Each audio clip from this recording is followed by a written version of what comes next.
How's it going, everyone? Welcome back to a brand new story. Today we got a story time of the stinkiest kid on planet Earth, making life very difficult for Brent, the subscriber. This is a pretty hilarious story. I know you'll enjoy it, so sit back, relax, subscribe to the channel if you're new, and let's just jump right into it. So anyways, we're going to call the subscriber who submitted today's story Brent.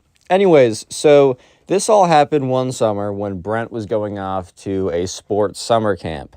I was never actually told exactly what kind of sports summer camp it was, so I'm going to call it a tennis summer camp because I used to go to those all the time, and good memories, man.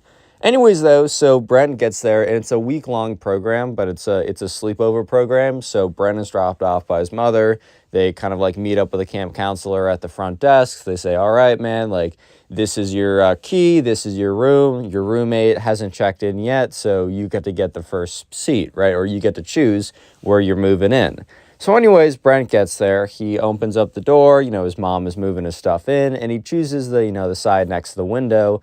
When you're first one there, you kind of get to choose. This is true for college, this is true for a lot of cases, a lot of situations where you have a roommate. If you're the first one there, you kind of get to make the choice, which is pretty cool. Anyways, though, so Brent moves in and, is kind of just says goodbye to his mom and waits for his roommate to show up. Anyway, so some people at this camp, what they would do is if they came with a friend, they would sign up to go with a friend. But Brent didn't come with anyone, and it's not as if this was his first year coming. He's actually been coming to this camp for a couple years, but basically what happened was you could sign up to this camp for one of 3 sessions, or I guess you could go to all 3, but most people would show up to a session. So Brent had always gone to session 1, in every other year he's came, and he's made a lot of good friends that come back every single year. However, this year they had a wedding that they had to go to, and obviously Brent's mom is you're going to your cousin's wedding, dude. You're not going to summer camp week 1. And Brent's Mom, all my friends are going to be there. No. Yeah, so unfortunately, Brent missed the week where all of his friends were there. But he was excited to go back nonetheless. And he's just you know what? The first time I came here, it's not like I had any friends anyways, so I'll just do the same thing and maybe I'll meet some new cool people. Brent had a really good attitude about it, and in situations like this, that's kind of what you have to have. Yeah, so anyways, right, Brent is kind of just waiting there for his roommate to arrive, and eventually the door opens up, and this kid walks in. We're going to call this kid Ben because every secondary character, or I guess sometimes not the protagonist, which is the bad guy, is that the antagonist? I don't know. I guess not bad guys, this is story time. But I normally call the other guy Ben, so anyways, we're going to call this kid Ben. Ben walks in. And, he's in there and his dad, rushes in, is oh, here's your bag of stuff. Mom and I are late. We'll see you around. And just, leaves Ben in there to, set up by himself. Which, some parents are more involved in this stuff, whatever, right? And Brent, hey, what's up, man? And Ben's yo, what's good, dude? And Brent's all right, well, what's your name? He's hey, my name's Ben. And they have a little small talk, a little conversation. I'm not going to go into it. It's nothing that interesting. But what is interesting is what Brent notices. So Brent notices that Ben is unpacking, right? And he unpacks, I don't know, kind of the standard stuff. I mean, I think he brought a pillow. He brought, I don't know, something else. But here's the thing. Brent noticed that he didn't bring any clothes. That Ben, the only clothes he came with were the clothes on him. And, Brent was thinking, okay. There's no way that this kid didn't bring any other clothes. No way that he's going to wear the same pair of underwear, the same shirt, and the same pants for an entire week. Maybe, maybe he is, but dang. Here's the thing, bro. This is a sports camp. It's, you're going to be sweating it up. I look, the end of the day, and here's the other thing, I would have a ton of sympathy if this kid was in a super tough financial position and honestly only had 1 pair of clothes.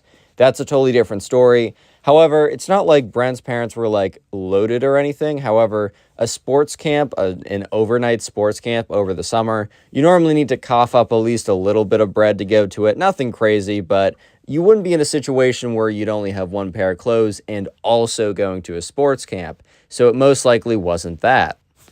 Yeah, so anyways, Brent notices that he doesn't have any change of clothes. But the other thing he notices is bro doesn't have shampoo. Bro doesn't have conditioner. Bro doesn't have body wash. He doesn't have a towel. He doesn't have anything like that. Dude really came with a pillow, his like sports equipment, and like, I don't know, a Nike wristband. He really just did not come prepared. So anyways, Brent is starting to notice this. He's like, okay, well, maybe it's all that important stuff is hidden away like behind somewhere and I just can't see it. Like, I don't want to necessarily assume right off the bat that this kid is going to come in and stink everything up, because maybe that's an unfair assumption for me. Maybe that's an unfair assumption, right? So, yeah, anyways, let's go to the first, like, orientation day or whatever. So they get there on a Sunday, and they walk out, and so Brent and Ben walk together, and the first thing that Brent notices is, oh my God, Ben has a very distinct odor with him. And by distinct, I mean bad. It is very, very strong. Look, gentlemen, I'm just going to be honest. You're probably better off just applying deodorant every day. You're probably better off showering fairly frequently. Don't dry out your skin or anything.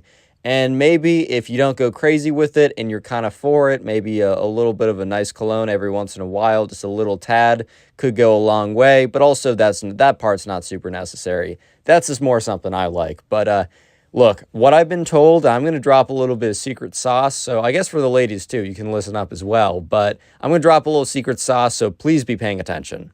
And anyone who's interested in guys in the comments can drop down below if this is correct or not.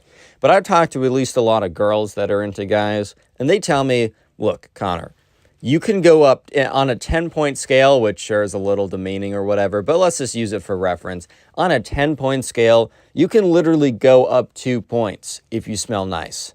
But you can drop down to a frickin' 0 if you're smelling like butt, right? If you're smelling like booty cheeks, you're going to be a 0 in most people's books. So look, care about your scent, guys. It really actually does matter. But anyways, right, Brent is noticing this guy's aroma when his attention is shifted, because in the orientation, so this is an all gender camp. Anyone can go. It's not like guys only or something. So there's a group of girls, right? And there's one girl that immediately catches Brent's his eyes, right? And Ben looks over. He's like, yo, you looking at that girl? And Brent's like, because Brent didn't even realize how obvious it was. I don't know if you guys have ever experienced this, but I've like, for real, just like zoned out staring at someone, not even realizing I'm doing it. Sometimes I'm not even looking at them, right? And bro, I'm always so self-conscious if it's super obvious, you know what I mean? Yeah, so, when Brent sees this, he's like, you know what? I don't have a ton of friends here. I'll try and make some tonight, but I know what my mission is for the week. I know what my mission is, bro. I know what it is. And maybe, if you guys saw the video I posted yesterday titled I Lied, I told my own story of being in a sports summer camp, having a big crush on a girl, and probably going about it in the worst way possible. So let me just give you a little hint that Brent does not go about it that way, but then again, that might be the worst possible way to go about it. I mean, maybe there's a worse way, but that's got to be not a great way. You know what I mean? So anyways, sure enough, Brent, he's like, all right, I know what I'm doing this week. So, okay, they have a little orientation. They go into little groups or whatever. Brent is not in groups with this girl, which is unfortunate, but he's going to make time either way. So anyways, towards the end of the night is kind of like a free period.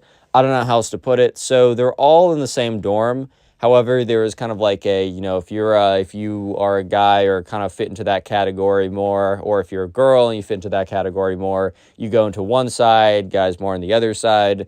But there is a common area where there's like a lot of desks, a lot of tables. There's like a TV. It's like a living room type thing.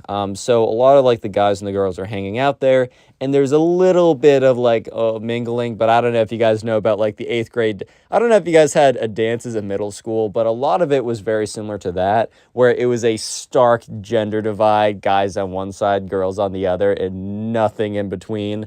However, though, Brent kind of saw his opportunity, so he goes over, and we'll just call this girl Ava, right? So anyways, goes over and sees this girl Ava, and it's like, hey, like, he's like, hey, like, oh, like, what's up? Like, my name's like Brent. I'm just trying to make some friends. And she's like, oh, like, hi, Brent. Like, how's it going? And like, her friends are kind of like, dude, you know, it's a good sign when the friends are kind of looking at each other with a little bit of a smirk, a little bit of a giggle. I mean, maybe they're making fun of you, or maybe she was talking about how nice you're looking earlier. You can never know. So always go in with confidence. Worst case scenario, you just got to do it again. You got to iterate through again. But best case scenario, man, I mean, you already know how it is. By the way, speaking of you know how it is, you guys want to drop, if you want to press the like button right now, normally I say I'll give you a free nothing, but this is just for me this time, because it is February 14th by the time I'm recording this, and probably will be posting it. And this will mark 20th Valentine's Day alone. So yeah, leave a like in the video to make me feel better. Nothing for you guys today. You can get your free nothing in the next video, but right now, just make me feel better. I'm out here making YouTube videos. People out here have a nice, long, loving relationship. Anyways, getting back to the story. So yeah, sure enough, Brent's talking with this girl. Things are going pretty good. However, Ben is lurking, and he sees Brent. So Ben walks over, right? And so that's right. You know, Ben actually isn't that awkward of a guy. Like, he's not the most outgoing, but he's also not, I don't know, in the middle of a conversation, does like a T-pose and starts like default dancing, and then does like a whip or something. He's like, guys, look, band humor, yes. You know, no, he's not doing anything too strange, like in the middle of, like, I don't know, a conversation. However, I think we all know the reason why he's kind of gonna be a little bit of a hindrance in this situation. Anyways, though, so Ben walks over, and immediately, Brent doesn't even see Ben walk over, but he smells him walk over, bro. Yeah, so the thing is, Brent can really start to smell the fact that bro's only brought one pair of underwear, and that's the one he's wearing. And the thing is, this probably is like the same situation. Like, here's the other thing, bro. We don't know how long he's been wearing that pair of underwear. Like, maybe he's been rocking that pair for like the last 5 months, dude. It kind of smells like it. So here's the thing. It literally derails the, like, whatever kind of, like, Riz Brent was having, whatever kind of, like, I don't know, secret sauce he was putting in, gets absolutely obliterated, bro. Gets absolutely trashed by the fact that Ben just comes in with the stink bomb, dude. Yeah, so anyways, you can see immediately on, like, Ava and her friends' faces of just, like, what the frick was that, bro? Yeah, so sure enough, they're all like, oh, okay, they don't like gag and vomit and be like, ew, what's that? But they kind of realize, oh my God, what the hell, dude? Well, what am I smelling right now? So Brent's like, oh, what's up, Ben? This is my roommate, guys. And you can just see, like, Ava's eyes start to water a little bit, just uncontrollably. I'm sure she's not trying to be rude, but it's probably just out of her control at that point. She's like, oh, hi. How's it going? Well, it's like, are you guys cutting onions in here? Like, what's going on right now? Yeah, so this is a bit of a tough situation for Brent, because at this point, literally 30 seconds later, Ava's like, hey, so sorry, I'm kind of tired. I think I'm going to go to bed. And everyone else is like, yeah, me too. So they all leave, and Ben's like, wow, they're rude. Like, they can barely hold a conversation. Like, maybe you shouldn't be going for that girl, Brent. And Brent's just like in his head, he's like, dude. Yeah, so anyways, over the next couple days, it's actually going pretty good for Brent. He's, he's making the time. So what happens is dinner, lunch, and breakfast. I don't know why I said in that order. My brain is disorganized, I guess. They basically can go sit wherever, but during the day, they have kind of like group, let's just say tennis, because it's probably a different sport, but let's say tennis for the sake of this video. They have like group tennis activities, and even if this was a different sport, still would be the case, but let's say it's tennis.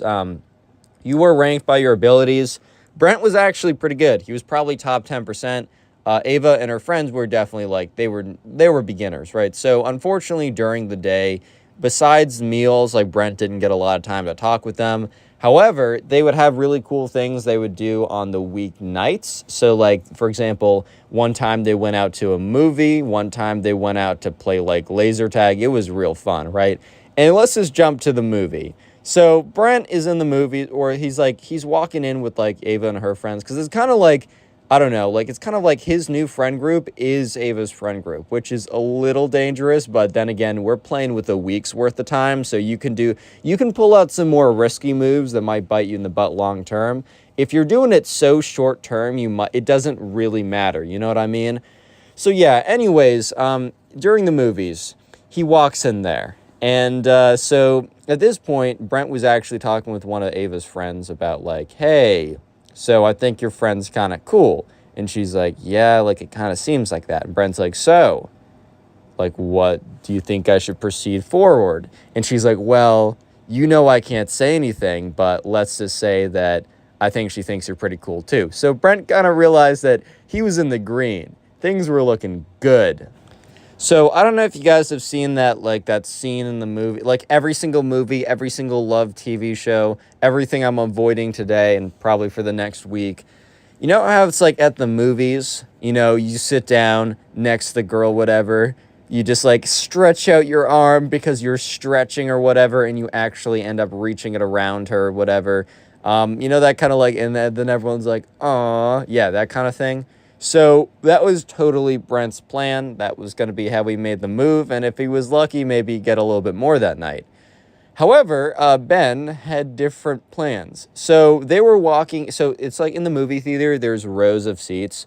So like Ava's friends walk in, then Ava walks in, and then Brent was planning to walk right behind her. But out of nowhere, Ben just freaking materializes. And it's like, oh, hey, what's up, Ben? Or, hey, what's up, Brent? And it's kind of like walks in front of him. And like you can see like Ava and her friends look back with this look of like, what just happened, dude? So yeah. And Brent, he's like in his mind, he's like, no shot. No shot. Because like they didn't see Ben all night. And it's not as if Brent like disliked Ben. I mean, he wasn't a fan of like the scent, right? Not the top 10 best scent of all time.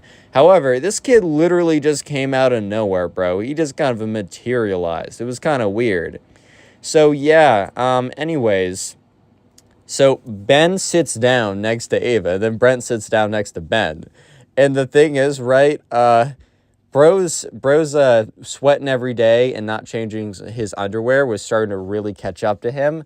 And it was becoming more and more difficult for like everyone. Let me just say, the scent was mad. The scent was trash, bro. It was so bad.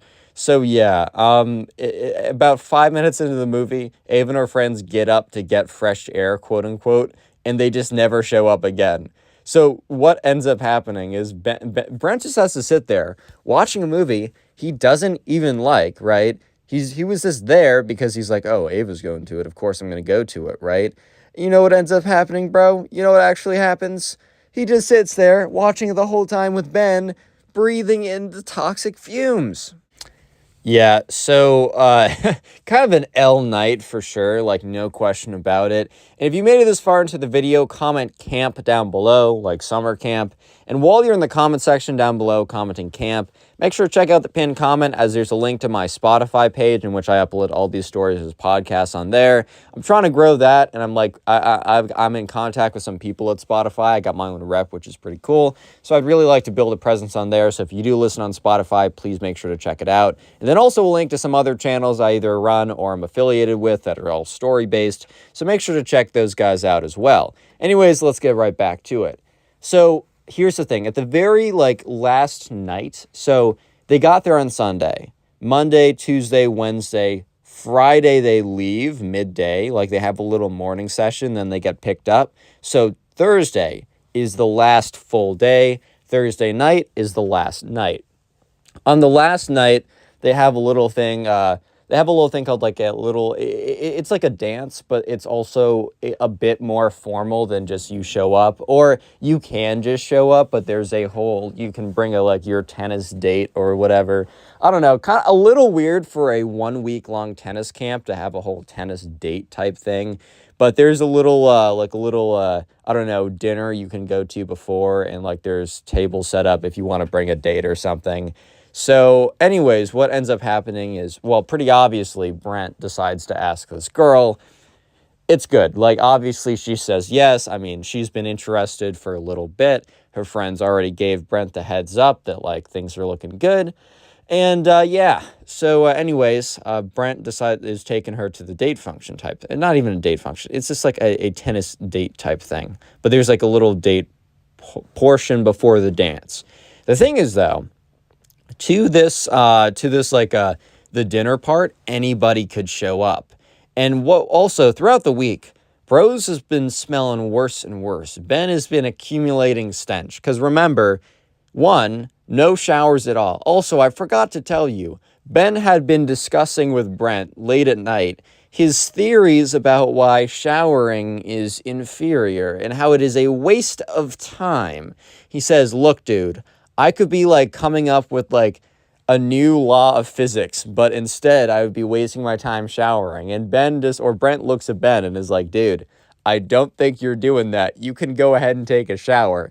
I don't think the world of physics is going to lose some revelation that you're going to come up with just because you're not taking a shower, bro. I think we're okay. Yeah, but anyways, so sure enough, so Brent, he finds Ava, they're having a little time together, and then it's time for dinner. So Brent is walking with her over to like these dinner tables in the cafeteria. It's nothing that special. However, the camp kind of like put on like a white tablecloth. They had apple juice in like little fancy cups or whatever. Like, it's one of those type of things, which is like, it's pretty cute, but it's nothing crazy.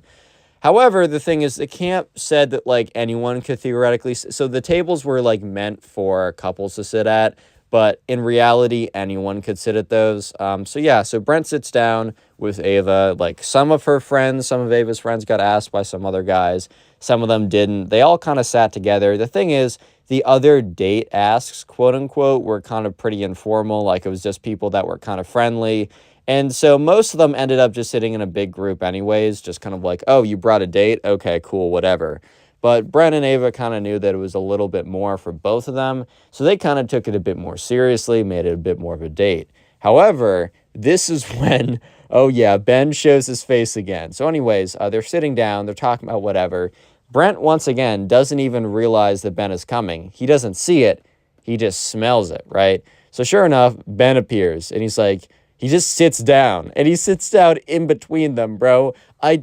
Brent doesn't even know how this is possible. They're both sitting down, and they're sitting next pretty close to each other on, like, the same side, right? There's about, 8 inches in space between them, and, Ben literally just squeezes his way in between the two of them.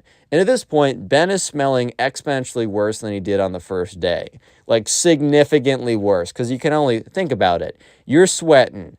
You're doing a lot of hard work every single day. And every single day, you're going to sleep in the same clothes, the same underwear, and you're not changing that stuff. Dude, it's going to get exponentially worse. Yeah, so anyways, at this point, Ava's legitimately struggling to, put down food because, Ben's stink aura is kind of the attack is too strong. It's too powerful of a weapon, right? So she's struggling, right? And Brent is just in his head. He's like, oh my God, oh my God, oh my God. And so by the end of it, eventually they go over to the dance type thing. And, Brent takes Ava aside and says, I'm sorry for what happened tonight. She's like, what? What about it? He's like, oh, my roommate came over and ruined everything. She's like, what do you mean? I still had a good time with you. And, he's like, I'm just sorry it wasn't everything you could have wanted. And she's like, or she's kind of looks at him. She's like, I was like, I don't think you need to worry about that. So anyways, she kind of pulls him over to the dance floor, and it's a very nice moment. She takes him by the hand and kind of leads him in. And Brent got a nice feeling in him, right? He's like, okay, you know how it is.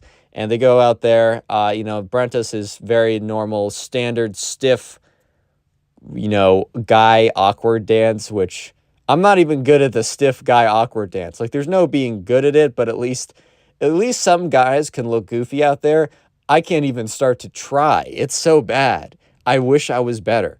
But anyways, so do a little bit of that, and then a slow song comes on, and here's the thing, bro. Brent notices Ben in the corner of his eye, slowly approaching, and Brent's like, nah, not tonight, buddy. Not tonight. This is my dance, because there was basically going to be one slow song because, like, unless they changed it from the years prior, Brent remembered there's one slow song, so like this is for you, dude. So anyways, yeah, don't worry. Brent secured the slow dance with Ava, right? Ben was not able to come in and ruin anything in this situation. So he sits down, or he gets in the slow dance. It's very nice. You know, they kind of lock eyes a little bit. And after the song is over, Ava's like, hey, I want to show you something. Takes him outside, brings him out back. And yeah, they share like a little kiss or something. Very like nice little, I don't know, tennis camp excursion. I never experienced something like that. I think sixth grade Connor wish I did, but I did not go about that stuff correctly, bro. I'd be writing anonymous love letters, dude. That's crazy. Anyways, though, so they go back inside. It's almost time for bed. They say goodnight. Next day comes around. And so when the parents come to pick them up, Ben's parents come in and they're like, Ben, you left your change of clothes and all the other like hygiene products we gave you like at home. Like, did you like tell the counselor? Did they like get you something? And then like Ben's dad takes a whiff. He's like, oh God, you definitely didn't. And Ben's dad turns to Brent is like, hey man, I'm sorry. We're still working this out with our son. And Brent's like, hey dude, no problem. So yeah, so Ben is taken away. So eventually Ava's parents come and Ava kind of like walks over and is like, hey, like, will I see you again next year? And Brent looks at her and says, yeah, just, stay in contact. So this happened a little while ago, and Brent did show up the next year. He showed up at the same time, like the same session or whatever, and Ava was not there. And he never heard of her or saw from her again because he never got her last name because he looked her up on Instagram, couldn't find anything because you don't know the last name, you can't type in Ava and expect to find something. So yeah, she was kind of the girl that, just kind of entered your life, you had a great experience with, and you never saw from again. Anyways, if you made it this far into the video and want to support the channel, go ahead and watch one of the 2 videos on screen right now. I would really appreciate it. Have a good one, guys. How's it going, everyone? Today we have a story of one of the cringiest emo kids of all time, so sit back, relax, subscribe to the channel if you're new. We're calling today's subscriber who submitted the story Brent. So this all happened when Brent was at soccer camp. And so Brent went to the soccer camp every single year, and it just happened that this year he encountered the emo kid at soccer camp. So anyways, this was just another summer of Brent going to soccer camp. His mom dropped him off, and once again, he was pretty excited to go. Unfortunately, some of the friends he made from the year before, they didn't show up this time, so he was very proactive about finding people, meeting new people, and trying to make some new friends. So anyways, in the very beginning of soccer camp, they had kind of a get to know other people type deal. And all of a sudden, right, Brent sees this girl, and she was at kind of like the girls' soccer camp. So it was kind of split up like boys' soccer camp and girls' soccer camp. However, it was all under the same umbrella of like the soccer camp program. So they would eat lunch together, do non-soccer activities, but like the morning soccer practices were kind of split up by gender like that. And so anyways, right away, Brent saw this girl, Emily, and he immediately kind of fell in love with her. Not actually, but was like, OMG, lol, she's cute. I'm going to try and hit. No, I'm just kidding. He's like, I don't know. He's like, he's gone to soccer camp. He's not trying to hit, bro. That's crazy. But anyways, right, so she's going to be an important character later on. But for the meantime, we don't need to think about her because someone much more important comes into the picture. So while Brent is thinking about like, oh my God, look at that girl over there. I got to start talking to her. That's crazy. He accidentally bumps into this guy and he turns around. This guy is like, I don't know, a little bit bigger than him, a little bit heavier than him, just like kind of a bigger guy. And he's got this like long black hair that's swooshed over. He's wearing like the standard soccer cleats, but otherwise it's like this black band heavy metal t-shirt. He's got like black painted nails. He's got like a spiky wristband on or whatever. And he turns around. He's like, yo, what did you bump into me, bro? And Brent's like, oh, my fault. Like, didn't mean to do that. He's like, you don't think that I'm an alpha? Is that what you think? Brent's like, what? He's like, I'm an alpha male, just in case you weren't aware, which I know that you subconsciously were because, all betas instantly know when there's an alpha present. And Andrew was the guy from like 7 stories ago. Brent was like, What? He's like, bro, do you not know what beta males and alpha males are? Well, basically, beta males are like you and lame, and alpha males are strong, powerful, and dominant in the pack. And with that, like, the emo kid does a big, like, swipe of his big, long black hair, so, like, his bangs would no longer cover his eyes. It immediately fell back in front of his face. He's like, yeah, just so you know, kid, get out of my way. And the emo kid, like, shuffles away. And this was Brent's first interaction with the emo kid. So he's like, okay, that's cool, man. Like, okay, see you around, buddy. Bye-bye. So anyways, let's fast forward a little bit. After soccer practice in the morning, Brent was actually one of the better kids there. He was pretty good at soccer. They had lunch, and in the afternoon, they had activities such as like this, like, I don't know, like tag, capture the flag, all kind of like random camp activities. And today was capture the flag, and Brent happened to be on the same team as Emily. So immediately he goes over there. He's like, hey, how's it going? Like, my name is Brent. Emily's like, hey, like, my name's Emily. Nice to meet you. And Brent and Emily immediately hit it off. They're having a good time. They're talking with each other. They're enjoying each other's company. You simply love to see it. And like from very far away, Brent catches the eye of the emo kid who's on the other team and is just staring him down for some reason. Brent doesn't really think much of it, and then, like, he goes back to talking to Emily.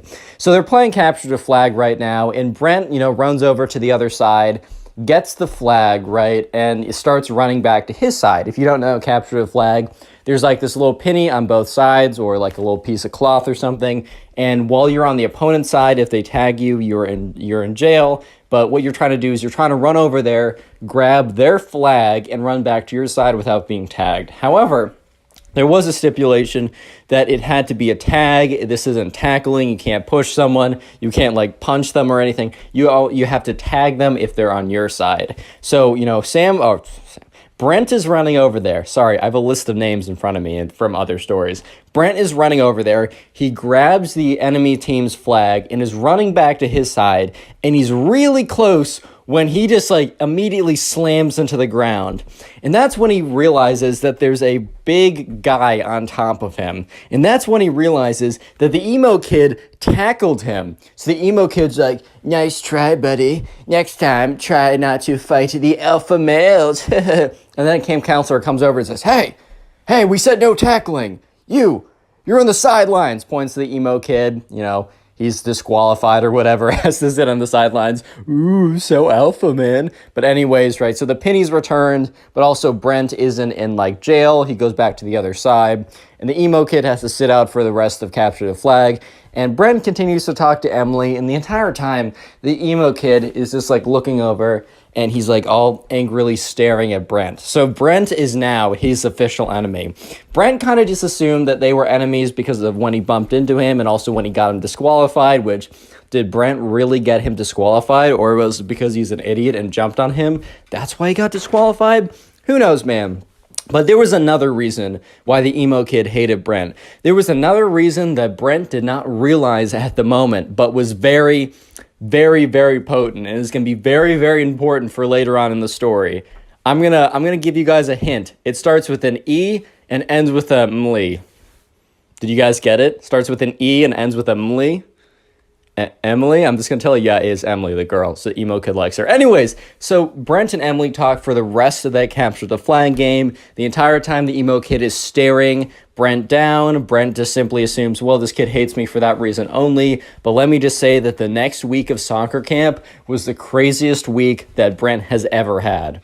So anyways, right, his mom picks him up. He goes back home. His mom's like, hey, how was the first day? And Brent says, oh, I met this really weird kid who tackled me. And she's like, oh my God, are you okay? He's like, yeah, actually, I have barely any scrapes on me even. But he seems to not like me, so I'll keep you updated on that. So Brent is dropped off the next day, and he walks over there. And that's when the emo kid, is just staring him down. And, Brent is kind of walking over because there's a little bit of like a 5, 10, 15-minute period where the kids are just standing around talking with each other, waiting for them all to be dropped off. And then the soccer camp officials or camp counselors would then split them up into groups, do soccer drills, play games, whatever, standard kind of affair. And he's just kind of waiting around. And that's when the emo kid comes up to him and says, so you're challenging my authority as the alpha man? And Brent is kind of just like, what? He's like, I'll say it again, just in case your little beta ears couldn't hear me. So you're challenging my authority that I am the alpha male of the pack. If we were wolves, which we kind of are, and Brent was like, what? If we were wolves, as we kind of are, as I said, I would be the alpha male, alpha wolf, and you would be the beta wolf, and I would be banging your wife while you watch little cuck beta wolf. Whoa. And Brent is looking at this kid, and this kid is like, no offense, but this kid is like the opposite of what a stereotypical alpha male would look like, right? One of those red pill alpha males. It just looks the complete opposite of that. But anyways, Brent's not gonna get into like he's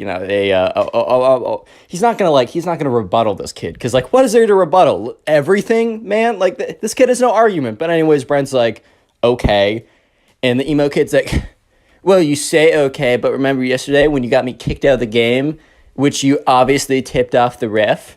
And Brent's like, bro, you tackled me. It's very clearly stated in the rule books that you're not allowed to tackle anyone.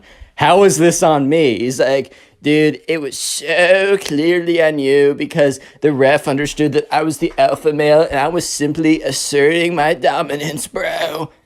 And, Brent's just like, dude, the frick are you talking about, dude? Like, I paid him off with what? The $5 allowance I get a week? With what? My used smelly, stinky socks? What do I have? And he's like, I don't know, man. I don't know. Maybe he took his daughter on a date because his daughter's so ugly she'd never get a date. Oh. And Brent's like, was that a diss? Like, does he even have a daughter? He's like 20, bro. What?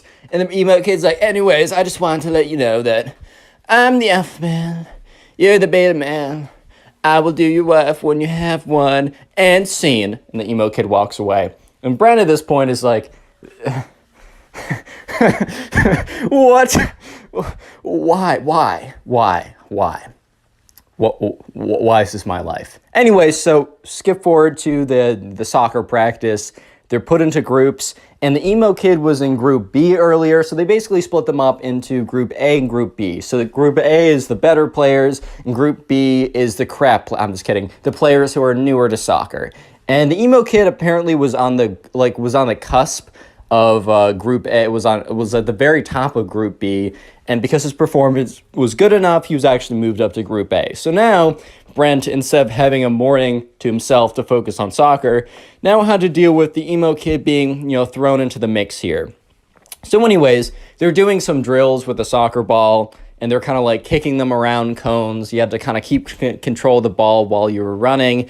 And the emo kid, like they said, okay, line up into 3 groups. And the emo kid immediately ran behind Brent. And Brent kind of looks behind him. He's like, what? And the emo kid said, nothing, Brent. Just letting you know that I'm the alpha male here. And Brent's like, okay, fine. Let's just do the drill. So the ref blows the whistle. Brent starts kicking the ball and moving with it. And the emo kid immediately runs up behind him and trips him. He's like, oh, sorry. And the ref's like, hey. And the emo kid's like, it was an accident, I swear. And the ref's like, all right, be careful. And Brent is starting to get really angry because, if you get an injury in soccer, especially if you get a foot injury, he could be out for the entire week. I mean, this is one of his favorite camps that he has every single summer. He loves going to it. It's one of his favorite things to do. And this emo kid, for the second time in the last 24 hours, has, has gotten really close to causing him a pretty big injury. He could have jumped. He jumped on him yesterday. He ran behind him, knocking him over. What if he twisted an ankle? What if he, fractured something in his leg? It's not that hard, especially when you got a big old kid jumping on top of you every 5 minutes. It's difficult. It's not that difficult, man. So anyways, Brent, for the next activity, waits to get into line before the emo kid does, because he doesn't want to be in the same line as the emo kid. But it turns out that, everyone else lines up, and it's literally just Brent and the emo kid waiting for each other to move, because the Brent wants to go where the emo kid doesn't go, and the emo kid wants to go where Brent goes. And the refs not the refs, but the soccer coaches are like, come on, kind of guys, get into line. And Brent's like, okay. And he sprints to the end of the line, and then the emo kid sprints to the back of that line. And the coach is like, emo kid, says his actual name, can you go to another line? That line's too long. And the emo kid's like, okay, moves over one line. And when the coach turns his head, the emo kid literally runs back into the line with Brent again. So when the coach turns around, he's like, wait, emo kid, I said, could you go to that line? And he's like, fine. Emo kid eventually goes to that line, actually does that. So for the rest of soccer practice, the emo kid tried to like bump into Brent, tried to make his life difficult, basically was just being a big butt the entire time.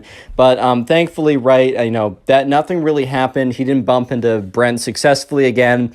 In fact, the emo kid, most of the time when he tried to bump into Brent would do some like very slick soccer move, kind of like break his ankles, not literally, but you know what I mean. And the emo kid would like fall flat on his face because he kind of like tried to run into Brent, and then Brent sidestepped him and completely swerved out of his way.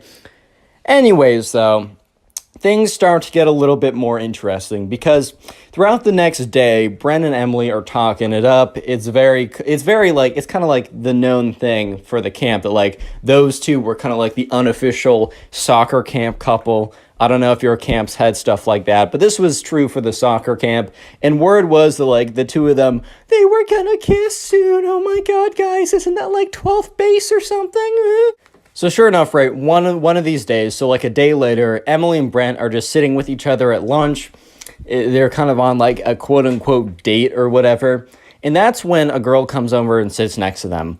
And Emily's like, oh, this is my friend Robin. And Robin's like, hey guys, like, I just want to let you know, Emily, that the kid over there, and points to the emo kid, is planning to ask you out soon.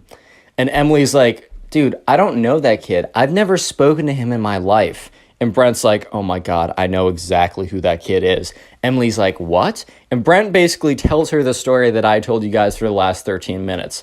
And she's like, oh my God, he's the worst. And Brent's like, well, that would explain why he really hates me too, because like not just that I embarrassed him, but I've been hanging out with you the entire time. And, he probably knows that we've been talking a lot. And Emily laughs a little bit. And this is when Robin says, dude, like, I'm serious.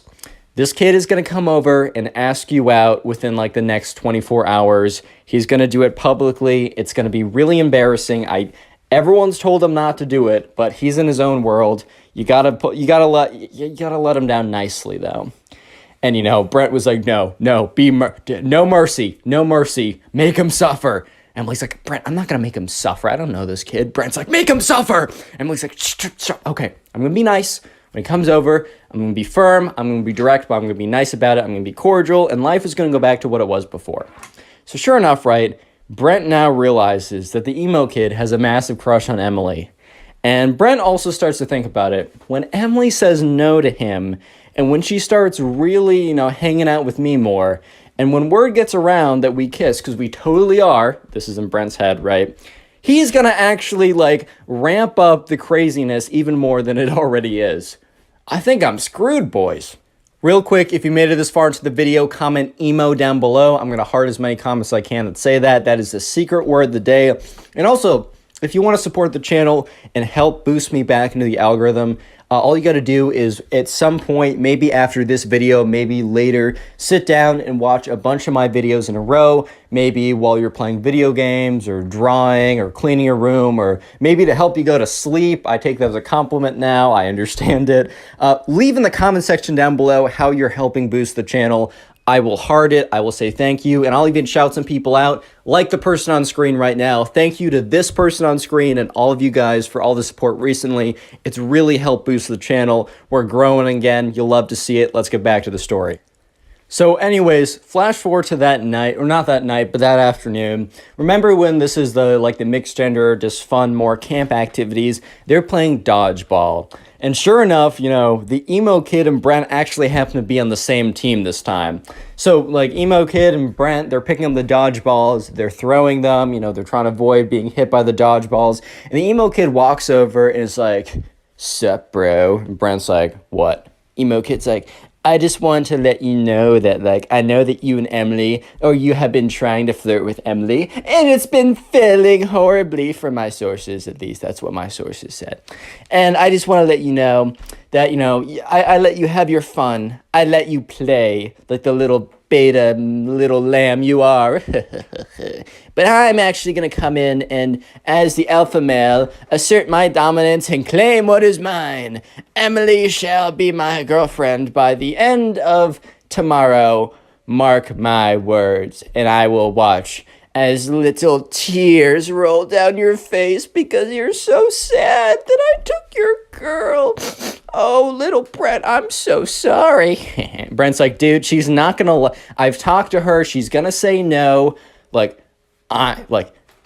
Don't do it. I hate you, but I know for a fact that you're gonna get rejected in front of everyone. The emo kid's like, nice try, little boy. I know for a fact that my testosterone is 10 trillion and yours is 0. So based on that alone, plus a billion other factors, such as my manliness, my alpha maleness, my swag, overall levels, and a billion more things. Just, she will obviously say yes to me. And even if you two are fake dating, she'll break up with you immediately to say yes to me.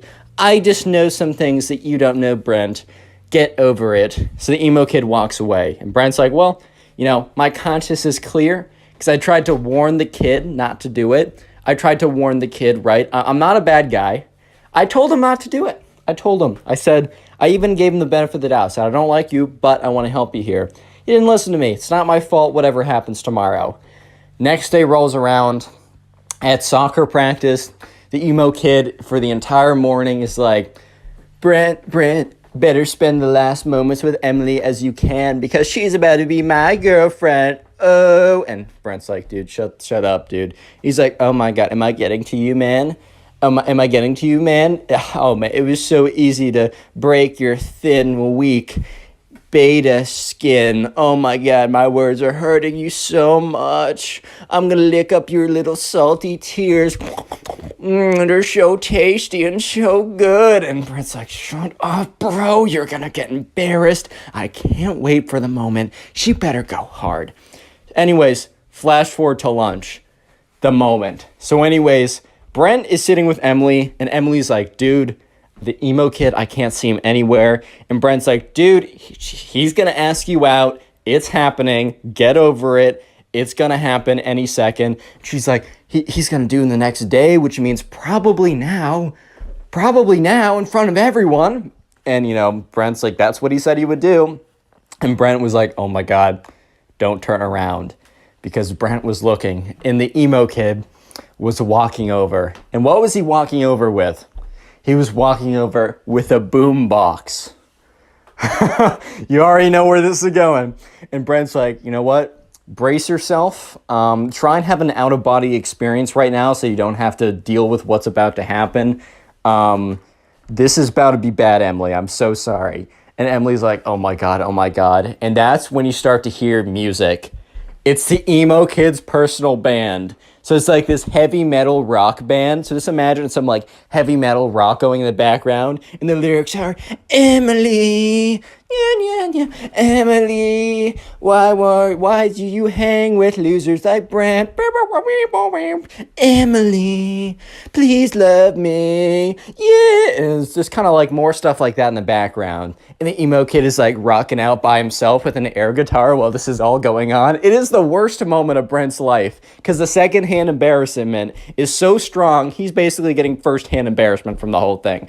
Everyone has stopped eating and turned around, including the camp counselors. They're just watching this kid bounce around with an air guitar with his like super long black bangs flying all around the place as this boombox plays one of the crappiest songs they've ever heard, terribly mixed, the worst lyrics, basically saying that Brent sucks and that she should be in love with him, and he's bouncing around, and then after 5 whole excruciating minutes, and everyone at this point is laughing and trying to hold themselves together, after 5 whole long excruciating minutes of the worst music ever and some like really bad air guitar and bouncing around, the song stops and the emo kid says, Emily, it is clear who you shall choose.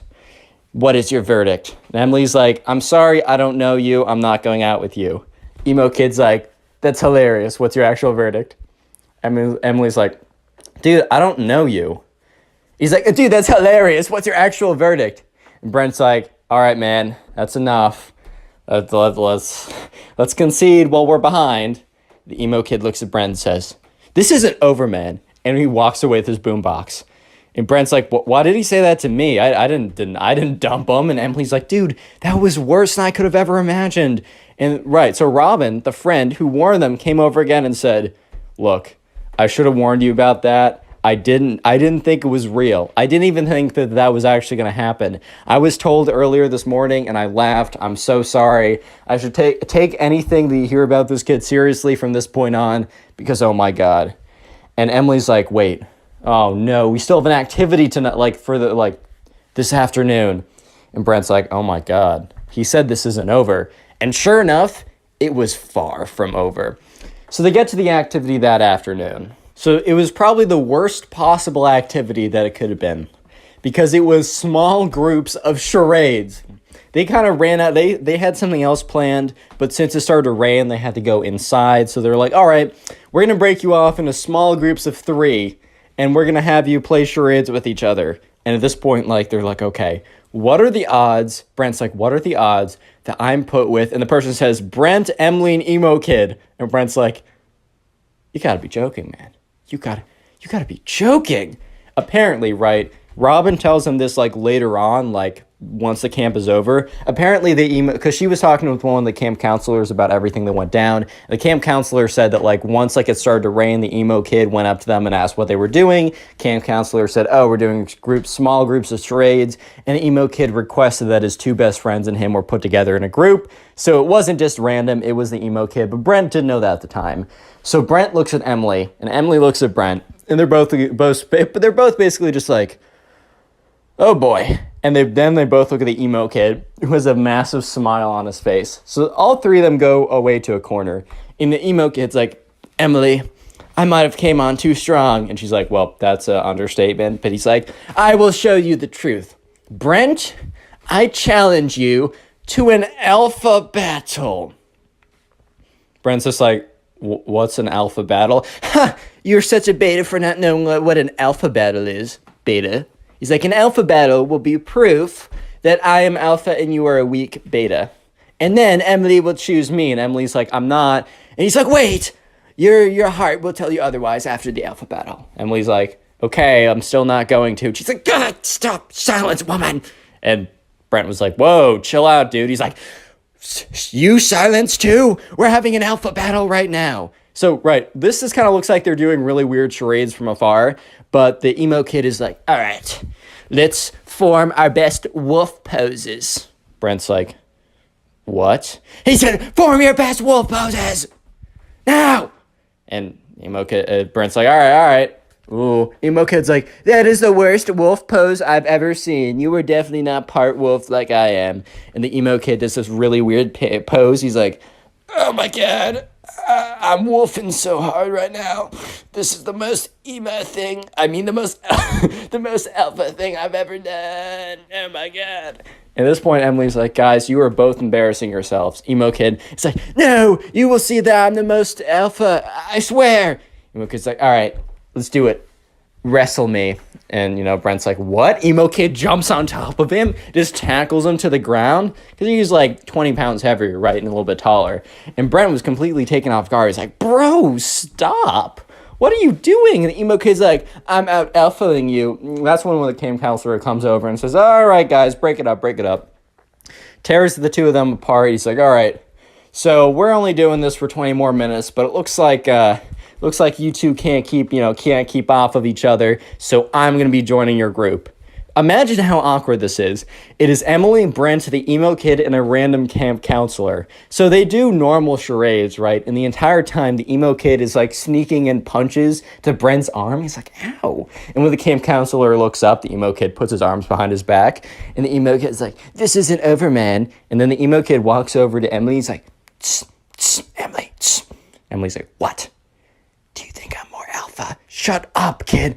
Emo kid's like, no. Okay, I'll just be direct. Do you want to go out with me? No. And the camp counselor was like, guys, silence while I'm doing charades. And Emily's like, dude, I don't want to go out with you. How many times do I need to tell you this? Emo kid's like, but I'm definitely more alpha. She's like, that's not a real thing. So the next day rolls around. It's Thursday. And that afternoon, there's no real activity. It's just known as like the soccer dance or whatever. And during the soccer dance, there's one coveted slow song where anyone who has feelings for each other might ask for like a slow song or something. And sure enough, let's just jump to the dance because the emo kid is like being a jerk to Brent all day, but that's not anything new. And sure enough, it is the dance. And they're putting on normal songs. And Emily and Robin and Brent are all together like, dude. And Robin's like, dude, the emo kid is definitely going to try and get that slow song with you. Like, Brent, you got to swoop in right away. Because at this point, Brent and Emily were, like, unofficially a thing. They're only at camp for a week, so they're not going to make, like, a long-term relationship. Let's have kids, baby. Okay, you know what I mean. But sure enough, the slow song comes on. And Brent's like, oh my God. And Emily's like, quickly. And you can see the emo kid sprinting from the other side of the room. So Emily and Brent quickly like get together in the slow song, kind of like whatever. And Emily's standing there and she feels Brent being ripped off of him. And the emo kid grabs Brent, rips him off Emily, and tackles him on the ground. And this is what the camp counselors are like, oh, okay, foul play. They go in, they grab the emo kid, and they like run it, like they take him off. They're like, all right, buddy, this is like your third strike and you are out. So they call up the parents of the emo kid. They say, your son can't come tomorrow. He's like fighting this one kid again and again and he won't stop. And so sure enough, the emo kid was picked up, taken away, and Brent and Emily finished off with a slow song together. The next day rolls around. It is Friday. It is only a half day where basically the parents come and watch a little like soccer presentation that all the kids have done. And by the end of it, right, most people are packing up. Brent and Emily are gone. And you remember the friend Robin from the beginning? One of the camp counselors and Robin were like friends or whatever, or like friendly. And the camp counselor's like, do you happen to know about that like emo looking kid? Like, do you happen to know what was up with him? And Robin's like, do I have a story? Click on the video on screen right now. You? I know you'll enjoy it. Just click it. Do it. How's it going, everyone? Welcome back to a brand new video. Today we got a story time of a spoiled kid who loses it on his coach. I know you guys will enjoy this story, so sit back, relax, subscribe to the channel if you're new, leave a like on the video to claim your free nothing. Fantastic deal, by the way. With that all being said, let's just jump right into it. So this all happened during tryouts for the soccer team during the subscriber's 6th grade year. So anyways, the soccer team was pretty big at the subscriber's school, and every single year they would have tryouts. So this school went from like start in 5th grade and went it started from like 1st grade or whatever and went all the way to 8th grade, and people could start trying out for sports teams in 5th grade. The thing is, though, in 5th grade, a lot of people weren't actually, were going to get cut because, they were either too young but if there were a few like superstars in 5th grade, they were allowed on the team. So the subscriber was one of those, so he has been on the team before. Anyways, though, starting in 6th grade, so 6th, 7th, and 8th grade, anyone who tries out for the team will get on. Does that mean that they'll get playtime? Like, will they actually go out and play soccer? No, but they will technically be on the team, probably just on the bench the entire time. Maybe if they're a game that doesn't matter, they'll get some playtime, and they'll definitely practice. So anyways, right, this was 6th grade. So the subscriber has already been through the trials and tribulations of, the first round of cuts in 5th grade where, he could actually get cut. And the subscriber is like one of 2 out of like 25 that tried out that actually got on the team. So the next year comes around and the subscriber knows a lot of people on the team already. He knows the coaches and he's going in with a lot more confidence. 1, because he was on the team last year, and 2, because, you can't not be on the team. Anyways, though, so a lot of other kids, are trying out. And, some of them were good. Some of them were like almost cut some of them were like on the cusp of being on last year, but just had to get cut, right? And so a lot of them tried out and they were obviously going to be ones playing. Really, these tryouts were less about who's going to be on the team because everyone was going to be on the team. And they were more about, who's actually going to be playing most likely. So yeah, there's some kids from last year who barely got cut, who got a lot better. And, they're probably going to be playing this time. And now we move on to the spoiled kid. So the spoiled kid was not super athletic, which, that's fair. I used to just play like racket sports in high school, so I kind of get it. I wasn't like a good soccer player. I think I tried out for like the quad squad in soccer, which is like we had 4 teams. That's how bad it was. And I just knew. I walked off halfway through the practice because I was like, nah, dude, I'm just not good enough for the quad squad. So I feel it, right? But the spoiled kid, not super athletic, but he really liked to believe that he was some kind of like athletic superstar. because the spoiled kid had a certain belief that he was not only an athletic superstar, he was also an intellectual heavyweight. He was a man of insane charisma, insane everything. Bro really thought that he was like the jack of all. No, he thought he was the master of all trades, not the jack of all trades, the master of all trades. So yeah, anyways, right, the subscriber, since he was on the team last year, was actually like asked by the coaches as well as a couple other players to kind of help lead practice and to kind of report back with like what they saw, because there was a ton of kids, right? And the coaches kind of wanted to right away, more or less, get to the point where they could start actually, playing, or actually, they wanted help figuring out, who would be playing, who would probably be on the bench, and how to sort the team, because there was a ton of people. Like, it was a fairly big school, and they kind of only had one team, so it was a lot for two coaches. So the subscriber was one of a few others that were asked to help out. So anyways, right, the subscriber watches and he sees the spoiled kid. And the spoiled kid, I think, was aware that the subscriber was one of the mini coaches in a sense. Like, he was one of the ones that would kind of decide where people would be put. So the spoiled kid comes up to the subscriber, is like, hey, dude, like, I just want you to, like, pay extra special attention to me, because, like, I'm telling you, I'm going to blow your expectations out of the water. And the subscriber's like, all right, man, like, sure, I'm paying attention to everyone, but I'll make sure to pay attention to you too. And the spoiled kid's like, dude, watch this. And he like runs, he sees a soccer ball. He sprints up to it and he kicks it. But when he kicks it, he doesn't like make direct contact with his foot. It only like, he kind of whiffs a little bit. So like it catches the edge of his foot and just like lightly flies like to the left of him when he was very intentionally trying to kick straight. And the spoiled kid at first looks super embarrassed, but then he's like, oh, dude, wasn't that a perfect slice shot, how I perfectly got it to fly awkwardly to the left instead of straight? Dude, that was my intention the whole time. And the subscriber, who's really good at soccer and can tell when someone's like intends to do something and when it was very obviously a shank, right? Just like very obviously not supposed to do that. He's like, okay, dude, haha, good stuff, man, haha.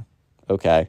Yeah. He's like, yeah, okay. Obviously, this kid did not mean to do that. Like, I'm not an idiot. Look, I have eyes, believe it or not. I have functioning eyes. I have a brain. Very obviously, he did not mean to do that. But yeah, anyways, right? So sure enough, the spoiled kid, for the rest of practice, continues to go on and be like, dude, look at me. Look at this. So they have like, so something that's pretty important in soccer is just like your kind of like your stamina and fitness, because a lot of people, you'll be running back and forth for a lot of the game and your footwork is really important. So one of the kind of just basic fitness tests they have is, yeah, you guys probably are going to get PTSD from this stuff, but the pacer fitness test, where it's like you have to run from side to side and it gets like less and less every single time. And yeah, so they had one of these, and the spoiled kid was talking mad game, bro. He was talking mad game beforehand. He was up to the subscriber like, dude, I think like you got to give me my own pacer test, because like you got to make mine like twice as hard, because bro, it's not even gonna be funny how fast I destroy everybody, bro. Like, it's not even gonna be funny. And the subscriber's like, okay, dude, like relax, but okay. And so when they actually do the pacer fitness test, which is it basically, guys, it's like a running test, but it's like sprinting stamina type thing. If you haven't done it, if you have done it, then you probably already know the monotone voice of terror, right? And yeah, so the spoiled kid does it, and he immediately gets clobbered. Like, everyone else is outrunning him by a ton, which is like fine, dude. You don't have to be great at running. It's okay. But at the same time, it's just ironic because he said, God, I'm going to blow everyone out of the water. I need a test twice as good, man. Yeah. So anyways, right, sure enough, the spoiled kid just gets absolutely destroyed in the pacer fitness test. And by the end of practice, the spoiled kid comes up to the subscribers like, pretty impressive, right? And the subscriber's like, I mean, I guess, which was a lie, but he's not going to be a jerk about it, right? And the spoiled kid's like, I bet I'll see myself playing center field on first game. I don't know soccer terms that well, but I don't know if that's a soccer term, bro. Bro should have said, I'm going to be the star quarterback in soccer, right? Bros kind of have that mentality, right? Anyways, though, so sure enough, the subscriber, he reports back to the coaches. It's like, hey, so these are the kids I think are probably going to be playing for us most of the time. These ones have potential. and all the rest are going to be great at, they're going to be killer bench warmers, basically. Wasn't trying to be a jerk about it, but he was just being straight up about who's probably going to play, who's not. Obviously, if some kid was just playing really bad during tryouts and tends to do better during practice, like obviously the coaches are always looking for that and are super open to change things up. Because at the end of the day, the coaches really, I mean, they might have favorites, but in theory, the coaches don't have favorites. They just have people, they just want to have the best team possible, right? So anyways, yeah, the subscriber does not mention the spoiled kid in one of the people that are going to be playing or could be playing. The spoiled kid kind of just gets lumped up with the rest, right? The rest that probably will just be on the bench or just like practice, right? So anyways, they get to practice, and it's kind of obvious on the first couple weeks of like who's actually, because it was like divided up into two teams or two practice sessions, right? And so one group was obviously the better group, and the other group was pretty obviously the worst group. Just, I mean, it just is what it is, right? And so the spoiled kid comes up to the subscribers like, dude, like, I was put in the better group, right? And the subscriber's like, there's no better group, haha. There's just two groups. Absolute lie. That's like in math class in high school when you're put into like low, middle, or high math, and they're like, these are all actually just different math classes. It's not high math or low. Dude, look, I went from high math to low math, bro. I was on the decline from middle school to high school. And now I might be a math major, so you can turn it around, my friend. But, dude, don't lie to my face. I know I'm in low math. I know I'm in slow math. I know how it is. I felt the burn, too. Anyways, though, a little bit of an awkward side tangent for me. I apologize.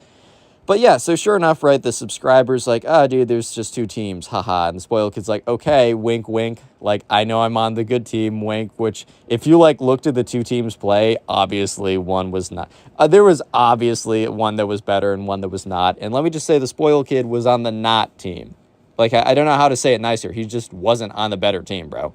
Anyways, though, so yeah, sure enough, the subscribers is like, okay, like, whatever, fine.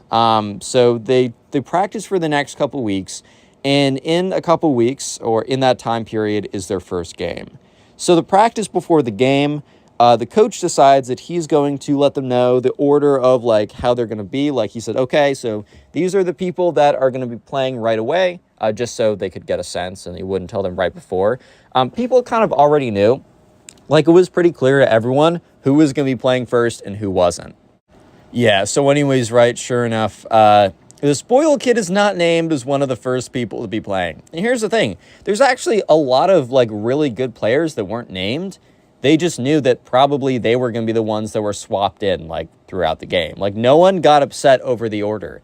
It was kind of just like, I don't know, it was as if the coaches were stating the obvious, and the only things that were, like, kind of important were for the really good players to know if they were playing right away or if they were going to be swapped in, like, 5 minutes or 10 minutes into the game. That was really what was happening, and no one made us think about it. But for some reason, the subscriber happens to look over at the spoiled kid, and you just see his face, and his face is red as a tomato. Spoiled kid is big mad. So anyways, they're walking back, and they're walking back to, I don't know, class or home, or they're done, right? And the subscriber happens to be walking all by himself. And the spoiled kid, like, storms up to him. He says, I thought I was on the good team. And the subscriber's like, okay, first of all, I didn't say you were or weren't. I just said that there were two teams. Second of all the coaches did were list the players that were going to start first. While I don't necessarily know if you are or aren't going to be subbed in, there's a lot of good players that were not listed there. It's like there's like 50 people on the team and only 8 can start. Okay, that maybe 12 can. I don't know soccer like that. Please, or American football. Dude, or not American football. Football, soccer, please don't torch me. Anyways, I don't know sports like that, bro. I'm just not that type of guy. Anyways, so yeah, the subscriber's trying to be like, dude, like, relax. Like, he kind of knows he's definitely not going to be subbed in. But the spoiled kid is like, you know what? I will show you guys tomorrow. I will show you guys that I am the best soccer player of all time. And he just, like, storms off. And, I mean, what's the subscriber supposed to do? No, dude, come back. You really are the best. Like, no, shut up, bro. No one cares. So yeah, let's just say that the spoiled kid is about to absolutely ruin the soccer game and go ballistic on the coach. But it's about to be real funny. Real quick though, comment soccer down below. or if you're from a country that calls it football, comment football. Really, comment either of the two. It's up to you, whichever you call it, right? Yeah, so comment that down below. And if you're listening on YouTube, make sure to check out the pinned comment or the first link in the description, as we also have a presence on Spotify. And please follow us on there and listen on there if you use Spotify as well.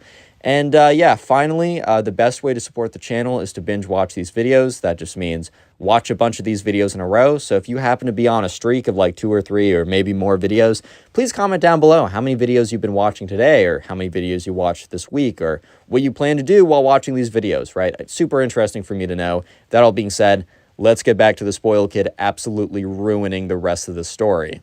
Okay, so let's skip ahead to the actual game. This is the first game of the year. Remember, there's a lot of people in the stadium. Like, this is a pretty big deal. I think that arguably at this kid's middle school, that soccer is like the most important team.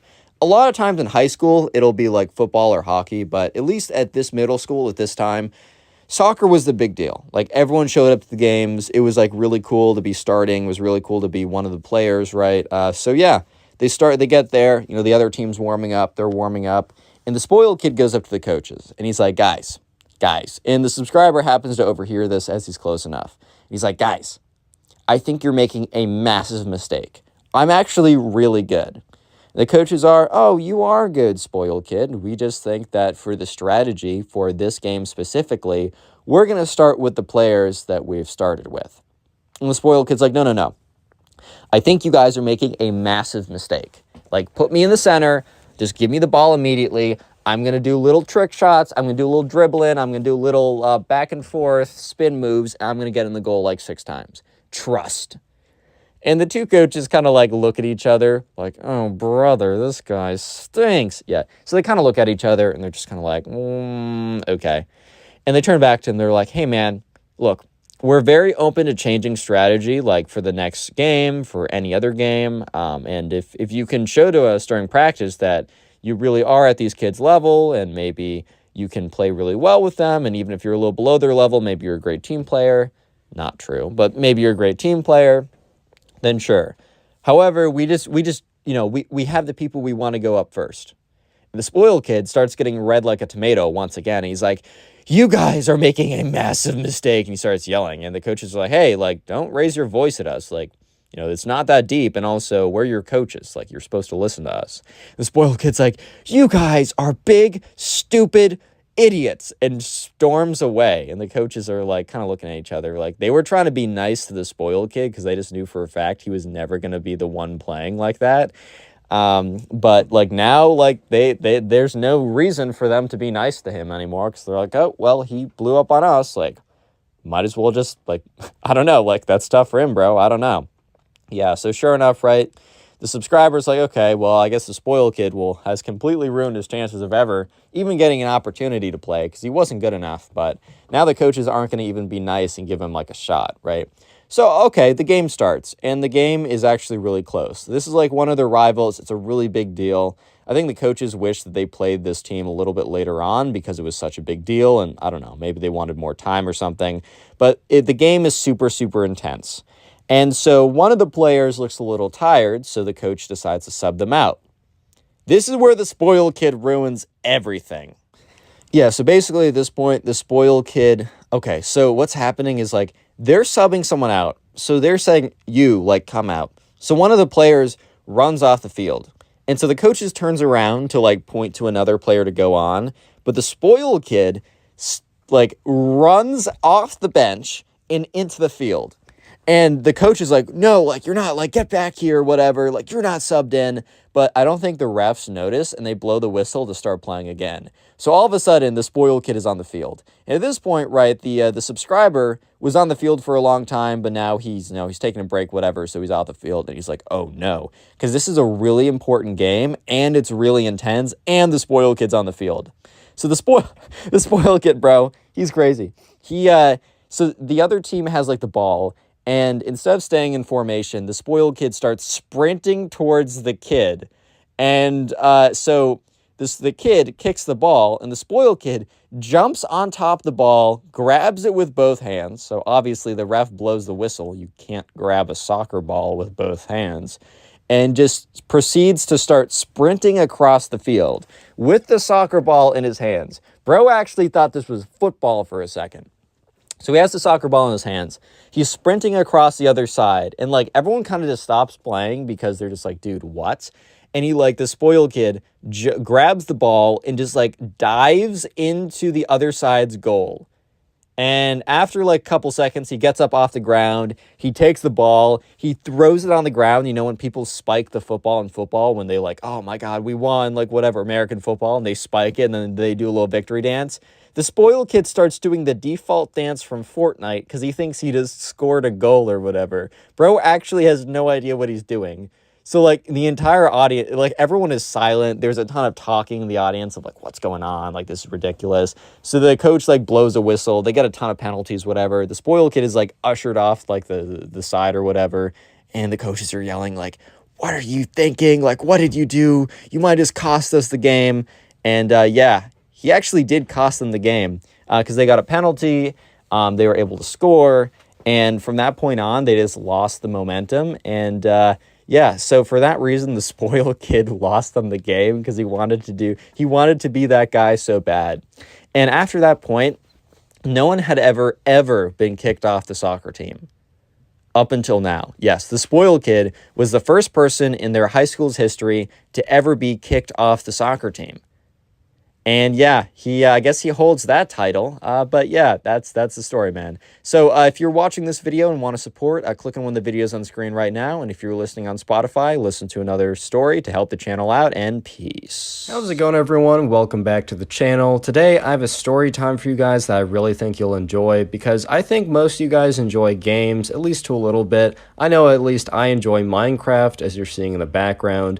And today's story takes place back when I was in 5th grade and I went to a summer camp. And one of my friends at the camp really liked this girl. And this girl basically said no to him and said that I said no to you because you play games and I hate gamers and gamers are disgusting. That's basically what she told him. But at the end of the story, there's a pretty crazy twist that really does make the whole thing worth listening to. So I do hope you guys enjoy. And if you don't want to be called disgusting by your crush, subscribe to the channel with notifications on because you won't see my stories otherwise. And also leave a like on the video as I'm feeling generous today and will give you nothing in return if you do so. And yeah, let's hop right into the story. So as I said a little bit in the beginning of the video, I went to this summer camp for 2 weeks when I was in 5th grade.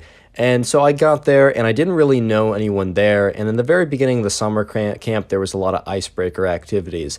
At this time in 5th grade, as you guys might know from some of my other story times, I was a big fan of Minecraft. I kind of didn't really play it that much in like the beginning of high school, but definitely like 5th grade, 6th grade, I was a big fan of it. And a lot of my school friends and I would spend a lot of time talking about it. We would play it. It was really just a really good time, just a fun time. Also, my friend was a big fan of Mega Walls at the time, if you remember that game. That has a lot of memories to me. Anyways, though, I'm at this camp, right, and I don't know anyone, and there's an icebreaker activity. Basically, the icebreaker activity goes along the lines of basically someone can basically say something that they like or they really like, and then basically anyone else who like also enjoys that subject matter can like come to the middle and like, you know, talk to the people and like hang out with them or whatever. So the game was played a little bit and there was some kind of like generic stuff like I like ice cream, I like dogs, and it's like, yeah, I like ice cream, I like dogs, and I went to the center for those, but because it was so like broad and generic, like half the, like if not more than half the people went to the center, so it wasn't super helpful. Basically, then this one guy comes to the center and he basically says that he really likes Minecraft, and now this one was a bit more specific, and while Minecraft was super popular at the time, it was really only like 4 to 5 guys who went to the center, and I was one of the 4 to 5 guys. And because this was kind of a smaller group of people, the thing is, those actually became my friends during the 2 weeks at camp. I'm actually still somewhat in contact with like a few of them. But basically, those 4 to 5 guys are the kind of the main friends I have at the camp. And one of them is one of the main protagonists at the camp as well. And his name is Will. So my other, like, you know, the other 4, or I think it was like, yeah, the other 3 friends at that time, because there was like 5 people in the center. One of them was me, one of them was Will. The other 3 friends, they still play a role in the story, but like not big enough that I should give them a name and then get confused. So if they say something, I'll just say one of my friends said, and this assume it's not me or Will who said that. So we kind of form a little friend group, and it's not like a clique or anything. If anyone wanted to be friends with us, they could, but we kind of like, we started talking about Minecraft. We started talking about like our favorite things to do, if there are any servers we like to play on, like basically our thoughts of what they should add, all that. Is Hero Brian real, all that good stuff, man. But anyways, right, so the day goes on, and like there's a nighttime activity, and we're just still sticking together. And right, so we've kind of formed a friend group, and we really like Minecraft, but we're also kind of known as like the group of kids that went to the center who said that they really liked Minecraft. I'm not saying that like everyone else like didn't like it, but we were like the five of us. We were like the 5 kids that were like known to be the kids who liked Minecraft, because we all went to the center, and then afterwards everyone always saw us together. So that was kind of a reputation, which was very fair, if I'm going to be honest, because that's like all we talked about, man. That's kind of all we talked about. Anyways, so a couple days into the 2-week-long camp, my friend Will comes back to us and tells us about this girl who he met at one of these kind of like camp activities. And this girl's name, let's just call her Sarah, right? So, Will basically was like, he was at one of these activities, and we weren't there because during the day, they kind of choose what you do half the time, like for the activities. Some activities you just kind of can go to with your friends, but a lot of these activities, right, you kind of have to go to with like, you're assigned them, and it's kind of whoever you meet, which is good because if you don't really have like a group of friends there, it's always an opportunity to meet people. So it makes a lot of sense, right? But anyways, while he was there was this new girl there. Her name was Sarah, and he was like, yo, I really like this girl. So obviously we were super supportive, and we're like, okay, man, you're totally going to get Sarah. Don't even think about it. Like, we got you. Like, we'll come up with something. Like, we got your back on this. And it was kind of fun, man. Like, it's always fun when you're like, especially like back when you're a little kid, your friend had a crush on someone. You're like, ooh, right.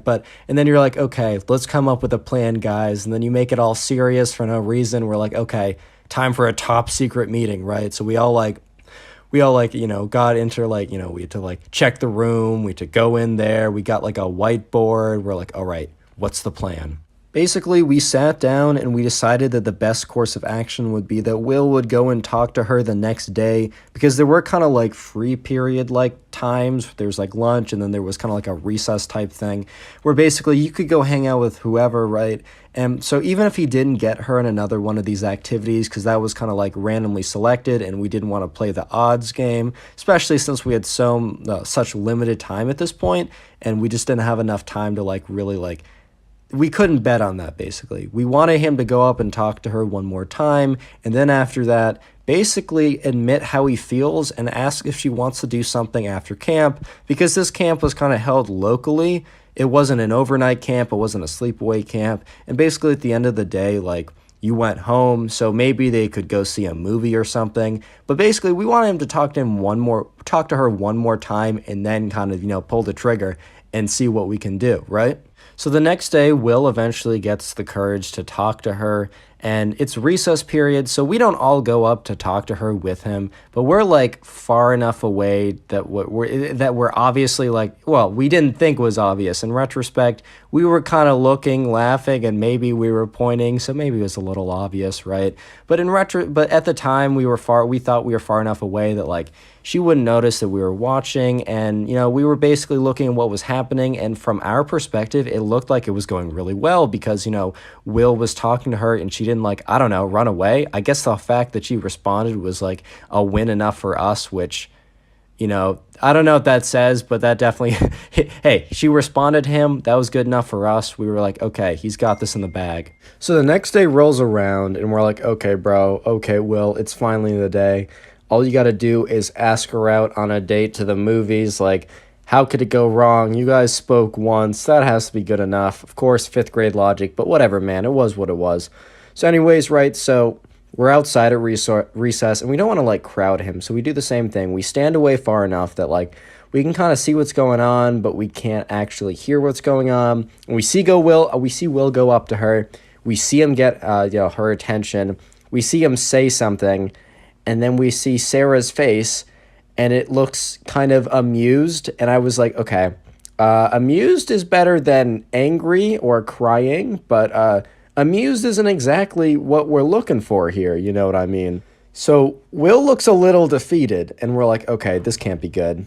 So he comes back, and basically we're like, okay, dude, what happened?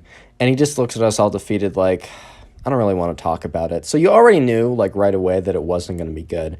So basically, we didn't ask Will about it for a second, but by the end of the day, before we left, he was like, guys, okay, let's talk about what happened. I think you guys at least deserve to know. Just TLDR didn't go well, so just be heads up for that. So we're like, oh man, we're sorry about that. But then he told us the details, bro. Goes on to explain that Sarah said, no, I will not go on a date with you. I don't want to go on a date with someone who's a gamer like you. You're known as one of the Minecraft kids, and I would never be caught going out with someone who is one of the Minecraft kids, so no. Basically being extra rude about it, basically saying that, like, because he played Minecraft, because he played games, she would never go out with him, basically. This sounds a little cruel and petty, but remember, this was 5th grade. Even for 5th grade, to be fair, this was cruel and petty, but remember, it kind of not expected, but, like, this isn't, like, high school or college. This is still middle school. But at the same time, man, even we thought this was a little mean back in the day. You might be thinking, wow, this is kind of a sad story. Let me just say that, you know, it gets a lot better. There's a pretty big twist. But before I get into the twist, if you made it this far into the video, comment door down below, like the thing that you enter a building with, like a door. I just want to see how many people made it this far into the video, as I really do appreciate people watching my videos all the way. So basically, the next day rolls around, and somehow we figure out that Sarah has a thing for this other guy at this camp named PJ. I think I was telling one of my other friends there who was, like, friends with Sarah about the whole thing that went down, and she basically explained, she said, oh, that's so tough, like, I don't know why she was mean about it. Then she also said something about how Sarah had a thing for PJ so that Will shouldn't feel bad because, she probably wasn't going to go out with him, video games or not. And I was like, okay, that's good to know. And funny enough, so the day goes on and we're actually in a group. And this is one of those kind of like group activities where you're assigned. And we got pretty lucky. All my friends and I were in the same group. And then also PJ was in the same group. So we're talking to PJ, and he's actually a pretty cool guy. And I don't really explain to Will that, Sarah has a thing for him since, like, I just learned it, and we just met the guy, and I was like, he seems cool enough, right? Like, and I didn't want to open, like, old wounds or anything.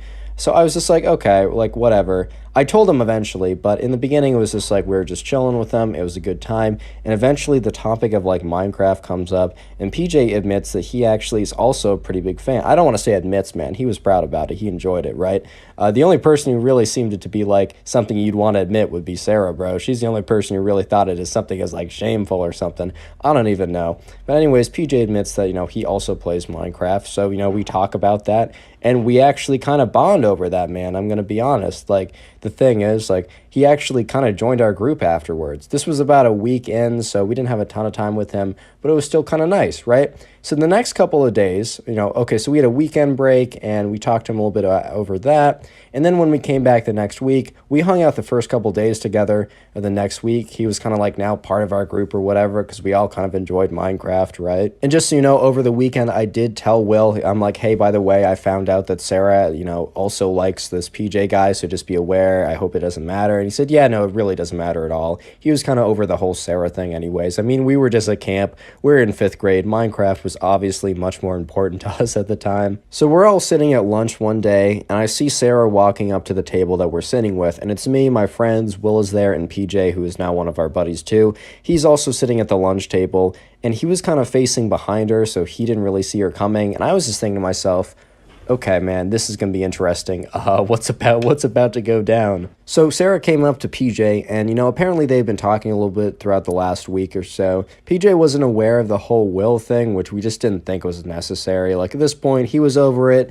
We were over it. It would have just made drama. But Sarah had been talking to PJ for a little bit, and then Sarah, while just kind of standing there, after a little bit of small talk, was like, while Will was there, she knew Will was there, so this was a little bit extra cruel just because of that fact.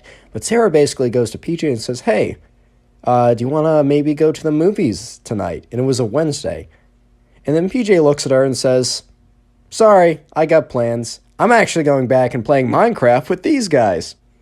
Sarah was like, okay, and left. And while we didn't explain to PJ why that was probably probably the best, most incredible thing he could have ever done, and why Will probably loved him 10x times as much as he did before, we couldn't explain it to him, but bro, I was looking at Will's face after that. He was just sitting there, and he was just smiling because this girl basically rejected him because, oh no, he played Minecraft. And then all of a sudden, the guy of her dreams rejects her to go play Minecraft with Will. And it was a good way to end the camp. And we had no more drama for the rest of the camp. We had a good last couple days together, and some of us even still talk to this day, which is pretty cool. Anyways, guys, if you made it this far into the video, thank you so much for watching. And if you want to support the channel, all you got to do is watch another one of my videos. There's a chance that you'll see some videos on screen right now, and if not, just go ahead and click on my channel. But also feel free, if you want to watch more Storytime videos, to click the Storytime playlist on screen. And if you don't see it for some reason,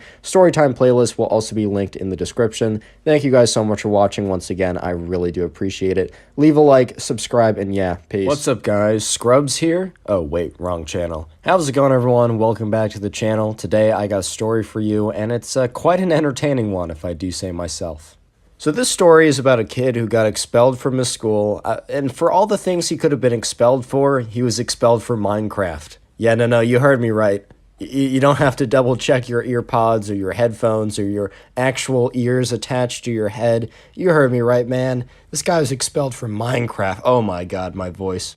And if you don't want to get expelled from your school, make sure to go down and subscribe to the channel with notifications on. If you don't turn on the notifications, you won't ever see my story time or commentary videos. So yeah, with that being said, let's just jump right into it. So I have a friend, Jake, and when Jake was in 7th grade, he had a final presentation for his class, and I forgot exactly what class this was. It was either like English or maybe it was like social studies or something. I don't know, man, but it was something where it wasn't super mathy and it was more like you had to show off some kind of like ability to like present and like talk about a topic and have good writing. So it was one of those classes, right?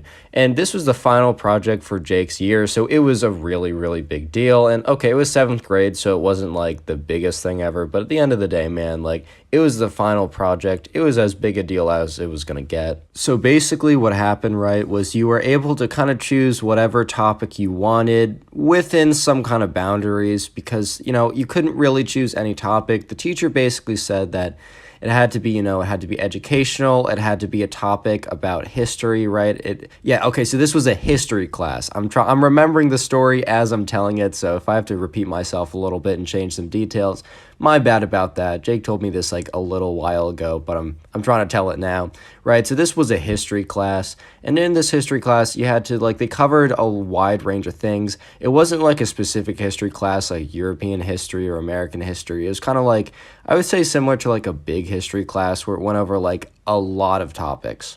So basically, the teacher was like, choose a topic from history, right? Choose a topic from history and talk about it and just have a presentation about it, and yeah, that's basically it. The problem was the teacher decided to not vet the topics people were choosing, which probably isn't a great idea, you know, especially since, you know, you couldn't do anything, but it was also choose your own topic. So, you know, to be fair, the teacher kind of played himself a little bit, but also once you hear exactly what the presentation of Jake's classmate was, it's not 100% the teacher's fault at some point, man. Like, you'll know what I mean in a sec. Right, so Jake had a classmate, and Jake's classmate's name, let's just call him Ben. So Jake's classmate's name's Ben, right? So Ben was in his class, and Ben was a big fan of Minecraft, you know, as everyone is, right? You know, Minecraft, it's a good game. I have some good times on that app, I'm not gonna lie. Obviously, if you look at the gameplay in the background, it's Minecraft, right? It's one of the few games I actually do play, and it is the average gameplay you get in the background of my videos, right? So Jake's friend Ben was a big fan of Minecraft at the time, and Ben was always okay at school in the class. Like, he would go to class. I mean, this is 8th grade, man. You kind of have to show up for 8th grade, right? You don't really stop not going to class, you know, maybe in high school, you know, a little bit in college, but 8th grade, right? He shows up for class, and he's always like, he always participates to an extent, but he really wasn't paying that close attention. Because at this time, Jake's classmate Ben was really just, he was playing a lot of Minecraft, and he was really focused on that. Every single day, he'd go back home, play it with his friends. I don't know exactly what was out at this time, because Jake's my age now, so 8th grade was a little while ago, so I don't think like Bed Wars or a lot of those like fun Hypixel games were like really as popular. It might have been like Sky Wars or some kind of factions or something, but he would always go home and he'd always go play with his friends, right? So Jake was trying to figure out what topic he was going to do. Jake was a big fan of like, World War II and those history, like kind of like the history around that. He always found it like really interesting. So he was probably going to do one of those topics and probably find a specific event, try and figure that out. But also Jake was kind of curious to see what other people were doing because he wasn't sure if people were doing very broad events or very specific ones. For example, Jake was either going to do a presentation on World War II or he was going to do a presentation on, I don't know, like the Battle of like D-Day, right? So he wasn't sure how specific he was supposed to be. So Jake decided to go up to his friend Ben. Jake and Ben weren't like super close, but he didn't have a lot of kids in his class, so he was kind of friendly with everyone. And he went up to Ben and kind of asked him, what he was doing to get a sense of like how specific of an event he was going to do so he could kind of tailor it to his own project. So Jake goes up to Ben and he's like, okay, hey Ben, like what's up? Like what are you going to do for your project? I'm just kind of asking around. I kind of wanted to see like how long the topic or how big or how wide or how broad I should say the topics are. And then Ben replies to Jake with, I'm going to do Minecraft.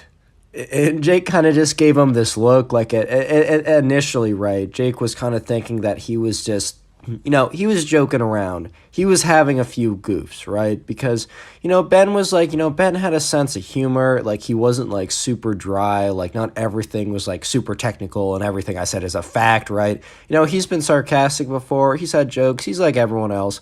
So Ben kind of looked at him and began to crack a smile. But then Ben looked at, Jake. Jake and Ben are not their real names because I'm not going to use real names, so my bad for switching them up. But Jake is looking at Ben, and Jake's starting to crack a smile, right? Because he's like, okay, no shot, this is real. But as he looks at Ben's face, he can just tell that, like, when someone's joking, they have a little bit of a smile. You can see it in their eyes, man. Like, you can see it with their body language.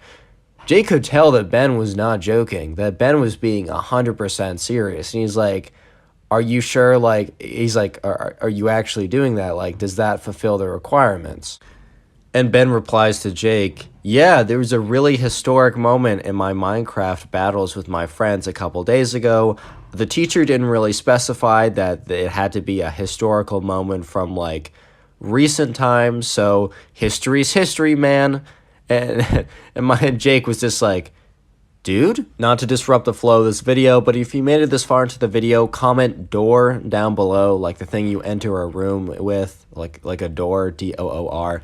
I just like to see how many people made it this far into the video, and if you want to farm some hearts on the channel, I basically heart as many as I can, so if you want to get that little top commenter badge, go ahead and comment door. Anyways, let's get right back into it. Anyways, so Jake left that conversation thinking to himself, okay, Ben is 100% screwed at this point because Jake had ended up asking other people what they were doing and everyone else had super serious topics. It turns out that people were doing it, like it was a mix. Some people were doing really specific, some people were doing it really broad. So Ben decided to just do Jake decided to do just D-Day, like a very specific event in World War II, as he thought it would be easier to do and, more interesting for him to learn a little bit more about a specific event instead of like general history about a large event. So, but the problem was everyone else was doing super serious stuff. And when I mean serious, I just mean like actual historical events, not, you killed my Minecraft dog and now I'm going to burn down your house type history. Like they were doing like, I don't know, French Revolution type history, man. Anyways, so the day of the final presentation, it's the final day, right? So they've been working on this for about a week, or it's like a week and a half or something. They got a decent amount of time to do this. So everyone, people are coming up. They either have a poster. Some people have like slideshow presentations. Some people have little PowerPoint stuff. Some people did like crafts or whatever. There are also some people that didn't have a lot of visual aids but had pretty good like presentations. And the teacher was pretty happy with how it was going. You could see he was in a good mood, like he was impressed. Everything was going great. Even my friend Jake went up there and he was doing great, man. Like he had a good presentation. And then it was Ben's turn. And Ben tells the teacher, hey, I got a presentation, but it's a lot of visual and I need to plug into the projector. And basically, or not the projector, but screen share. So like he basically screen shared his computer to something that was projecting on the board. It might have been a projector, but basically he was able to mirror his computer to the board. And he turns on a presentation and my friend was just like, oh no, Ben. Because he kind of thought that Ben wasn't actually going to go through with it. You know what I mean? But when he turns on the presentation, everyone sees Minecraft. So basically, Ben is like, okay, so today I'm going to tell you the history of the greatest battle of all times on my Minecraft faction server. And the teacher's face, bro, my friend was telling me that the teacher's face dropped. So then Ben clicks a video, and it's like, one of those like montage videos with like the music in the background. And so there's like music in the background. He's like PvPing some guy. And it's like Ben's just looking around, looking all proud. And basically what happens is the teacher gets so mad at him that he tells him to stop the presentation immediately. Like the video was like 2 minutes long and he was like 45 seconds into it. And he was like, Ben, I need you to stop this He turned this off right now. And Ben's face was a little bit shocked. I really think he believed that he was going to be totally fine going into this. And look, man, there's nothing wrong with Minecraft. There's nothing wrong with like really liking your craft, right? That you're having a good time. Like, look, I love Fit MC and he makes videos about the history of a Minecraft server 2B2T. That stuff is cool, bro, like 100%. But it's just like not the right place, not the right time, if you know what I mean. But basically what happened was the teacher sent him to the principal's office and he actually got sent home for the day. So basically the principal and the teacher worked together on this kind of punishment / solution where Ben would have to stay home for basically 1 or 2 more days and finish and make a real project, what they said. So instead of getting a week and a half, he had to make one in 1 to 2 days. And the thing that kind of was unfortunate for Ben was that like there was a week left of school, but it was kind of just like fun activities because like they were kind of done with the work, at least in that class. But the teacher and the principal came together and they were like, this makes the most sense. I think in the beginning I might have said expelled. I meant suspended. Kind of not the same thing, but it was the same thing in my head. But yeah, guys, if you have a presentation and you're not supposed to do Minecraft, don't do Minecraft, man. I love the game too. It's just not worth it. Thank you guys so much for watching today's story. If you enjoyed it and want to help out the channel, literally just watch another video. It really helps the channel. You might be seeing videos on screen right now, and if you don't see the videos on screen, you can always click on the channel, but there's also a Storytime specific playlist if you want to watch stories on my channel, and if you can't see it on screen, the story playlist is linked in the description. It says Storytimes, so yeah, click on that, and yeah, thanks guys so much. See you in the next one. Peace. How's it going, everyone? Welcome back to the channel. Today I have a story that is probably one of the funniest ways I've ever heard someone being suspended from their school, where basically you have to explain to your mom, I got suspended from school, and it's because I Minecraft PvP'd some kid in my hallway.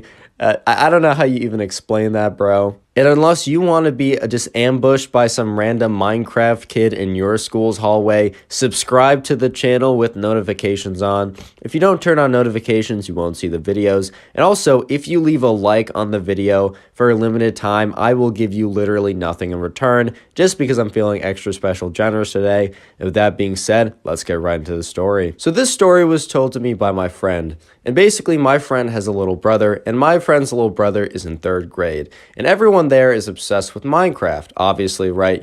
When I was in 5th grade personally, and Minecraft was also having a wave of popularity, that was like the #1 thing I used to think about. My friends and I always used to talk about it.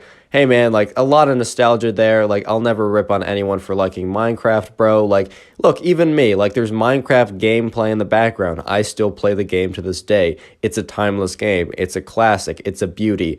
I'm getting off track. Anyways, so this kid and his friends are a big fan of Minecraft, bro. They talk about it all the time, right? They go back home, they hop on Bed Wars. Like, I used to not play Bed Wars back in like the good old days because like it wasn't a thing. Just like the occasional like, high pixel mini games, maybe some single player worlds. But anyways, this story's not about me. Anyway, so they'd hop on like Bed Wars when they got back. They'd talk about it the day before. They would try and do some like I don't know, hardcore survival worlds like with each other.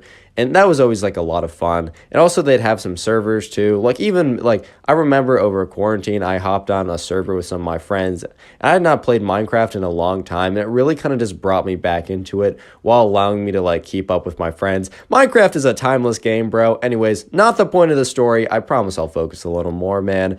I'm just letting my love show a little bit too much. Anyways, in my friend's little brother's class, there was this one kid, let's call him Brian. That's not his actual name, but obviously I'm not going to use this kid's actual name, and I wasn't even told it just for extra security reasons, so maybe it is Ryan by just random chance.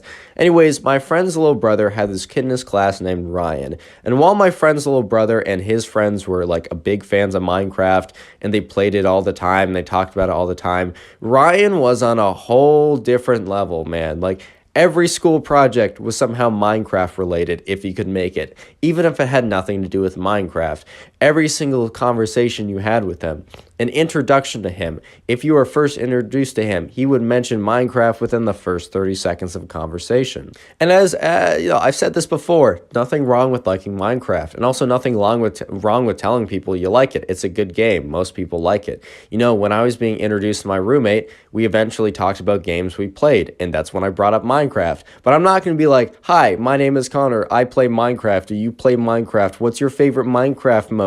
Is Hero Brian real? Like, I'm just not going to do that. And neither should you. Yeah, obviously, like, if you're talking to someone and the fact that, like, game comes up and you guys both like Minecraft, then you can really dive into it. But this guy, Ryan, or this kid, Ryan, I should say, because they were in, like, I think they were in, like, third grade or something. This kid, Ryan, right, he would just go, like, he would dive straight into it. It'd be like, hi, my name is Ryan. I love Minecraft. Like, T-minus, like, 15-second, like, I said, like, it's a speed run, bro. He was speed running as fast as he could say, I like Minecraft in a sentence per introduction. Like, he definitely got the world record for that.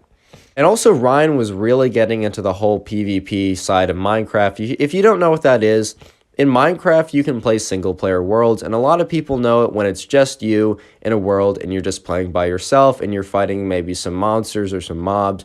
But if you didn't know, you can also play with friends and also random people around the world. There are a lot of different game modes, but one of the game modes is when you fight one other person or sometimes multiple, but it's mostly you versus another person, and you're either fighting each other with swords or rods or bows or like all this kind of stuff. PvP is actually one of the parts of Minecraft I play the most, as I find it fun and entertaining. So one day, my friend's little brother and his friends were talking about Minecraft, and they were talking about how they wanted to hop on Bed Wars later in the day. I haven't played Bed Wars in a quick second. I should really hop back on. But anyways, my friend's little brother and his friends were talking about Bed Wars, and then Ryan decided to join the conversation, saying, you guys still play Bed Wars? You guys should play UHC Duels, or that's basically one of the Minecraft PvP game modes. So my friend's little brother and his friends asked Ryan, oh, I don't know what that is. Can you tell me about it? And class was about to start, so Ryan was like, let me get your gamer tags and I'll like show you later on tonight. Let's hop on Hypixel. We'll play a little bit, right? So later that night after class, they all hop on, and Ryan is just like, he duels them individually on Hypixel and absolutely claps all of them. Like, this man is like hitting them from like 6 blocks away. Not really. He wasn't cheating, even though maybe he was. Not 100% sure, but he was just really good, and he was playing a lot of this. But he said something really weird at the end of it in the chat. He said, this is all on Hypixel, but did you know Minecraft PvP is real? Like, it happens in real life. And they were just like, dude, what are you talking about, Ryan? Like, what are you even saying at this point? So Ryan says, tomorrow at school, I'll show you, right? So they were all kind of curious. So my friend's little brother and his friends, they got to school, and then they find Ryan at recess, and they're like, hey, man, what are you talking about? He says, let me show you. So Ryan brings them all back to his locker room, right? and he opens up his locker, and it has, the one of those like foam Minecraft swords. If you don't know what I'm talking about, there's like a toy that's like a Minecraft sword, but it's like foam. So he brings that out. And then he also brings out a stick with a rope attached to it. If you don't know, that's supposed to be a rod. And in Minecraft PvP, a rod is a pretty big thing in a lot of game modes. So he has his foam Minecraft sword, a rod, and then an apple that he painted golden. So he tells all the other guys, like, I've been training very hard to PvP people in real life. And they're just all like, bro, Ryan, what are you talking about? To interrupt the video real quick, if you made it this far into the video, I would like you guys to comment door in the comment section down below. I just like to see how many people made it this far. As well, I try and heart as many comments to say door or the secret phrase of the video every single time. So if you want to get top commenter, just go ahead and do that. Also opening up submissions to have your very own stories featured on the channel. All you got to do is go to my Instagram, which is Connor Pugs. It'll also be on screen right now, and just hit DM and send me a story. Try and add as much detail as possible because I try and make these videos 10 to 14 minutes to keep you guys entertained. So don't just say, oh, this happened and not say much more. Anyways, let's get right back to the story, right? So Ryan was telling these guys, I've been training to PvP people in real life for so long. Like, I can't wait till it actually happens. And they're just like, bro, you know that those things don't actually work. Like, that piece of that stick with a rope on it is not going to knock people back to get them into sick, epic combos, bro. It just is not going to happen. That, like, foam Minecraft sword, like, bro, that's going to, like, break if you hit it too hard against someone. And they're barely going to get, like, they're not even going to get a scratch, man. They're going to get literally nothing. And also, that golden apple is probably toxic if you ate it. You will get no healing. You'll actually, like, inflict damage and probably, like, poison for, like, 2 hours. That's a bad effect. Like, bro, it's not going to work.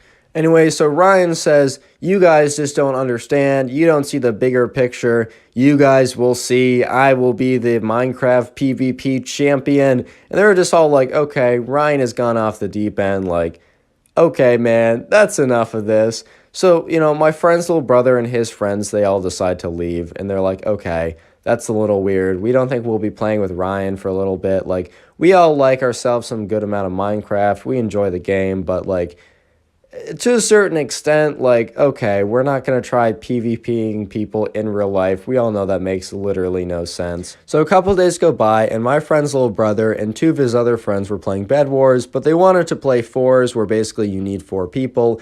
And my friend's little brother and his other friends, some of the other ones, they just had homework or they weren't on, so they needed another person. So they decide to message Ryan since they saw his account was active. And they message Ryan, they say, hey, we need a 4th, do you want to play with us? Also because they know he was pretty good and they like winning. And then Ryan was like, no, I just have my account on for, I think he was playing another game mode that, like, you could, like, farm something. I'm not exactly sure why, but his account was on. But he was at his computer just, like, taking a break or something because he replied, no, I'm busy preparing. And they're like, preparing for what? He's like, I've been practicing my PvP skills. And they're like, oh, what game mode? He said, not on here. I've been doing it in real life. People are not prepared for my Minecraft PvP skills. And then my friend's little brother and his friends were like, bro, Ryan, are you still on that whole Minecraft PvPing people in real life thing? You know that's not actually a thing, bro. You do realize. And Ryan responds kind of angrily in all caps. He's like, I'm competing in a tournament tomorrow. You guys will see. This is super legit. You guys are just all haters. So my friend's little brother and his friends were like, all right, Ryan, bro, like, okay, I guess we'll see. So my friend's little brother and his friends get to school tomorrow, and they're going to, like, ask Ryan, like, okay, what's this tournament you're talking about? Like, they were kind of curious, even though they thought it was kind of weird. So they're looking around for Ryan, and Ryan was kind of late that day, right? He wasn't there. And they didn't see Ryan for, like, the first period class. So they thought, like, oh, maybe there really is a tournament, and he had to go, like, drive to it, or he had to take the day off. But then recess comes around, right? So they're just all chilling outside, and then they see Ryan step outside. He has a Minecraft Steve head on. He has, like, paper that is like painted blue to, like, represent diamond armor, like, taped onto his shirt and his pants. And then in his right hand, he has like the Minecraft foam sword. In his right hand, or his other hand, he has the wooden stick and the string on it, and he says, "It's time for battle!" So Ryan starts just sprinting at random people, and at first he kind of like flings the stick at them to have the rope kind of like gently brush at them. Because if you don't know, the first thing you do is you rod someone to knock them back, and then you try and hit them to get them into a combo in normal Minecraft PvP. But he brushes his rod against them, and it like kind of like the string kind of like floats around, and then he starts like boinking them with like the foam sword, and they're like, "Oh, that's kind of annoying. Stop." Like, bro, that's kind of irritating how that's like the foam is slightly brushing against me again and again. And the teacher is like, "Ryan, stop that." Because Ryan is just going around like whacking kids with this foam sword. And he's like, "I will be number one. I will be the best." And he starts like just whacking more people with this foam sword, just going around. It's like, they're like, "Ryan, if you don't stop right now." And he just goes around. He's like, "I will be number one." It just goes like, start bopping someone until like an older kid, he's in probably like 5th grade or something. I think Ryan is like in 3rd grade or whatever, right? So he goes up to an older kid, Ryan does, and he goes, this is for like Minecraft PvP." And he bops him with the foam sword, and the older kid just looks at him, grabs onto the foam sword, rips it out of his hand, and Ryan's like, "That's not fair. He's hacking." Like literally 5 seconds later, Ryan is like grabbed by a teacher and is rushed to the principal's because he did just go around hitting a bunch of kids. Like, you're not supposed to do that, man.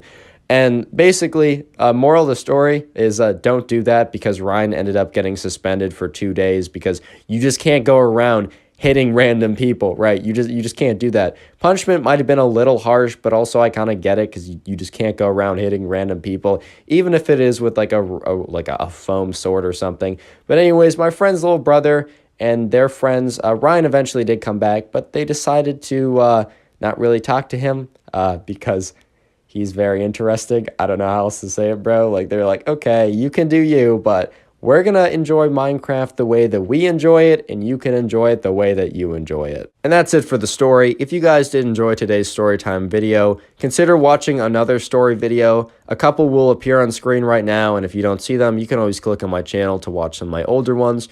Or a more convenient way is watching the Storytime playlist, which will be the first link in the description, but it'll also appear in the top right corner. Just go ahead and play that and, I don't know, play some games or something. Anyways, thanks so much for watching. See you in the next one. How's it going, everyone? Welcome back to the channel. Today I have a subscriber story of when the spoiled, spratty girl basically got absolutely wrecked by the Minecraft kid. I don't want to spoil exactly how she got wrecked, but let me just say that it was pretty incredible, enough that I thought I'd have to tell this story. And she was definitely brought down to earth. Someone definitely popped her super, super inflated ego, and it was pretty hilarious. If you enjoy story videos, make sure you are subscribed to the channel with notifications on. Also, leave a like on the video because you'll get literally nothing if you do that, which is a pretty epic deal. With that being said, let's jump into the story. So this story was sent in by a subscriber. You can send in your own stories to my Instagram. It will be in the description. But anyways, right, the subscriber, he's in this class and he is in 7th grade. In this class, there's this one kind of group of girls, which are like the popular group, but there's this one girl who's kind of like the alpha of the pack. I know that sounds a little weird, but you know how sometimes there's like a group of popular people and one of them is like obviously the dominant ones and the other ones are kind of like the followers. It's pretty stereotypical in a lot of like movies and TV shows to have that, and it actually was like this in his class. Anyways, let's give this girl a name. We're just gonna call this girl Erin because I watched The Office recently and that was a name that's in The Office. Anyways, right, so Erin is kind of like the top dog of like her pack of popular people. And the thing is, these girls are like popular, but they're the popular type that like, for some reason that they're kind of known as popular, even though a lot of people really don't like them because they've kind of garnered a reputation of not being, great people. Like basically this group of girls will like snub other people. They'll kind of like make comments. They'll like spread drama, kind of like all the like the nasty stuff that's like portrayed in movies of like popular high school cliques and stuff. It was basically that, but in real life. But yeah, so most people didn't like them and they didn't dislike them for like no good reason. Erin and her clique were definitely like not good people. I mean, maybe they were fine people, but they were caught up in the drama of like being the popular 7th grader. Honestly, I bet they'll look back one day and be like, wow, that was so stupid. There's also a kid in this class kind of known as the Minecraft kid. I'm not going to bother giving him a name. I'm literally just going to call him the Minecraft kid for the duration of this video. This Minecraft kid was known as the Minecraft kid because he would literally he would play Minecraft like in class. Like he would have his computer out, he'd have his mouse out, and he found kind of a spot in the room, and he also was playing like game modes that didn't need a ton of clicking, right? So he could actually get away with it to play it during class. But everyone kind of, at least in the back of the room, and then it's kind of spread as like common knowledge to the front of the room, people kind of knew that he was doing it. So he was kind of known as the Minecraft kid. He was also like not like super cool in that type of sense. Like he was a decent guy and everyone like had good interactions with him. But he was kind of like, he was a little nerdy. He was a little sweaty, right? It is what it is. No offense to liking Minecraft. I mean, obviously, like that's the gameplay I use in all my videos. I obviously enjoy it. I enjoyed it a lot when I was like in 5th, 6th grade, and I enjoy it a lot now. But he was kind of known as that, and he wasn't like, Aaron and a group of girls he wasn't the guy that they were necessarily going after, which maybe he's going to be some like, you know, insanely wealthy crypto hedge fund quant guy because of all of his time on the computer, but he isn't that now, so that's why they didn't want him. Aaron and her friends were more into the whole like Brad and Chad type guys, kind of like the top 2 dudes on the school's football team. One of them was in their grade, another one was in the 8th grade, but that's irrelevant. They're not even part of the story, really. I just got that little bit of detail. I thought I'd add it. Anyways, right, so Aaron and her girls one day are bored. You know, and what else should they do besides try and be bad people, right? Because when I'm bored, I try and be a terrible person. Just kidding. I usually make YouTube videos. But anyways, right, Aaron and her group of, I'm just going to call them Aaron and her minions from here on out, because that's really fitting for the story, right? Aaron and her minions were bored one day, so they thought to themselves, who can we mess with? Aaron and her, I'm 19 years old. Why am I still having voice cracks? Why? What? So Aaron and, oh my God, dude. Anyways, so Aaron and her minions, right? So Aaron and her minions were like, okay, we have a great idea. And they had a devious plot, right? Their plot was to basically Aaron to ask out the Minecraft kid on a date. And then during the date, like basically say, like troll him and be like, you know, I didn't actually want to go out with you. This is a big joke. Like, it sounds really immature as it is and cruel, but these were like the mean 7th grade girls. So like, and in a sense, like, can you really, like, I'm not super shocked. It's still cruel and mean and like ridiculous, but I'm like, okay, mean 7th grade girls, I can kind of see it happening. Aaron and her minions thought their plan was like super funny or something, so they started going around telling a few people what they were planning to do. And these people, since they didn't necessarily fear them, but they didn't want to get on their bad sides, they were like, aha, yeah, that sounds like something, right? They didn't necessarily endorse it, but they also weren't like, you guys are awful for thinking of that, you guys are terrible people, as they were. And I don't want to, okay.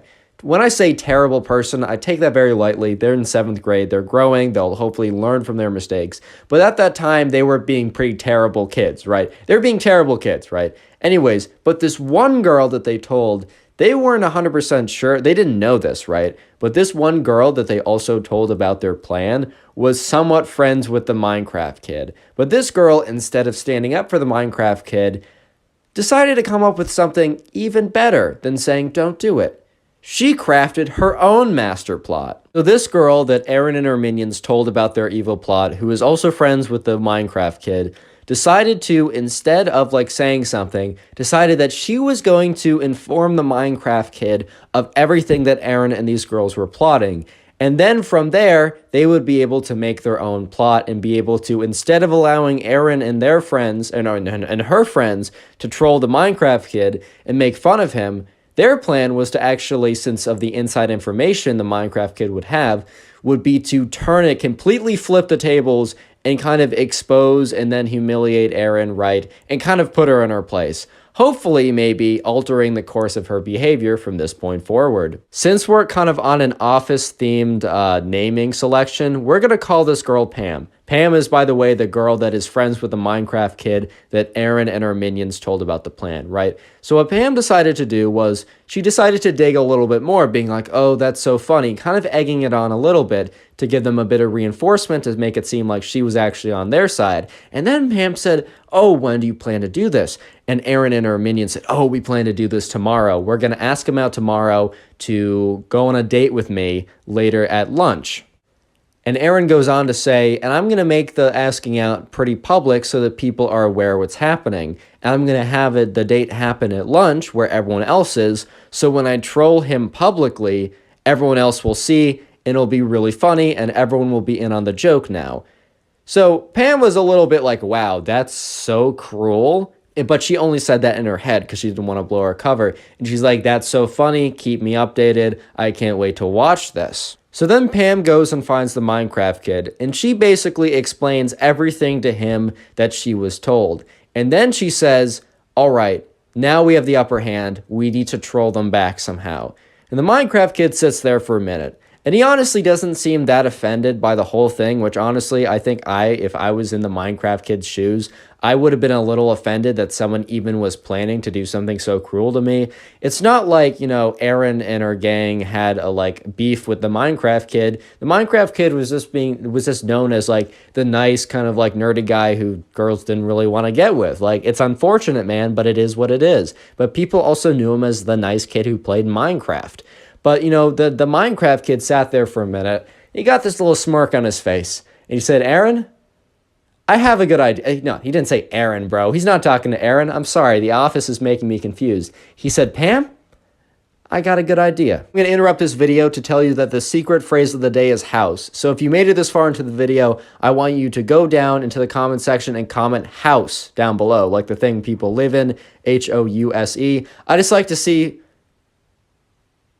Yeah, I spelled that right. Okay, I was panicked for a second. I'm like, did I just make myself look like a fool? Anyways, I just like to see who makes it this far into the video, and I will try and heart as many of those comments. So if you want to farm hearts and get top commenter, that's the best way to do it. With that being said, let's get back to the story.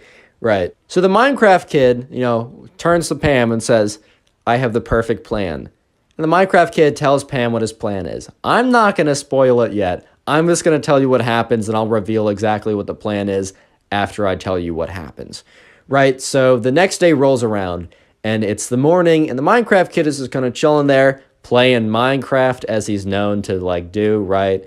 So the Minecraft kid is just chilling there, and basically what happens is he's waiting, and he's waiting for Aaron and her minions to come over, and for Aaron to ask him out on a date, all public, and everyone's gonna know, and they're going to be like, oh my God. And he's supposed to react like, oh my gosh, the popular girl wants to go on a date with me. But little do they know, the Minecraft kid's actually in on it. And he's got his own plot. And he himself has a plot as well. The thing was, since Aaron and her minions told so many people about the plan, it basically got around to everyone what the plan was. And a few people actually did try and tell the Minecraft kid. The Minecraft kid's went up to them. He's like, I'm totally aware. I got a plan of my own. Do not let Aaron know that I know. And honestly, that was a little risky. There was a chance Aaron would have found out, but thankfully Aaron didn't find out. So Aaron and her, her minions go up to him, and very loudly, Aaron's like, hey, Minecraft kid. She actually says his real name, right? But we're calling him Minecraft kid. Hey, Minecraft kid. Wow, you're so cute. Do you want to go on a date with me? And she says it in such an animated, fake way that it's so obvious. But the Minecraft kid decides to play into it because he wants to have his own plot happen. He said, oh, wow, really? Yeah, sure. And she's like, oh, let's go on a date at lunch today. And she looks around the room. Aaron looks around the room. And she's like winking and everything. And people are kind of grimacing because they're like, this is beyond cruel and messed up, right? They're like, hey, yo, right? This is insane. And he's like, yeah, sure. And Aaron and her friends walk back to the front of the room. They're all smirking and they're kind of talking to people because they're in on the joke, but they don't realize that Minecraft Kid has a whole has a whole trick up his sleeve, dude. The subscriber that told this story knows all of this because he was one of the people who was told about Aaron's plan, and he actually went up to the Minecraft kid and told him, and he was told by the Minecraft kid, like, I got a plot of my own, and afterwards he went up to the Minecraft kid and asked for like a rundown of everything. Lunch eventually comes around and their scheduled date is about to happen, and the Minecraft kid is sitting there all confident because, you know, he knows what's about to go down, and he knows that no one else besides maybe Pam knows what's about to go down. So Erin comes down, she goes over to the table, and she sits down, and she has this smirk. The plan is for Erin to eventually start, like, at one point, pretty soon, to be like, this isn't a real date, like, this was a prank. I would never go out with someone like you. I know, sounds like ridiculously cruel. This is 7th grade, my guys. Like, I don't know how else to say it, right? But anyways, right before Erin is able to say anything, the Minecraft kid says, oh, my fault, getting a phone call right now. The Minecraft kid starts talking really loudly, and he says, yeah, no, I'm not doing anything important right now. Yeah, no, I'd love to go on a date. Right now? Yeah, just come into the lunchroom. I'd love to go on a date with you. And Erin's just sitting there like, hey, yo, what's happening? So basically, the Minecraft kid had an older sister who was 1 grade older. And this older sister was pretty popular, but she was very nice. And this older sister had a friend who was very, very pretty and known as being like one of the prettiest girls in the school. And Minecraft kid told his older sister about what had happened, and he asked if that pretty friend can pretend to go on a date with him, right? And she said, yeah, of course. And the pretty friend was like totally in on it. We're going to call the pretty friend, we're going to call her Audrey, right? So back to the story. Minecraft kid is sitting there, and Erin is just like, what? She's completely just like flabbergasted. And people around her were listening in because they were like, this is about to be so cruel and just like a bloodbath. Like, we do want to hear what happens though. And they're like, oh my God. And they start whispering and word starts to spread of what Minecraft kid just said. And as people were starting to realize what was happening, the doors open and Audrey, the Minecraft kid's older sister, very hot friend, walks in. And it's just like sits down and says, hey, like she comes up to the Minecraft kid and she's like, hey, do you want to go on a date? And he said, yeah, sure. Let's go over there. And Erin is just like, her face is just like no emotion, completely void of emotion. And so, yeah, the Minecraft kid and Audrey just go over to another table and they're sitting there having a good discussion because like Audrey's been over to the house a couple times because she's friends with the Minecraft kid's older sister. So like the Minecraft kid and Audrey are actually like low-key kind of friends and they talk about like some nerdy stuff together that Audrey doesn't have a lot of friends to talk about with. But anyways, right, the impression is that Minecraft kid basically decided to level up mid-date, which you should never actually do. That's a very cruel thing to do. But the reason why he did is because, like, he was trying to, like, Erin deserved it at this point, right? So what happened was Erin kind of had to do a walk of shame as word spread about what happened. Yeah, that was the ending of the story. Pretty crazy, right? If you guys want to submit your own stories, Instagram Connor Pugs down below. If you want to support the channel, literally just go ahead and watch another one of my Storytime videos or click on the Storytime link, which is first link in the description to go watch some old videos and support the channel. Thank you so much for watching. Peace. In today's subscriber story, this Minecraft kid is being super annoying to this girl while she's doing a presentation, but the once thought to be shy girl reveals a side that no one has seen before and puts this Minecraft kid in his place. The way she does this is absolutely hilarious, so make sure to stick around and enjoy the story. This whole story went down on this one day that in my subscribers class, there was a huge presentation that was like a large percentage of his grade. They were in like, I think 7th grade, I think it was like 7th or 8th grade, the subscriber didn't really specify, but basically this was towards the end of the year and it was a really, really big assignment. There's this kid in this class and he was kind of known as like the sweaty gamer Minecraft kid. By the way, there's nothing wrong with liking Minecraft. In fact, you know, I play it all the time. Look at me. I'm playing in the background right now. That lovely, wonderful Minecraft parkour that I keep messing up and making it unsatisfying, but whatever, right? Anyways, I like Minecraft. Nothing wrong with being Minecraft and liking it, but being a Minecraft kid or a sweaty gamer kid has a bit of a connotation to it, and that's how the subscriber subscribed him. Also, he was kind of known for being like annoying and just trying to mess with people for the sake of messing with people. And if you do that, karma will probably get you like it did in this video. By the way, if you want to submit your own stories, submit them to my Instagram. It's just Connor Pugs. The ad is in the description. Anyways, back to the story. So another character in this whole event, right, is this girl who is not really known by the class that well. She's kind of known as like the shy girl, and let's give her a name. Let's call this girl, let's call her Natalie, right? So Natalie is kind of like quiet. She kind of keeps to herself. She was new this year, so in the beginning of the year, she was new. She made some friends, right? But a lot of people had been like there for since like the very beginning, and it was a little difficult, and she didn't really speak up that much. So she wasn't really known for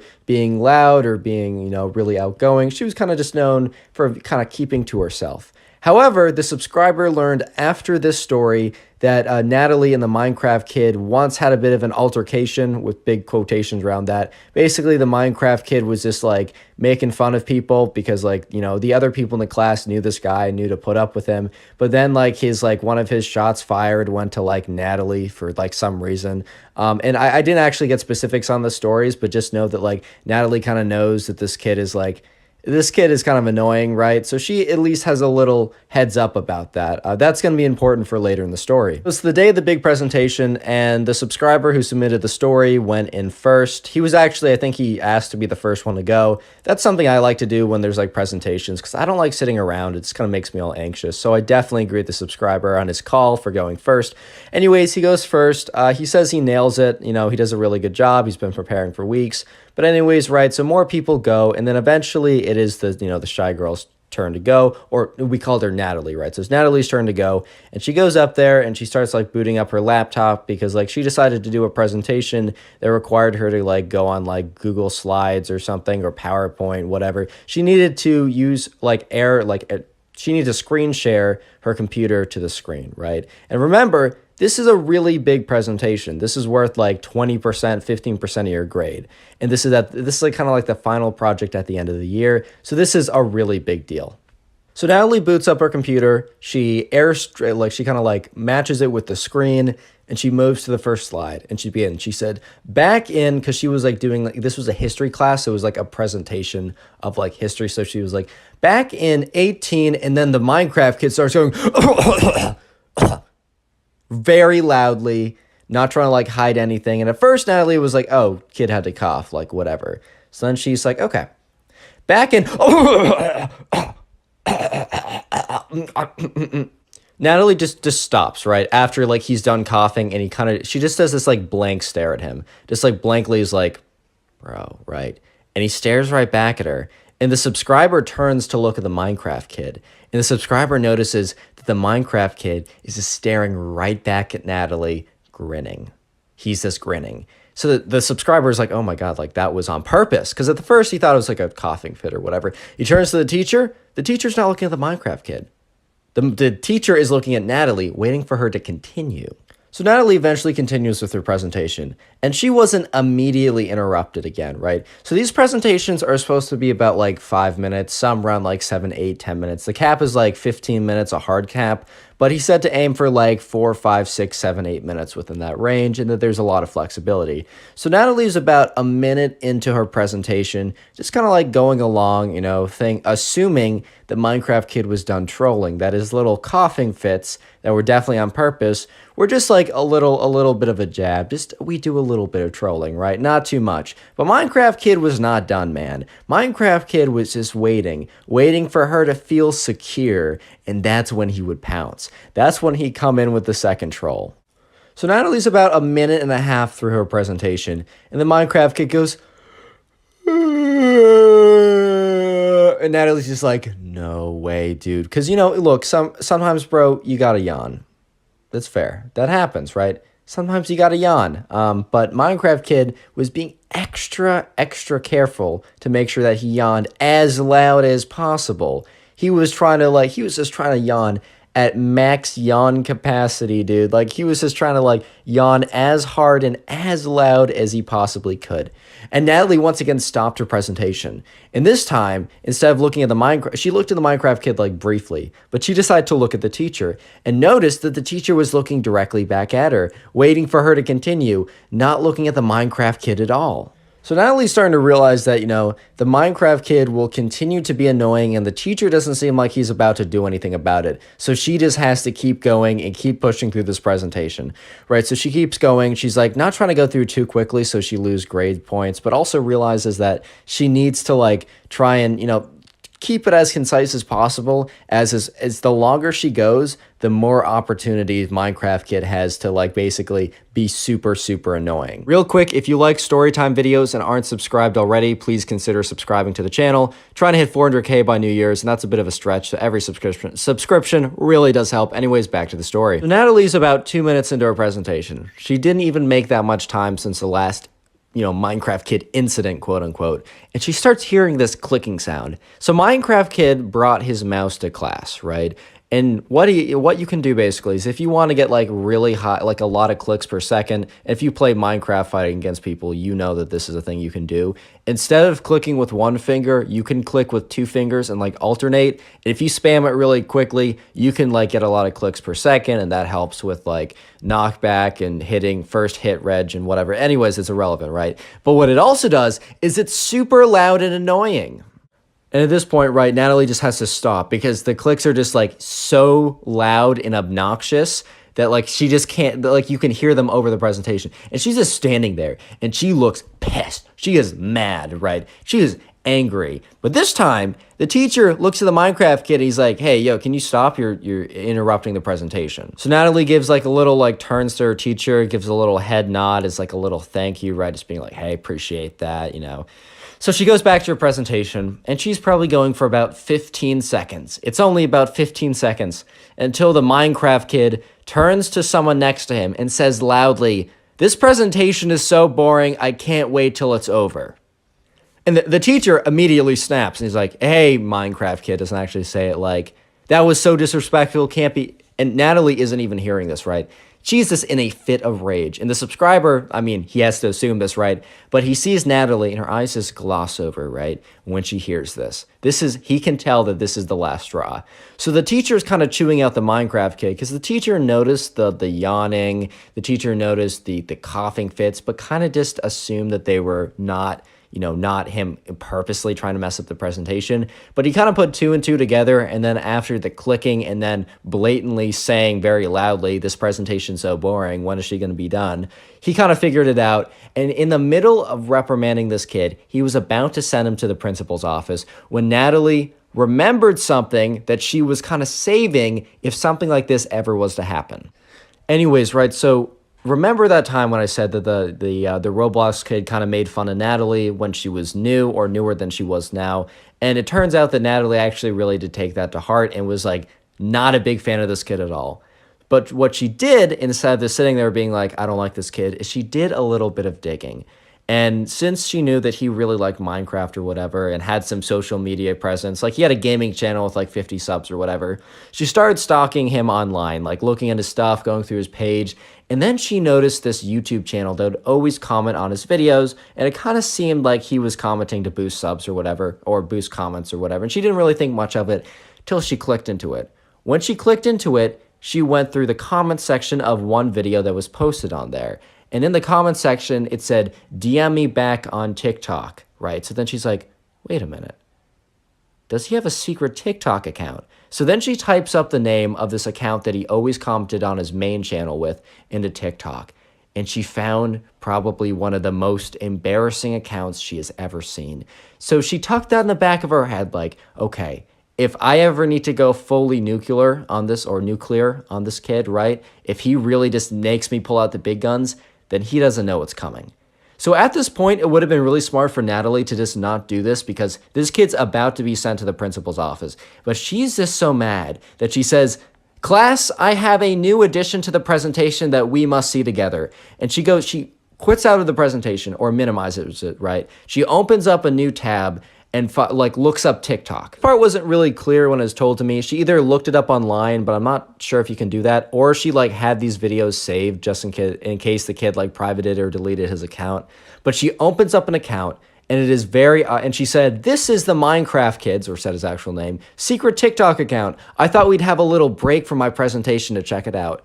And it turns out it is like a mega cringy Minecraft dating site where he basically uses unironically the phrases like, "Hey baby girl," and like is like, "This is my real voice," and it's like this really like cringy deep fake, like a fake deep voice like you've seen like on those like like Roblox kid TikTok videos. He basically is doing that unironically, and the entire class is just silent. They're like, "Oh my god, this girl that we thought had no fire, like was just gonna be super vanilla and just chill and wouldn't ever do anything like this, absolutely snapped." And the teacher turns, because he's like absolutely captivated by what Natalie is like posting, and he notices and he catches on really quickly, and he's like, he realizes that Natalie just completely embarrassed this kid in front of the entire class. So he gets up from his chair and says, "Natalie, Minecraft Kid, both of you, principal's office now." So obviously, right, the subscriber didn't go to the principal's office with Natalie and the Minecraft Kid. So how he figured out about the rest of the story was he asked a friend of Natalie's that he was also mutually friends with, and she gave in the scoop of basically what happened, right? So Natalie and the Minecraft Kid are being escorted to the principal's office by the teacher. Not even saying go to there like and explain yourselves like I'm just going to continue conducting the class. The teacher goes to explain what happens for them, right? So on the walk there, she's like, "I totally messed up. Like this was an overreaction." And the part of her was like, "Kid deserved it, lol." So they get to the principal's office, and the teacher explains what he saw from his POV. And it turns out, at least the way what Natalie told her friend was that the teacher kind of explained it spot on. Like his observational skills were good. He went through like the 4 things of the Minecraft Kid to purposely disrupt and annoy and try and, ruin Natalie's chances of a good grade. And then he went on to say that Natalie, after the kid was being reprimanded by him, kind of went on to unnecessarily embarrass him in front of the entire class. And at this point, the principal was like, "All right, Mr. Whatever," right, the teacher, "you can go back to your class. I will deal with these students myself." So Natalie is sitting there sweating buckets because she's like, "Oh God, am I going to be expelled? Or like, what's going to happen? Are my parents going to be like, is this it for me, right? Am I going to fail the class? What's happening?" So the principal sits them both down and is like, to the Minecraft Kid, "You were very obviously trying to disrupt one of your classmates on one of their biggest presentations during the year. And towards the end, you even rudely said that, you didn't want to like listen to it and it was super boring. Maybe the coughing and the clicking and all the other stuff was possibly excusable, but in combination with the fact that you said that this stuff was you said blatantly words that were disrespectful to your classmate in an attempt to disrupt them, that's unacceptable." Then he turns to Natalie and says, "However, it is also unacceptable to purposely belittle a classmate. Even if it's something that they posted online, it's pretty apparent from what the principal told me that it was a more or less secret account and that you publicly showed everyone in an attempt to belittle your classmate. That is also a behavior that we just won't accept." So they're both sitting there at this point, and the principal is kind of like drawing this out, really drawing it out. And the principal eventually says, "All right, I thought about it for a second. I think I know the punishment that best fits the crime for both of you." Natalie's just sitting there like, "Oh my God, how bad is this going to be?" She had no clue of like how severe the whole thing was going to be. She was just sitting there. She had no idea how bad this whole thing was going to go down. And the principal's like, "All right, here it is." And Natalie's just like, "Oh God, please, please, please." And the principal says, "In-school suspension for 3 days. Parents will not be notified. Now go back to your class." Well, Natalie stayed collected. She told her friend that she was so excited because that was probably the best option possible. In-school suspension, you just stayed a little later. Didn't have to tell the parents. She could just make something up. And when she went back to the class, she told the teacher what the principal had said. And the teacher actually said that she would be able to redo her presentation at a later date, and she was positive she failed that. So it turned out great for her, actually. If you enjoyed today's story and want to support the channel, watch another story. One of the easiest ways to do that is either click on the videos on screen or watch the Storytime playlist, which is first link in the description. Thank you guys so much for watching. In today's story, the subscriber's Minecraft Kid cousin goes absolutely insane and does a lot of really crazy stuff. Enjoy. So let's call the subscriber who sent in this story, which you can do as well to my Instagram, send in a story. Let's call the subscriber Michael, right? So Michael has this cousin, and this cousin is, we're just going to call him Minecraft Kid. We're not even giving him a name. His name is Minecraft Kid. And I can already tell that there's going to be people in the comment section that are going to be like, Connor, I play Minecraft. I'm actually quite a Minecraft fan myself. Does that mean you hate me? I'm unsubscribing. No, I think it's pretty clear by the background footage of this video that that is just simply not the case. I mean, hey, I enjoy Minecraft myself, right? You know, it's a really good game. It's a really solid game. When I say Minecraft Kid, I mean Minecraft Kid. I don't mean a kid who plays Minecraft. And you might be like, Connor, that definition isn't very, that's a little confusing. Trust me. You'll understand what I mean by the end of this video. Anyways, right, so someone in Michael's family is getting married. So, Michael's mom came down one day and she was like, hey, Michael, in a couple months, we're going to go to, so-and-so's wedding, right? We've been invited. It's pretty cool. And he's like, oh, that's actually, hey, man, that's pretty cool. Weddings are really cool. You go out there, get some good food, get some, it can be a little annoying at times because there's a lot of stuff you have to do. But, hey, man, it's an excuse to go out, get some good food, meet up with your family. Sometimes that's a good thing. Sometimes it's not such a great thing because then, Michael was sitting there being like, oh, that sounds pretty good. And he's like, oh, wait, is Minecraft Kid. Obviously, he said his real name, but we're calling him Minecraft Kid. He's like, oh, is Minecraft Kid going to be there? And she's like, yes, Michael, your cousin is part of our family.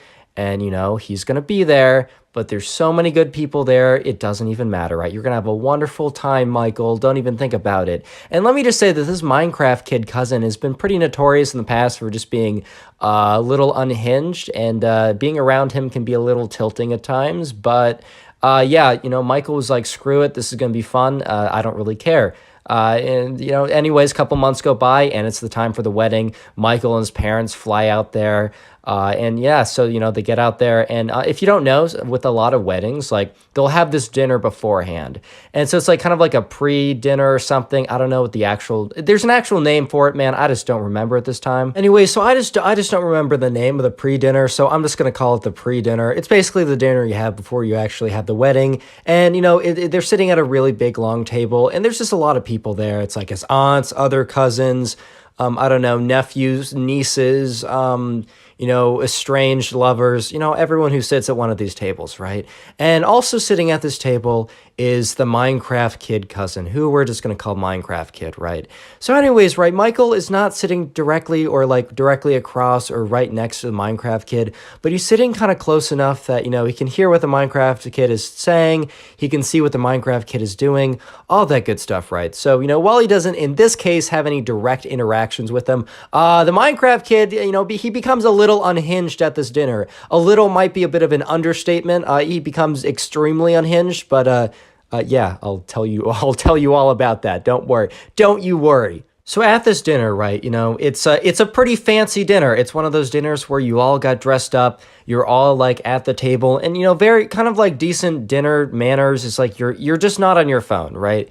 And, there are definitely times if I'm just like, maybe with some friends, like just mega casually eating dinner, right? I'm not going to be on my phone. I'm not going to be on my Xbox or my Bitcoin mining machine. I'm not going to be on any of those things, right? 100%. Especially if I'm with my parents, I'm just not going to be on my phone. It maybe if there's like something really important I need to check, whatever, but I'll ask. I literally ask. I'm like, hey, do you mind? And if I'm like at a fancy dinner, that thing is strapped in my pockets. Like that thing is sealed to my pockets. I'm not going out. And if I am, I'm checking it very nonchalantly, incognito, sneakily under the table. I'm not whipping it out, right? But anyways, right, Minecraft Kid cousin dude, he's just sitting at the table, a very fancy dinner, right, in a very fancy restaurant, and he whips out his big old clunky iPad, and he's playing Minecraft Pocket Edition, which, by the way, is a fire edition of Minecraft that brings back a lot of memories, but that doesn't matter. He's not supposed to be playing it. So his mother, right, Minecraft Kid's mother, turns to him and says, hey, Minecraft Kid, can you please put away the iPad, like the guests are here, it's rude to do that at the table. And he says, Mom, no, I'm almost done with my game. Like, I'm still playing. And she's like, okay, sweetie, well, you got to wrap it up very soon. Can you pause the game? He's like, no, Mom, I can't pause the game. It's not one of those games you can actually pause. By the way, he was in creative mode. It was 100%. It was 100%. It was a single player world, dude.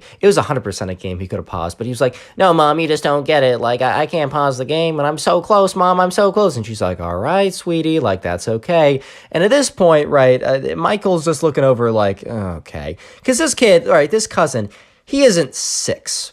You know, there's a little like 4-year-old kids, like the iPad kids. Dude, I was an iPad mini kid, like no offense, right? But, you know, those iPad kids sitting at the table, like watching Coco Melon drooling away, right? Anyways, you know, those kids are like 4. It's whatever.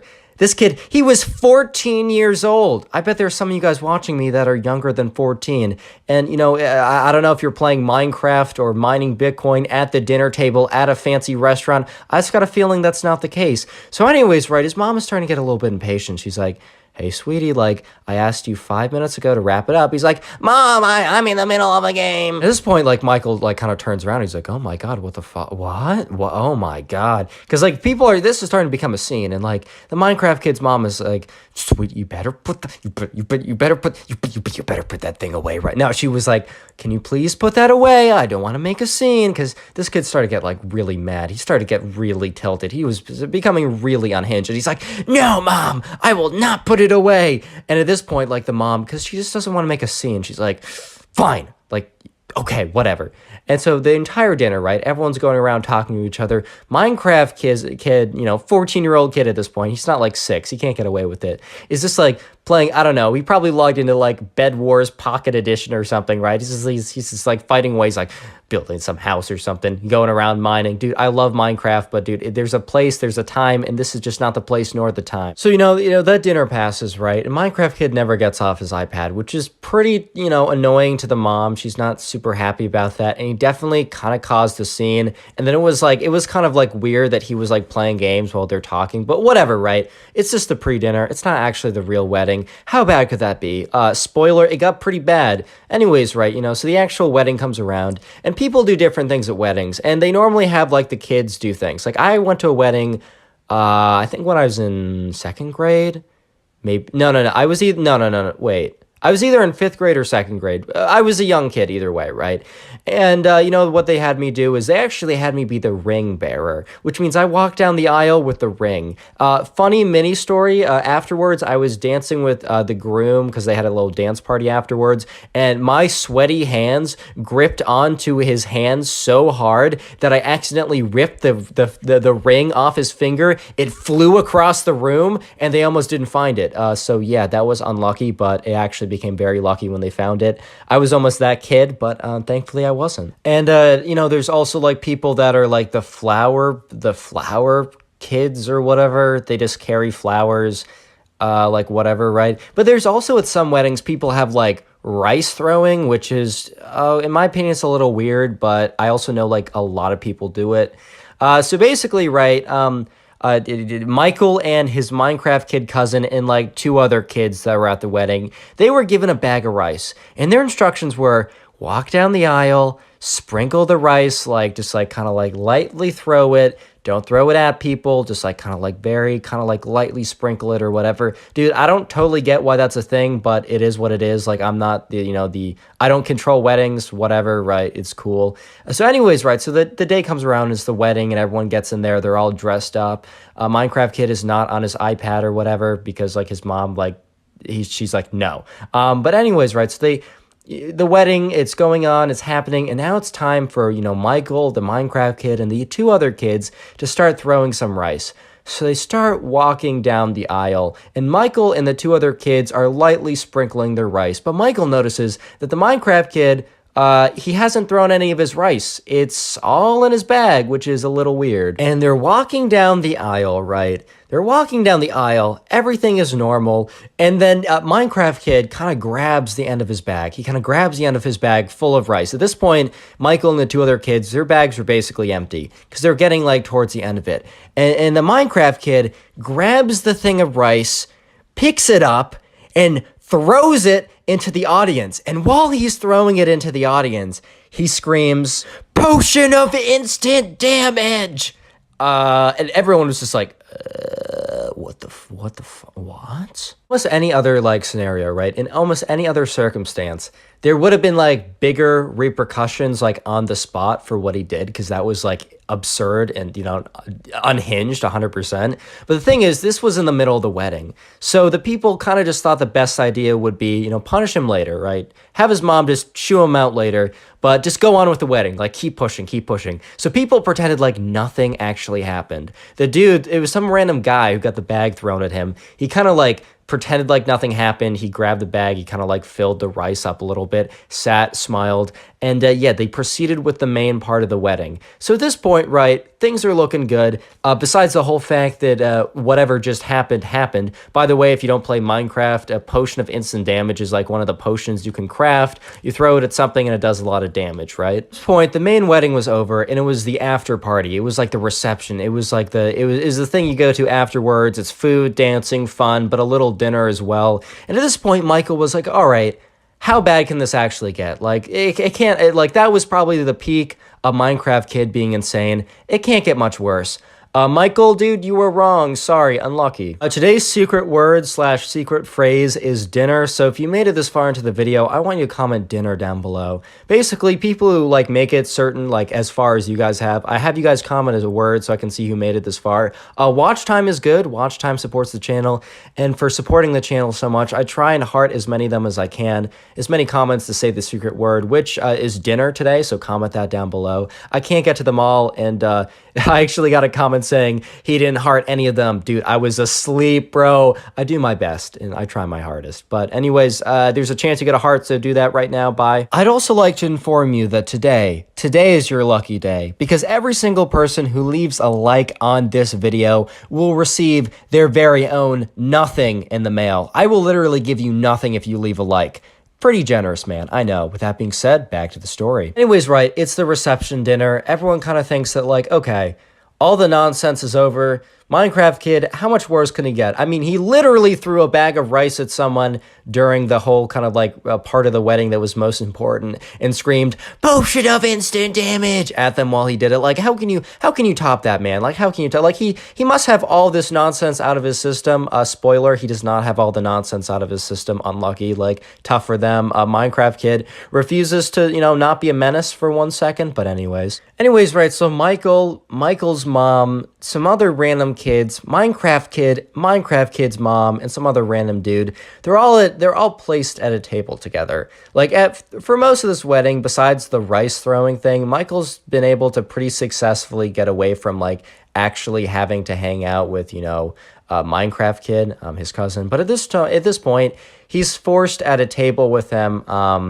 And he's just got to deal with it. He's like, okay, whatever. The wedding's almost over. I had a lot of fun. Like, fine. Like, this dinner can be ruined. Like, that's okay, right? So anyways, they're at the dinner table, and everyone there is trying to avoid the fact that Minecraft Kid just did what he did at the wedding. So they just don't bring it up, man. They just don't bring it up. And that's probably for the better, if I'm being honest. Anyways, right, so it's once again a pretty fancy dinner. This was like set outside or something, so it was like a bunch of tables outside. But it was still a fancy dinner, right? They had it catered.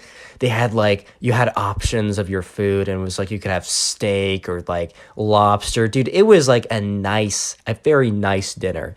And so the waiter goes around and, you know, he's like, okay, what do you want? And someone's like, I'll have number 1, I'll have number 2. Like, they give you basically 4 options, and there's a lot of diversity in the options. Like, one of them's like a pasta dish, one of them is vegetarian, right? When it came around to the Minecraft Kid, he was like, I'd like a hamburger. And the waiter's just like, sir, like, you can only pick from 1 to 4 on the menu. He's like, okay, I would like the cheeseburger. And the waiter's like, sir, once again, like, I don't know what to say, man. Like, you can pick 1 through 4. And the kid's like, is it really that hard to make a cheeseburger? And the waiter's like, dude, like, at that point, the mom's like, hey, can you just make him a cheeseburger? Like, he's had a really long day. And by he's had a really long day, that's meant he's, like, made a complete scene at the wedding. But whatever, man, whatever.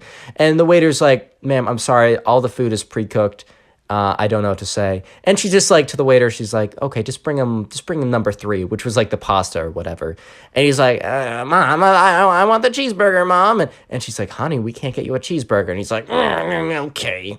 Anyways, right, they're having people are having a good conversation at the dinner table. And, the Minecraft kid starts going around the table and he starts like taking everyone's plastic knives. So, they catered a very nice meal and they just decided like, you know what? We don't want to buy a ton of like silverware, that's expensive, and we don't want to wash it. Like, we'll just buy some plastic knives. And by we, I mean the people who are planning the wedding. And so, the Minecraft kid starts gathering up all the plastic knives and then leaves the table. And the mom of the Minecraft kid is like, okay. And everyone at the table is kind of like that's a little weird, but like whatever. It's not that big of a deal. A little weird for sure, but like whatever, right? And then they see the Minecraft kid starts going from table to table, pelting the plastic knives at random people, saying, I shot you with my bow and arrow. It's equipped with punch 2, power 3, knockback 1. And he starts doing this. He goes from table to table, just kind of pelting them with these plastic knives. Thankfully, these knives were plastic and not the real deal, because, oh my God, like, that could have been really bad. Like, thankfully, these were just kind of annoying. Like, he's like, I just shot you with my power 6 bow. And at this point, the Minecraft kid's mom, who'd been dealing with this nonsense for like the last 2 days, and had really just kind of like decided not to make a scene, decided to just kind of be chill out. She absolutely loses it. Understandably, man, she loses it. She's like, says the name of the Minecraft kid, like his first name, his middle name, his last name. This kid knew he's in trouble. And she's like, Minecraft kid, obviously saying his real name. She didn't say Minecraft kid. You know what I mean. Get here this instant. And he's like, he kind of goes white in the face because his mom was pissed. She was so mad, dude.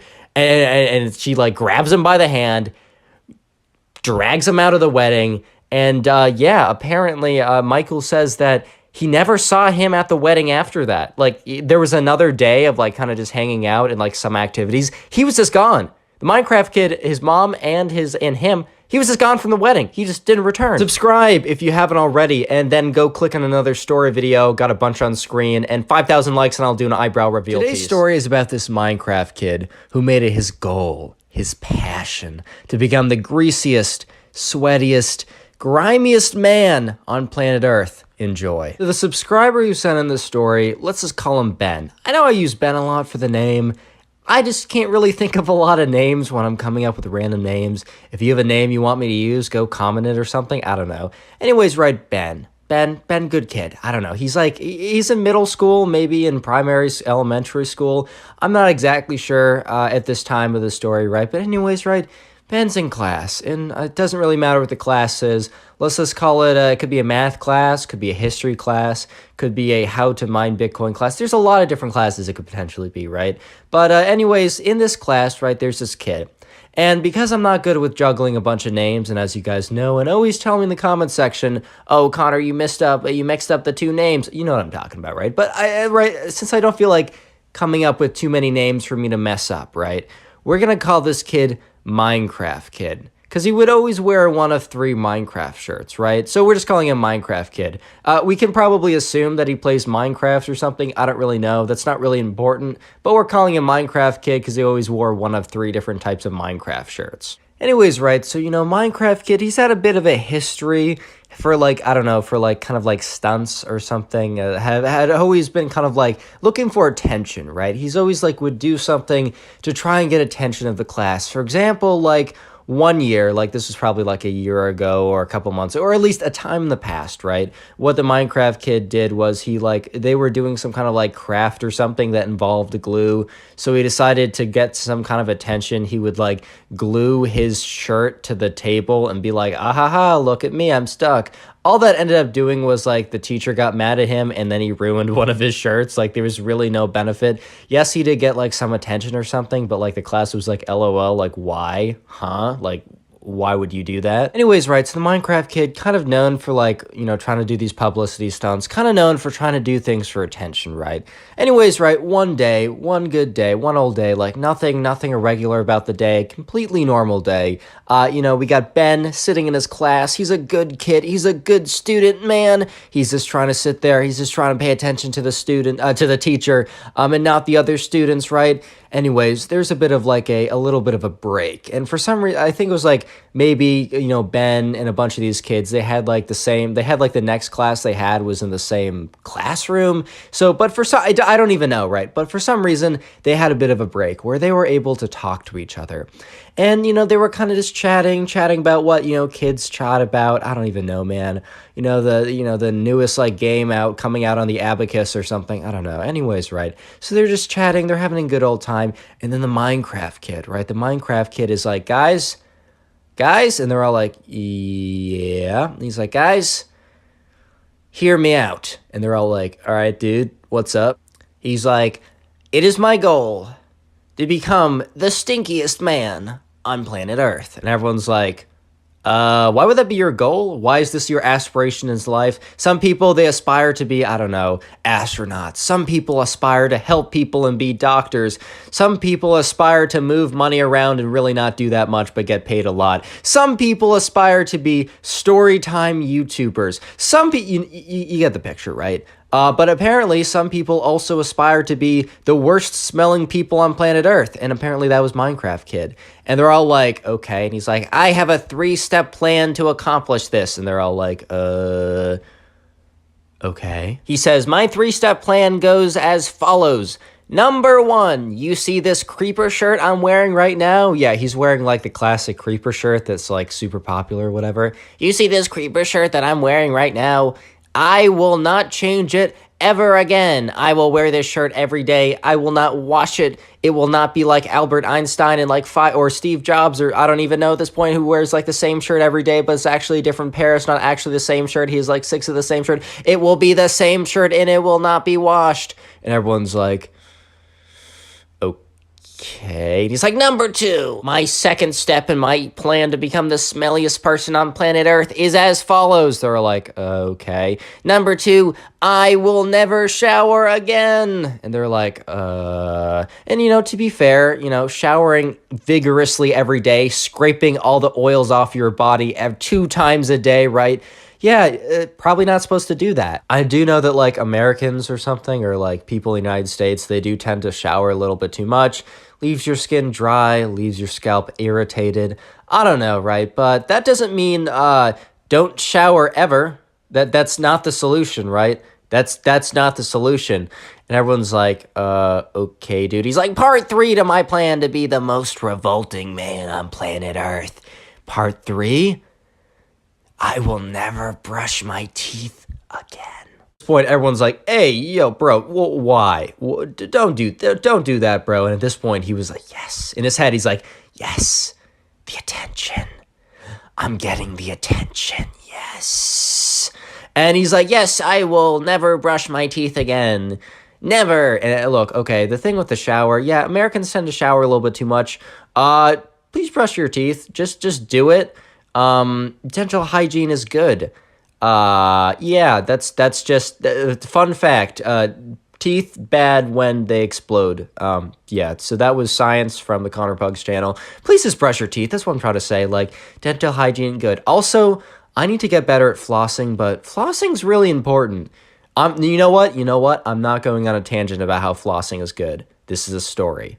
Someone then piped up and said, dude, you're obviously not going to do this. You're going to do this for one day and then quit. And at this point, look, that dude should not have said that. He should not have said that, because that only inspired the Minecraft kid to actually go ahead and go through with actually, trying to become the most, grotesque man on planet Earth, right? He actually went through and he probably wasn't going to go through with it before. It would have been a publicity stunt, but then someone challenged him. Someone challenged him to actually go through with it, basically, by saying, hey, dude, you're not actually going to go through with it, right? Should not have done that, because, the next day rolled around and, Ben came into class. Next day, Ben came into class, right? And he sees the Minecraft kid. He looks over at him and he remembers, right? He's like, oh, yeah, that kid was going off on this, like, crazy tangent about how he was going to become the smelliest guy on planet Earth, right? He looks over and the kid's sitting there and he's too far away, right? He's too far away to smell him. And he doesn't want to go up to some random kid and start sniffing him. Like, little spoiler alert from the Pugs channel. Don't do that to random people. Don't be like, hey, can I sniff you? But he noticed that the Minecraft kid was wearing the same creeper shirt that he wore a couple days ago, and he's like, let's just hope he has another copy of that, or maybe let's just hope that he washed it or something. Or maybe the kid's actually going through with it. The next day rolls around, Ben walks into class, good kid, paying attention, but then, he looks over at the Minecraft kid, and he's wearing the same creeper shirt again, and he's like, okay, let's hope this is some crazy coincidence, or he has like 15 pairs of this shirt, or he's doing a wash every single day with just one shirt in the washer and then the dryer, just pumbling around one shirt. Like, that's it, just one shirt. Anyways, right, the next day, the 4th day in, and he turns around, the Minecraft kid is still wearing the same creeper shirt. And for today, right, the teacher is going to do random assignments for a big project that's going to last a week. This is a group project of 2 individuals, right? You're paired up for this project, and you're going to be stuck with this person for a week. So Ben is sitting there like, wouldn't it be funny, right? Wouldn't it be just like destiny saying, screw you, kid. L unlucky, get played if I get assigned with the Minecraft kid. So the way that the teacher is going to be randomly assigning kids together in groups, right? He has the 20, 25 or so kids in the class. He has their names printed out, and he's like going to pull them out of a hat or something. The teacher always like making a big deal out of how like the random assignments of kids, just so he could kind of make a game out of it, make it seem like he wasn't putting people together on purpose, right? All that good stuff. So names start getting called, and Ben starts sweating a little bit because he's like, Minecraft kid definitely isn't telling the truth about being the stinkiest man ever, right? Also, what are the odds of me actually, like, statistically, man, I'm not gonna get assigned with this kid, right? I'm not actually gonna get his names keep on getting pulled, and then he hears and then it's done in pairs. So the teacher pulls out the Minecraft kid's name, and he says his name, and then he like waits a second before he pulls out another name, because he like having this little dramatic pause. The teacher loved the teacher loved the drama, man. He had a little dramatic pause, and he pulls out the name, and he looks at it, and he looks up, and he makes eye contact with Ben, and Ben is like, "You gotta be kidding me, man!" And he says, "Ben, Minecraft kid, and Ben, you are partners for the next week." The secret phrase of the day is teacher. So if you made it this far into the video, comment teacher down below. I'm going to try and heart as many of them as I can. I can't get to them all, but if you want the best chance, I guess, of getting a heart and trying to like farm some hearts, get top commenter in the channel, is to comment teacher down below. So go ahead and do that. Also, occasionally in videos, I'll shout out channel members randomly. So yeah, shout out to this person. Thank you so much for becoming a channel member. If you want a chance of being shouted out randomly on the channel, hit that join button, and yeah, keep leaving comments. You don't have to do it. Honestly, I just appreciate you guys watching this far. That's just extra. Don't even worry about it. Finally, it is your lucky day. It is your lucky day, man, because for every single person who leaves a like on this video, by the way, this is not a scam at all, not a scam, you will be getting your very own nothing. If you leave a like right now, your very own nothing will magically appear at your doorstep. Anyways, right, so Ben eventually, like, he trudges over to the table where the Minecraft kid is sitting, realizing that he's going to have to do something with him every single day for the next week. And it's like a very hands-on project, right? They can't just, like, sit at different desks and do it. It's a project where they have to be at the same desk. They have to be interacting all the time. They have to be speaking to each other. And let me just say that Ben could immediately, the second he sat down, the second the Minecraft kid started talking to him, he could immediately tell that the Minecraft kid actually did uphold his promise of wearing the same shirt, not washing it, not taking a shower, and not brushing his teeth for the last 4 days. And it became unbearable. Like, Ben was like, "Oh, did you actually uphold your challenge or whatever?" And the Minecraft kid's like, "Yeah, bro, I'm currently on track to keeping it up." And Ben's just like, "Great. That's great, man. I'm so happy that, oh my God, what am I gonna do?" So Ben is sitting with the Minecraft kid for probably like 10 minutes max, probably like a maximum of 10 minutes. And he just can't do it anymore. He can't take it, man. It's literally too much. Like, he thinks he might actually pass out if he hangs out here any longer. He just can't do it. It's unbearable, man. Like, the kid actually held in, like, he followed through with his promise, and the consequences were very apparent. Very, very apparent. And Ben was like, "Hey, man, 1 second." And he goes up to the teacher. He walks up to the teacher. He's like, hey, Mr. Teacher, like, this is gonna be very weird. I'm so sorry, but I can't, I'm so, I can't do it, man. I just can't do it. And the teacher's just like, oh my God, like, chill. Oh my, Ben, hold up, Ben. Like, let's calm down here, right? Like, what is going on? Like, are you good? He's like, man, I'm so sorry. I can't. I can't do the project anymore at the Minecraft kid. I just can't do it. Obviously, he said the kid's name. He didn't say Minecraft kid, but I don't feel like making up more names. And the teacher's like, Ben, like, what's the problem? Do you guys have beef or something? Like, what's the deal? And Ben's like, dude, I don't know how to explain this, but he smells so bad. And the teacher's like, Ben, like, that's not a reason to not hang out with someone. And Ben's like, dude, you don't understand. Teacher's like, no, I think I do understand. That's very rude. Go back to the Minecraft kid. Like, don't tell him you came up to me to say that. Like, that's very rude and disrespectful. And I will be thinking about that when I'm writing your end of term report card. And Ben's just like, oh my God. Anyways, and then Ben tries to explain to the teacher. He explains to the teacher the Minecraft kid and his like ambitions and goals and what he's doing to get there. And the teacher's like, I'm sure it's not that bad. I'm sure he's not actually doing that. Go back to the project. Go back to sitting with Minecraft kid. And I don't want to hear anything else about it. So Ben is like, this is going to be the worst week of my life. This is going to be, if I survive, if I don't die from like inhaling too much toxic air, right? If I even survive this is going to be the worst week of my life, right? Oh my God. So he somehow manages the rest of the day.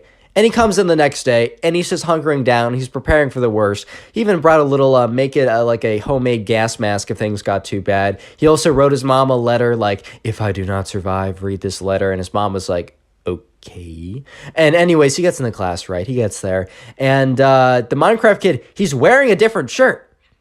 It's not the creeper shirt. And when he sits down at the table, he doesn't smell anything. That kind of like putrid, revolting smell that was just like encapsulated the Minecraft kid's essence, right? His ever being, right, is gone. Minecraft kid says, hey, how's it going? And his breath doesn't stink. Oh my God, it's a miracle, man. Ben is like, oh my God, God is real, man. This is incredible. Oh my God, dude. And yeah, so he was really confused and he didn't want to say anything. He didn't want to say anything. He was just blessed. He was thankful, man. But anyway, so like what ended up happening is Ben heard this like from the grapevine. He heard this from some other kid, right? That the Minecraft kid eventually went up to the teacher and asked the teacher a question.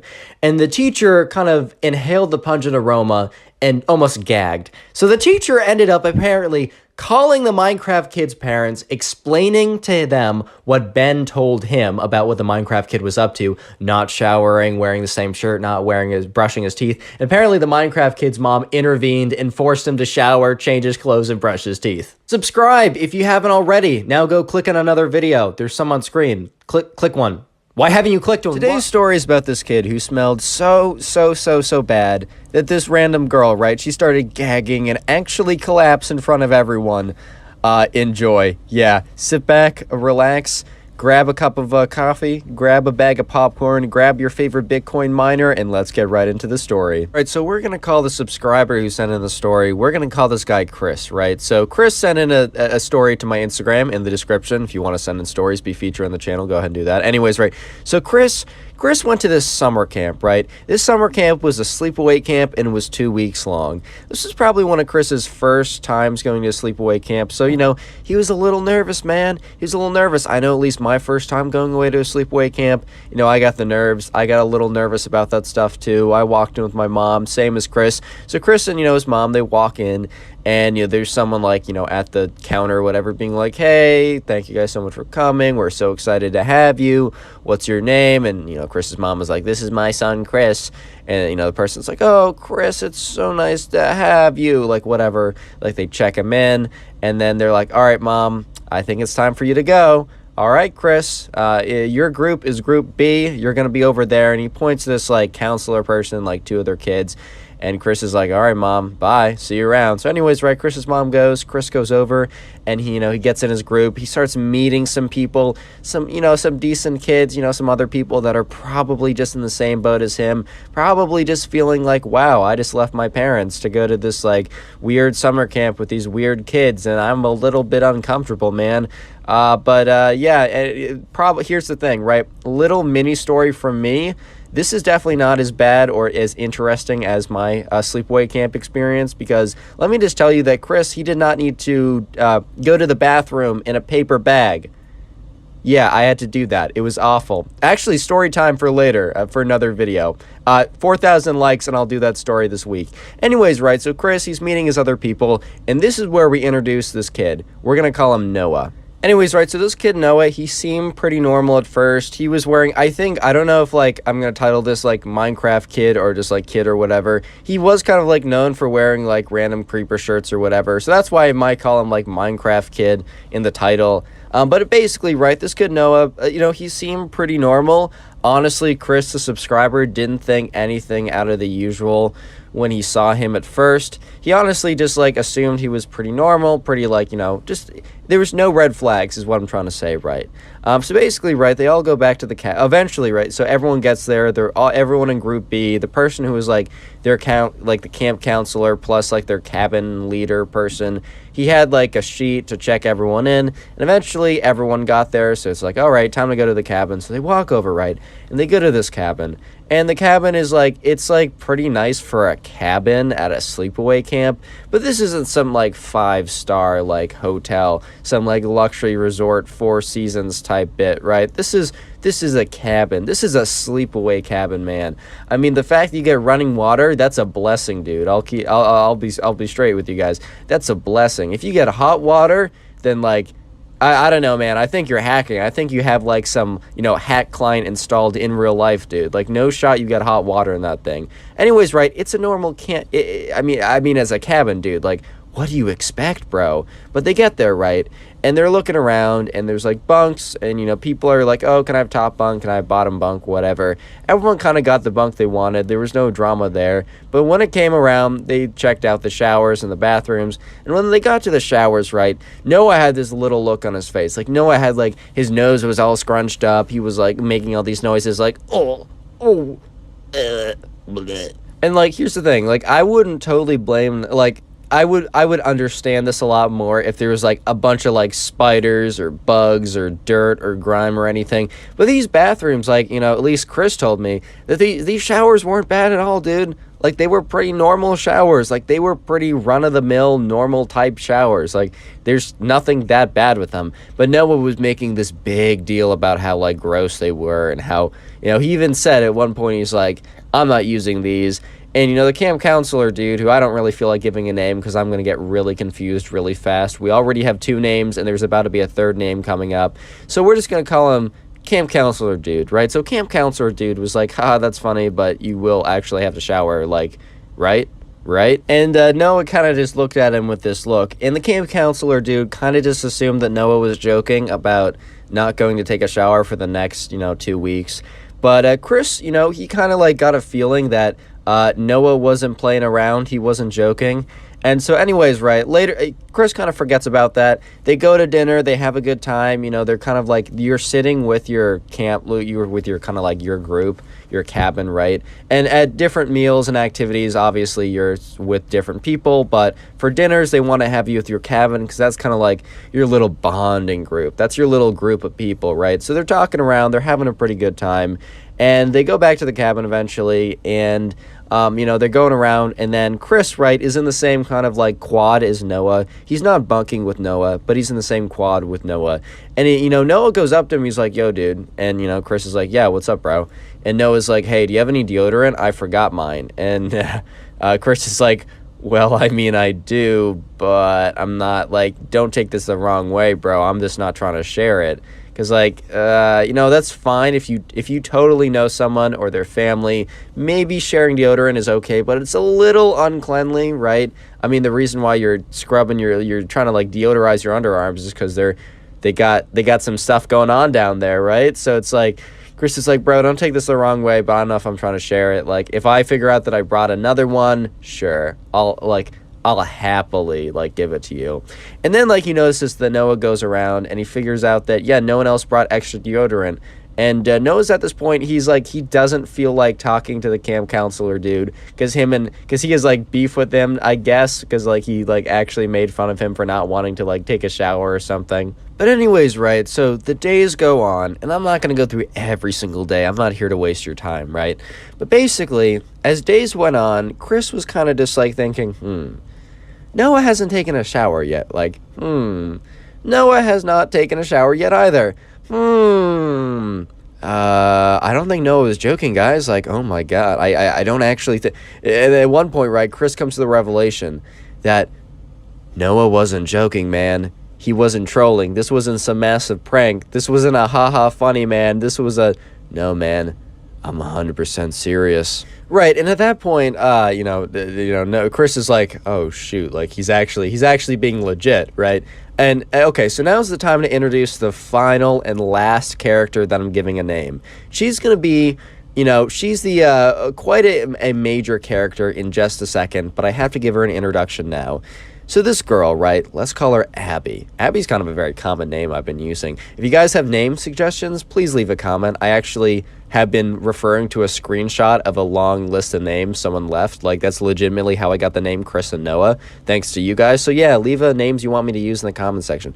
Anyways, right, so this girl, Abby, right,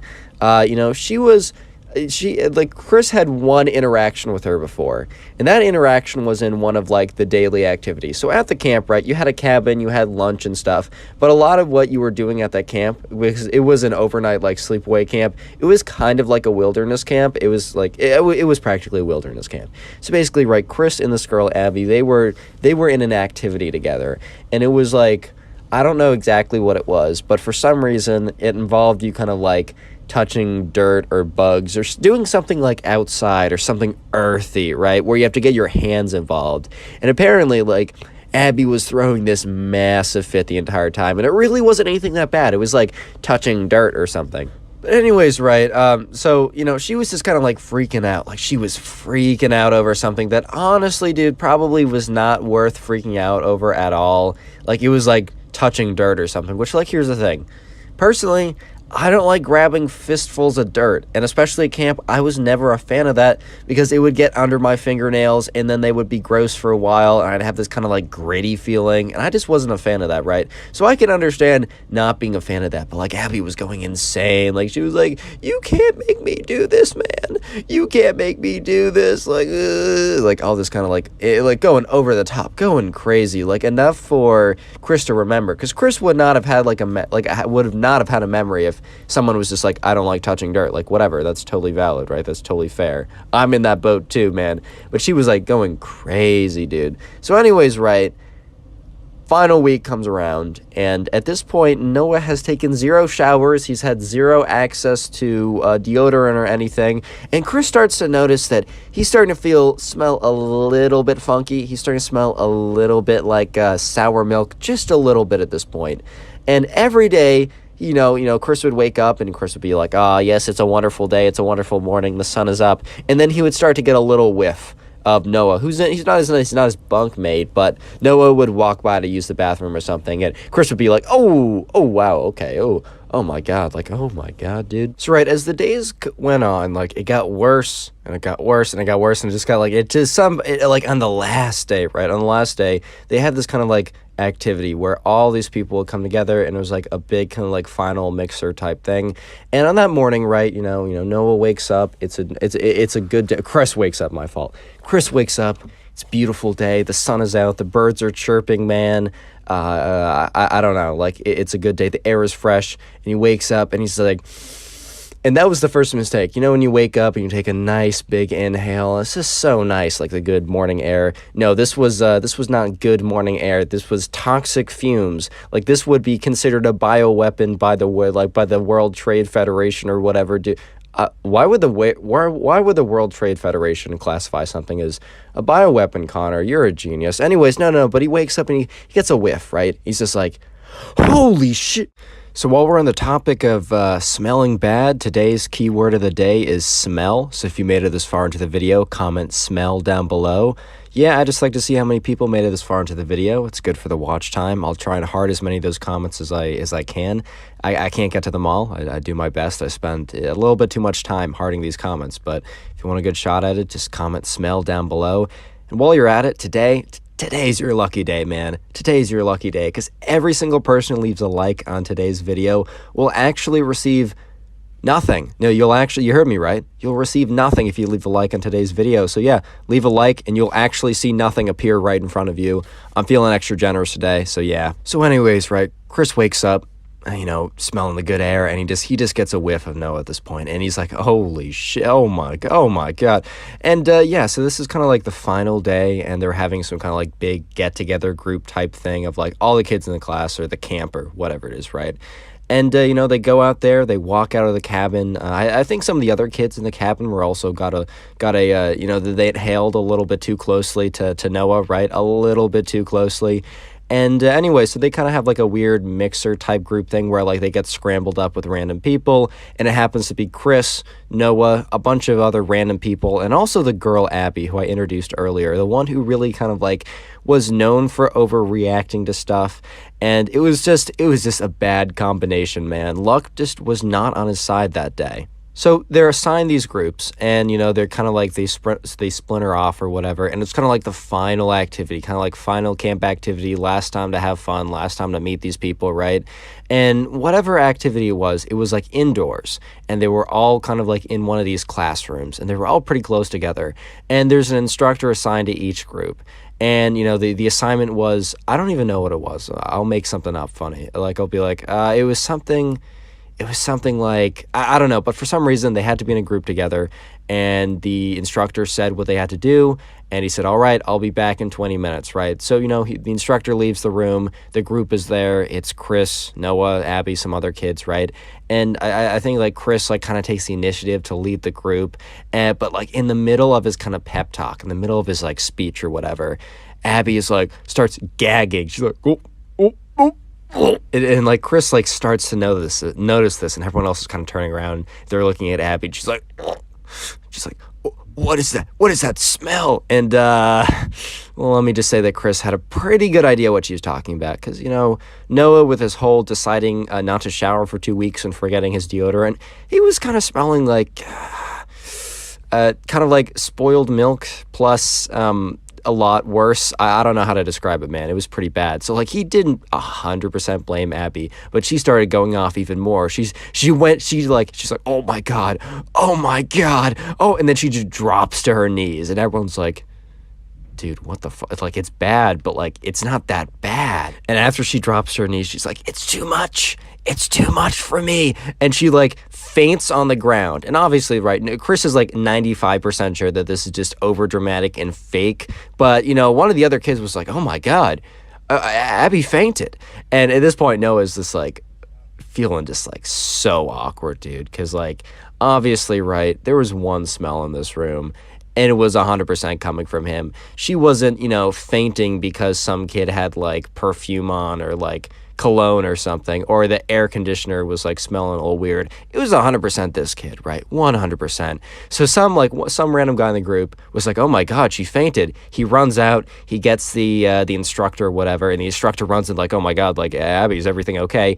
And Abby looks up at him, and she's like, that kid. She points to Noah. At this point, Chris is like, oh my god. And Abby's like, that kid, he smells so bad. And at this point, the instructor's face, which was like genuinely like concerned for a little bit, completely drops.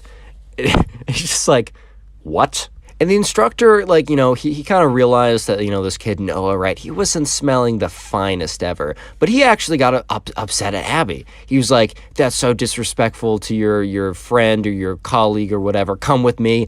And, he actually took Abby out of the room for fainting because of the smell. And at that point, like, Noah was just like kind of awkwardly standing there, because like, dude, what are you gonna do? I mean, some girl just like started puking and fainting because you didn't smell good. And like Chris decided like, okay, I gotta step up. So Chris is like, all right, guys, let's get back to what's important. Let's work on this project. And yeah, Noah was actually pretty thankful because Chris kind of did just save him from a pretty awkward conversation because everyone else there was, they pretty obviously witnessed what just happened, which was a girl starting to like puke and gag and then faint. Obviously an overreaction, but still, just because the skit didn't smell so good. Like that's pretty awkward. That's pretty awkward, bro. So yeah, Chris is kind of the hero here. Noah got saved and he was pretty thankful. Subscribe if you haven't already. Now go click on another video. Just watch a video. Why Today we got a story time of this Minecraft kid who actually fights a kid because this other guy said that Minecraft wasn't the greatest game of all time. No, I'm not even joking. So yeah, sit back, relax, grab something to eat, grab something to drink, and let's get right into it. We're going to call the subscriber who sent in the story, we're going to call him Sam. And basically, right, Sam sent me a message on Instagram about this story. You can do the same thing too if you want your story to be heard on the channel. My Instagram's in the description. That's the best way to find me and to send me the stories. But anyways, right, Sam, also this is a name I got from the comments. Basically, right, Sam told me about this time when he was in 4th grade. So obviously, right, Sam's a little bit older now. I mean, maybe not obviously. There's probably some people in 4th grade who watch me. But anyways, right, Sam told me about this whole experience that happened when he was in 4th grade. So he was in class one day, and there's this kid in the class, and we're going to call him Minecraft Kid. And this kid is, like, obsessed with Minecraft. And look, there's nothing wrong with that. I have to, like, make it very clear again, because I have to do this every time I call someone a something kid, Roblox kid, Minecraft kid, etc., right? There's nothing wrong with really liking a game. I mean, obviously, like, I'm playing some Minecraft right now. It's a good game, man. I like it. I enjoy it. It's, it's a good time.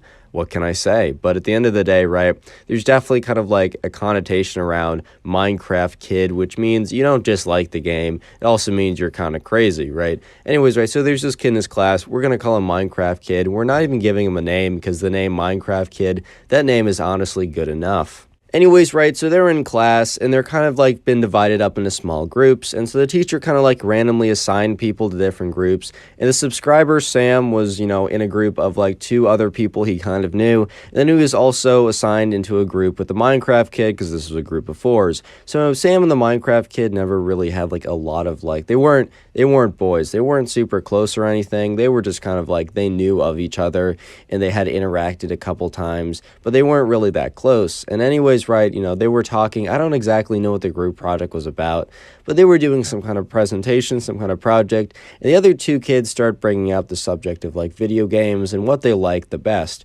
And at the time, right, Minecraft was pretty popular. I don't know what other games were pretty popular, but Sam was more of a Call of Duty person, and, there's the discussion of what is the most popular game arose. And obviously, like, I mean, the other 2 kids were saying something, and they weren't really saying it that, like, strongly, but the Minecraft kid was like, Minecraft is the greatest game that has ever been made.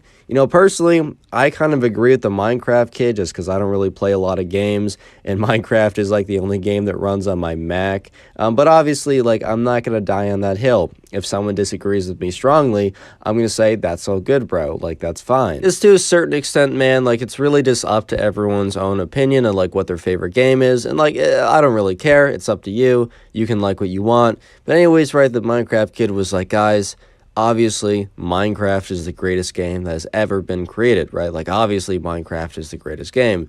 And then, the subscriber, Sam, is like, you know what? I actually disagree. I personally think Call of Duty is the greatest game. And then he gave, like, a list of, like, why he thought Call of Duty was greater or a better game than Minecraft or whatever. And the Minecraft kid wasn't that angry at first, but was like, you're wrong because, like, X, Y, and Z. But anyways, right, Sam and the Minecraft kids start going back and forth more and more, and, like, Sam, he isn't taking it that seriously, but he's really holding his ground. The Minecraft kid basically wouldn't have gotten upset if, like, Sam would have been like, oh, no, you're right, Minecraft is the greatest game because X. And remember, I personally think Minecraft is the greatest game, but I also just don't care.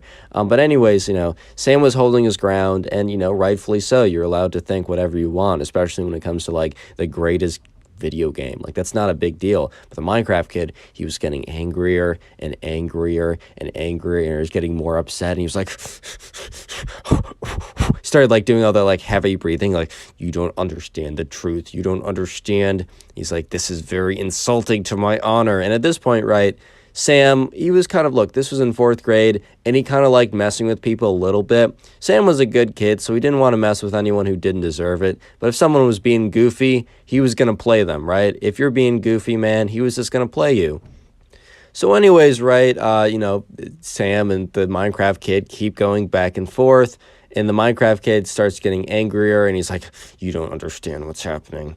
He's like, you don't understand what you're saying. And at this point, Sam starts going like, he's like, you know what? Let's just rile this kid up a little bit more. Let's just have a little bit more fun at this point.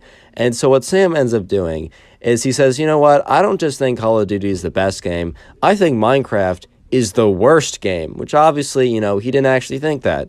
Sam enjoyed himself a little bit of Minecraft. It was a good game. He had some good memories on it. He used to watch all like the OG Minecrafters. Like, he was a kid once too. And, he'd hop on a survival world with his friends every couple years or every couple months, right? So he liked the game, but he thought it'd be funny if he told the Minecraft kid who was getting really upset over the fact that, Sam didn't put Minecraft as the best game, if like he said, oh, Minecraft is the worst game. And this made the Minecraft kid completely flip out.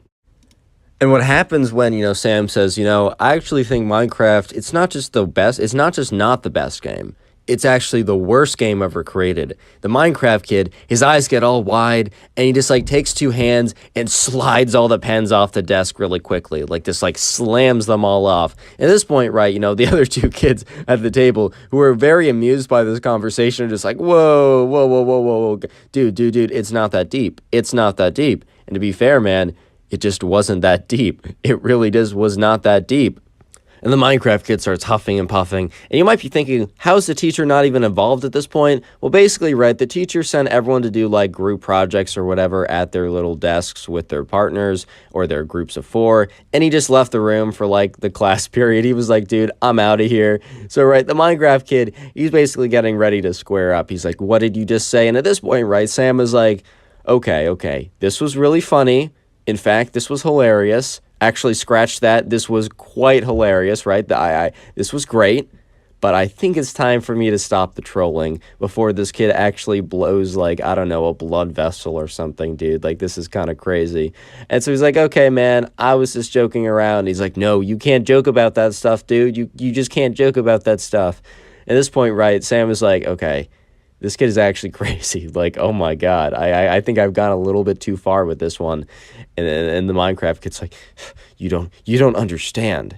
You don't understand what you've done. And he looks at him. He says, you shall pay. And he gets up and he puts on his backpack and he's like, I will see you tomorrow. And he just runs out of the classroom. And at this point, Sam's just like, hey, yeah, bro, what? What? And all the other kids at the table are just looking at him just dude, don't ask me. I have no idea. I'm not the one to ask on this one because I don't know either, bro. Best of luck. That kid's kind of funny, but I don't know what's going on right now. But let me know because I'm kind of curious. So anyways, right, the next day rolls around. Yeah, the next day rolls around and, Sam is at recess with some of his friends and he's just standing there and he's looking around and he just looks across the field or whatever or across whatever the landscape was and he sees the Minecraft kid and the Minecraft kid is just looking at him and he's just smiling. And at this point, right, Sam is feeling weird. He's like, this kid's a little strange. I don't know why he's just staring at me so intensely. I'm a little uncomfortable if I'm being honest, right? So anyways, after that, he looks away and he looks back at his friends. And then eventually Sam is like, okay, I'm going to see if that kid's still there. He looks back and the Minecraft kid is not just no longer staring at him, but the Minecraft kid is gone. The kid is gone. Speaking of Minecraft, let's just have today's secret word be Minecraft, legitimately just Minecraft. I'm going to try and heart as many of those comments, but today is going to be really busy for me, so I might not even be able to heart the comments, but I would still appreciate it if you commented so I can see briefly how many people made it this far. And also, while you're down there, leave a like on the video and you'll receive absolutely nothing. It is a fantastic deal. And anyways, right, so Sam, he was just chilling. He's just like, oh my God, where'd the Minecraft kid go? And so he walks back into school, right? He walks back because the bell rings and recess is over. So he's walking back into his class. And, he's just like, okay, this is the class that I have with the Minecraft kid. Because officially, 23 hours have passed, or 23 and a half or whatever, and it's finally like one day later, and he's having class again with the Minecraft kid. So he has to go back into his groups. When he gets into class, he's looking around, and everyone is there, everyone is present besides the Minecraft kid. So he's like, okay, that's a little strange. I definitely saw him today.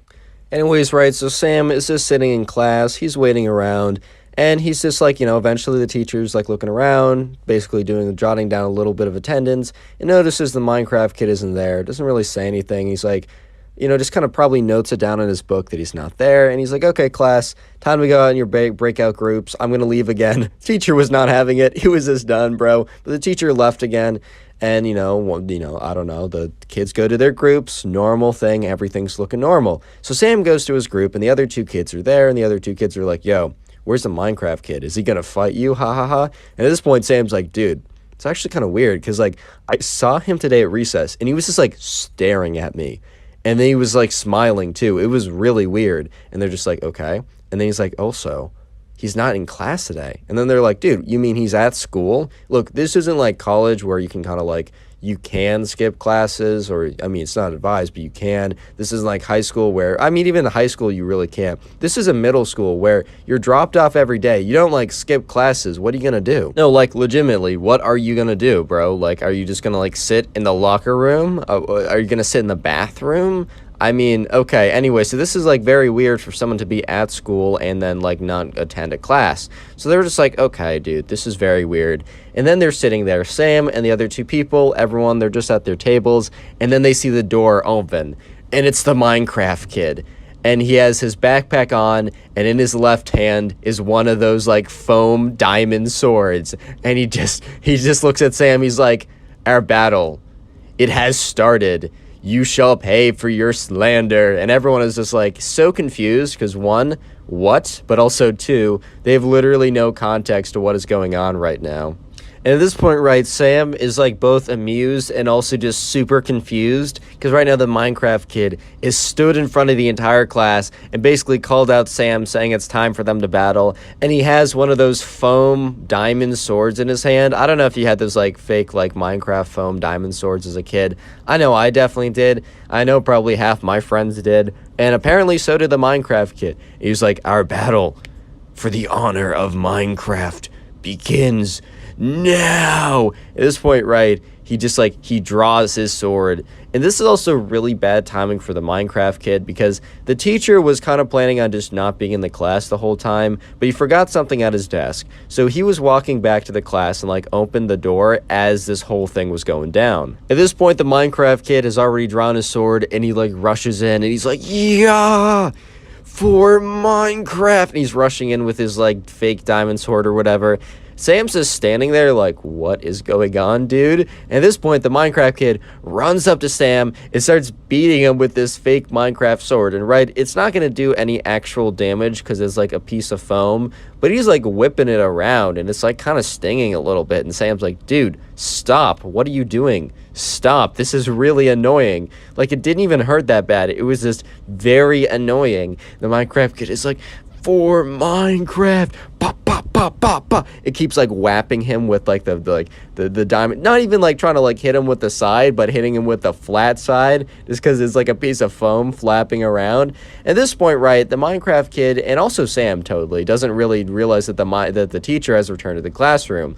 So all of a sudden, right, Sam is kind of closing his eyes because he doesn't want the sword to like hit him in the eye or something because that might actually do a little bit of damage. While everywhere else it'll do literally no damage. But all of a sudden, he feels the sword stop and he feels like the Minecraft kid like disappear from his presence. And he opens his eyes and the teacher has the Minecraft kid by the scruff of his shirt saying, "You're coming with me, mister. We're going to the principal's office." And yeah, the Minecraft kid basically got dragged out of the classroom and he was screaming at Sam, "This is not the last of me. I will get my revenge." And yeah, basically the kid was, suspended for the day. He had to do in-school suspension. And he also had to write a formal apology to Sam. It was like a very fake apology, but whatever. But yeah, so moral of the story, don't attack people over them saying Minecraft is not the greatest game of all time. And subscribe if you're new. And if you want to do me a big favor, go watch another video. It really does help out the channel. There's some on the sidebar, some on the video right now. Go watch it. Today's story is about a Minecraft kid that every day he came in, he somehow smelled worse and refused to shower because it would impair his gaming or something. I don't even know, man. Anyways, sit back, relax, leave a like in the video to claim your free nothing, and let's get right into it. So we're going to call today's subscriber who sent in this story. You can do so at Discord, link in description. Anyways, we're going to call him Ben because that's a meme on the channel, and we're just going to keep it up. So anyways, right, Ben, he was in 5th grade, and, in his class, he was assigned one day, he was there, he went in, just started off as a normal day, as all these stories do, and he went in one day, and, the teacher was, announcing this kind of, big project that they were doing. It was going to be a 2-week-long project, so it was going to be a pretty big deal. And the groups were assigned randomly as he kind of beforehand, before class, he went to a random number generator, assigned a name next to every, he went really all out on it. And he kind of randomized the groups. And as he was reading them out aloud, Ben, heard the names and he was like, oh, one of the names is one of Ben's closest friends, but also one of the names was this kid who was known for kind of just I don't know how to say it, look, being a Minecraft kid does not mean you enjoy Minecraft. Obviously, you can see the gameplay in the background of this video, and I think the game's pretty cool. I've been playing it for a while, and I have a lot of great memories. However, right, Minecraft kid on this channel is denoted to the kids that are If you're a Minecraft kid, you're a Minecraft kid. If you know, you know. That's all I can say. He also wore the same green creeper hoodie every single day without washing it, but we'll get into that in a second. But anyways, right, Ben was listening to the names, and one of them was the Minecraft kid, who he never really had a lot of interactions with, but kind of knew him as, that kid. But he's like, okay, whatever, I'm friends with someone the group is someone I don't know, one of my close friends, and this Minecraft kid. How bad could it actually be? Anyways, right, so they sit down and they start working out the game plan for this project, because obviously they have a lot to do, because, it's 2 weeks long. They're not going to be given 2 weeks to do nothing. So as soon as Ben starts talking about, all right, so let's divvy up the work and figure out, what are we going to do in class? Let's have a timeline, and also what people are going to do, at home. And he just said, if anyone has any, reasons they can't do something on a certain day, or they're gone, or they're busy or something, please let me know, as that'll affect how I distribute the work. And the Minecraft kid immediately pipes up and says, I don't know how much work I can do at home. I've, been very serious with my gaming recently. And Ben is like, all right, bro, I respect the grind, but at the end of the day, I don't know if that's, a legitimate reason not to be doing work, because, hey, man, if he's not doing the work, that doesn't mean the work goes away. It literally just means that one of the other people has to, take it over, Ben has to take it over instead. And Ben's not trying to do a lot more work than he needs to do. That's pretty understandable. But the Minecraft kid says, no, man, it's super, super serious. I could be making a lot of money. And by the way, spoiler, the Minecraft kid couldn't. He was thinking of playing in Minecraft tournaments, which I don't even think exist. I don't think there is a competitive gaming scene for Minecraft. I'm pretty sure I watched a video on why that failed or something. But anyways, right, he was like, bro, I'm playing for the MLG, bro. It's gonna happen. I just need to grind harder. And then the Minecraft kid goes on to tell everyone at the table what, extreme measures he's been taking to, grind out Minecraft. The first thing he says is he brings a mouse into class every day to practice jitter clicking. And if you don't know, jitter clicking is basically just when you click your mouse really quickly, but you do it by vibrating your wrist. I don't really know. I can't personally do it. I'm not about to try, but it gets you more clicks per second, which in a certain version of Minecraft is better for combat, because on some servers you take less knockback and your more hits register. I don't know the science behind it or anything, right? So, and Ben in the back of his mind was like, I thought I heard a little noise. For the last couple weeks, he'd been hearing this really faint, kind of pitter patter noise of and he had no idea what it was, because Minecraft kid sat in the way back and Ben sat middle front, so he wasn't 100% sure what the noise was, but he's in his head he's all right, that explains that. But then the Minecraft kid goes on to explain some more uncleanly, right, some not so very clean methods he's been using. Secret word of the day is shower, so comment shower, I'll try and heart it. Anyways, right, so basically, the Minecraft kid goes on to explain that showers take way too much time. At this point, Ben and his friend kind of look at each other bro, what are you talking about? Look, in the United States, there's kind of a people tend to shower a little bit too much, right? It's bad for the skin. You don't actually need to, like, scrub your hair and, like, you don't have to shower 3 times a day, bro. You just don't have to. Like, if anything, it's worse for you. However, right, showering is a good thing. Please do it, at least eventually. You don't have to do it every day or every 5 seconds, right, bro? But just try and do it eventually. Try and do it at least a little bit. That's honestly all I ask at this point. But the Minecraft kid was explaining how he's not showered for the last week. Because he's like, you know what, it takes up too much time. That's at least 15 to 20 minutes where he could be practicing his Minecraft gaming. At this point, right, Ben and his friend look at each other like, bro. Bro. Like, they were in 5th grade, right? But even then, Ben was like, he knew that was ridiculous. He's just like, bro.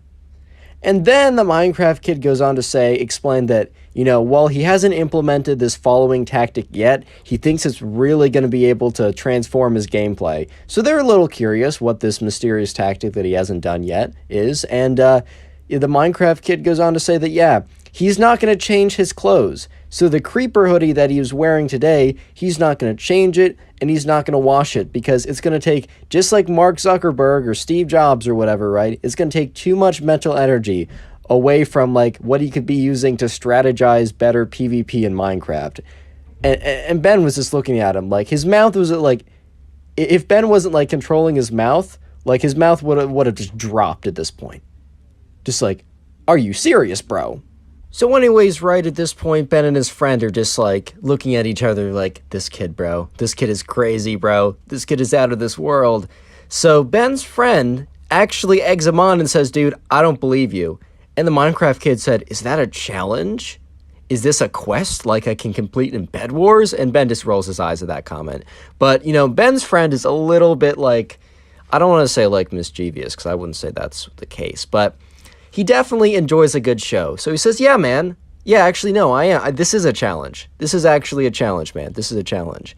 If you can complete all those things and prove it, right, somehow, you will have my respect forever. You didn't even have to offer up, like, an actual prize. And the Minecraft kid said, then it's a deal. And Ben just looks at his friend with this look of, like, why? Because Ben knew that, you know, the Minecraft kid was actually going to go through with it, and that he was going to have to sit with the Minecraft kid every single day for the next 2 weeks. And yeah, sure enough, every single day when they came in for class, Ben noticed the kid was wearing the same shirt, and on one of the days, he actually noticed that there was, like, a certain stain on the shirt, probably from lunch or something, and or not shirt, hoodie. And every single day for the next 2 weeks, he would look at the hoodie, he would look for where the stain was, and sure enough, the stain was still there, and it would have been easily washed away, right, if that hoodie was washed or anything. And every single day, the Minecraft kid came in, and yeah, even though Ben was across the table from him, by the first weekend, yeah, no, he could definitely smell the Minecraft kid. There was no question about it at that point. So how the project worked was it was kind of like a big group project, but it was also, like, visually heavy. Like, there was a lot of visuals involved in the project. So on the final day when it was due, there was, like, a project fair type thing where one person would stay at the table. Everyone would designate, like, one person to stay at the table, and the other 3 would go around, and in this, like, notebook, they would, like, take notes about the other person's work or whatever to submit it to the teacher. I don't know, maybe it's to make it easier to grade or just, like, give them something to do that was kind of fun. And the Minecraft kid on that day, because after 2 weeks had passed, they'd finished the project, they didn't really give a lot of work to the Minecraft kid because he was busy gaming, and at this point, they kind of were just like, dude, we're just going to do the work ourselves. This is just so interesting to watch anyways, we don't really care. So the Minecraft kid didn't do a lot of the work, but at the end of the day, the project was finished, and they did a pretty good job. And the Minecraft kid said, guys, I appreciate you guys, like allowing me to, like, craft away or something cringe like that. And he's like, so I will be the one who stays and explains the project. And they're like, dude, are you sure? And he's like, yes, I'm very sure. So they're like, all right, man, like, I kind of want to see the other projects anyways. So by this time, right, Ben was sitting on the other side of the table, and he could, like, barely breathe. Like, imagine spoiled milk plus onions plus I can't think of anything right. Just imagine something that smells really bad.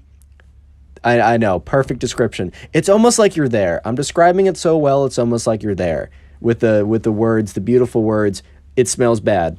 But anyways, right, this kid was smelling like spoiled milk that was spilled behind your bed that you find, you know, the puddle of, you know, curdled milk 6 months later. That's the best thing I could give as a description. As well, his like hoodie was like also reeked, but also was full of like stains and hair and just gross stuff. But he's sitting at the table, and Ben and his friend and the third kid, right? They decide to go. They walk around, but Ben is like, he witnesses, right, because he kind of like, he wants to know what other people's interactions are, and he's not really paying attention to the first place that he goes to visit, and he has like his other two friends take notes and such, and he just turns around and watches as this group of girls goes to sit at their table, and they all stand up, and one of them kind of like is like, oh my god, and the Minecraft kid's like, what? And they're like, nothing. We're good. We're just going to sit farther away so we can view your project better. We're just nearsighted. And he's like, nearsighted? Yeah. They're like, we're all nearsighted. And he's like, I don't know if that's how it works. And they're like, yep, it's how it works. So they all stand like 5 feet away from the table, which he's sitting on the other side of, as he explains the project. And Ben, like, nudges his friend, is like, dude, do you just hear what happened?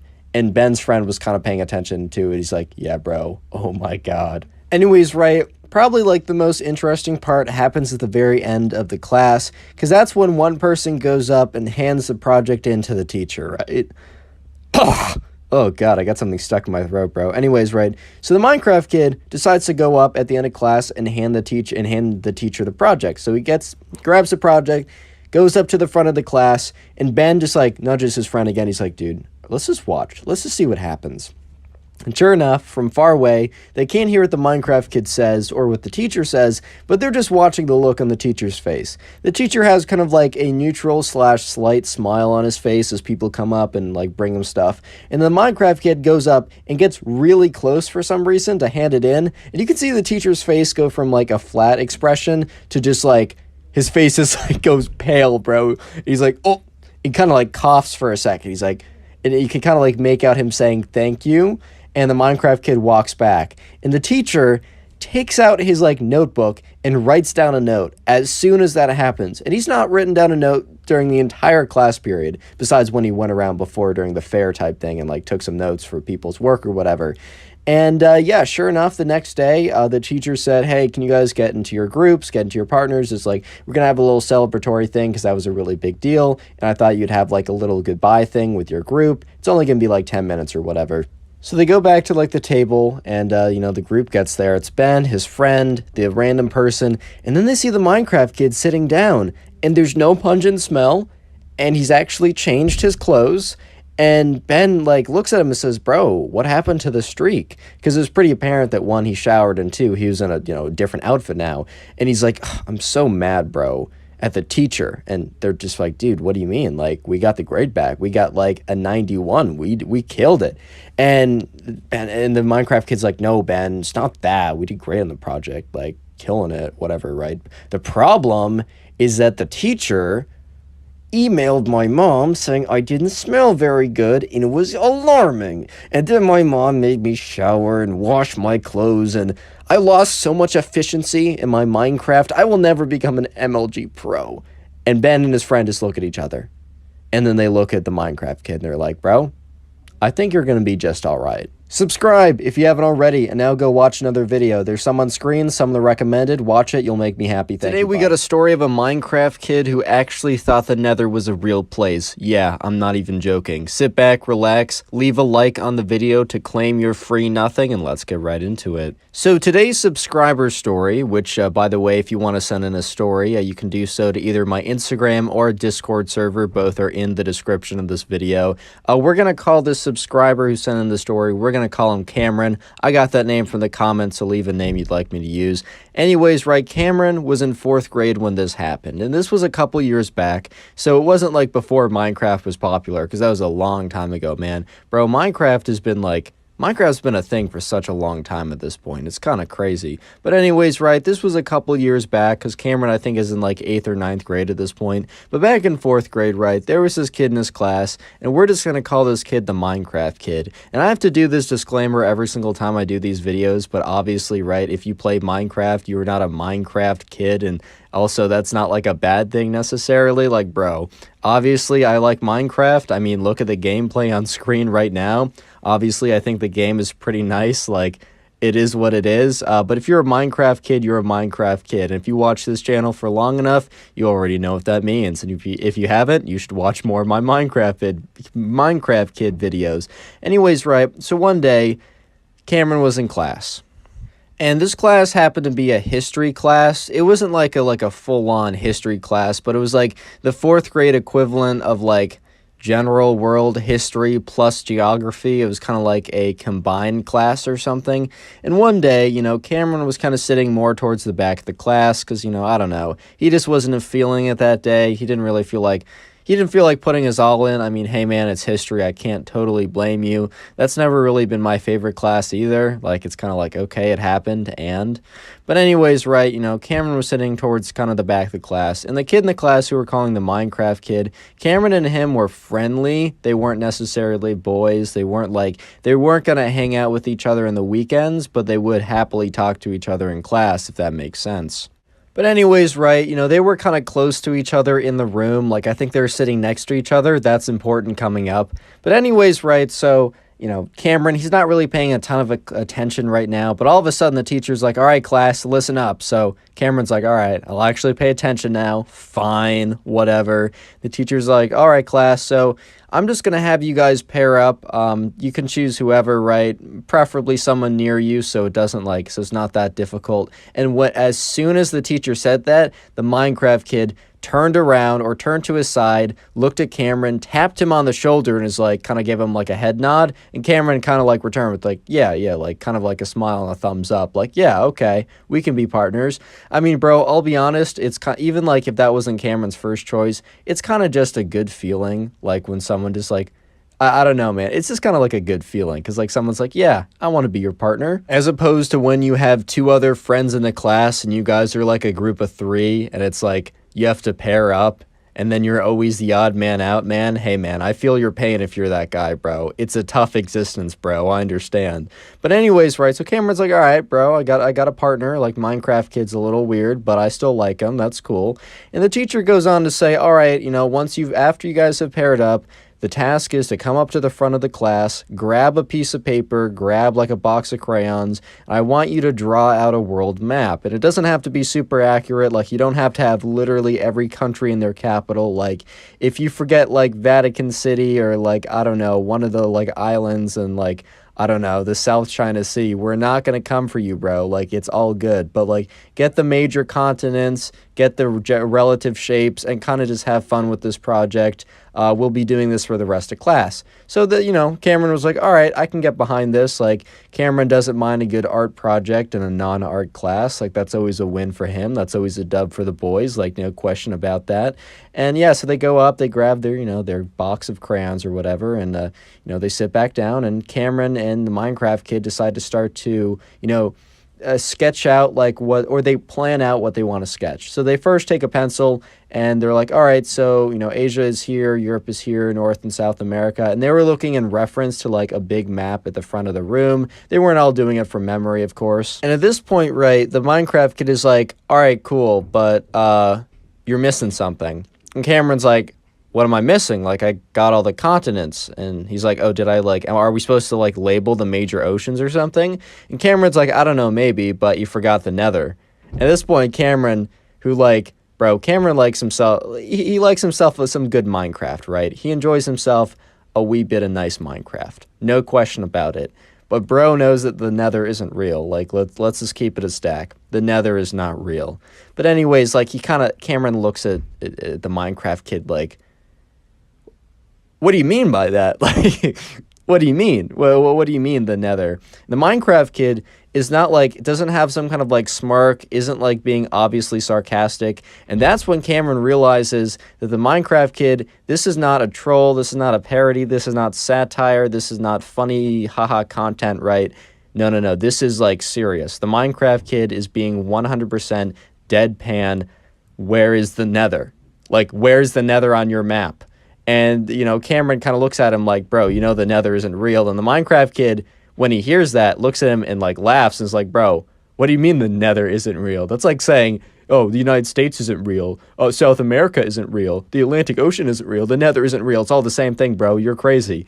And at this point, right, Cameron's looking at the Minecraft kid like, This kid is either a top tier comedian who has me fooled, or he actually thinks the nether is real. So the Minecraft kid is about to embarrass himself in front of everyone, and I don't really want to like stop the story midway through there. So I'm just going to tell you now that comment nether down below, and I'll try and heart as many of those comments as possible. If you don't know, I have a secret comment like every single video, and I filter the comments by that comment so I can try and heart as many as possible. But I'm also a pretty busy guy, so don't take it personally. And while you're down there, make sure you are subscribed and have joined the Discord server. Anyways, back to the story.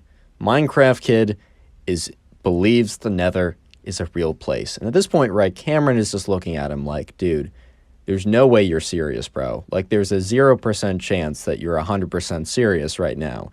And at this point, right, they're kind of just at a standoff.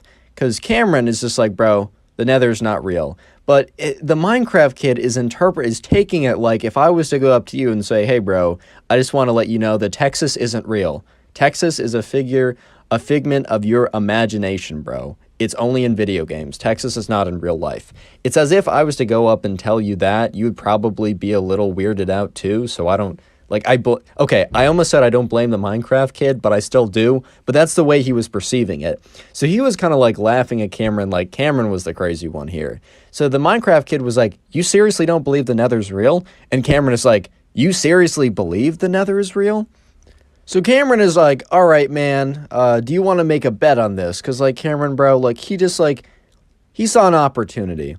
He was like, Minecraft kid is confident, and, you know, I'm also much more confident because I know that I'm right and he's wrong, and, like, this is a pretty good betting opportunity, bro. And, like, at the end of the day, is he kind of taking advantage of the Minecraft kid? Sure, but it isn't for real money anyways. It's more of, like, if you lose, you have to do something. So Cameron goes to the Minecraft kid and says, all right, if the nether isn't real, right, you have to do my homework for a week.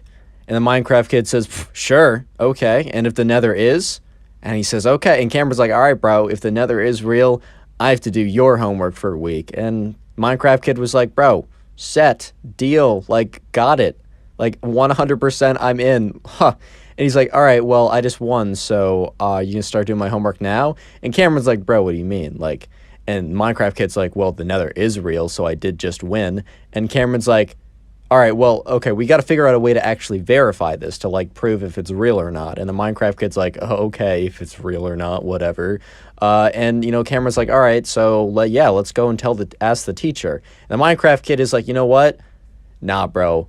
I'm embarrassing you publicly and winning the bet. And Cameron's like a little taken aback because he's like, what do you mean embarrass me publicly? And the Minecraft kid is like, no, we're going to the front of the class and we're going to ask the entire class and the teacher at the same time. And yeah, you're going to get owned. And Cameron's like, okay, like, all right, bro, whatever you want to do. So Cameron goes up to the teacher who's sitting there, and the teacher's like, oh, you guys done yet? And they're like, oh, we're very close to being done. Do you mind if we, like, make a small announcement to the class to add to do, like, a poll or something, or ask a question? And the teacher who, like, today was a chill day. They were just going in and, like, coloring in, you know, a map or whatever. The teacher who maybe on, like, a less chill day would have been like, no, or maybe even would have vetted the question first. He was like, you know what? Yeah, sure. Whatever you guys want to do. Like, as long as it doesn't take more than, like, a minute or two, then, like, yeah, go ahead. Like, no problem with me. So anyways, right, the Minecraft kid and Cameron, they go up to the front of the class, and they say, attention, everyone, and people kind of, like, look up from their coloring books, or not their coloring books, but the map that they're coloring, and they stop talking, and, Cameron said, Minecraft kid, and he said his actual name, but I'm just calling him Minecraft kid. And Cameron's like, Minecraft kid, do you want to lead this? And the Minecraft kid's like, yeah, I want to lead this. He's like, guys, Cameron and I made a bet.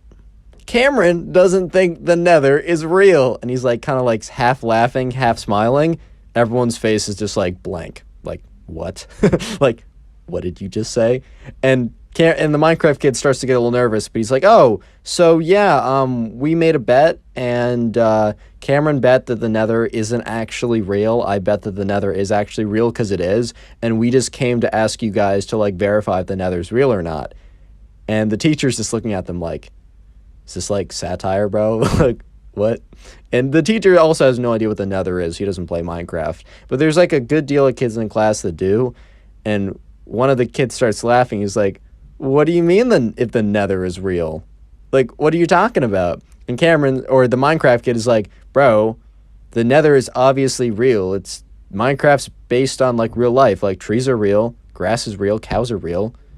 And then like the kid was like, yeah, but zombies. And Minecraft kid's like, well, okay, that's an exception.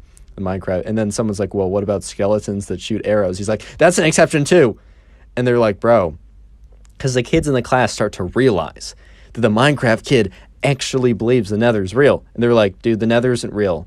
And the Minecraft kid's like, well, what do you mean the nether isn't real? And the teacher's like, I don't know about this nether place, but I definitely have never heard of it. Maybe somewhere in Greek mythology. And the Minecraft kid's like, there's proof. And then the teacher's like, mythology, like tales, fairy tales, not real. And the Minecraft kid's like, what?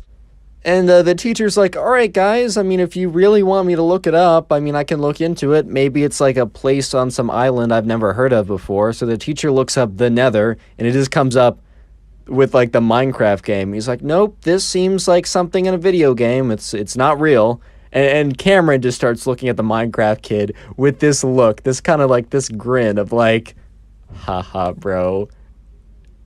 I told you, dude. I told you. And the Minecraft kid starts sweating. He's like, guys, this is really funny, but this is a bet, so it's like super serious. And like, if you guys are joking, you gotta cut it out now. And the kids are like, no, are you joking? And the Minecraft kid's like, no. And Cameron's like, all right, guys, thank you so much. That's all we needed.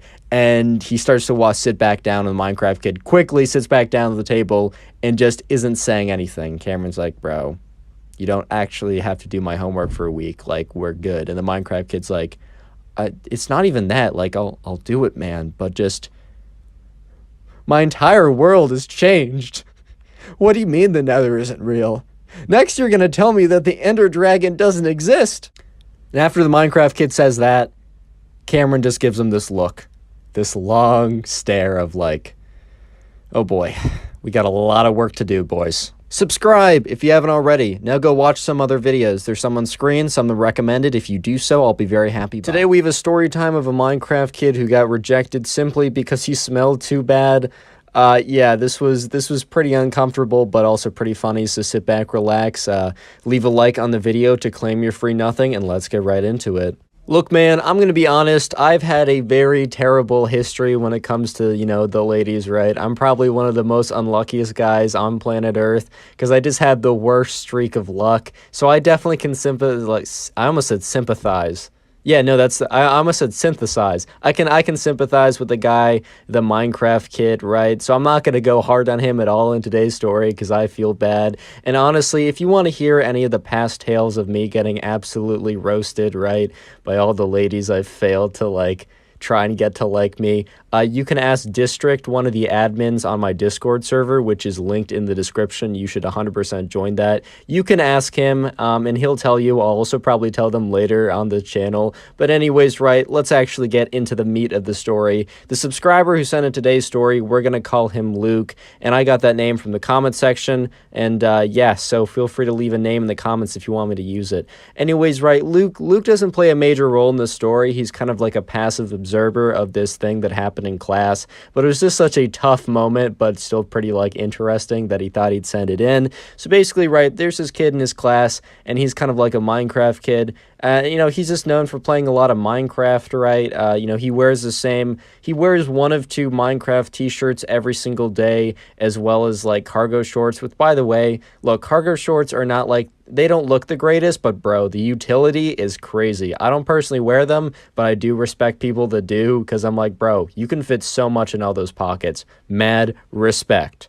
But anyways, right, so, you know, Luke, the subscriber, and the Minecraft kid, they both had a class together, and that's kind of how Luke got to know the Minecraft kid. And let me just say that the Minecraft kid, he's a little strange, he's a little weird, and he definitely is not, you know, gamers sometimes have, like, a tendency, like, or at least a reputation to not be super hygienic, and the Minecraft kid definitely, like, fit this stereotype. How's it going, everyone? Today we have a story of one of the cringiest emo kids of all time. So sit back, relax, subscribe to the channel if you're new. We're calling today's subscriber who submitted the story Brent. So this all happened when Brent was at soccer camp. And so Brent went to the soccer camp every single year. And it just happened that this year he encountered the emo kid at soccer camp. So anyways, this was just another summer of Brent going to soccer camp. His mom dropped him off, and once again, he was pretty excited to go. Unfortunately, some of the friends he made from the year before, they didn't show up this time, so he was very proactive about finding people, meeting new people and trying to make some new friends. So anyways, in the very beginning of soccer camp, they had kind of a get to know other people type deal. And all of a sudden, right, Brent sees this girl, and she was at kind of like the girls' soccer camp. So it was kind of split up like boys' soccer camp and girls' soccer camp. However, it was all under the same umbrella of like the soccer camp program. So they would eat lunch together, do non-soccer activities, but like the morning soccer practices were kind of split up by gender like that. And so anyways, right away, Brent saw this girl, Emily, and he immediately kind of fell in love with her. Not actually, but was like, OMG, lol, she's cute. I'm going to try and hit. No, I'm just kidding. He's like, I don't know. He's going to soccer camp. He's not trying to hit, bro. That's crazy. But anyways, right, so she's going to be an important character later on. But for the meantime, we don't need to think about her because someone much more important comes into the picture. So while Brent is thinking about like, oh my God, look at that girl over there. I got to start talking to her. That's crazy. He accidentally bumps into this guy and turns around. This guy is like, I don't know, a little bit bigger than him, a little bit heavier than him, just like kind of a bigger guy.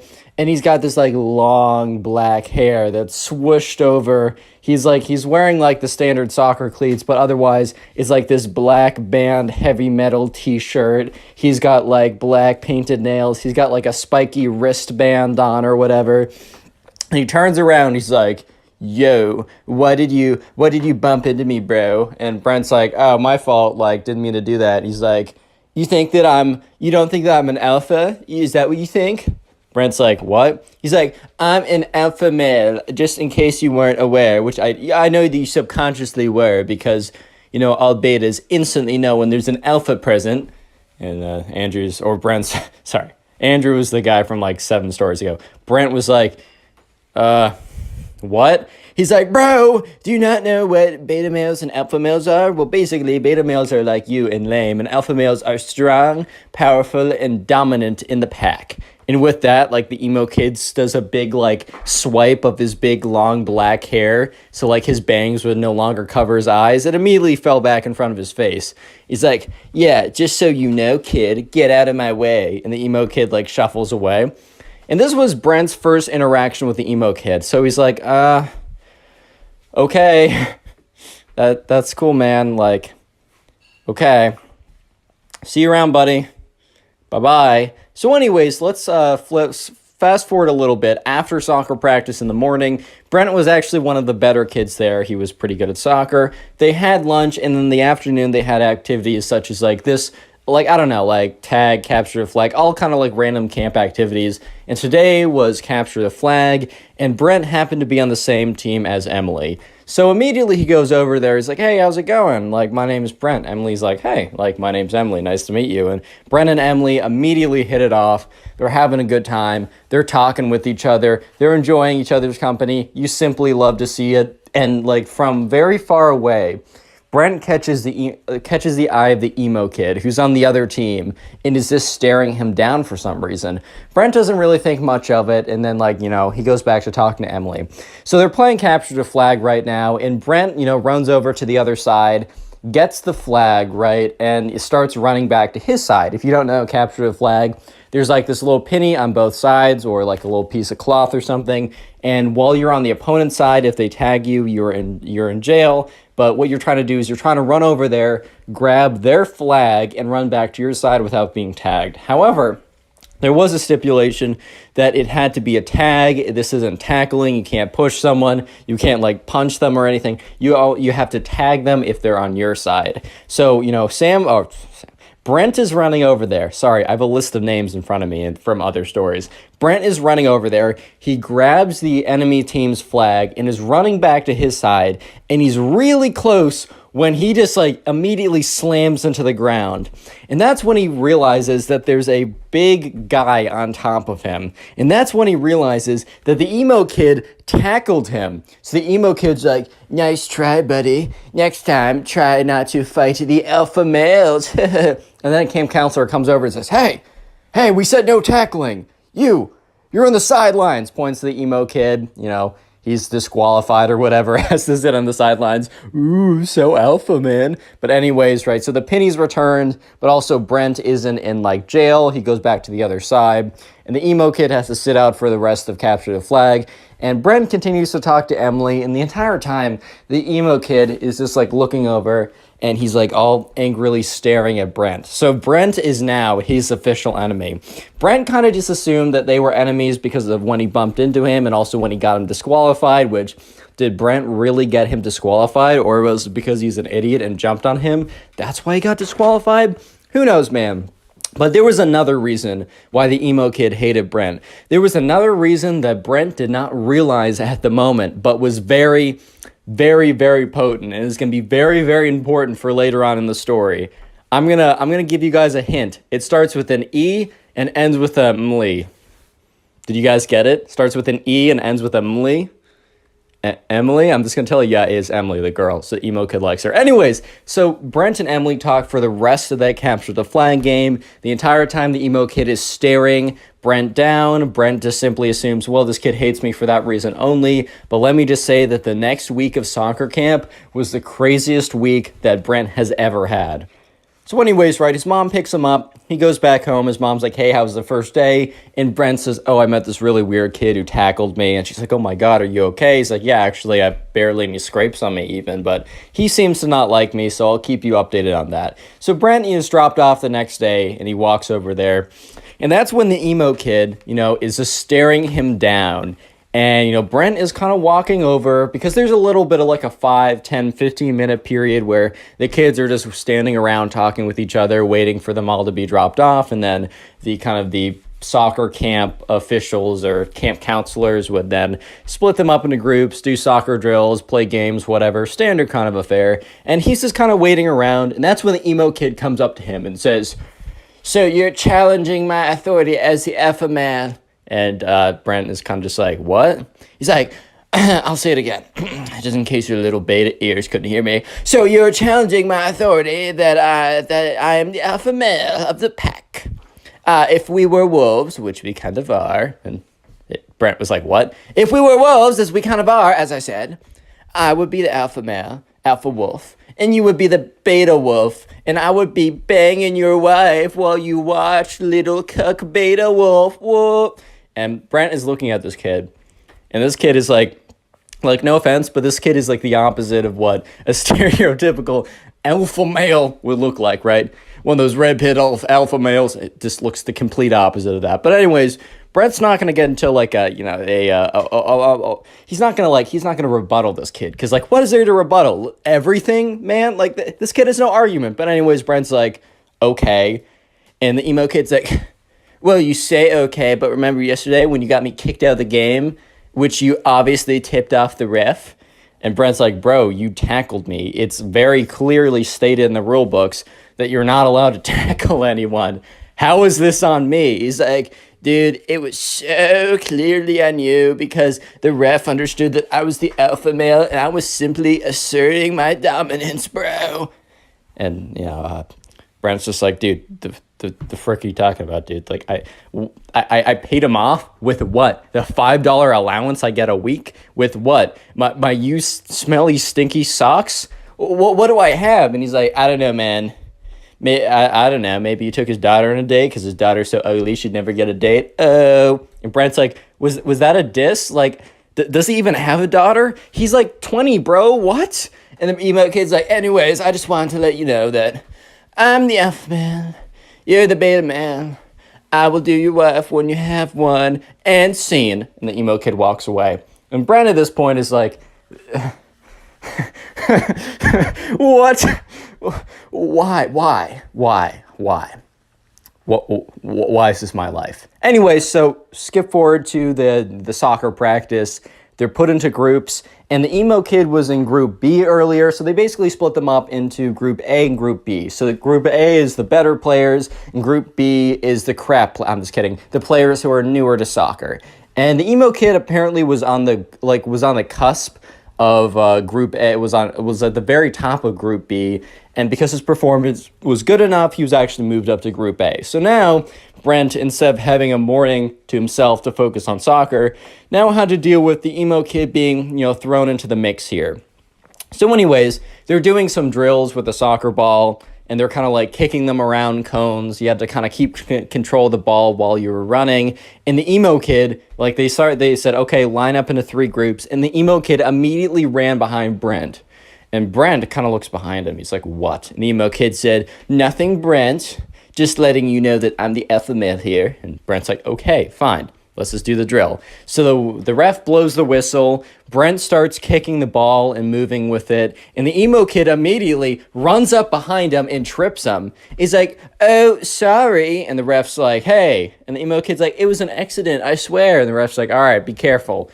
And Brent started to get really angry because, if you get an injury in soccer, especially if you get a foot injury, he could be out for the entire week. I mean, this is one of his favorite camps that he has every single summer. He loves going to it. It's one of his favorite things to do. And this emo kid, for the second time in the last 24 hours, has, has gotten really close to causing him a pretty big injury.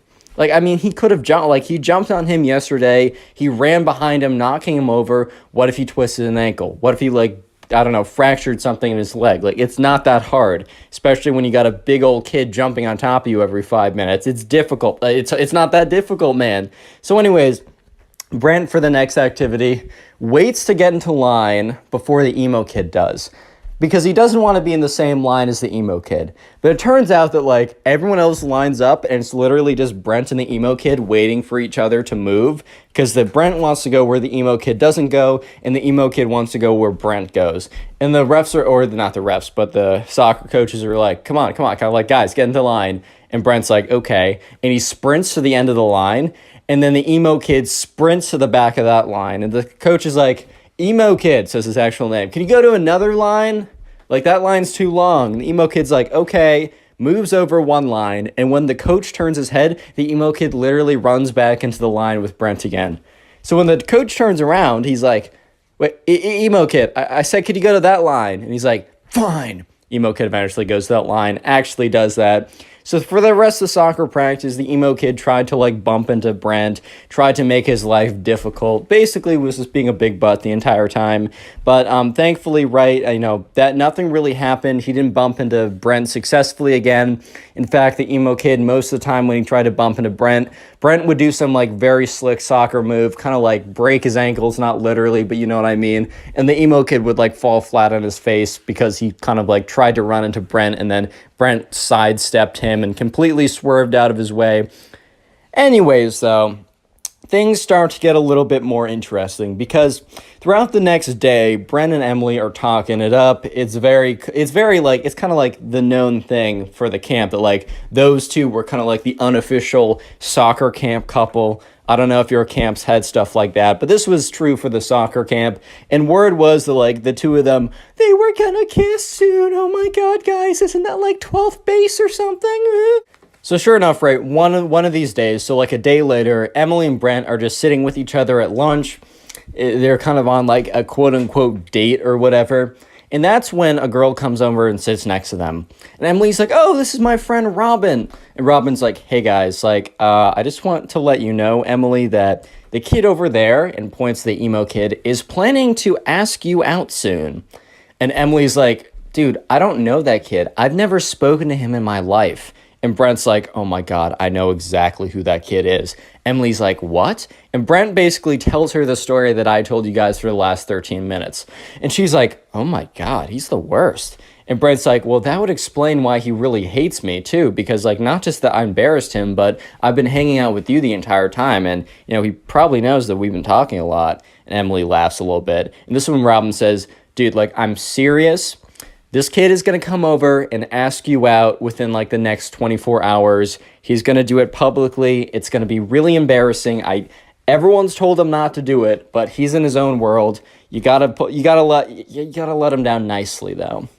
And Brent was like, no, no mercy, no mercy. Make him suffer. Emily's like, Brent, I'm not gonna make him suffer. I don't know this kid. Brent's like, make him suffer. Emily's like, shh. Okay, I'm gonna be nice. When he comes over, I'm going to be firm, I'm going to be direct, but I'm going to be nice about it, I'm going to be cordial, and life is going to go back to what it was before. So sure enough, right, Brent now realizes that the emo kid has a massive crush on Emily. And Brent also starts to think about it. When Emily says no to him, and when she starts really, hanging out with me more, and when word gets around that we kiss, because we totally are, this is in Brent's head, right, he's going to actually, ramp up the craziness even more than it already is. I think I'm screwed, boys. Real quick, if you made it this far into the video, comment emo down below. I'm going to heart as many comments as I can that say that. That is the secret word of the day.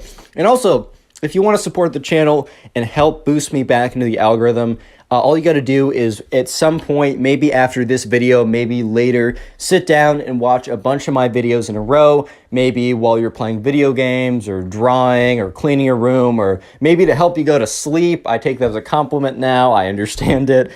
Leave in the comment section down below how you're helping boost the channel. I will heart it, I will say thank you, and I'll even shout some people out, like the person on screen right now. Thank you to this person on screen and all of you guys for all the support recently. It's really helped boost the channel. We're growing again. You'll love to see it. Let's get back to the story. So anyways, flash forward to that night, or not that night, but that afternoon. Remember when this is the mixed gender, just fun, more camp activities, they're playing dodgeball. And sure enough, the emo kid and Brent actually happen to be on the same team this time. So emo kid and Brent, they're picking up the dodgeballs, they're throwing them, they're trying to avoid being hit by the dodgeballs. And the emo kid walks over and is like, "Sup, bro?" And Brent's like, "What?" Emo kid's like, "I just want to let you know that, I know that you and Emily, or you have been trying to flirt with Emily, and it's been failing horribly from my sources, at least that's what my sources said. And I just want to let you know that, I let you have your fun. I let you play like the little beta little lamb you are. But I'm actually going to come in and, as the alpha male, assert my dominance and claim what is mine. Emily shall be my girlfriend by the end of tomorrow. Mark my words, and I will watch as little tears roll down your face because you're so sad that I took your girl. Oh, little Brent, I'm so sorry." Brent's like, "Dude, she's not gonna, I've talked to her, she's gonna say no. Don't do it. I hate you, but I know for a fact that you're gonna get rejected in front of everyone." The emo kid's like, "Nice try, little boy. I know for a fact that my testosterone is 10 trillion and yours is 0. So based on that alone, plus a billion other factors, such as my manliness, my alpha maleness, my swag, overall levels, and a billion more things. She will obviously say yes to me. And even if you two are fake dating, she'll break up with you immediately to say yes to me. I just know some things that you don't know, Brent. Get over it." So the emo kid walks away. And Brent's like, "Well, my conscience is clear because I tried to warn the kid not to do it. I tried to warn the kid, right? I'm not a bad guy. I told him not to do it. I told him. I said, I even gave him the benefit of the doubt. I said, I don't like you, but I want to help you here. He didn't listen to me. It's not my fault, whatever happens tomorrow." Next day rolls around. At soccer practice, the emo kid for the entire morning is like, Brent, better spend the last moments with Emily as you can because she's about to be my girlfriend. Oh, and Brent's like, "Dude, shut up, dude." He's like, "Oh my God, am I getting to you, man? Am I getting to you, man? Oh man, it was so easy to break your thin, weak beta skin. Oh my God, my words are hurting you so much. I'm gonna lick up your little salty tears. They're so tasty and so good." And Brent's like, "Shut up, bro. You're gonna get embarrassed. I can't wait for the moment. She better go hard." Anyways, flash forward to lunch. The moment. So anyways, Brent is sitting with Emily, and Emily's like, "Dude, the emo kid, I can't see him anywhere." And Brent's like, "Dude, he's going to ask you out. it's happening. Get over it. It's going to happen any second. She's like, he's going to do it the next day, which means probably now in front of everyone. And, Brent's like, that's what he said he would do. And Brent was like, oh my God, don't turn around. Because Brent was looking, and the emo kid was walking over. And what was he walking over with? He was walking over with a boom box. You already know where this is going. And Brent's like, you know what? Brace yourself. Try and have an out-of-body experience right now so you don't have to deal with what's about to happen. This is about to be bad, Emily. I'm so sorry. And Emily's like, oh my God, oh my God. And that's when you start to hear music. It's the emo kid's personal band. So it's like this heavy metal rock band. So just imagine some like heavy metal rock going in the background. And the lyrics are, Emily, Emily, why do you hang with losers like Brent? Emily, please love me. Yeah. And it's just kind of like more stuff like that in the background. And the emo kid is like rocking out by himself with an air guitar while this is all going on. It is the worst moment of Brent's life because the secondhand embarrassment is so strong, he's basically getting firsthand embarrassment from the whole thing.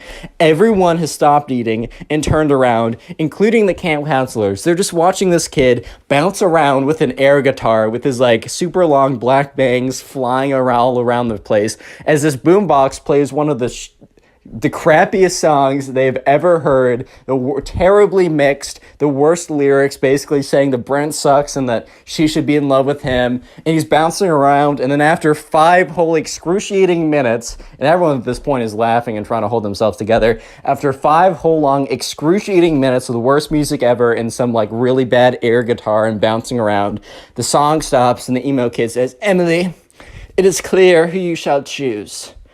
What is your verdict? And Emily's like, I'm sorry, I don't know you. I'm not going out with you.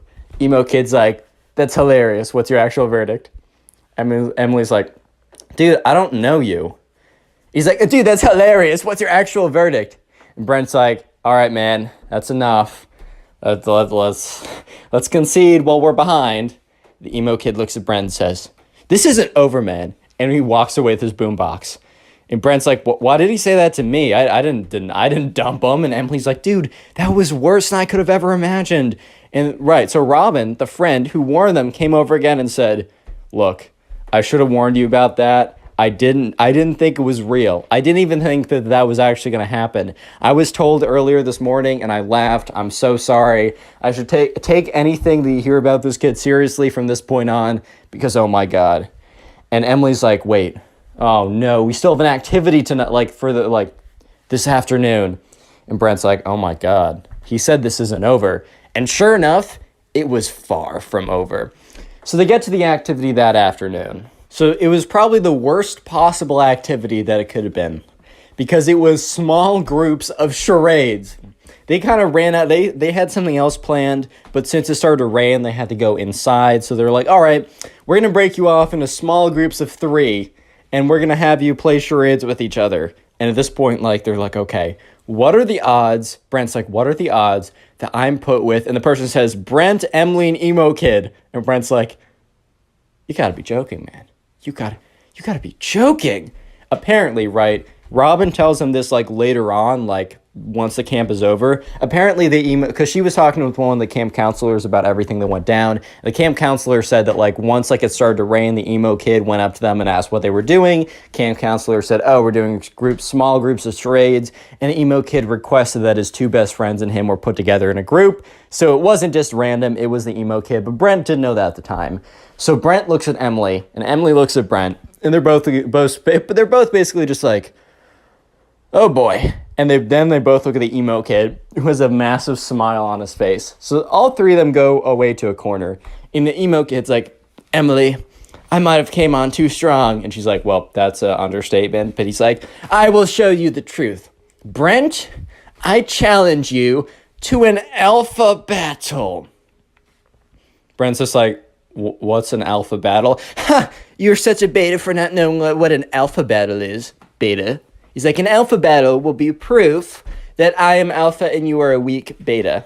And then Emily will choose me. And Emily's like, I'm not. And he's like, wait, your heart will tell you otherwise after the alpha battle. Emily's like, okay, I'm still not going to. She's like, God, stop, silence, woman.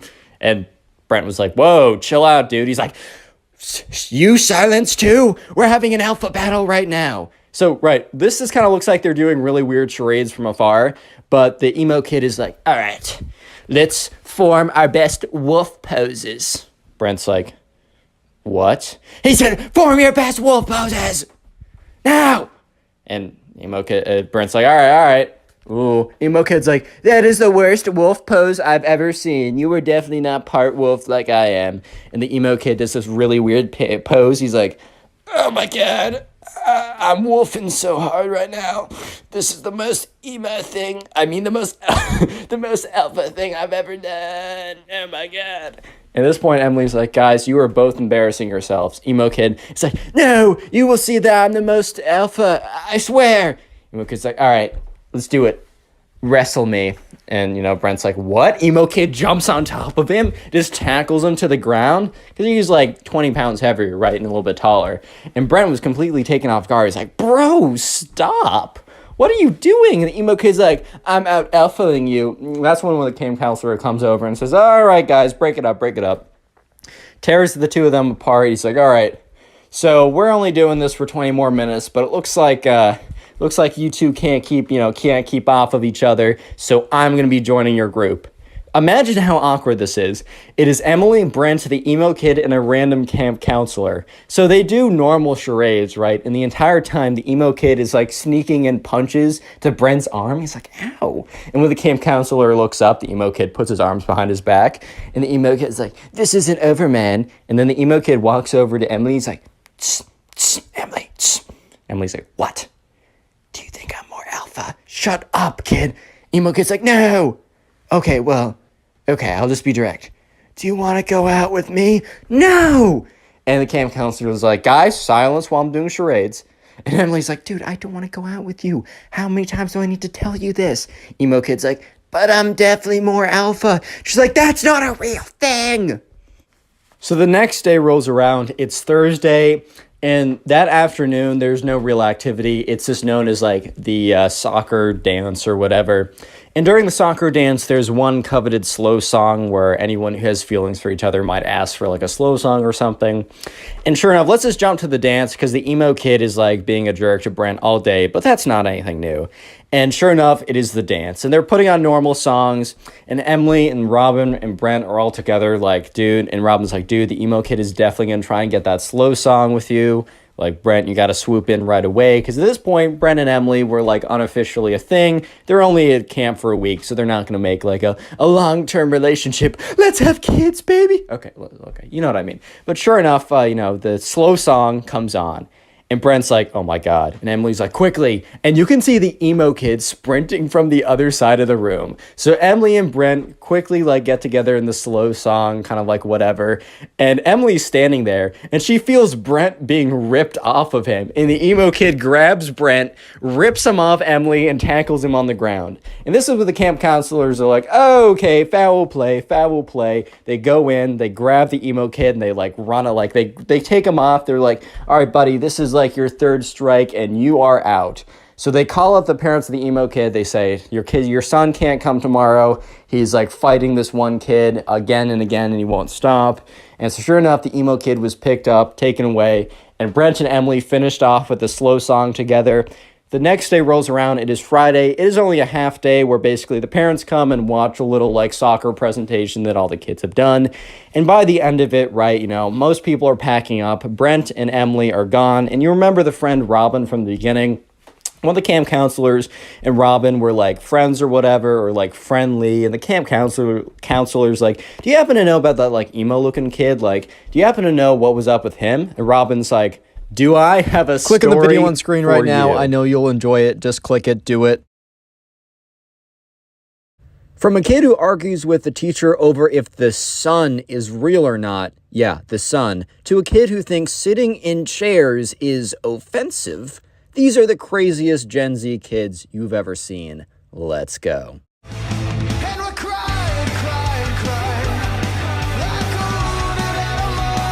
So we're going to go... Sorry. we're going to call the subscriber who submitted this story Jesse. Anyways, so in Jesse's class, there was a kid, and we're just going to call him the Gen Z kid, right? So the Gen Z kid is sitting in class, and today they were learning about space or something. I don't totally know why this happened. So this was in 5th grade. I think they were just doing like a small unit on space or something. And the teacher was saying something about like yada yada, this planet, whatever. And then she said something about the sun.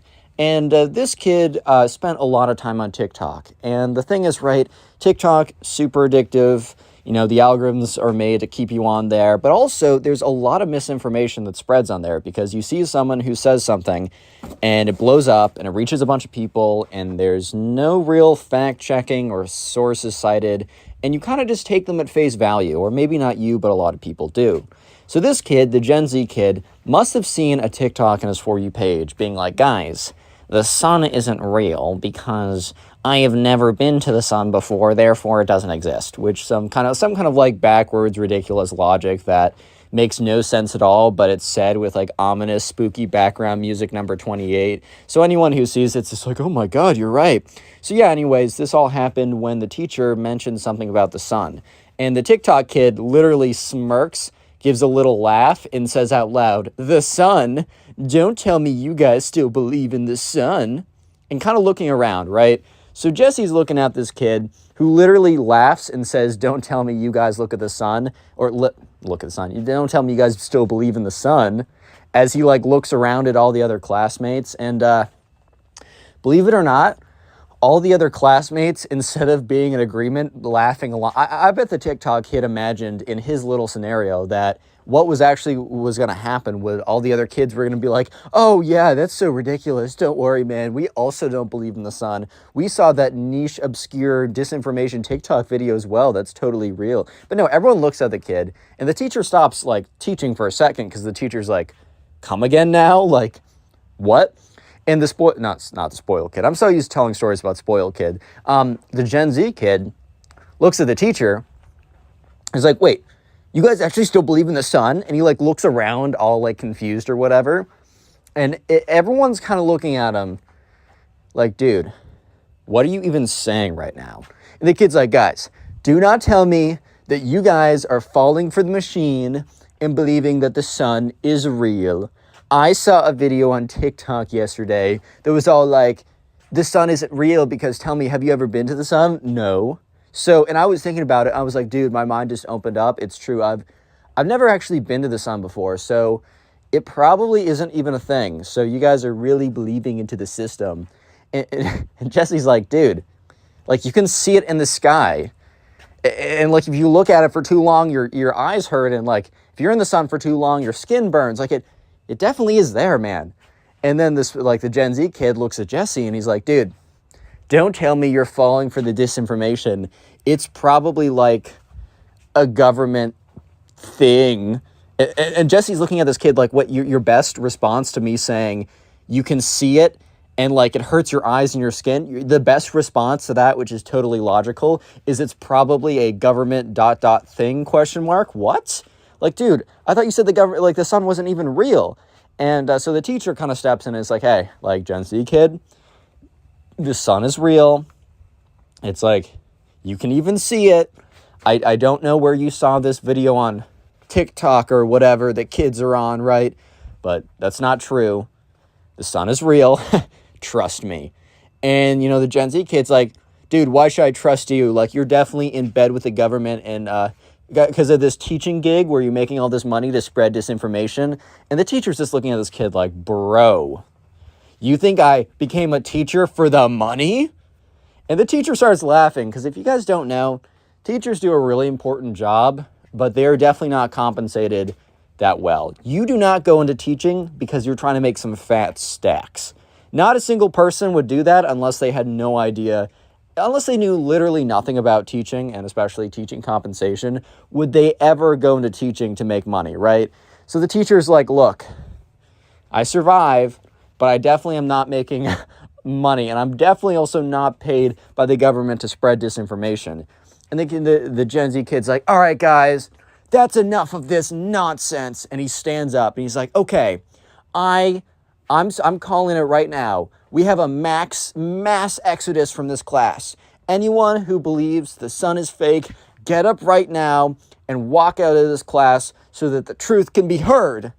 And the kid gets up, and the Gen Z kid legitimately looks around the classroom expecting like every single kid to rise up and be like, yeah, man, you're right. The sun is not real at all, dude. I believe in you. You're saying what's right. But what actually ended up happening was every single kid, including Jesse, just stayed in their seat. It was almost as if they were sitting harder than usual, whatever that means. They were just emphasizing that they were sitting. It was like sitting with an exclamation point, not a period. I don't know how to explain it. But they were all just looking at this kid like, dude, you're freaking embarrassing yourself right now, man. Like, what are you saying, dude? And the kid's like, so you're all part of the system and believe in the sun. You know what? I'm going to take my truth with me. And if you realize the truth someday, well, it's too late for you. Goodbye. And the kid legitimately gets up and walks out of the classroom. So basically, the teacher had to go find him outside of class and have a little discussion about him, about, you know, he can believe what he wants and he can think what he wants, right? But he can't disrupt the classroom. And, you know, the teacher, like, he showed the teacher the video. And apparently the teacher was almost immediately able to like point out the logical fallacies. And eventually the kid's like, okay, I guess I concede that maybe the sun is real. And I guess I concede that perhaps you're not paid hundreds of millions of dollars by secret government agents to spread disinformation. Because like the teacher showed him his car and it's like, this is not what I'd buy if I had $100 billion. And yeah, so eventually the kid came back to class the next day. He was kind of known as the sun is fake kid for a while, but eventually kind of blew over. And if you thought that Gen Z kid was crazy, you're not even ready for the next one. Because we're going to call the subscriber who submitted that one James. So anyways, right, there's a kid in James's class who is the very typical Gen Z Twitter type person where, like, I don't know, it's almost like a professional sport to try and become offended by everything. And let me just set the record clear, like, there are things that people should be genuinely offended by. Like, it is totally understandable if someone does something or says something that is completely out of pocket. Like, there are instances, right? And also, maybe someone does something they don't even mean to be, like, disrespectful, right? It's better to let them know in a respectful tone that they're being disrespectful by doing X so that they don't disrespect someone else. It's good to do that, right? However, there are also people, especially Gen Z people, that almost take this like as a lifelong crusade to find a problem with everything and to minimize or to maximize every small speck into, well, what if this and then that and then this and then that and then this and that, and I think that's offensive now. So this kid kind of took that to the extreme, and we're going to call this kid the Gen Z kid. So anyways, James was in class with this kid, and this kid was kind of just known for being a little weird, for just being a little strange, right? So one day he comes into class and he tells the teacher that he today is protesting the class. And the teacher looks at him and is like, dude, oh my God, what? So the teacher's like, okay, can you at least tell me why you're protesting the class today? Like, can you let me know why you're protesting the class? Like, can you enlighten me a little bit? And the kid was like, yeah. So you know what? I prefer to sit on the ground. I was thinking about this, and I like lying on the ground when I'm at home. It is easier for me to do my homework. It's better for my digestion. I prefer to sit on the ground. And there are no options for me to do so in this classroom. All the tables have chairs on them for the people who enjoy sitting. But my preferences of laying on the ground are not being accommodated, which I find extremely offensive. So I am protesting this class until this gets fixed. And dude, like, James was in class and he was just like, dude, what? So everyone was sitting there just like, bro, Twitter as a person's going crazy again. Like, what's going on now? And they're listening in, and like, James turns to his friend. He's like, this got to be a bit, right? Like, this got to be a big practical joke. And they check the calendar and it wasn't April 1st. They're like, oh my God, it's like August 28th or like October 24th. It's not April 1st. What's going on? Yeah. So sure enough, the teacher is kind of really like weirded out by this, but they're also like, okay, the teacher realizes that they can't just like snap on this kid and kind of like be realistic with them. Like they cave a little bit, but they're just trying to de-escalate the situation. So the teacher's like, okay, I really don't think you should protest the class. I can definitely see if there's like a rug or something in the, I don't know, the closet, if you really wanted to lay on it. Like, you could do that if you really wanted to. Like, you could also just lay on the ground. And the Gen Z kid is like, what? Lay on the ground? And which is just like, I don't know why they were so like, wow, that's insane. Because didn't they just say that they like laying on the ground at home? But sure enough, they're like, I want something built for me to lay on. Which is like, bro, the whole point of laying on the ground is you're laying on the ground. You're not laying on your bed. Basically, what this kid ended up like, because at this point, James is starting to realize that all this kid was saying was that they don't prefer to lay on the ground. They prefer to lay on a bed. And the fact that the school didn't have like 28 beds in a classroom for all the kids to lay on is, oh no, that's bad, man. Because, oh yeah, if kids are not allowed to lay in their beds in class, oh no, good heavens, dude, they have to sit in a seat? You have to sit in a chair like everyone else? Oh no. Yeah, so the teacher starts to catch on too. And it's like, no. Like, you can lay on the ground if you want, but I can't do anything beyond that. And the Gen Z kid is like, starts laughing. And everyone in the class is like, did a screw literally just fall out of their head? Like, what's going on right now? Why is this kid laughing? So the kid's laughing. And the kid's like, oh, Mr. Teacher, you just made a huge mistake.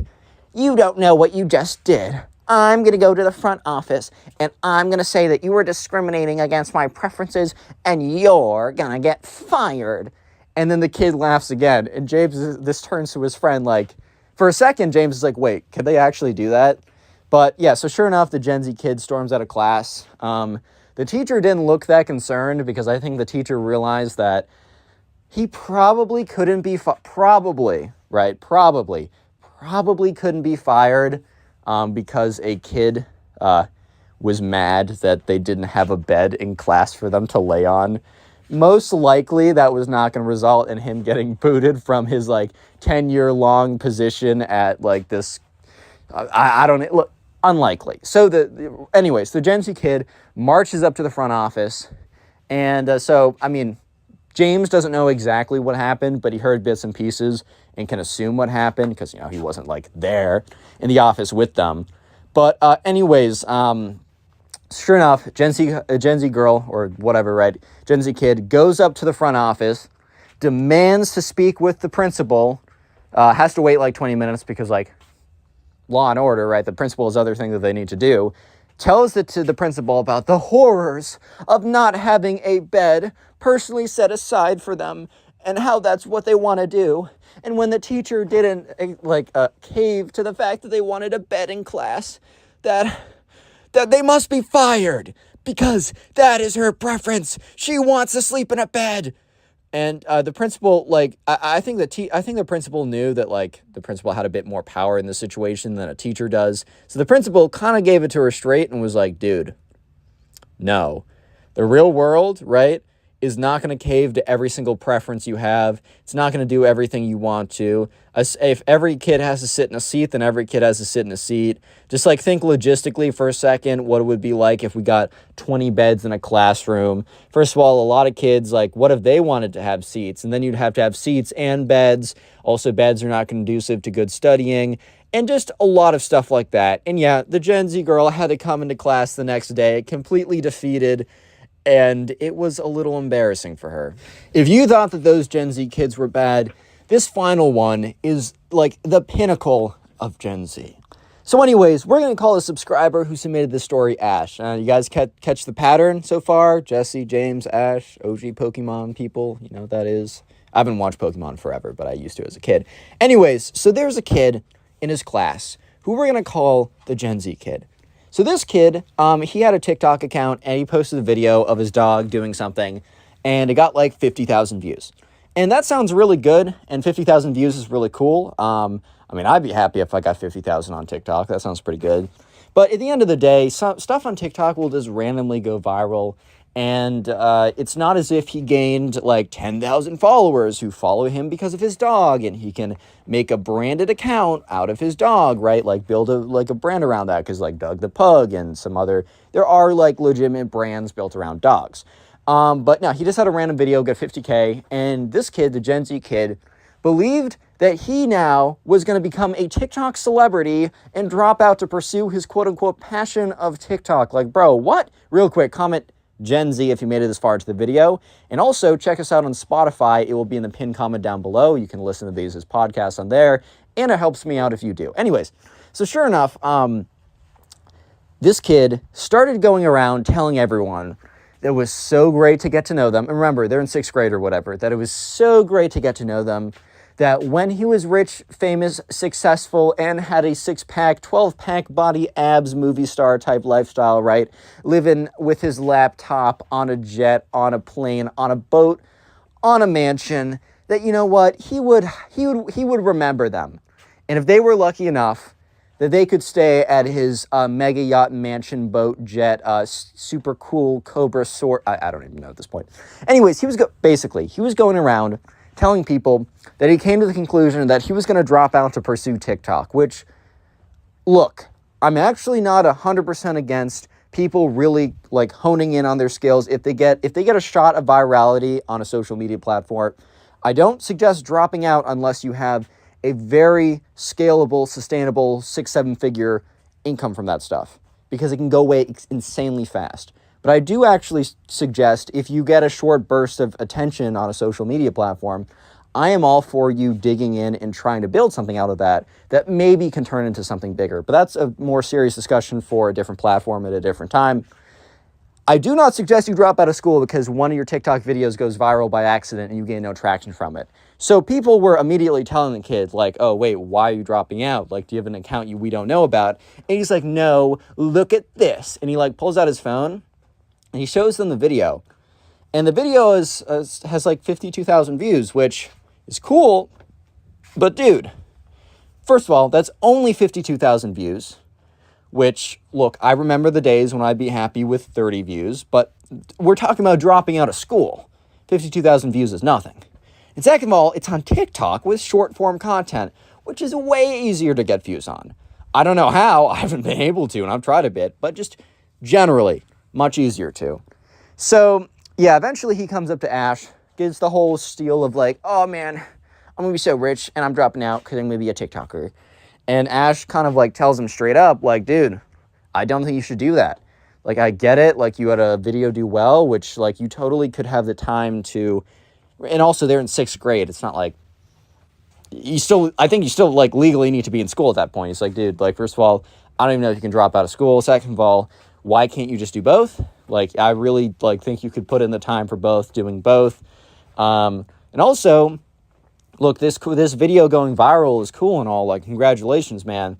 But this isn't enough to really stand on alone. Like, this really isn't as impressive as maybe you may think it is. And, you know, the TikTok kid immediately when he hears this is like, dude, you're just jealous of my success on this platform.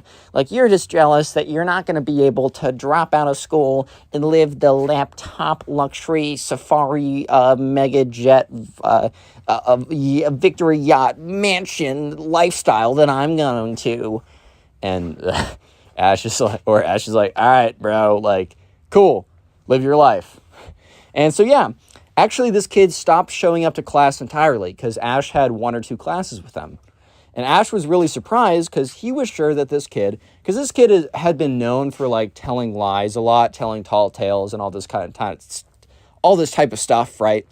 But he never actually expected this kid was going to follow through with, oh, I'm going to drop out to pursue TikTok. First of all, because you can't even drop out in 6th grade. You'd have to become like homeschooled, and that's not even really dropping out. That's just being homeschooled, right? So, sure enough, this kid had told nobody, but he stopped attending classes to pursue TikTok. And in all fairness, this kid was posting a lot of videos on TikTok, right? But one thing that you'll learn if you ever try to make like content or whatever, is you kind of need to stick to the same niche, or maybe not the same. You need to have a continuous theme in your content, because people will follow you to get something, right? They want to be entertained or informed or something. If I started making random vlogs and then cooking videos and the math tutorials alongside my stories, they wouldn't perform well because people came to me for my stories, for the commentary, whatever you guys came to me for, right? So this kid was posting like 12 times a day, and he was posting like random vlogs. He's like, hey guys, dropping out of school vlog, episode 1, and then he'd be like, hey guys, so this is me playing video games, and they'd be like, hey guys, and they all, like, all the views was like 20 views, 40 views, which is whatever, and it's fine. And if you're just doing TikTok for fun, who cares how many views you get? I don't care if you get 0 views, man, like you did something for fun. But this kid was doing it because he dropped out. Yeah, so he didn't actually drop out. All he did was he stopped attending classes. So after a couple days of not attending classes, this kid's parents got a message from the school being like, kid's about to be on probation. He's like dropping out of all, he's not attending classes. Has he been home? Like, you guys got to let us know if he's sick or he's not coming in. And the parents obviously freaked out, and they confronted the kid, and the kid's like, I was pursuing my business endeavors, which posting to like 12 people on TikTok is not a business endeavor. If you have like millions of people and you're able to convert that to a product, or maybe convert other people to someone else's product and make a commission off of that, then fair enough. That is a business, right? However, this is not a business. And his parents were like, dude, you can't just not show up to class too. Like, what? So yeah, after this kid, the Gen Z kid, was talking all this smack about how he's going to live his laptop luxury lifestyle to everyone, within 2 days, he's back in classes. And I think Ash tells me that at least most people were cool about it. Like, they weren't going to taunt this kid because whatever, like, it's just not worth the energy. But apparently one kid actually did go up to him and be like, yo, dude, did you drive in today in your Lamborghini, Bugatti? Like, what color is your Bugatti, bro? Like, I'm actually really excited to see it. I mean, I know you're still here, but did you, like, chart in on your super yacht or something? Like, dude, where's your Bugatti? Yeah, he was, like, messing with the kid or whatever. But other than that, it just goes to show, dude, Gen Z kids, I'm a Gen Z kid, technically. Guys, don't believe everything on the internet. For the love of God. Oh, my God. Click on the video on screen right now. I know you'll enjoy it. How's it going, everyone? Welcome back to the channel. I hope you're having a good day. Today we got 3 stories of Minecraft kids that I know you will enjoy.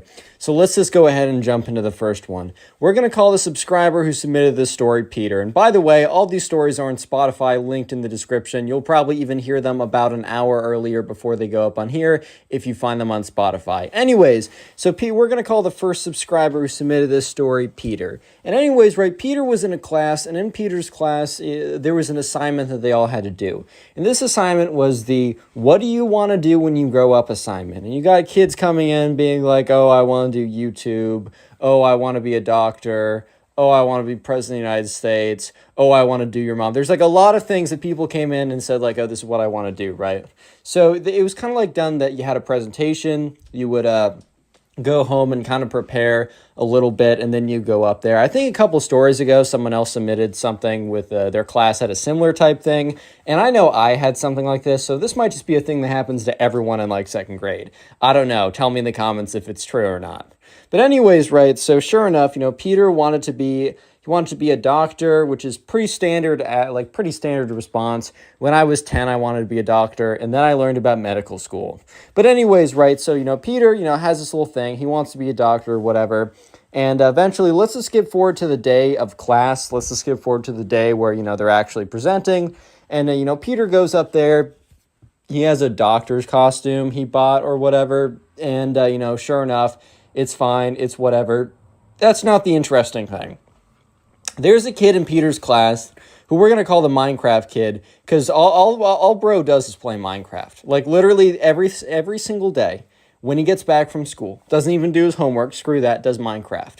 In class, he's asleep, so he can stay up all night to play Minecraft. This bro's life literally revolves around Minecraft. Don't get me wrong, Minecraft is a cool game. I use it for all my background footage. It has an integral place in my childhood. Like, I love Minecraft. Great game, right? However, please have a life outside of it. That's all I ask. That's all I ask, man.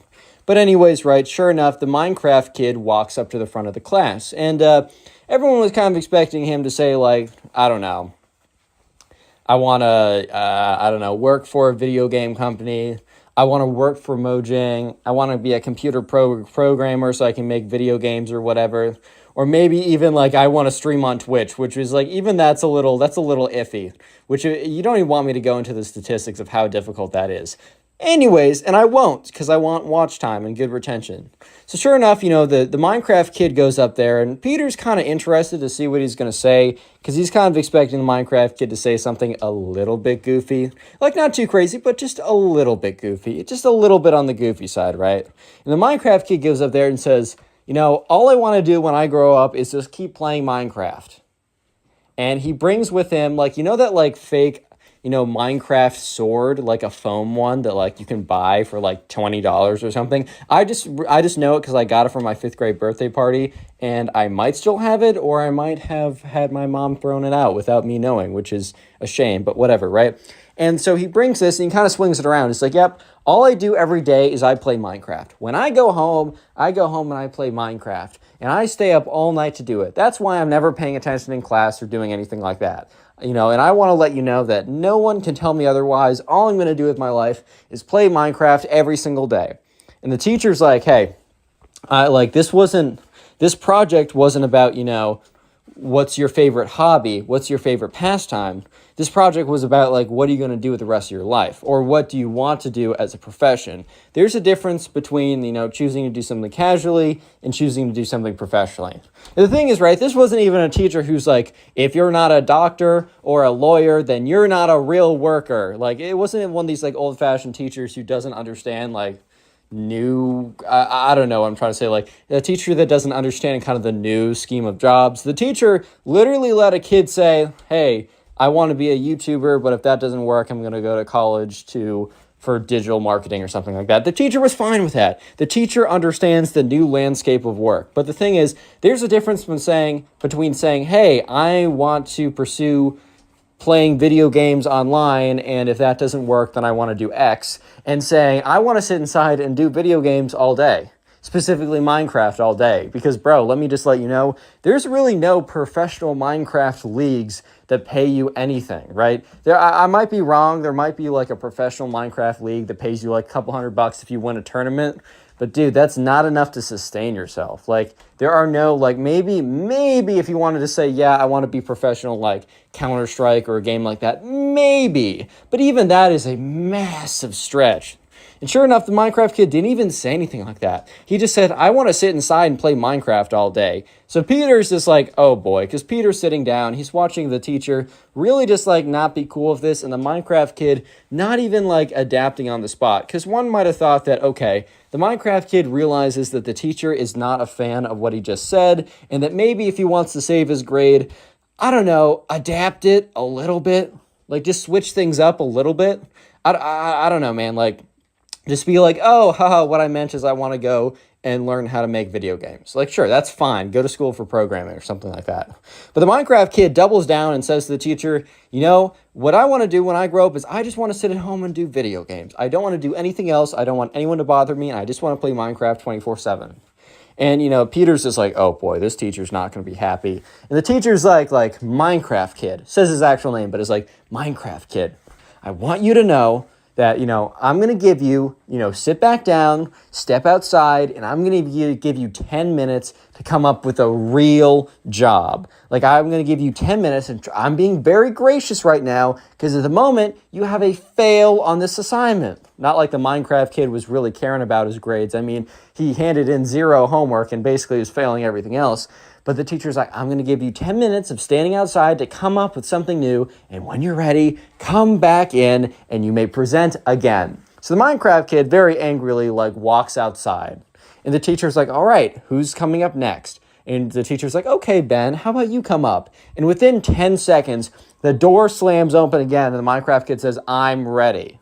So the teacher, I don't know if the teacher was just being hopeful because, I mean, come on. He was out for 3 seconds. You really think he came up with a new job? No. The teacher might have just been hopeful and was like, oh, that was fast. Sure. Come on up. What's the deal? What's going on? And, come tell me about your new job. So Minecraft kid walks to the front of the class again and says, when I grow older, or when I'm an adult, I just want to sit inside and do Minecraft all day. I said it before and I'm saying it again. Boom. The teacher's like kind of turns to the Minecraft kid and says, I was generous with you. Like, I gave you time to reconsider what you're doing. Like, to present again. Like, this isn't just what you want to do. This is like a presentation. This is an assignment for the front of the class.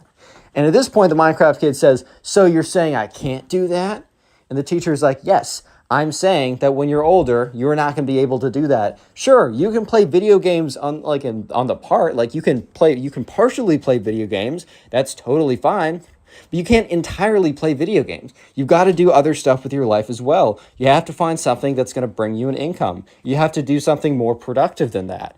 And, the Minecraft teacher, sorry, I'm jumbling my words. The teacher probably would have even been fine if you said, I want to, I want to make content around me playing Minecraft. The teacher was in tune with, you can entertain, like entertainment is decentralized. Almost anyone can make entertainment. Not almost anyone will be successful, but almost anyone can. This isn't like the 80s and 90s where really you either had to like score a really big role in TV or radio or a movie. You can just post something on your phone. It's incredible. So at this point, the Minecraft kid was starting to get really angry. And he's like, teacher, I'm going to give you to a count of 3 to take that back. And the teacher is so taken aback by the fact that the Minecraft kid just said, I'm going to give you a count of 3 to like pretend that you didn't just say what you said. And the teacher's like, are you insane? The Minecraft kid is like, 3. And the teacher's like, you don't understand. They're like, I am supposed to be the one giving you a countdown. Minecraft kid's like, 2. And the teacher's like, what is so wrong with me saying that you can't just sit around and play Minecraft all day? Like, that makes total sense. Like, I asked you in the presentation what you should do as a job. And you said sit around and play Minecraft. How do you expect to make any money from that? And the Minecraft kid's like, 1. The teacher's like, what? What are you going to do at the end of the countdown?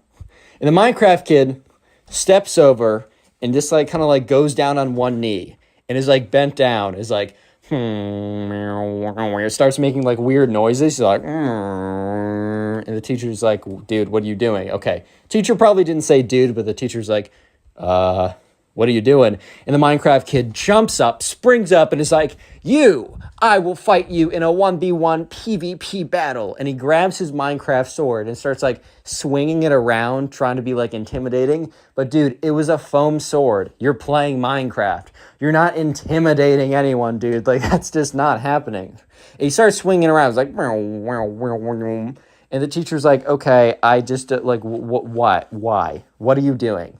Like, stop it. Get some help, bro. Like, what's going on? And he's like, you said that I could do Minecraft every single day for the rest of my life. And the teacher's like, yeah, and I stand by that. Minecraft kid swinging around his foam swords like, you don't want me to be happy. You want me to be unhappy. And for that reason, it's you versus me in a PvP fight. At this point, Peter is just sitting there just trying to comprehend how everything escalated to this point. Because sure, like the Minecraft kid and the teacher were kind of fighting a bit and they weren't happy with each other. But the Minecraft kid really gave the teacher a 3-2-1 countdown and then entered into Minecraft PvP mode. He has his like sword out, swinging it all around. And at this point, right, Peter's just like, okay, something's going, like, this is not going to end well. At this point, right, he's like swinging around his sword. The Minecraft kid's like, I'm going to give you to another count to 3 to give me a 100% and tell me that I can 100% play Minecraft for the rest of my life.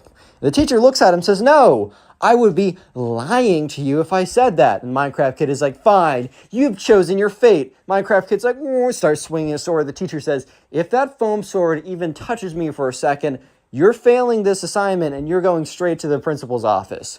The Minecraft kid says, I will give you another count of 3 to reconsider everything. The Minecraft kid is obviously realizing at this point that he's in way too deep and he's also not winning. So he thinks that if he keeps on saying, I'm going to give you till the count of 3, that he is somehow going to win this whole thing. And sure enough, the Minecraft kid counts to 3. The teacher's like, okay, like what? What's going to happen now? The Minecraft kid's like, I warned you. Minecraft kid takes his foam sword, swings, and goes, bop, makes contact with the teacher. And at this point, the teacher grabs the sword, rips out of the Minecraft kid's hand, goes over, holds onto both the Minecraft kid's shoulders, and starts walking him out the door. It's like, all right, buddy, that's time to go to the principal's office for you. So the Minecraft kid and the teacher walk out the door, and everyone else is kind of just sitting there like, what? Anyways, the next story, we're going to call the subscriber Chris. So Chris has a cousin who we're going to call the Minecraft kid, right? And Chris doesn't really get to know his cousin that well. He doesn't see him that often. But Chris and his mom are over at his aunt's, it'd be his aunt's house. And, this is the first time, Chris has seen his aunt in years. And the last time Chris saw his cousin was like 4 and was really shy, didn't want to talk that much. Now his little cousin was 8 years old and was apparently a Minecraft fanatic. He liked playing it so much. He knew everything about it. He watched Minecraft YouTubers when he wasn't playing Minecraft. In his sleep, he dreamed about fighting the Ender Dragon. And, Chris didn't really know that much, but Chris was kind of told because Chris asked his mom, like, as they're driving there, like, what should I know? Like, I have to hang out with this kid, because Chris was told, oh, you get to hang out with your cousin for a little bit. It'll be good for you. Chris is, like, 16 at this point. He's not going to get along with his cousin on a lot of things. They're not going to have a ton in common. They can't talk about girl troubles at the same level, right? They can't talk about, oh, wow, math is so difficult. Yeah, because Chris's little cousin would be like, yeah, a simple addition really sucks. He'd be like, sure. So sure enough, Chris's mom was like, yeah, okay, so all I know is he's a big fan of, like, that game Minecraft. And Chris is like, yeah, I've played it a little bit. And by Chris saying that he's played it, literally all he means is, yeah, he and his friends have played some, like, survival servers at some points. Like, they'll be really into it for a week, and then they'll not play it for a year. That's how a lot of people actually get into it. You get super into Minecraft servers with your friends. You play for 2 weeks. You literally play 12 hours a day, and then you never touch the game again for years. That's just how it goes with a lot of people.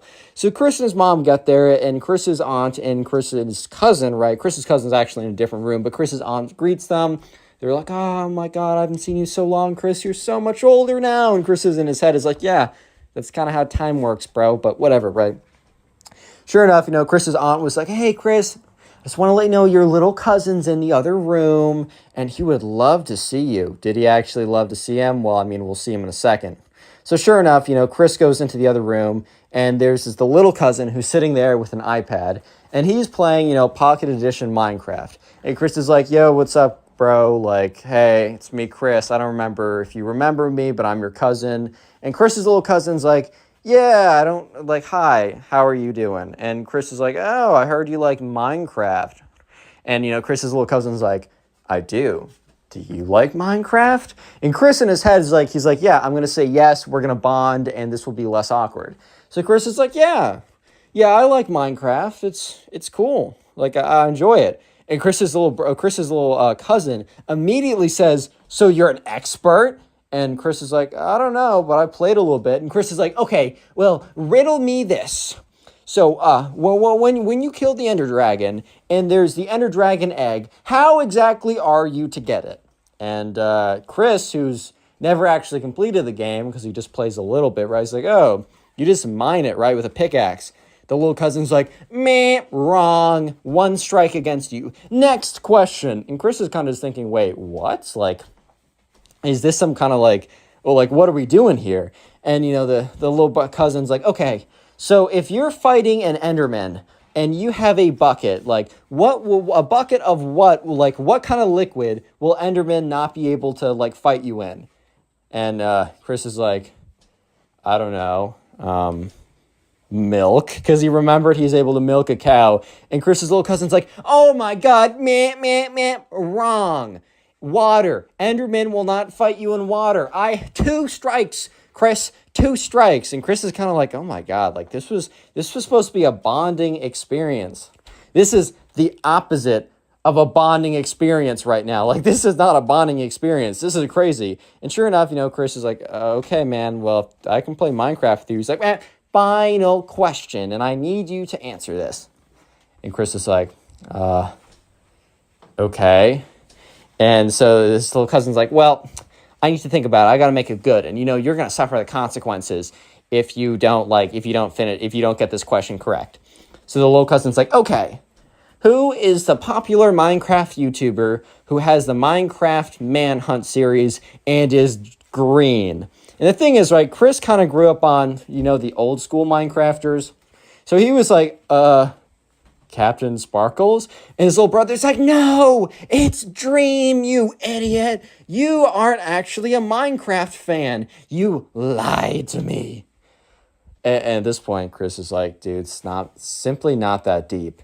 And the Minecraft kid's like, no, you betrayed my trust. And the Minecraft kid runs over to him and sinks his teeth into his arm. Real quick, if you made it this far into the video, comment Minecraft down below. That'll be the secret word of the day. And it'll help me know how many people actually made it to the end of the video. I really do appreciate it when you guys comment the secret word down below so I can see all the names and faces. And if you want to support the channel, just continue watching more videos after this one. Literally just watching more videos supports the channel more than you can ever imagine. And also, it's on Spotify. And if you do listen on Spotify, please rate 5 stars. And if you want to submit your own stories of Karen, spoiled kids, Minecraft kids, crazy things happening in high school, submit them to either my Twitter or Instagram. You can do so by following me on those platforms and then DMing me on there. By the way, join the Discord server, link in description. Use code ConnorPugs for 10% off gamer subs. Helps you, helps me. And let's get right back into it. So Chris looks down at his little cousin who has bit him at this point. The little cousin has sunk his teeth into Chris's skin. Thankfully, he doesn't break it and draws blood or anything. And he's just looking at it. He's like, oh my God. And he shakes him off. He's like, dude. And the little cousin's like, well, that's your punishment for not actually enjoying Minecraft. You're a fraud, a phony, and a fake lover of Minecraft. You don't actually love Minecraft. You're a fraud, and that's your punishment. So Chris very angrily walks out. And Chris's mom and his Chris's aunt are looking like, oh, what just happened? And Chris is like my little cousin just bit me because he says I'm a fraud. Fraud alert, fraud owned. But he's like, he thinks I'm a fraud because I didn't understand all this really obscure trivia about Minecraft. Can you believe this? This is ridiculous. Oh my God. And at this point, Chris's mom's like, oh no. And Chris's aunt's like, oh, I forgot to say, he's really touchy about the Minecraft subject. And Chris's mom turns to Chris's aunt and is like, you told me that's what he really liked. And Chris's aunt goes on to say, well, yeah, he really likes it, but he takes it really seriously. And if you say you like Minecraft, he assumes that you like it at his level. And he's had so many people before say that they like Minecraft, but they just like it casually, that he now thinks that anyone who says that and doesn't know all the obscure trivia that he knows is a fakester, a fraud, or a phony.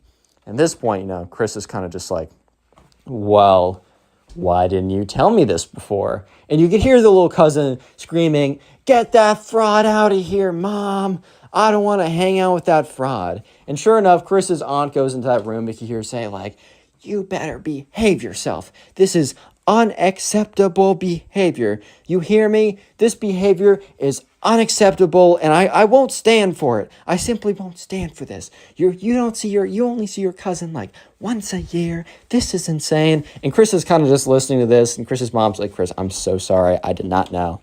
And Chris is like, it's fine. How would you know? I don't know anyone else who does this. I simply could not blame you even if I wanted to. The situation going down right now, it's just so ridiculous. I just can't blame you at this point. And so Chris's aunt comes back out and it's once again, I am so sorry. None of this was ever supposed to happen.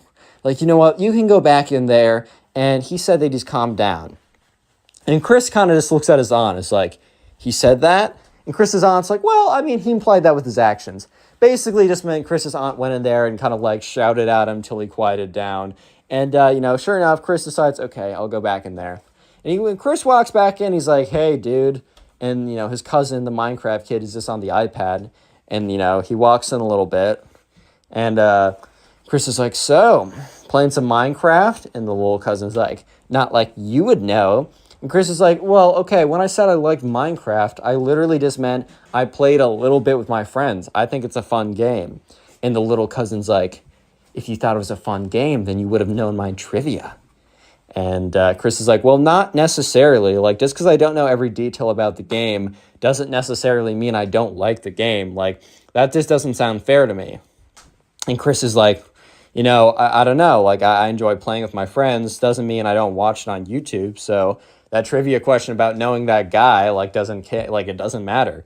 Like, I really don't understand why you bit me. And, the little cousin is just like playing his Minecraft, but then he pauses his game. So, it's about to get real serious, right? And he closes out his iPad. He's like, I bit you because you're a fraud. You're a fraud who says he likes Minecraft, but really doesn't. Little kid turns around, jumps, and bites Chris on the other arm. And Chris is like, oh my God, pushes him off again. Chris storms out of that room and goes over and is like, Mom, he bit me again. And Chris's mom's like, oh dear. And his aunt's like, oh. Chris's aunt runs back into the room, shouts at the Minecraft kid again, and shuts the door. And is like, Chris, you know what? I haven't seen you in a while. How about you stay out here with your mom and I, and we'll just have a discussion here. You and your cousin can, you guys can meet each other again, maybe in a couple years, when he's out of this phase. Hopefully this is a phase. I really hope this is a phase. So the final Minecraft kid story, we're going to call the subscriber who submitted it Bart. Because if you couldn't tell, I got Peter, Chris, and Bart, Family Guy, Simpsons. I'm trying to do themes with these names now. Just keep myself interested. Anyways, though, right? So, Bart was in class, and he was in third grade at the time. He was on the younger side for sure. I don't know exactly what grade. This could have well been second grade, but let's just say third grade just because. And so what they were supposed to do is they were assigned that, they could choose any country in the world, and they got to decide, they would have to research it, make a little presentation, and eventually present it in front of the entire class. So there was a kid in class who we're just going to call the Minecraft kid. He wasn't even that obsessed with Minecraft. He just really enjoyed the game. And it gets interesting because the Minecraft kid, he mixed up basically, right? He mixed up the nether, like in Minecraft, and the Netherlands, like the place. So anyways, right, it's the day that they're presenting. Bart is sitting next to the Minecraft kid, and he leans over and he's like, hey dude, like where did you choose? And he's like, oh, the Nether. And Bart's like, what? Like, you have to choose a country. And the Minecraft kid's like, yeah, it's next to like Sweden, Norway, it's like in that part of Europe. And Bart's like, oh, okay. So Bart knows about the Netherlands, right? He just kind of thinks that, the Minecraft kid learned like a shorthand way to call like, oh, maybe the cool people call the Netherlands the Nether, and I just don't know any better. The thing is though, so Bart went up, he did his presentation, it was totally fine. But the Minecraft kid, he went up to go do his presentation. And the thing is, right, when the Minecraft kid went to go look up, like, the Netherlands, right, he must have written down the Netherlands wrong and wrote down the Nether and maybe couldn't read the rest of it. So when he typed into Google the Nether, he got, like, Minecraft Wiki. He got articles about the in-game Minecraft universe, the Nether. And he actually ended up, because, look, he's in second or third grade.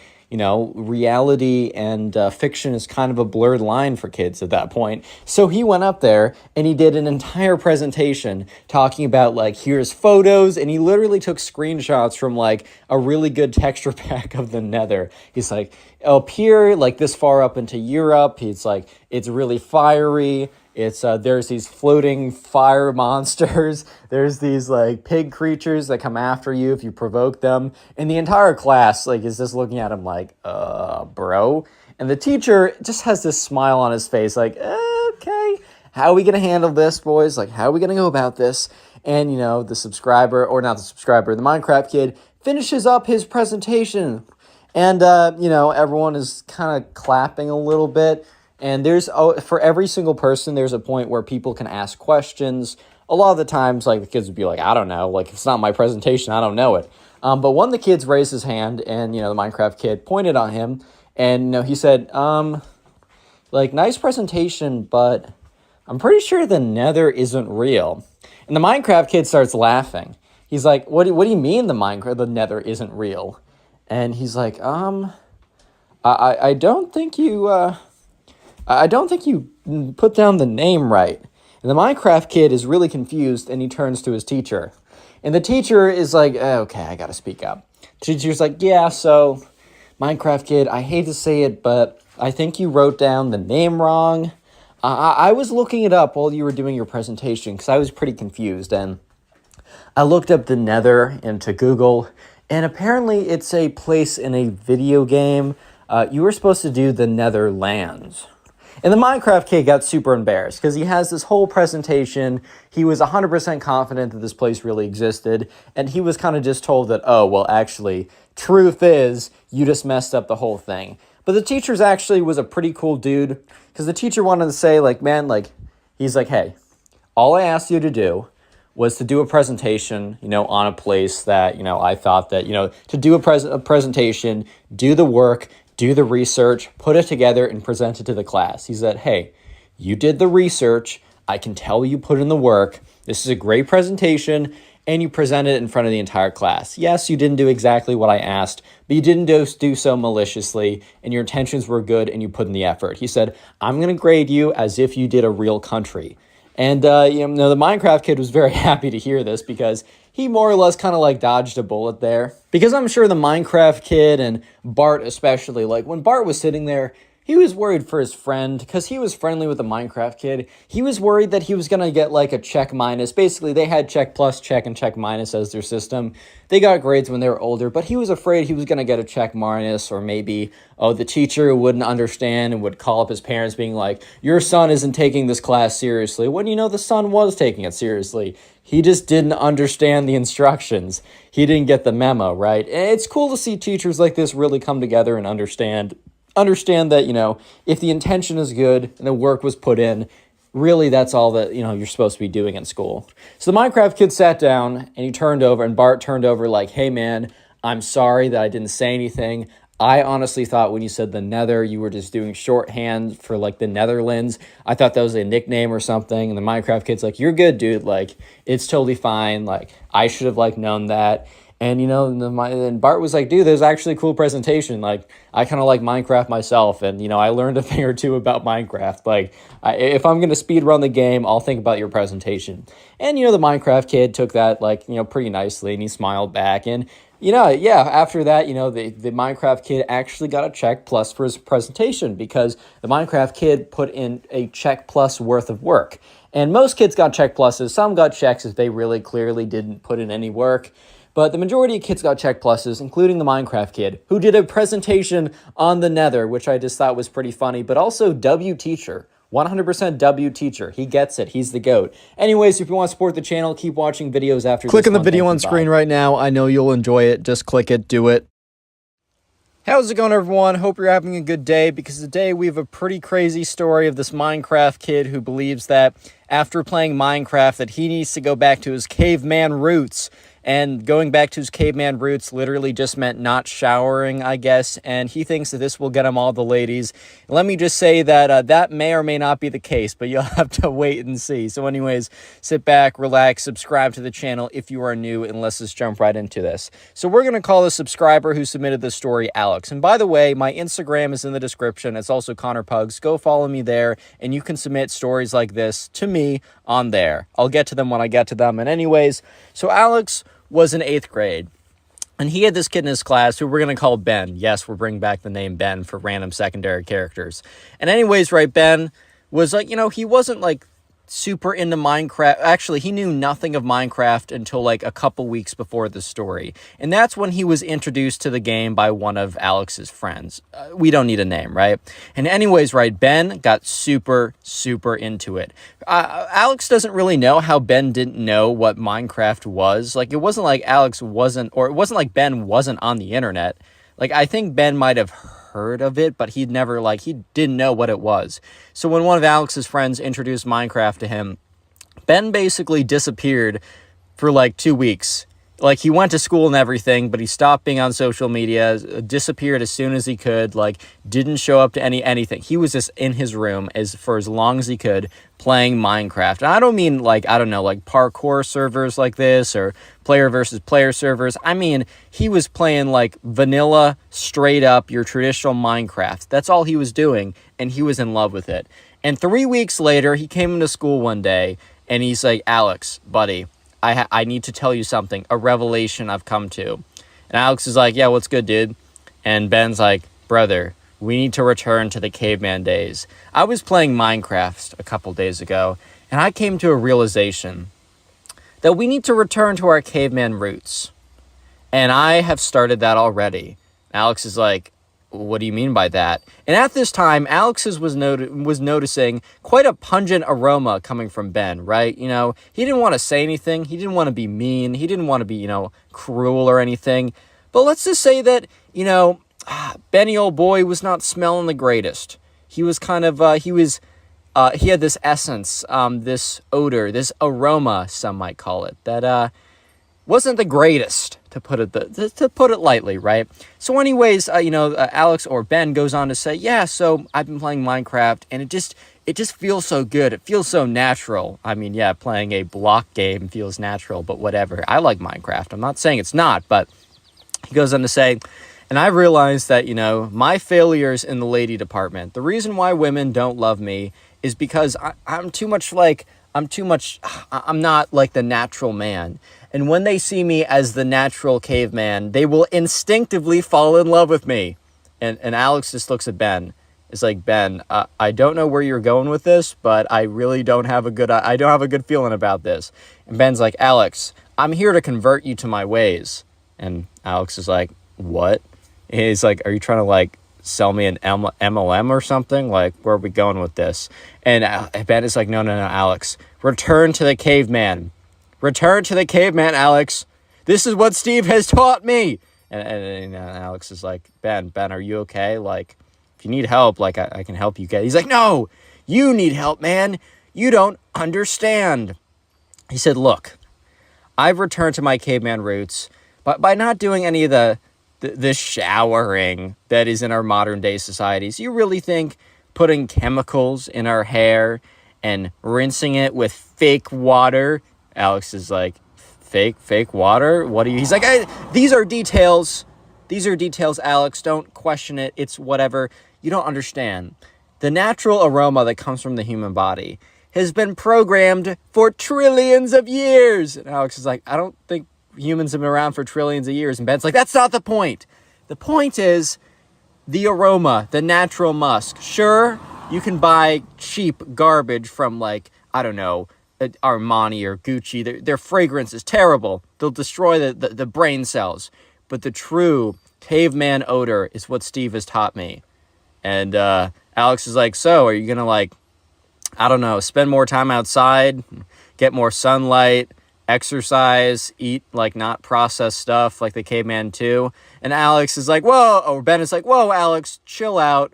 Let's not go crazy. Let's not go cuckoo banana mode on me, okay, man? Okay, man? Is that good? Like, let's not go crazy. I'm not dropping everything for this caveman thing, but I am embracing the natural musk. And Alex just looks at him and says, so Ben, you're not really changing anything about what you do besides not showering. That's the only difference. And Ben's like, well, no. It's not just not showering. It's embracing my natural musk, my natural odor. It will instinctively make women love me. And Alex is like, Ben, as your friend, I guess, I strongly suggest you don't do this. And Ben is like, you know what, Alex? I understand that you're a hater, and that's okay. Alex is like, I don't think I'm a hater, and Ben's like, silence. Look, you know that girl over there, Ava? You know how, the prettiest girl in our class? I've always had a crush on her, and I never had a chance. And Alex is like, well, that's also something that has not changed. And Ben's like, look, I'm going to go up to her, and you're going to see. I'm going to go up to her. I'm going to lift up my arms so my armpits are bare. Let her embrace my natural aroma, my natural odor, and you will see that she will just fall in love with me. I'm going to ask her out, and she's going to say yes. It's not even going to be her saying yes. It's going to be her subconscious breaking through to the surface and convincing her that I am the true man for her. Alex is just looking at Ben. It's like, dude, did playing Minecraft make you think this or something? And Ben's like, no, it encouraged me to remember my true caveman days. And, Alex is like, yeah, okay. That's cool, man. Like, I'm cool with that. Like, you're cool. That's good. Okay, actually, Ben, yes. Let's see it. I will, too, embrace the caveman if Ava goes out with you, because you smell bad. And Ben's like, I don't smell bad, I smell natural. If that is bad to your nose, then you have a bad nose. And Ben's like, or Alex is like, all right, I got a bad nose. That's not great. Ben's like, you'll see. Anyways, next day comes around, and Alex is sitting with his friends, and he explains like, yeah, so you know Ben, right? And they're like, yeah, we know Ben. Alex is like, yeah, so he's doing something crazy. And they're like, well, I don't know what he's been doing, but he's been smelling like garbage recently. And Alex is like, it's related. You're not going to believe this. He played Minecraft, and then he believed he had to go back to the caveman era, like he had to be a man again. And that doesn't mean working out or, reading. It just means not showering for some reason. It's kind of ridiculous. And they're like, yeah, I mean, Ben has been smelling a little bit more musty, and it kind of smells like spoiled milk at this point. But I guess, I guess that makes sense now. And Alex goes on to say, yeah, and Ava? And they're like, yeah, of course we know Ava. Hottest girl in our class, beauty, right? 10 out of 10. They're like, Alex is like, yeah, so Ben is going to ask her out later today. They're like, he's going to do what? He's going to do, and Alex is like, yeah, so Ben thinks that because he smells like he does, she's going to instinctively say yes. They're like, dude, why did you say yes? Why did you allow him to go on with this? At this point, Alex's friends are like, bro, you're kind of being a bad friend of Ben. And Alex is like, dude, he was so confident. He was being so cocky. And they're like, dude, he's going to get rejected. And there's a chance he gets rejected really hard and really embarrassingly in front of everyone. Do you want that for him? And look, Alex was not happy with the way that Ben went about explaining or teaching him, quote unquote, the ways of the caveman, aka no shower, no more, right?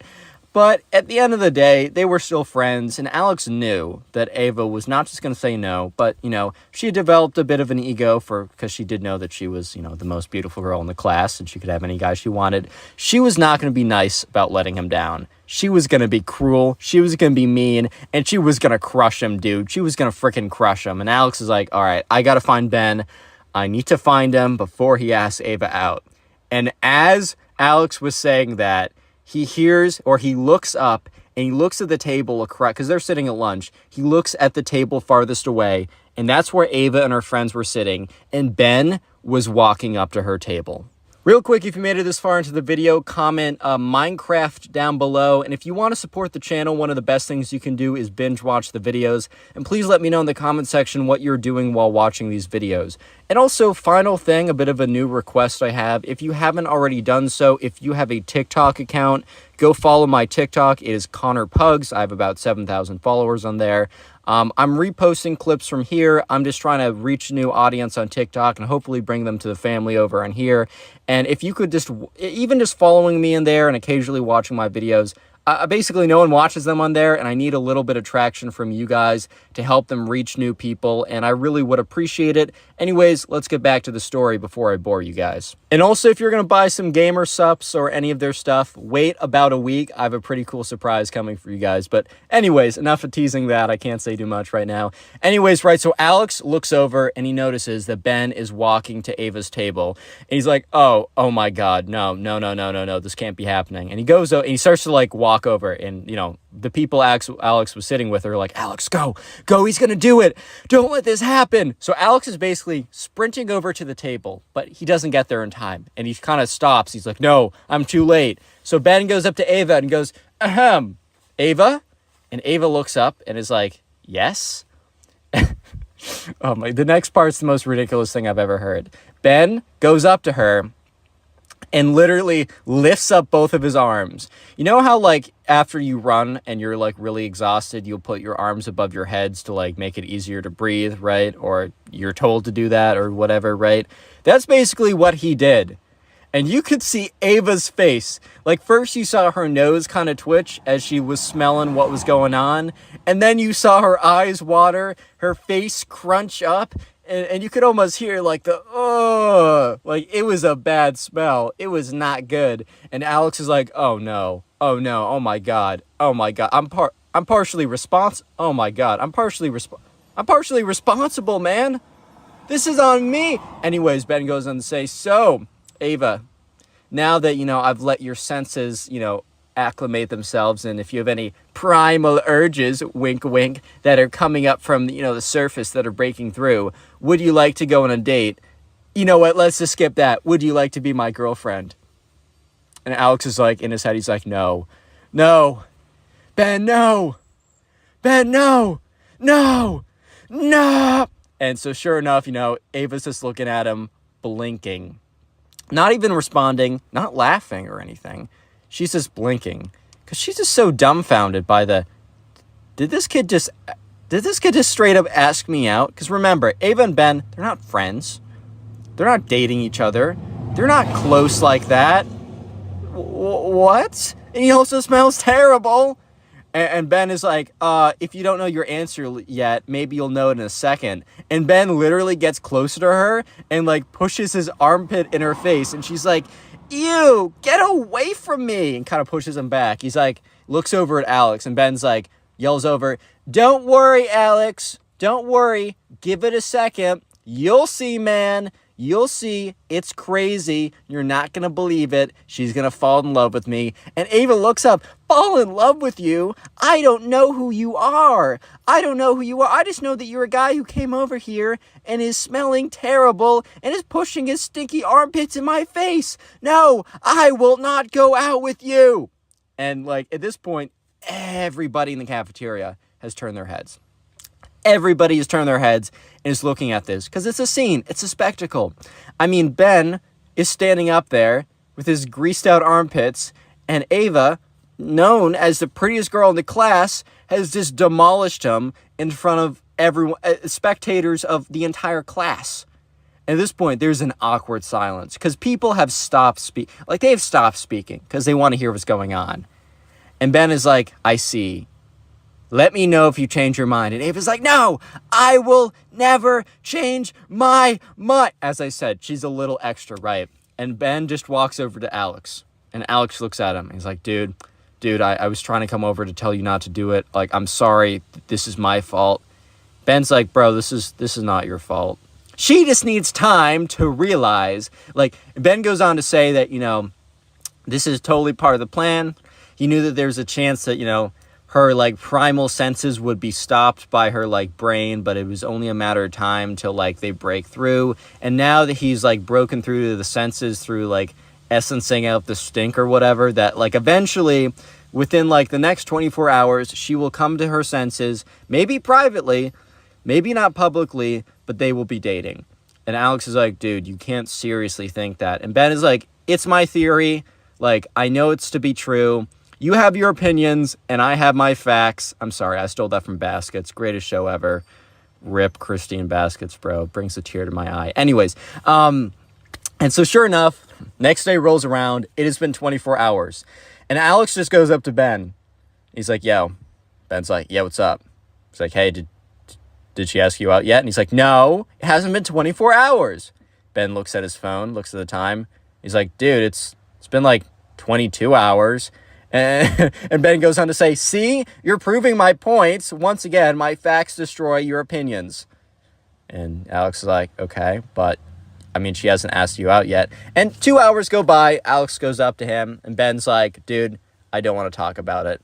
Alex is like, that's fine, man. Like, you don't have to prove anything to me. Like, I get it. Alex is like, dude, you're good. Don't worry about it. Just please go home and take a shower. And sure enough, Ben, while he actually continued to play Minecraft, no longer believed the whole caveman philosophy of you must smell like garbage for women to like you. And that was partially due to the fact that it doesn't work, and he has firsthand experience in why it doesn't work. And yeah, him and Ava did not ever date from that point on. It was a pretty bad first impression. By the way, that was a first impression practically. I think they knew of each other beforehand, but yeah. Moral of the story is don't do that, guys. Click on the please. video on screen right now. I know you'll enjoy it. Just click it. Do it. How's it going, everyone? Hope you're having a great day today, because today we have probably one of the most insane stories about a Minecraft kid to date. I mean, you do not want to miss this, so sit back, relax, subscribe to the channel if you are new, and let's call today's subscriber who submitted this story, let's call him Dave. So anyways, right, Dave was in the 3rd grade, and in the 3rd grade, like at this time, Minecraft was huge. I mean, Minecraft was really big now, but it was like really, really big back in like like 2013, 2014. Dave is quite older, but this is a story from back in his childhood. So anyways, right, one thing that was starting to get pretty big, 2015, 2016, I don't totally know exactly when the story happens, was something called, Minecraft PvP, where basically people would fight each other in Minecraft. And there was this kid in Dave's class who we're going to call Ben, because of course we're going to call him Ben. So anyways, right, Dave and Ben, they weren't necessarily best friends, but they started to get to know each other because they both were really into the whole Minecraft player versus player battles. And so they would start to like play a little bit, with each other after school. They would go on Minecraft servers and they would fight each other, and it was actually quite fun. So Dave and Ben started to become friends in class. And the thing is, though, Dave was not friends with Ben after what is about to happen, which is absolutely crazy, but you'll have to wait for that one, right? So anyways, right, Dave and Ben, they're talking at recess. So there's a swing set at this school's recess, at the school's playground. So Dave and Ben, they're both on the swings, and, Ben is like, man, I don't know. I really don't like Miss Davenport. So Miss Davenport's going to be the name of their teacher for their math class. And Dave's like, dude, I know. She's the worst. And Ben's like, bro, like, I wish I could just, like, spend my entire day getting better at Minecraft PvP, like, learning how to, like, be better. But instead, I have to spend all this time learning my times tables, bro. I hate those. Little side note, I hated my times tables because I would be, like, timed to be, like, you have to do all these in 1 minute. I'm terrible under pressure. I did not like those. But anyways, Dave and Ben, they were talking about how they really didn't like, the math they had to do in their class, and how they thought that their teacher was, like, extra mean, even though Dave tells me in retrospect the teacher was actually super normal. Like, she was, like, honestly just trying to teach them the fundamentals of math that they would need for, like, the next 7 years of schooling. But at that time, Dave and Ben, the Minecraft kid, they just didn't get that. So Dave and Ben decided that, they were going to pull a prank on their teacher to somehow get more time to play Minecraft. So what they were going to do is they were going to find a way to bring their, like, computers into class and to play Minecraft, like, during class so that they can... Because, like, what they were thinking is Dave and Ben, the Minecraft kid, were like, you know what? I hate math. When am I actually going to use it? But you know what I'm using every day? My Minecraft player versus player battle skills. Oh yeah, baby. So yeah, basically they were thinking to themselves, like, we gotta practice in class because we're wasting all of our time doing math. This is ridiculous. So anyways, they conjure up a plan, and the whole plan is that they will, like, put their backpacks on their desk, because they actually had pretty big desks, and they would also sit all the way in the back of class, and their backpacks would be, like, on the desk enough so that it would be kind of blocking their computers. Then they'd whip out their computers, and, they would have their mouses or whatever, and then they would play Minecraft in class, and they just, like, attach to the school Wi-Fi. This was so far back then that, like, the school Wi-Fi, like, people, like, the administrators in the school didn't even know about, like, how to do, like, Wi-Fi blocking. You know how, like, when you go to school Wi-Fi, you can't look up certain sites or use certain things? This was back in the day when, like, they didn't even know about this. They're just like, oh, internet connection, cool. Anyone can use it. We don't really care. I don't know if every school was like this, but at least Dave and Ben's school was like this. So anyways, the next day rolls around, and they bring their computers into school. And on the way out, Dave's mom was like, oh, honey, why do you have your computer with you? And, Dave was like, I need to think quick on the spot. He's like, we need it for class. And Dave's mom's like, oh, cool. So anyways, Dave goes into school. He meets up with Ben before class. He's like, bro, are you ready? And Ben's like, yeah, dude, I got my PC. I'm ready for this. So they go into class, and they both sit in the back of the class. And the teacher's like, all right, class, today we'll be learning about long division. By the way, screw long division. That is the worst thing ever. But anyways, right, so Dave and Ben, they're sitting in the back of class. They pull out their backpacks, and they put them on their desk. And the teacher kind of looks over and doesn't think anything of it. She's like, weird. But if you want to have less desk space, then be my guest, bro. Like, that's not on me, that's on you, so whatever. And then Dave and Ben, they pull out their computers, and then they pull out their mice, and they barely have enough room to fit everything on there. But barely is still it. They still have enough room, even if it's barely enough room. So anyways, right, they get their laptops out, they connect to the Wi-Fi. They're in, they're like, all right, this is perfect. So they go on whatever player versus player Minecraft server where they can fight each other and other people. I don't know if it was Hypixel back in the day. I don't know if it was like a Bad Lion or whatever. I don't even know. I don't know the history that well. But they go on their server, right? And the thing about like Minecraft PvP, if you don't know, when you fight someone in Minecraft, you normally have like a sword. Normally, I mean, you can have like bow, rod, lava bucket. You can have a lot of stuff. But normally it's sword fighting, and for sword fighting, you need to click. And neither of these kids had auto clickers or anything like this. So if they wanted to swing their sword, they needed to click. And the thing is, right, they didn't have some kind of like ghost mouse that makes no sounds when you click it, which I don't know even if that's a thing, because like, why would you want that? Except for this very specific situation, which doesn't come up often. Well, actually, I don't know, man. I mean, I'm not typically in class pretending to be like hiding behind like a backpack, secretly playing Minecraft, ignoring my math schools or my like math class or whatever. That doesn't normally happen. But anyways, right? So the thing is, for them to play, they need to be clicking. And remember, this class isn't super loud and rowdy, and no one else is on their computers, and no one else is clicking a mouse. So they don't even really think of this. They're just like, Dave and Ben are just so excited to the fact that they're able to play Minecraft during their math class that they legitimately just they get on the server and they go, actually, I have a mouse with me right now. They just start like going crazy, and they're clicking away and they're fighting people, and they're doing pretty well, right? So Dave is super focused right now. He's playing this kid who's actually pretty good, and they're really close. They're basically have the same number of hits, and he hears Ben whisper, "Dave, Dave, Dave, Dave," and Dave's like, "Ben, stop! I'm in the middle of a fight." And that's when the teacher says. Then he hears his name again, but he hears Dave. And sure enough, it is Miss Davenport. And he looks up and he immediately closes his computer. At this point, like, Ben is like, oh my God. And Dave is like, hi, Miss Davenport. How's it going, Miss Davenport? How's it going there? Haha, what's good? Miss Davenport. And sure enough, like, Miss Davenport's like, you two, you're coming with me. And they pack their bags and they walk up to the principal's office, and they get in trouble because you're not supposed to be doing that in class. And and the principal, ends up calling their parents. When Dave gets back, Dave's mom's like, you were playing Minecraft. You were playing like video games. I don't know if she knew if it was Minecraft exactly. So you were playing video games in class. You're supposed to be paying attention. Like, this is foundational material for the rest of your academic career. Like, you're going to be in college and college math class, and you're going to be thinking back, why didn't I pay attention to that long division? Bro, I've never done long division, like, since fourth grade, bro. Just a little tip. I mean, learn it because you need to pass, but I've never used that stuff again. Oh, my God. Anyways, though, Dave is not happy. And, Ben is also not happy. So the next day, while they did get in trouble, they still had their recess privileges. So they went out back to the swing set. And Ben was like, dude, Miss Davenport is the worst. And Dave's like, bro, 100%. She is the worst.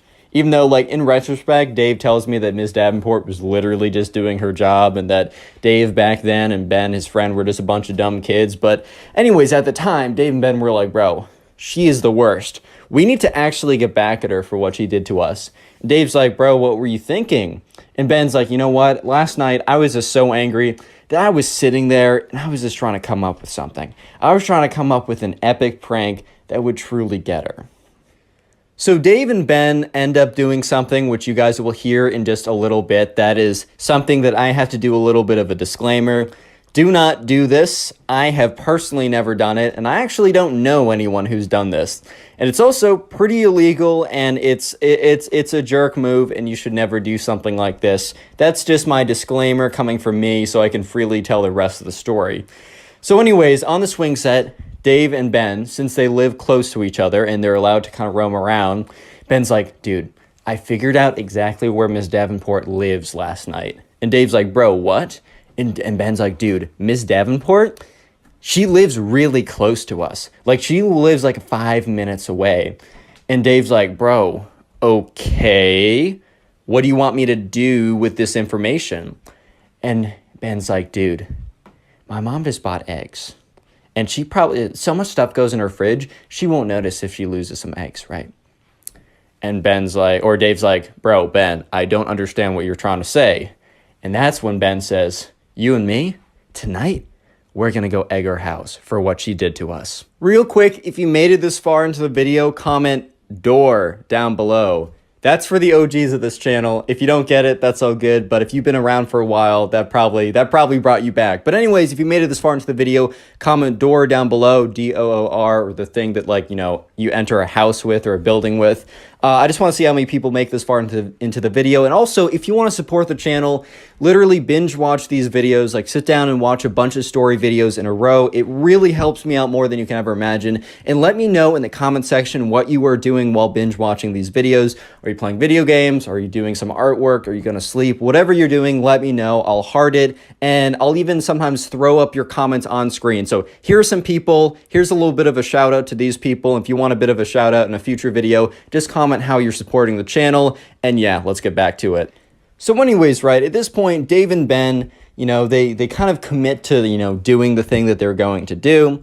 And after school, you know, they basically have a plan to tell their parents that they're going on a nighttime walk at like 8, and then they're going to meet up at a certain place. So anyways, it's like 7:55, and Dave's starting to get butterflies in his stomach.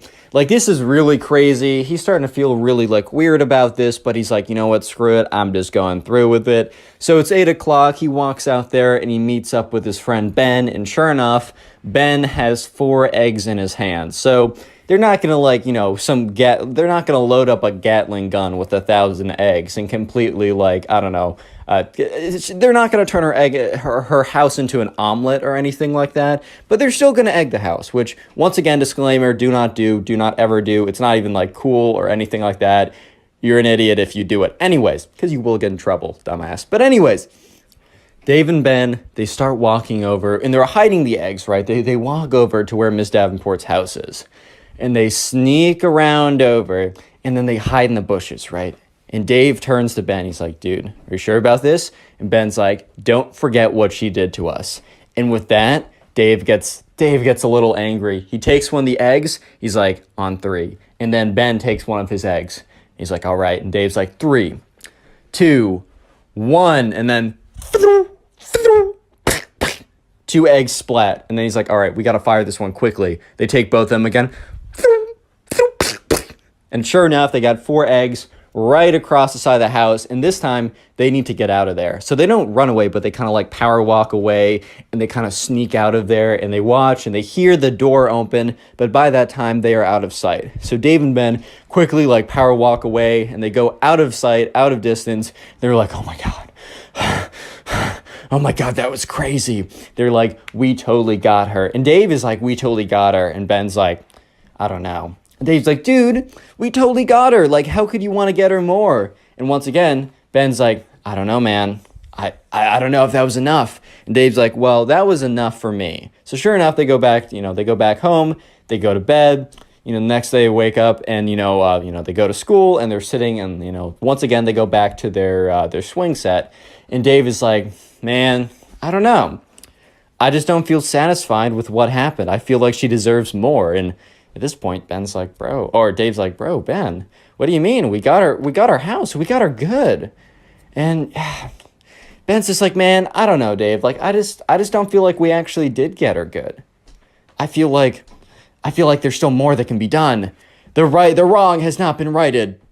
And Dave's like, bro, chill out. The wrong has definitely been righted, which, by the way, 2 wrongs do not equal a right, bro. But anyways, right? So sure enough, they go back to class. And they're sitting there, and, Miss Davenport calls on Ben. Ben doesn't know the answer, and it doesn't embarrass him in front of the whole class. But, bro, when you get called on, and you very clearly are not trying to have your hand raised because you're not trying to get called on, and the teacher calls on you in class, and everyone looks, and you turn around, and you're like, I have no idea what you're talking about. That's embarrassing. But apparently that was just like, that was the last straw for Ben. And as they're like, so their school is out, or not school is out, but school's out for the day. They're waiting in line to be picked up by their parents. And Ben walks up to Dave and is like, bro, I'm getting revenge on Miss Davenport for embarrassing me today. And, Dave's like, bro, what are you talking about? And Ben's like, dude, she's been crazy recently. And what we did was just like, it was a little drop in the bucket. It really means nothing. But I'm going to get her tomorrow. And I'm going to use my Minecraft skills to get her back. I'm going to put my training to good use. And Dave looked at him and had literally no idea what he was going to do. So he's like, okay, man, cool. So anyways, the next day rolls around. And once again, before class, they're at recess and they're sitting on the swings. Dave and Ben always sit on the swings together. No one else really uses the swings, so they're kind of like, it's the place they always go to. And Dave is just talking, and Ben's like, bro, you're going to want to be in class today. And Dave's like, dude, of course I'm going to be in class. Like, what would I do if I skipped it? Sit in the bathroom, dude? Like, what? Because remember, they didn't really have phones then. I mean, phones were a thing, but since they were kids, they didn't really have it. But anyways, Ben goes on, bro, you're going to want to be there. And Dave's like, okay, like, do you want to tell me?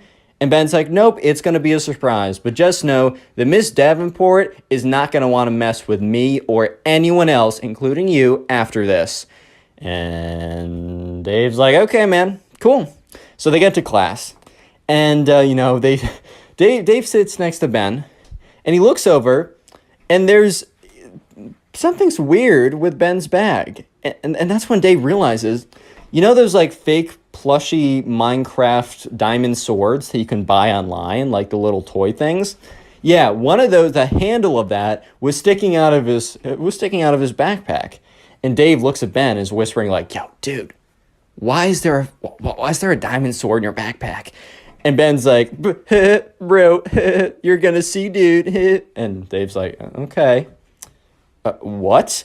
And Dave's like, bro, just wait. It's gonna be crazy. And Dave's like, all right, man. I'll trust you on this one. So sure enough, right, Ben is kind of just waiting to be called on. And sure enough, Miss Davenport's like, all right, Ben, can you answer this? Because she was going around just asking people. And Ben's like, Miss Davenport, I did not raise my hand. And Miss Davenport's like, well, sometimes I call on people. It's just part of the class. And Ben is like, stands up. He's like, that is the last time that you disrespect me, ma'am. And he reaches into his backpack and whips out his diamond sword. And Dave is like, oh my God, this guy's gone off the rocker. And he starts swinging it around like, and Miss Davenport's like, Ben, what is that? Like, why do you have like a little fake plastic sword or whatever? And Ben is like, you don't understand. He starts walking towards her, swinging it. Everyone in the class is dead silent. They're like, bro, this kid's gone insane. Oh my God. But anyways, right, so Ben is walking towards him with the sword. Miss Davenport's like, dude. Or she doesn't. Okay, Miss Davenport, the teacher, the 40-year-old math teacher, does not say dude. But she's like, Ben, put that down immediately, and you're coming with me to the principal's office.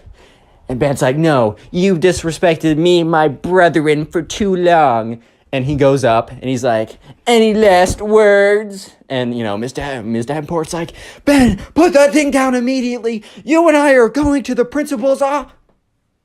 Cut off mid-sentence. Why was she cut off mid-sentence? Well, because at that point, Ben had enough, and he swung with the diamond sword. However, he got too close to her. So when he swung with the diamond sword, he held the diamond sword in his fist so tightly that when he swung, he didn't hit her only with the diamond sword. He accidentally hit her with his fist that was clutching onto the diamond sword so tightly that he basically just square punched her in the face.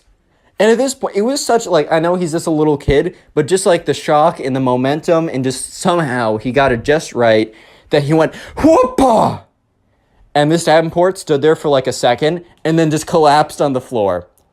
And everyone, their mouths were just gaping open. They were just like, oh, what? What? Huh? What is going on? What is going on? What? And so sure enough, one girl just runs out of the room immediately. And Ben is kind of just standing there, just kind of shocked with what happened. Because, bro, you're not expecting to knock out the teacher with your diamond sword. I don't care how delusional you are. Like, you were just not expecting that to happen. And, Ben's just standing there. He's like, oh, my God. oh my God, oh my God, oh my God, oh my God, oh my God, what'd I do? What'd I do? Everyone in the class is like, oh my God, is she dead? Oh my God. She was not dead. She was just knocked out. But within like 5 minutes, the girl that ran out actually ran out just to go get like help from like security or whatever. And sure enough, security walks in and they look at what's happening. They see the kid with the diamond sword and the teacher slumped over, and the girl points to him and says, that's the kid. Security goes up, grabs Ben, is like, you're coming with us. And the other security officer goes and checks like Ms. Davenport's pulse to make sure that she wasn't like actually, destroyed by that. And sure enough, she was fine, but like she was knocked out. They call an ambulance. Ambulance comes over. Miss Davenport starts coming back too. She's given water, electrolytes, whatever. And Dave is just sitting there like, oh my God. So Ben actually gets up getting expelled from the school. He's not suspended. He's not in trouble. He's expelled from the school. They have like a zero tolerance for anything like that. However, there was some questioning to Ben about like the recent like egging to her house because she did report it to the school. And thankful to Ben did not say anything. Ben kept his mouth shut, said he knew nothing of it, that was ridiculous, and they didn't look any further into it. And Ben and Dave never really spoke that much afterwards because Dave's mom like, I don't want you hanging out with Ben. He's a bad influence and all that kind of stuff. And to this day, Dave and Ben have not seen each other since, and Dave does not know where Ben is. Ben might be at some other school. Dave thinks that like the parents moved because he actually walked over to see like if Ben was at his house because he wanted to like to see how he was doing. And it was like a totally different family in that house when he went over. It was kind of weird, but whatever, right? And to this day, Dave has no idea what's happening, and it was probably the craziest story of his life. Today I got a story time of another one of these Minecraft kids deciding to fight back against his babysitter in a quite unconventional way, you might say. I mean, I bet you can read the title right now. So, yeah, with that being said, sit back, relax, subscribe if you haven't already, and let's call today's subscriber who submitted this story to me, let's call him Ryan. So, Ryan was friends with this kid who really liked Minecraft. So we're calling him the Minecraft Kid because that always works in the title, and you guys like the Minecraft Kid stories, and I like telling them. But anyways, right, Ryan was invited over to this kid who he didn't know that well, and we're just going to call him the Minecraft Kid. So anyways, right, Ryan was invited over to the Minecraft Kid's house to, well, play Minecraft with him. The idea was he was going to go over on a Friday night and play some Bed Wars with this kid. Honestly, sounds like a pretty sick Friday night, if you know what I mean. However, he didn't really know much about this kid, and he only kind of just started to know him because Ryan's mom and the Minecraft Kid's mom became friends like a couple months ago when they were both volunteering for something, or maybe they just met. I don't know why, but Ryan's mom and the Minecraft Kid's mom became friends, and for that reason, Ryan's mom's like, oh, I have a son about your son's age, they should totally hang out. And since Ryan knew nothing about the Minecraft Kid, at their first like interaction, which wasn't like a sleepover playdate type thing, he was like, so what do you like to do? And he's like, I like to play Minecraft. He's like, cool, do you like to play Bed Wars? And he's like, yeah, it's my favorite game. So they bonded over it. So anyways, Ryan was heading over to the Minecraft Kid's house. And Ryan's mom told him, hey, just so you know, the Minecraft Kid's mom is not going to be there.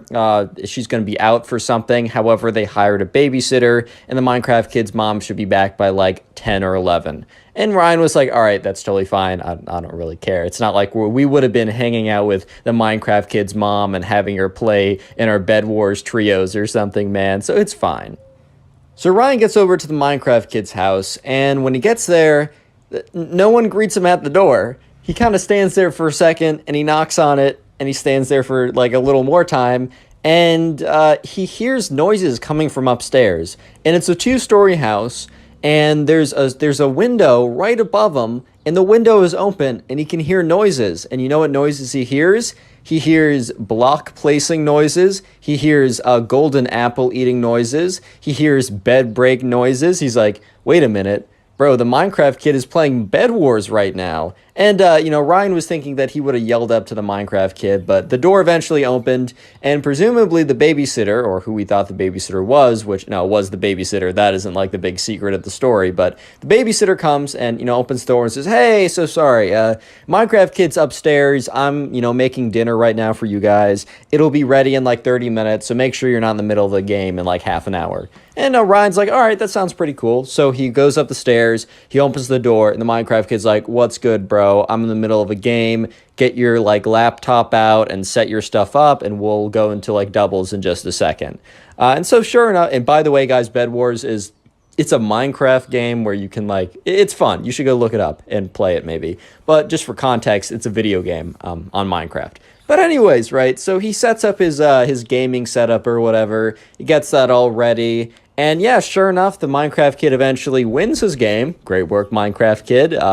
Not so great work at later the night, as you can tell by the title. But yeah, anyways, Ryan and the Minecraft kid, they started playing some Bed Wars duos. Life's pretty good. And that's until they're in the middle of a game and it's really, really intense, right? It's getting really down to the wire. If you know a thing or two about Bed Wars, all the beds have been broken and they're really just both of them, Ryan and the Minecraft kid, are super stacked. They have their golden apples. They have their diamond armor. Yes, they sweated to diamond armor. And the two people that were remaining were about as good as they were. And they were playing for all the marbles at this point, man. This was pretty intense. And that's when the babysitter yells, "All right, guys, time for dinner." And the Minecraft kid's like, "Well, 1 second." Yells down that, and Ryan and the Minecraft kid are like, "All right, how are we gonna do this? Do we go in? Do we wait?" And the Minecraft kid is a big fan of like camping, which in a video game, when you're camping, that basically just means that like you're staying on defensive ground and you're waiting for the opponent to come to you, which in Bed Wars, if you're super, super stacked, that can kind of give you the advantage because you can always drop golems. You got hometown advantage if you have the regen thing. Camping is an okay strategy, super late game, but that also means that the game's going to be a long time. And Ryan says to the Minecraft kid, "Hey man, do you think we should like be aggressive and we should be the one attacking them because like, our food is like dinner is ready. Do you think we should just go do that for the sake of doing that just so we can, and we'll play another game when we come back?" And the Minecraft kid's like, "No, like I know that we'll win. Like we have prot 4 diamond, they don't. But if we go to them, there's a chance that they knock us off, we fall while going, they fireball us over. It's just a lot more dangerous to go over." He said, "We're staying here." And Ryan, who doesn't really care, he's like, "All right, man, sure, we'll stay here." And then, a minute later, the babysitter says, "Guys, you don't want dinner to get cold?" And the Minecraft kid's like, "1 second." Which it wasn't going to be a second. Like, it was going to be probably like 5-10 minutes on average remaining of the game. And so, yeah, Ryan and the Minecraft kid were waiting it out.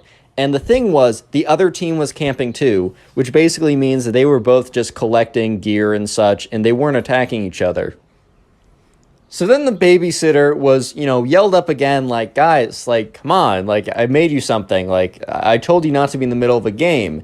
And he's like, once again, the Minecraft kid, instead of saying, "Hey, I'm so sorry, can we be down there in 5 to 10 minutes? Like, I apologize." He's like, "1 second!" He just keeps yelling down 1 second. And the babysitter kind of did something that she probably shouldn't have.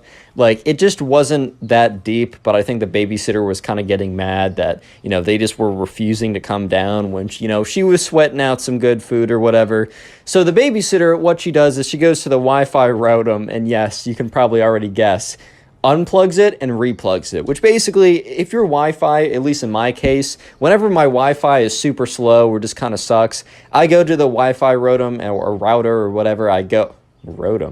What am I saying? I go to the Wi-Fi router, and I think I combined router and modem. My fault. I go to my Wi-Fi router or box, unplug it, replug it. Wi-Fi's down for like 5 minutes, but then it comes back nice and fresh and clean. However, the Wi-Fi goes down. So basically, right, Ryan and the Minecraft kid are in the middle of a match, and like they start to go to like buy something from the store, and Ryan's clicking on it, but it's not registering it. And Ryan's like, dude, I think I'm disconnecting. And at this point, right, if you disconnect, you lose. And the Minecraft kid's like, no, it's not working. Why can't I place blocks? Why are things not registering? And then both at the same time, they get a message, like, not kicked, but like, it disconnects from Hypixel, like no connection. And the Minecraft kid's like, no! Starts slamming his fist. And Ryan, who doesn't really care, and looks at the Minecraft kid, and the Minecraft kid was like, I was on a 99 win streak. I won 99 games in a row. I was going to go to 100. I've been recording the whole thing. I was going to clip it and post it on YouTube, man. I was about to get 100. Basically, he was pretty upset. So Ryan and the Minecraft kid, Ryan just looks at the Minecraft kid and be like, all right, man, I'm so sorry. Like, we'll grind it out tonight. We'll get you back to at least halfway, which was a lie. They were not going to play, nevertheless, win 50 games in a row. But, you know, Ryan's just trying to calm the air. And he's like, yeah, man, don't worry. We'll get back to it. So they walk down, and the babysitter is waiting there. And she's like, guys, like, I asked you to come down. If you weren't going to come down, you should have at least told me. And I would have put it back in the stove. Now the food is cold. It really took me, you know, turning off the Wi-Fi to get you guys to come down. Teenagers these days. Or not teen, I guess. She's a teenager. She's the babysitter. I guess preteens these days. And that's when Ryan is like, oh my God, she turned off the Wi-Fi. That's why we frozen the game. And Ryan looks over at the Minecraft kid, whose face, he just stood there. Like he's been frozen by like a spell that turns you to stone. He's just frozen there, looking at her. His like jaw starts to slack a little bit, like, oh my God. Oh my God, it was you. It was you who got in between me and the 100 Bed Wars win streak. Real quick comment, Minecraft, if you made it this far into the video, as that will be the secret word of the day. And if you want to support the channel, as always, just go ahead and binge watch several videos or a bunch of videos whenever you have the time. And let me know in the comments if you do this, because it really does support me more than you can probably even imagine. It boosts the channel. YouTube likes watch time anyways. So right now, remember, Ryan and the Minecraft kid just lost in a very important game for the Minecraft kid. He almost got a 100 win streak, which is pretty impressive, I'm not going to lie. But unfortunately, the babysitter, who kind of like overreacted a little bit, got mad and unplugged the Wi-Fi, and that made them lose the game that they probably were actually going to win. And so when they walk down, they have no idea that the babysitter was the reason why they lost the game, until the babysitter is like, oh, guys, like, I really had to pull the Wi-Fi plug to get you guys down here. Like, crazy how like preteens are these days, or kids on their phones too much, like one of that like old man behavior type thing, even though this girl was like 17 or something. And the Minecraft kid is just so angry. He's like, you're the reason I lost my Minecraft game. And she's like, sorry, like, should have come down faster, or should have at least told me. And she goes to sit down, and Ryan is also like, all right, well, this is going to be a little awkward, but whatever. I'm still going down to sit down, like, whatever. Like, he's not going to react that ridiculously. How do I say this? Yeah, no, he acted ridiculously. The Minecraft kid waits until the girl sits, or the babysitter, she's 17. I guess she's still like a girl, I guess. She is on, I don't know. She waits till the babysitter, right, sits down. And when the babysitter sits down, the Minecraft kid runs up to her, grabs a chair. This is like the most ridiculous thing I've ever heard. Grabs a chair, turns around, pulls down his pants, and rips up. Dude, I'm 19 years old, and I'm telling you about Minecraft kid revenge farting in someone's face. I'm doing it. I'm going through with it. I'm too far in the story to turn around. The Minecraft kid, after getting on the chair, ripping down his pants, farts in the babysitter's face, directly her eye while it was open. If you don't know, the reason why the fart smells bad, because there's a lot of gross particles in it. And when the gross particles get into your eye can get infected, and it can be really bad. So the babysitter legitimately falls out of her chair and starts like screaming, because like because apparently he really ripped one. He really ripped one, man, and her eye was open, and it was really close. And Ryan was like, well, so this kid and I have one thing in common. We like Bed Wars, and we have nothing else in common, and this will probably be the last time I ever hang out with him. And, yeah, so the babysitter's like, what did you do? Why would you do that? Like, that's so ridiculous and disgusting. Like, my eye, it burns. Oh, my God. Oh, my eye, it burns. Like, why would you do that? Like, And Ryan looks at the Minecraft kid, and the Minecraft kid is literally laughing. He's like, and Ryan's like, oh my God, this kid's, because the thing was, Ryan's thinking to himself, dude, this kid must do this all the time because, like, you're not just gonna think to yourself, wow, I'm so angry at this person. Let me wait until they sit down, grab a chair, stand on it, turn around, pull down my pants, and fart directly point blank into their face. That's just not something that comes to you in the heat of the moment. I mean, maybe I'm just built different from all you guys. I really don't know, but that definitely doesn't come to me. But sure enough, right, the babysitter eventually gets up, and Ryan and the Minecraft kid look at her face, and her left eye is red and swollen. And Ryan's like, oh my God, that is definitely not a coincidence. And the babysitter is like, move out of my way. And she moves past both of them, goes and finds the home phone, because I guess her phone wasn't on or something, and legitimately calls 911, an ambulance. Which, okay, that was maybe a little excessive, but maybe I wouldn't drive if my eyes were impaired and I thought that they were going to be infected and it would have been bad. And she walks back in the room and she's like angry, but also very clearly in pain, right? And she's like, her hand is over her eye and she's like, you, like, why would you do that? The Minecraft kid's like, well, I was actually on a 99 win streak and you pulled the plug and I lost my 99 win. She's like, and you projectiled all your stuff out of your butt. Oh God, how can I have a straight face and tell the story?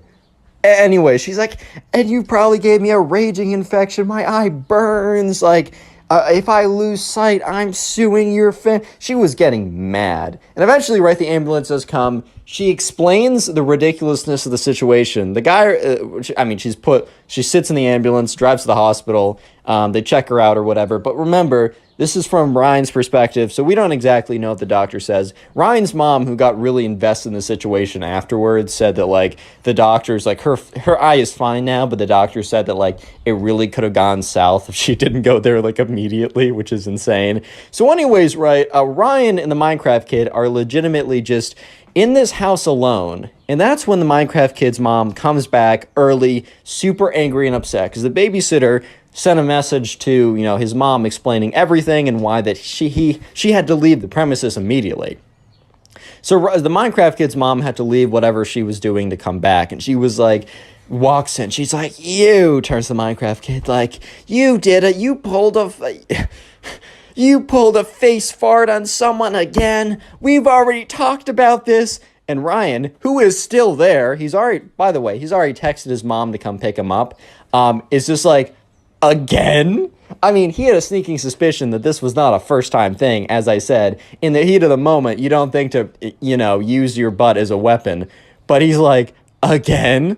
This is a thing? And the Minecraft kid's like, but Mom, I was on a 99 Bed Wars win streak. And she's like, that's enough. No more Bed Wars for you forever. And the Minecraft kid's like, Mom, no, Mom, I promise I won't fart in anyone else's face again.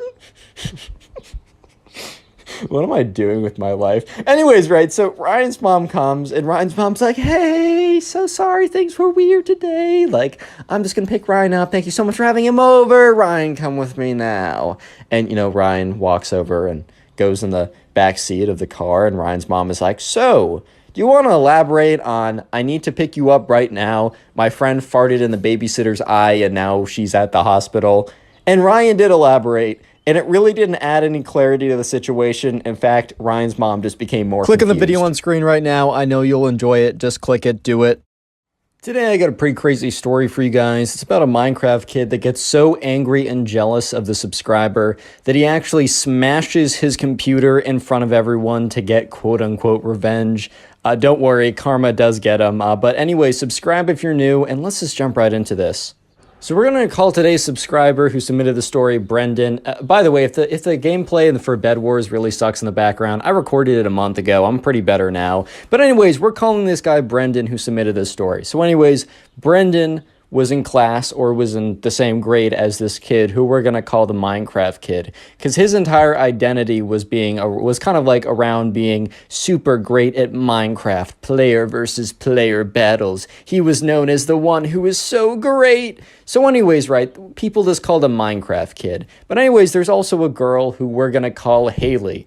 because that may or may not be the girl I'm trying to marry in Stardew Valley right now. I gave her the bouquet. I'm winning, guys. Anyway, great game, by the way. I should stop getting distracted. Watch time will be bad. Anyways, there's this girl who we're going to call Haley, and both Brendan and the Minecraft kid had an interest in her. The difference was Brendan actually talked to her. Little pro tip for getting the ladies from the Connor Pugs YouTube channel. #1 dating advice YouTube channel on all of YouTube and the internet.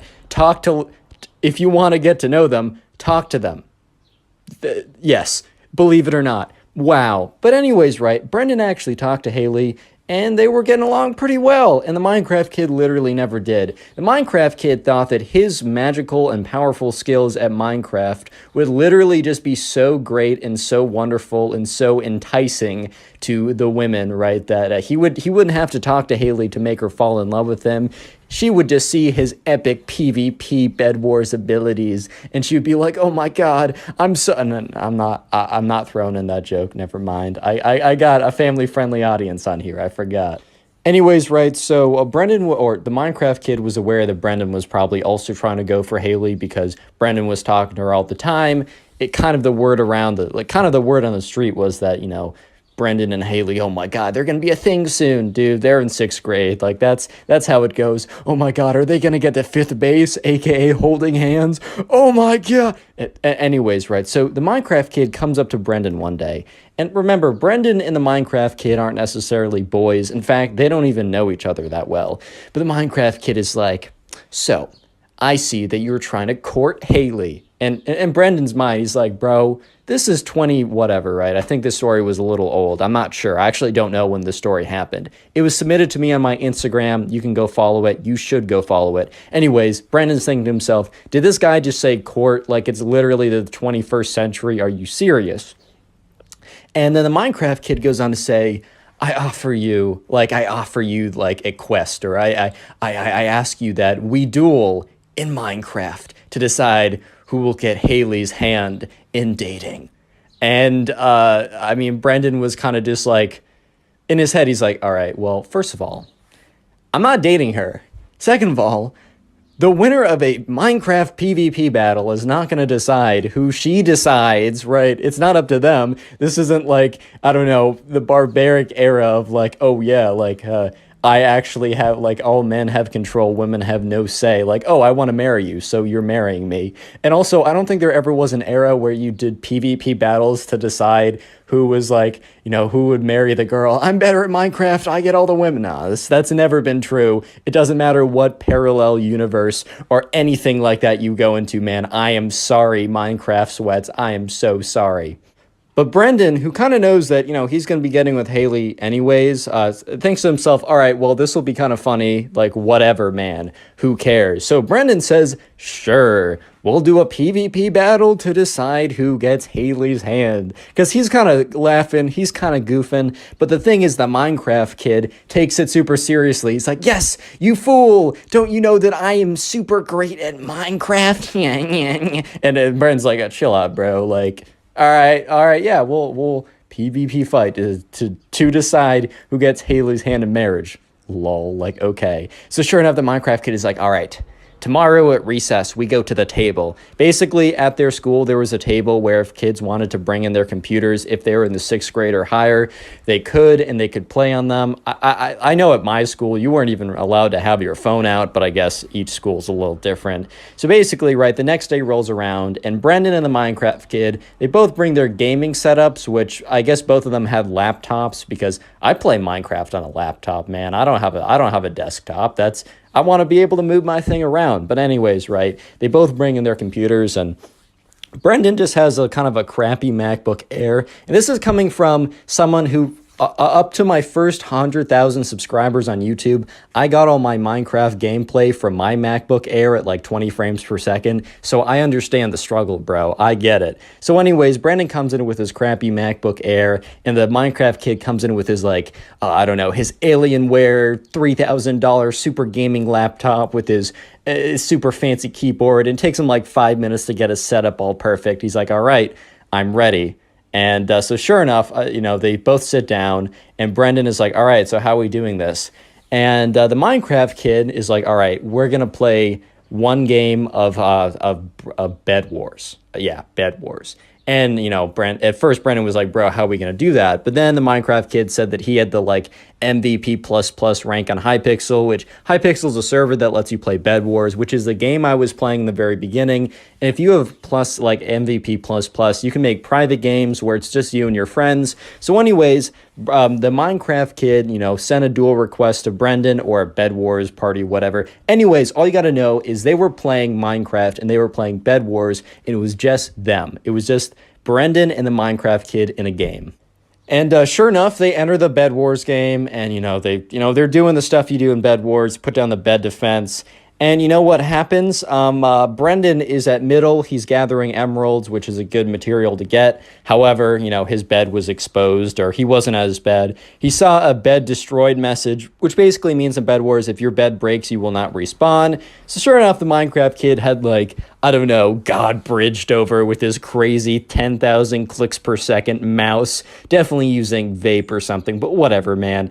And so sure enough, the Minecraft kid comes to middle, and Brendan and him, they show down for a PvP fight. They're going to decide who gets Haley, even though Brendan knows that one, he's not good at Minecraft, and the Minecraft kid is, and two, this will not decide who gets Haley. This is hilarious. He just did it because it's funny, lol. So anyways, they enter their PvP battle, and they go in, and Brendan loses because he is just simply worse. And the Minecraft kid, after, hitting, Brendan enough times with his sword that he dies, is like, yes, Haley is mine. And everyone because remember, it's recess time, because dude, they had I don't know if it's called recess, but they had like a break period. So everyone was kind of around there, and a bunch of kids turn around and are kind of like, what? Huh? Are you okay, sir? And sure enough, the Minecraft kid is like, you fool, you should never have dueled me for Haley's hand in dating in Minecraft. You should have known by my reputation that I would have absolutely slapped you. And Brendan looks at him with this face of like, yeah, man. That sucks. Wow. That is just too bad. This kind of reminds me of the first season of Parks and Rec, if you saw that, where this isn't really a spoiler, but Andy really wants to get his girlfriend back, so he offers a pool game with this guy named Mark, who disappears after season 1. I don't know, maybe the actor wanted to do something else, and he's kind of like, oh yeah, I'll bet Anne, the girlfriend of Mark at the time, on this pool game, and Andy wins. He's like, yes, she's mine, but reality kind of kicks in, and he's like, wait. Huh? But I won her fair and square. Same thing here. So the Minecraft kid is still Fortnite doing the little dances, doing the L dance, doing the little other cringe stuff. He's like, Haley is mine. I didn't even have to talk to her, and she's gonna be my girlfriend. I'm gonna go to 10th base and hold her hand. and Brendan at this point is really trying to hold back a smile. He's like, all right, this is so funny, dude. Don't blow it. Don't make it apparent. And he's like, yeah, man, you totally, oh man, I can't do this. You totally won. I can't do this, man. He's really trying to do it. He's like, yeah, you totally won Haley's hand in dating because you beat me in Minecraft. Yep, that's totally what happened. Holding back the laughter, holding back the tears at this point. And sure enough, right, Brendan's like, all right, man, go ahead. And he's like, yes, I'm gonna tell everyone about my victory dance so everyone knows that you lost to me in Minecraft, and that's why Haley is mine. The Minecraft kid runs away to go tell his other friends. Well, I don't know about that. I think his friends are his Bed Wars win streak and nothing else. But whatever, right? So Brendan goes over and finds Haley. Says, hey, so I just played this guy because he wanted to duel me for your hand in dating. And Haley's like, what? And Brendan's like, yeah, I thought it'd be funny. So, by the way, I lost the duel because obviously you can't do that, but I thought it was funny. And I lost. So he's going to come over to claim his prize, I guess. And Haley's like, all right, well, this is kind of funny, but this is an awkward situation. And Brendan's like, yeah, I probably should have told you about this beforehand. If you need me to be here, I can subvert. I can come in and help you with the situation.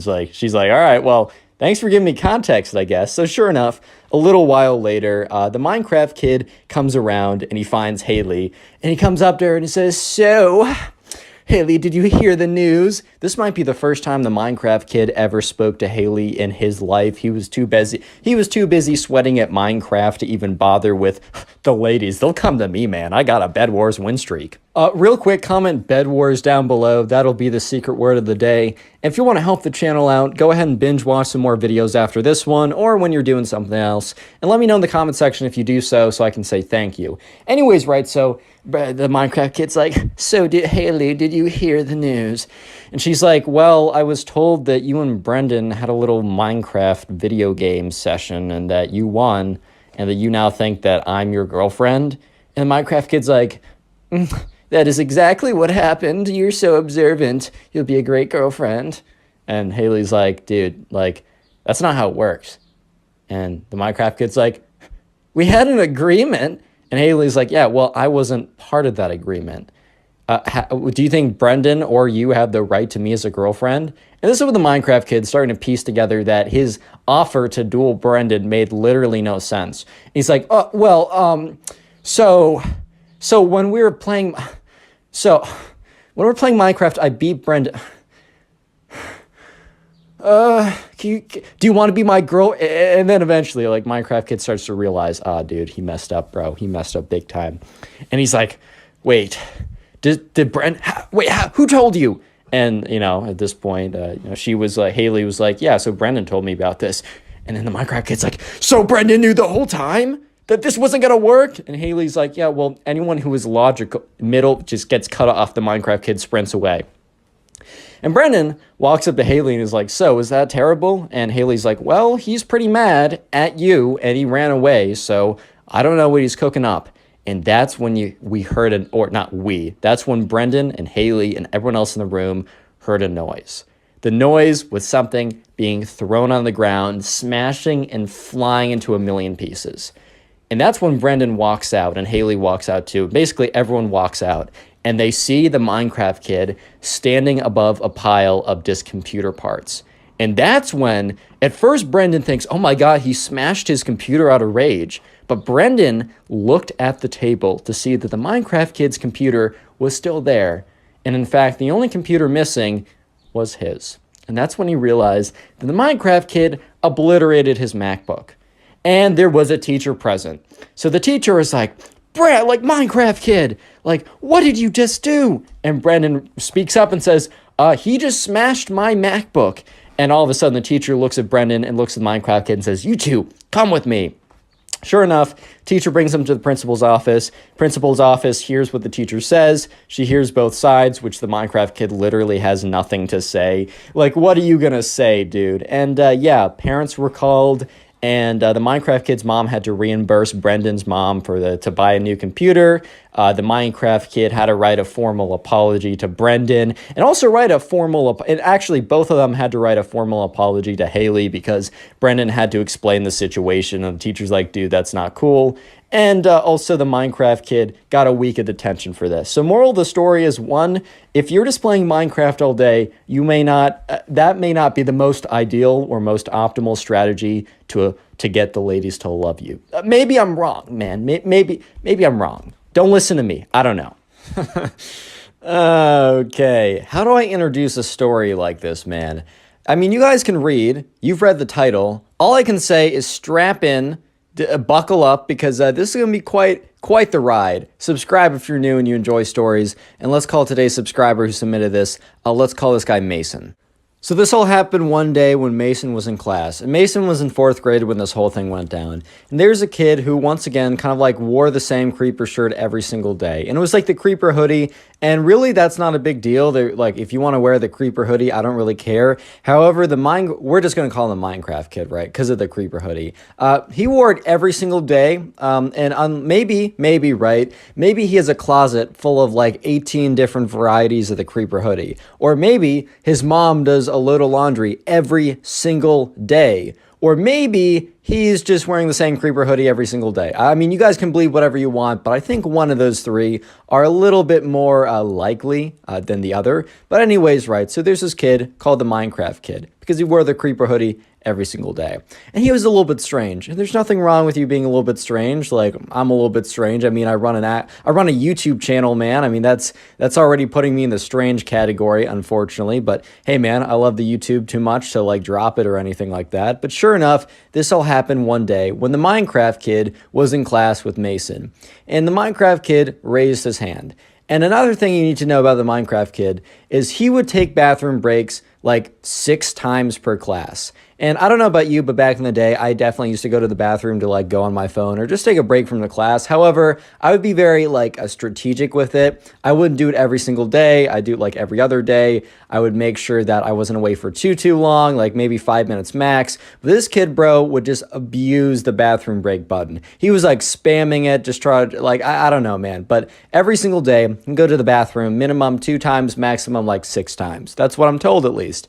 And sure enough, once again, one day, the Minecraft kid raises his hand for the 3rd time in class. And this has been going on for months.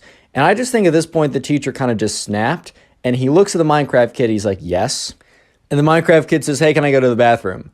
And here's the thing, right? The teacher should not have reacted in the way that he reacted, because maybe this kid has like IBS or something. Maybe he has to go to the bathroom like a ton per day. However, if he did, it was not registered with the nurse, or even if it was, the nurse did not communicate that properly to the teacher, which she probably should have, or he probably should have, just because, I don't know, if a kid's going to the bathroom 7 times per day, that might be a little suspicious to the teacher. However, the teacher was kind of just assuming that the kid was just going in to like go on his phone or whatever. And that was probably the case, but I mean, you really don't know. But after the Minecraft kid says like, hey, can I go to the bathroom for like the 3rd time? The teacher's like, you know what? No, you can't go to the bathroom. And the whole class kind of turns around and is like, wait, whoa, pause. Like, hold up now. Like, this kid's been asking you to go to the bathroom like 7 times a day for the last 6 months. And now you're saying no? Like, what changed, man? And the teacher's like, you're going to have to wait till the end of class. You've been going way too much, way too often. I think you're missing too much of classwork, right?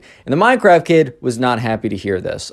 For all we know, maybe he actually did have to go to the bathroom. But Mason, to be fair, right? Mason has gone to the bathroom. He's the subscriber who submitted this story. He's gone to the bathroom at times when the Minecraft kid has been in there. And Mason can hear the volume from his iPhone up all the way. The Minecraft kid is in there playing like Flappy Bird or watching TikToks or whatever, man. He's just going on his phone. Maybe he also has to go to the bathroom, but the Minecraft kid obviously definitely was kind of like, most likely was abusing it just to go to the bathroom. But sure enough, the Minecraft kid raises his hand again. He's like, I gotta go.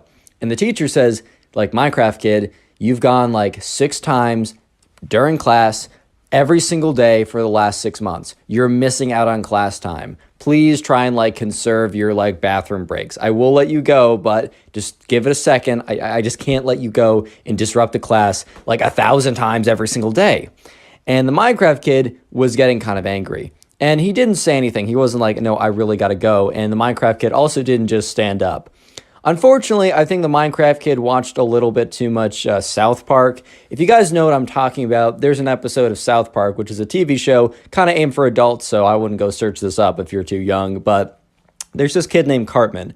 And one time, Cartman needed to basically go to the principal's office, so he decided to do number 2 on the desk of a teacher. And I think the Minecraft kid got a little bit too inspired by Cartman, because the Minecraft kid is like, you're going to want, like, I need to go to the bathroom, and you're going to regret it if you don't let me. And the teacher kind of turns around kind of sharply and looks at him and says, like, you shouldn't be threatening people. Like, that's a very bad thing to do. Like, you shouldn't be doing that. He said, you know what? Just because you're threatening me and said in such a threatening voice, you're not allowed to go to the bathroom for the rest of the class. And this only made the Minecraft kid even more upset. And Mason is just sitting here watching this back and forth. And Mason kind of feels a little bit for the Minecraft kid, because maybe he really needs to go. Maybe the first 2 times, yeah, I mean, it is kind of karma if you were just going to the bathroom 6 times per day just to go on your phone. However, right, I mean, maybe he really has to go, man. And it's kind of cruel to like not let someone go to the bathroom when they really need to. But he did just go like 5 minutes ago and 10 minutes before that. So, I don't know. Anyways, right, Mason was sitting there, and the Minecraft kid raises his hand for a final time and says, you're going to let me go, or you're going to regret this. And once again, the teacher's like, if you threaten me again, you're not going to be allowed to go to the bathroom ever again when you're in my class. And at this point, the whole class is like, Oh, I don't know if they're actually like hyping up like that, but things were getting legit and they could feel it for sure. They're like, oh, dang, dude, like stuff's getting real, right? And sure enough, the Minecraft kid says, very well, have it your way. The teacher kind of like has a little bit of a smile, but quickly brushes it off. Probably because he felt like he won that discussion. Like, all right, well, this kid who's been abusing the bathroom system has lost, and I won as a teacher and I asserted my dominance. However, right, dominance was not asserted. In fact, I don't even know how to explain what's about to happen, so I'm going to do my best. Bear with me. Because the Minecraft kid, he kind of like stands up. And the teacher is currently facing the board, so the teacher doesn't notice the Minecraft kid stand up. However, Mason, the subscriber who submitted this story, as well as a bunch of other people, by the way, Mason submitted this to my Instagram. It's in the description. You should go follow it, even if you're not going to go submit stories. Give me a big number and make me feel good. Anyways, Mason is watching this whole thing go down, and he sees that the Minecraft kid stands up from his desk. And then the Minecraft kid stands on his chair. And then the Minecraft kid stands on his desk. And at this point, almost half the class is turned around watching the Minecraft kid because he's making enough of a commotion. In the next, YouTube, please be nice. YouTube, man, I'm going to describe the next thing without making you mad. So the Minecraft kid, well, he drops his pants. He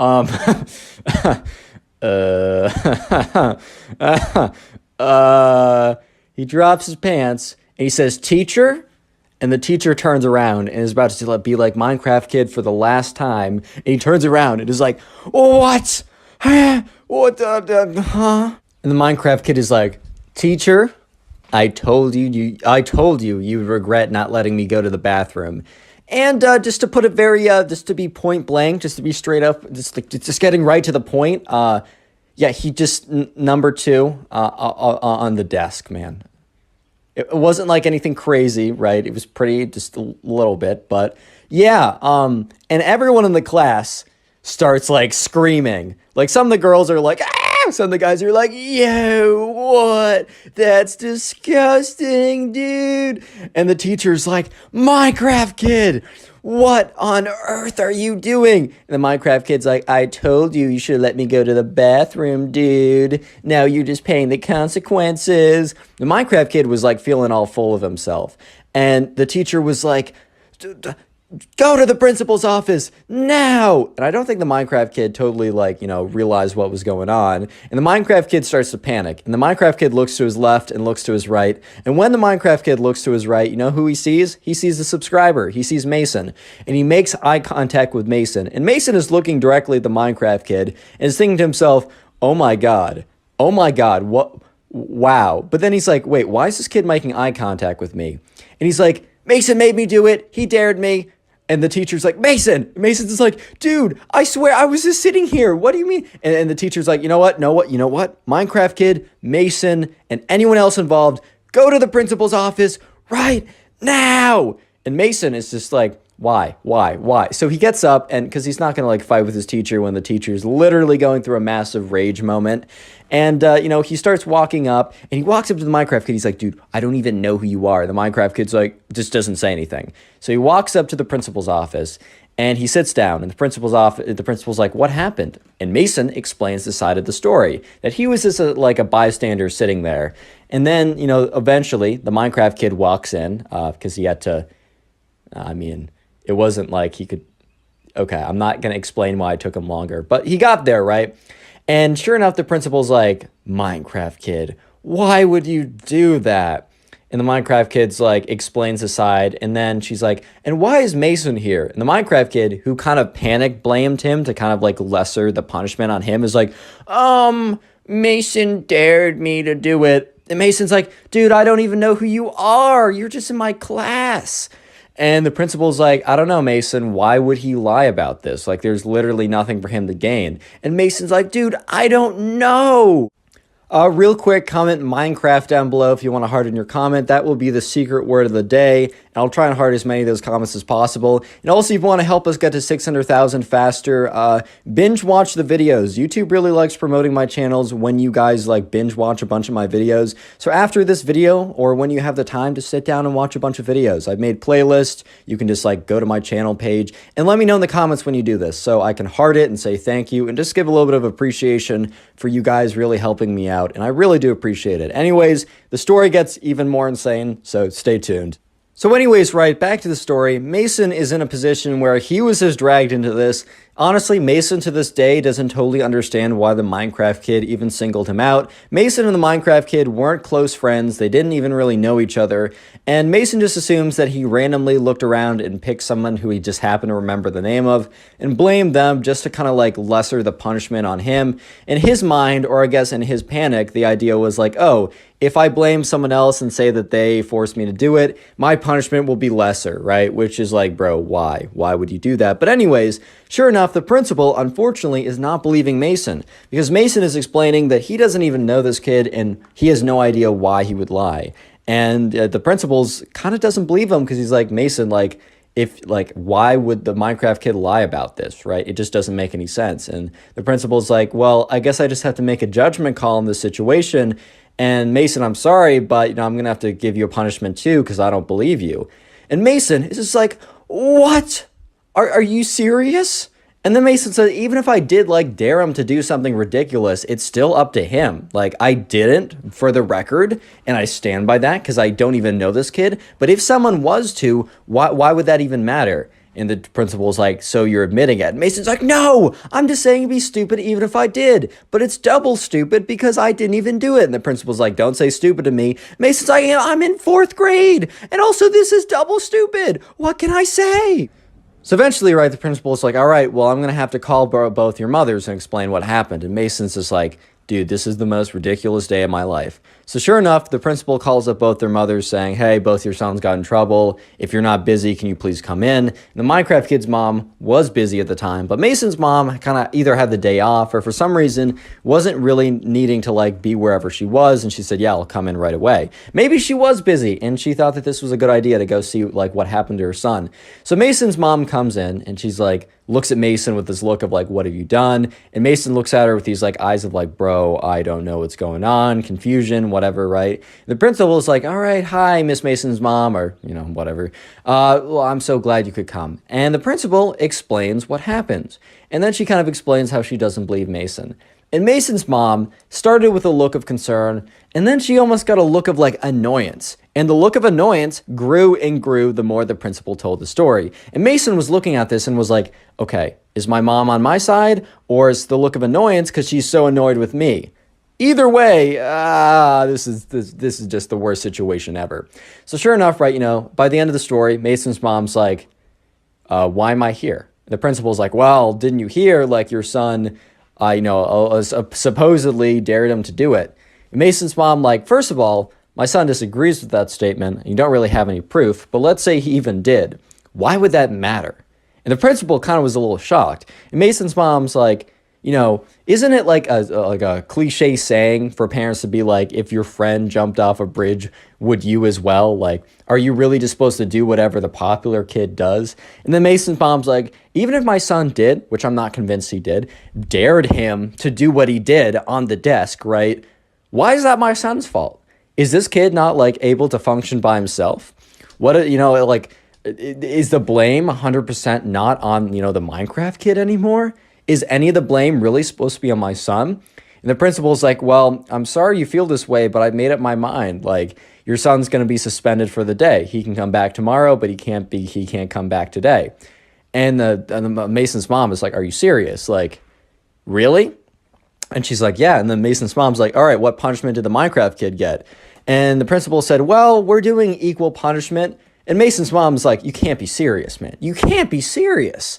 And the principal's like, I'm sorry you disagree, but this is the punishment. So Mason's mom's like, Mason, come with me. And Mason's like, oh, I can't tell if my mom's mad or not. So Mason gets up, kind of all scared or whatever, and he sits in the car. And Mason's mom's like, well, this was unexpected, but Mason, Today you got a day off. It is your vacation day because that punishment is ridiculous. And then and Mason's like, okay, she's on my side. And Mason's mom is like, Mason, please be honest. Did you dare him to do it? And Mason's like, Mom, I promise. Since look, it looks like you're not angry at me either way. Why would I lie about this? Because I didn't do it. I don't even know who this kid is. Why would I dare him to do something so ridiculous? Mason's mom's like, yeah, that's what I thought. But even if you did, like, who cares? And this punishment's ridiculous. So you and we're going to get ice cream because today you learned a very good lesson. Sometimes there are rules that are ridiculous and you'll be punished. But stay true to your convictions, man. Stay true to your convictions. So Mason and his mom went and got ice cream. And I don't think the Minecraft kid's mom was as excited or as pleased with her son. But click on the video on screen right now. I know you'll enjoy it. Just click it. Do it. Buckle up, strap in, because today I have probably one of the weirdest camp stories I've ever received. That involves a very creepy Minecraft girl that threatens to literally consume, like eat, like nom nom munch time, the subscriber. Yeah, it makes literally no sense. It's super weird. So yeah, strap in, subscribe if you like stories. Let's call today's subscriber who submitted this story, let's call him Jimmy. So this all happened over the summer, and this was Jimmy's first time ever going to a sleepaway camp. And this specific sleepaway camp was like a wilderness-themed sleepaway camp. They're very popular if you've never been to sleepaway camp, where basically you go and you learn how to kind of like survive on your own. I mean, not really, but it's like kind of like you're cosplaying as someone who would survive on their own, but you're not really. Anyways, so this all happens about on the second day of sleepaway camp, because the first day, Jimmy's mom dropped him off and it's like introductions and all that good stuff. But on the second day, what they did at this camp is they just like threw you right into it, right? So on the second day of camp, they kind of divided you up into mini groups randomly, not by your cabin. They wanted to mix you up like with people that you don't see normally. And this was your camp group. And basically on that second day, you were to go and you were to like bring all the camping like equipment, not go too far away from the campsite, but go basically into the woods, which they've kind of spotted out before to make sure it's like a viable place. And you go into the woods and you set up camp and you stay the night, kind of just to throw you right into it. So anyways, Jimmy hears his name read aloud, and then he hears the name of a bunch of other people that he just doesn't recognize because, he's new to the camp and basically everyone there is going alone.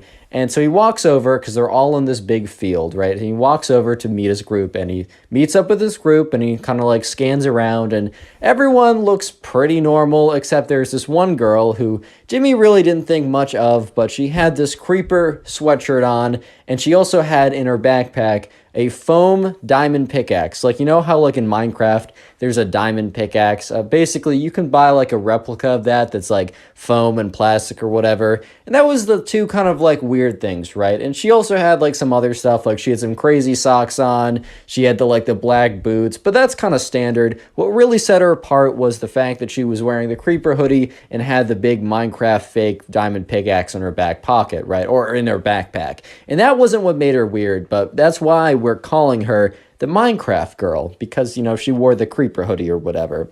And so anyways, right, they're walking, so they start walking towards the campsite, or the wilderness, right? So they walk over to the wilderness, and the first thing that they do is, since it's kind of getting close to the middle of the day, is they've all brought like a big, some kind of like portable tent with them. They were given one before they left, and then they were to kind of carry it over there. It was kind of difficult to carry, but that was kind of part of the whole shebang.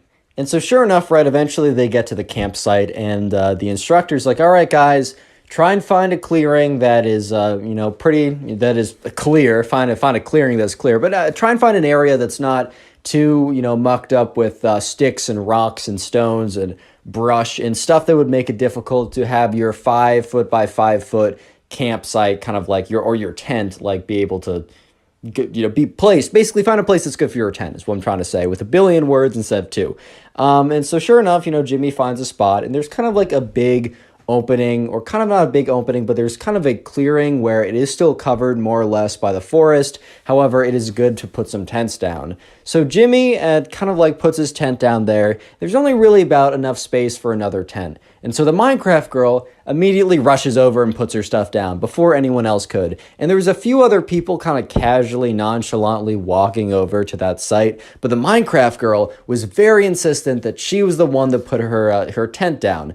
And Jimmy thought that was a little weird, but then again, Jimmy kind of just brushed it off as like, oh, whatever, like, I mean, that's probably pretty normal. She saw a site that she wanted, so she wanted to claim it, and she knew other people were going for it. Little did Jimmy know that the Minecraft girl did not care that there was an opening there. In fact, she would have taken a place that was probably a terrible opening, like a place that would have massive sticks that would poke through her tent, because she wasn't doing it for the camping, you know? She was doing it for Jimmy.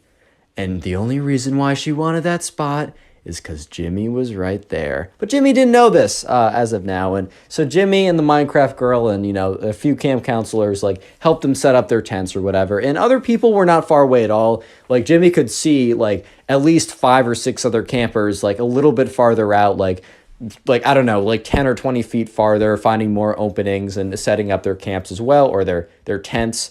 And so before, like, they go to bed, they all congregate together and they come around this like camp, this like bonfire type thing. And they're all given like beans and a can or whatever. And it's not the greatest meal ever, but hey man, you decided to do a wilderness camp, and part of the description of the wilderness camp is like you slept at least one night out in the woods. You're not gonna be getting some like 4-star buffet. You got that I don't know, some pork tenderloin. You got your your filet mignon. No. You're gonna get that canned cold beans, bro.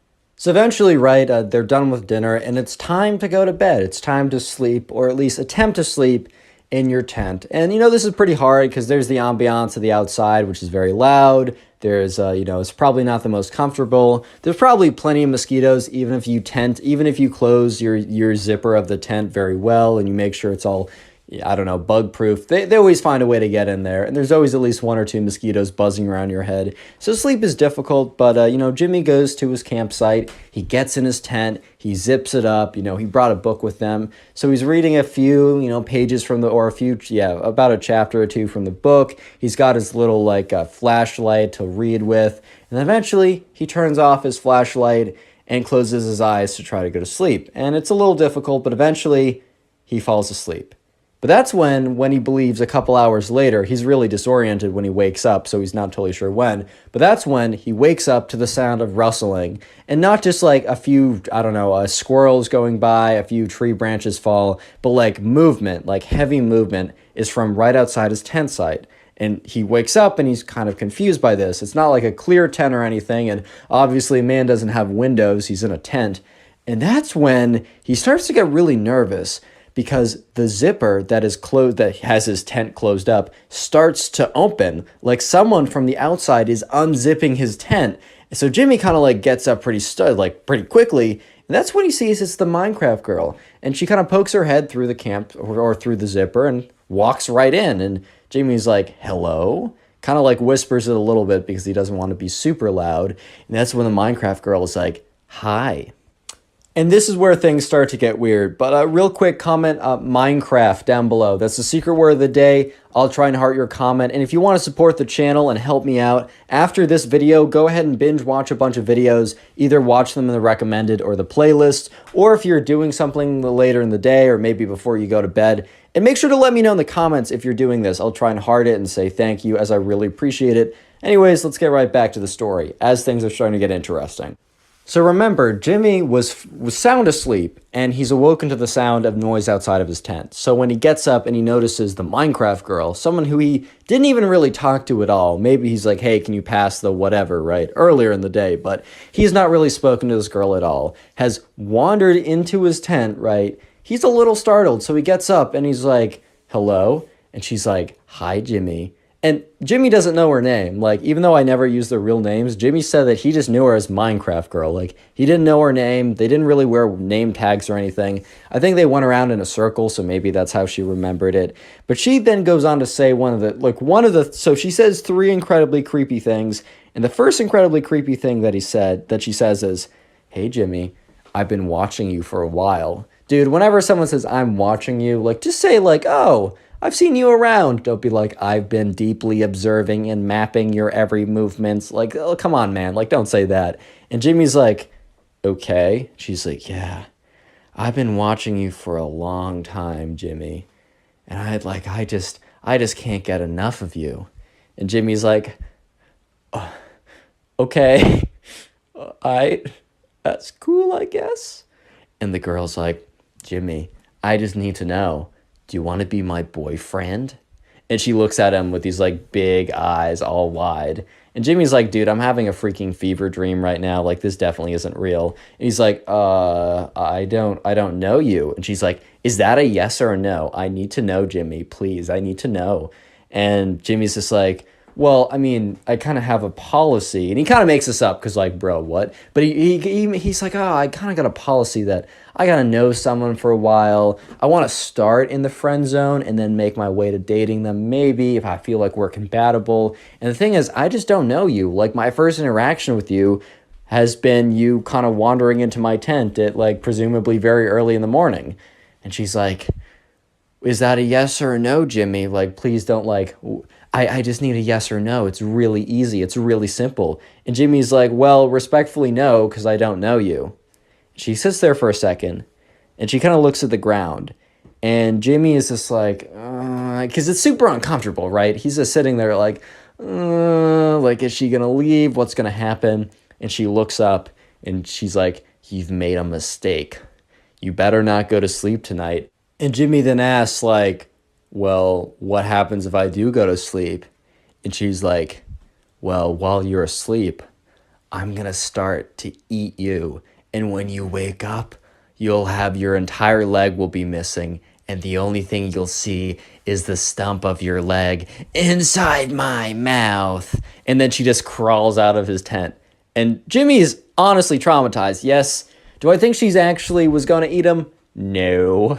She's just like some goofy Minecraft girl, right? However, she definitely knew what to say, like that was super unsettling, because when you feel like you're alone in the woods and some creepy girl wanders into your tent and says very strange things, well, let me just say that Jimmy did not sleep that night. Yeah, he pulled a complete all-nighter with nothing to read but his book. He basically just sat there and was just like, he was basically terrified, right? I don't blame him. I would be super freaked out, even if it was super unlikely. Like, I'm not trying to take a risk of, like, waking up and, like, I don't know, my arm's gone because some weirdo girl ate it because I said no to going on a date with her, which I don't know if this was some tactic to go on a date with Jimmy, but let me just say, if your odds were low before, they're practically zero right now, dude. They're practically at 0.0% chance he's gonna date you after you say, "Oh, let me just eat you, bro," which is just who says that? But anyways, Jimmy, the next day comes around, even though Jimmy's been up the entire night. So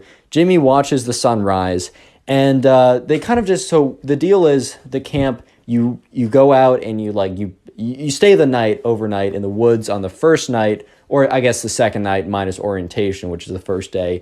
And then for the rest of the camp, which is the rest of the week, you kind of do activities at the campsite and you stay in cabins. So you're kind of like thrown into it, and then it's kind of like easy mode from there on out. So they pack up their camps, or they're not their camps, they pack up their tents, they get it all together. Jimmy is really struggling to stay awake and to have any energy because he's been up all night because he's been afraid of being eaten or something, which, like, I don't know about you, but that's not my number one concern. And I really don't want it to ever be a number whatever concern.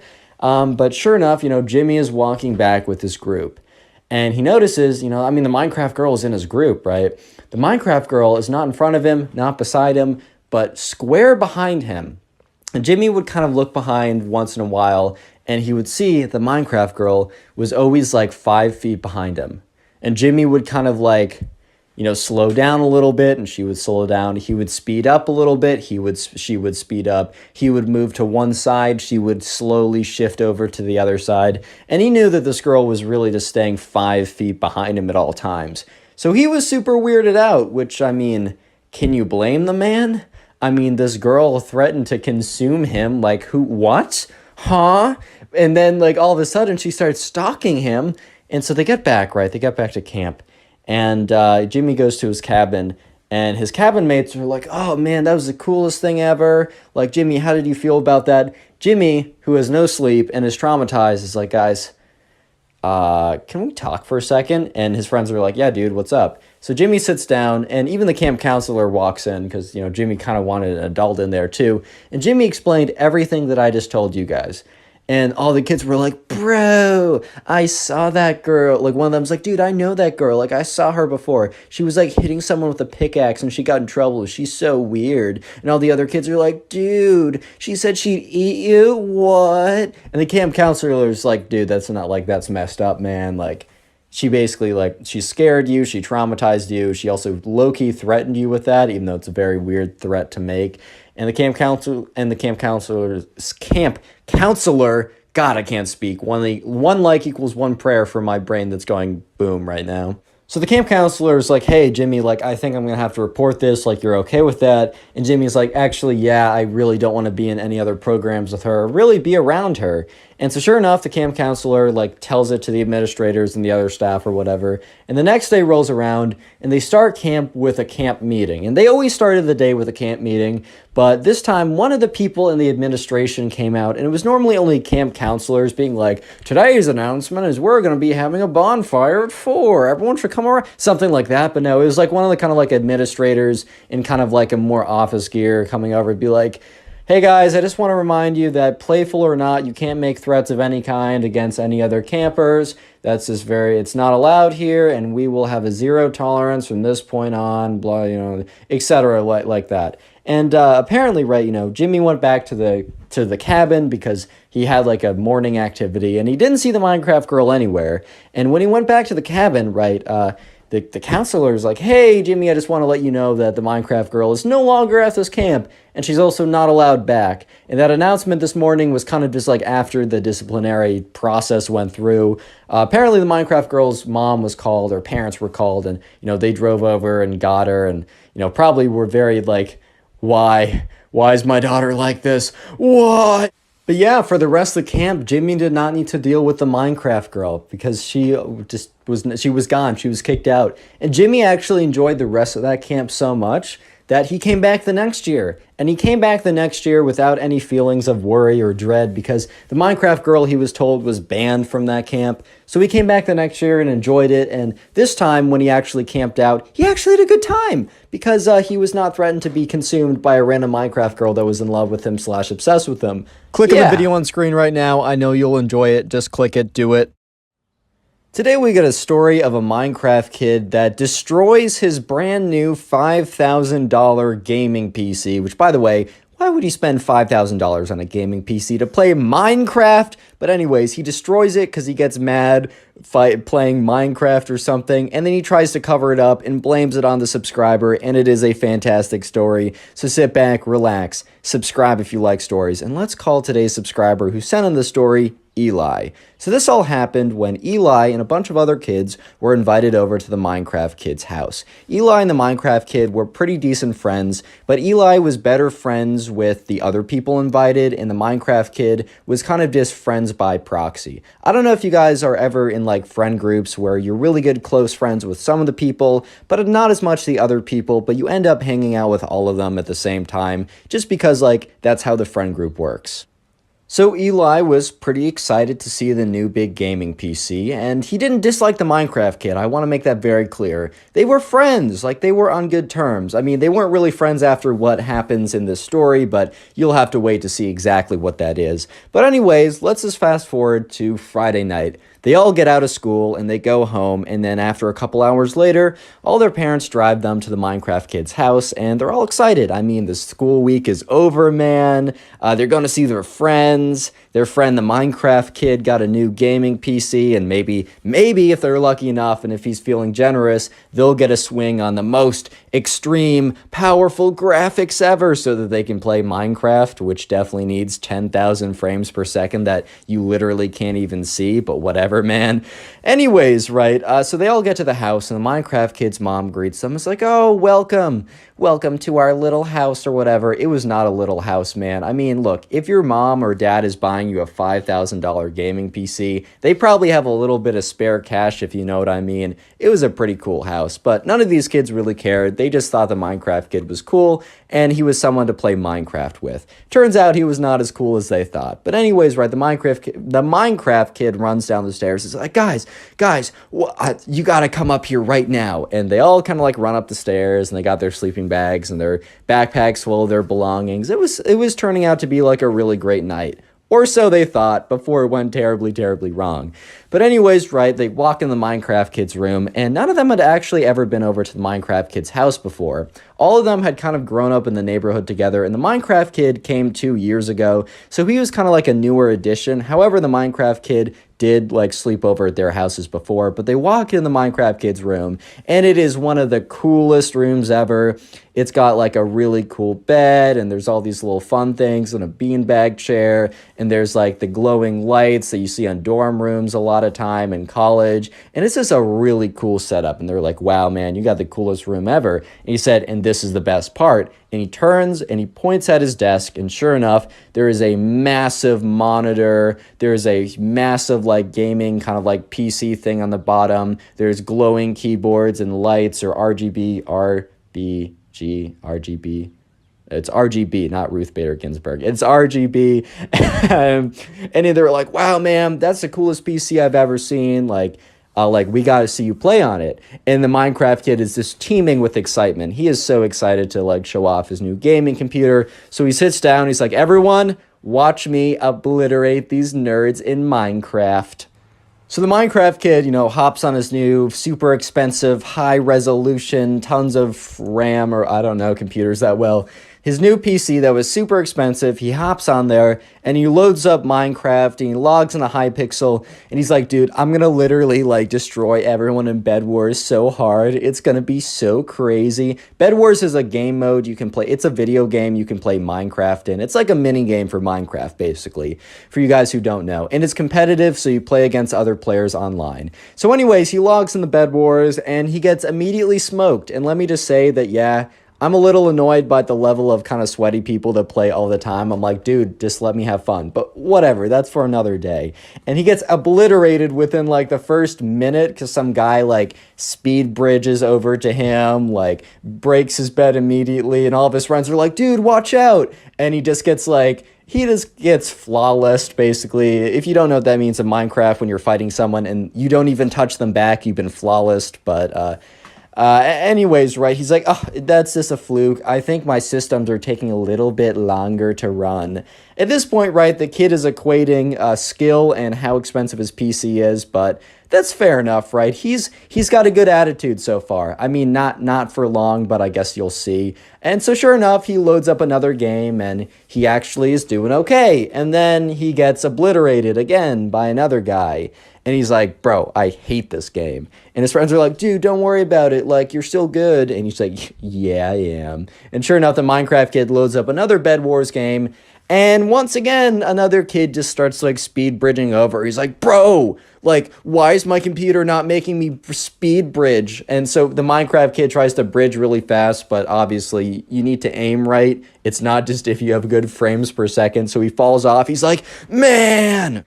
And he starts to get really angry during that game. They're like, dude, don't worry about it. Just keep fighting, keep fighting. And sure enough, like, he's in the middle. He's grabbing some emeralds, which is something you do in Minecraft Bed Wars.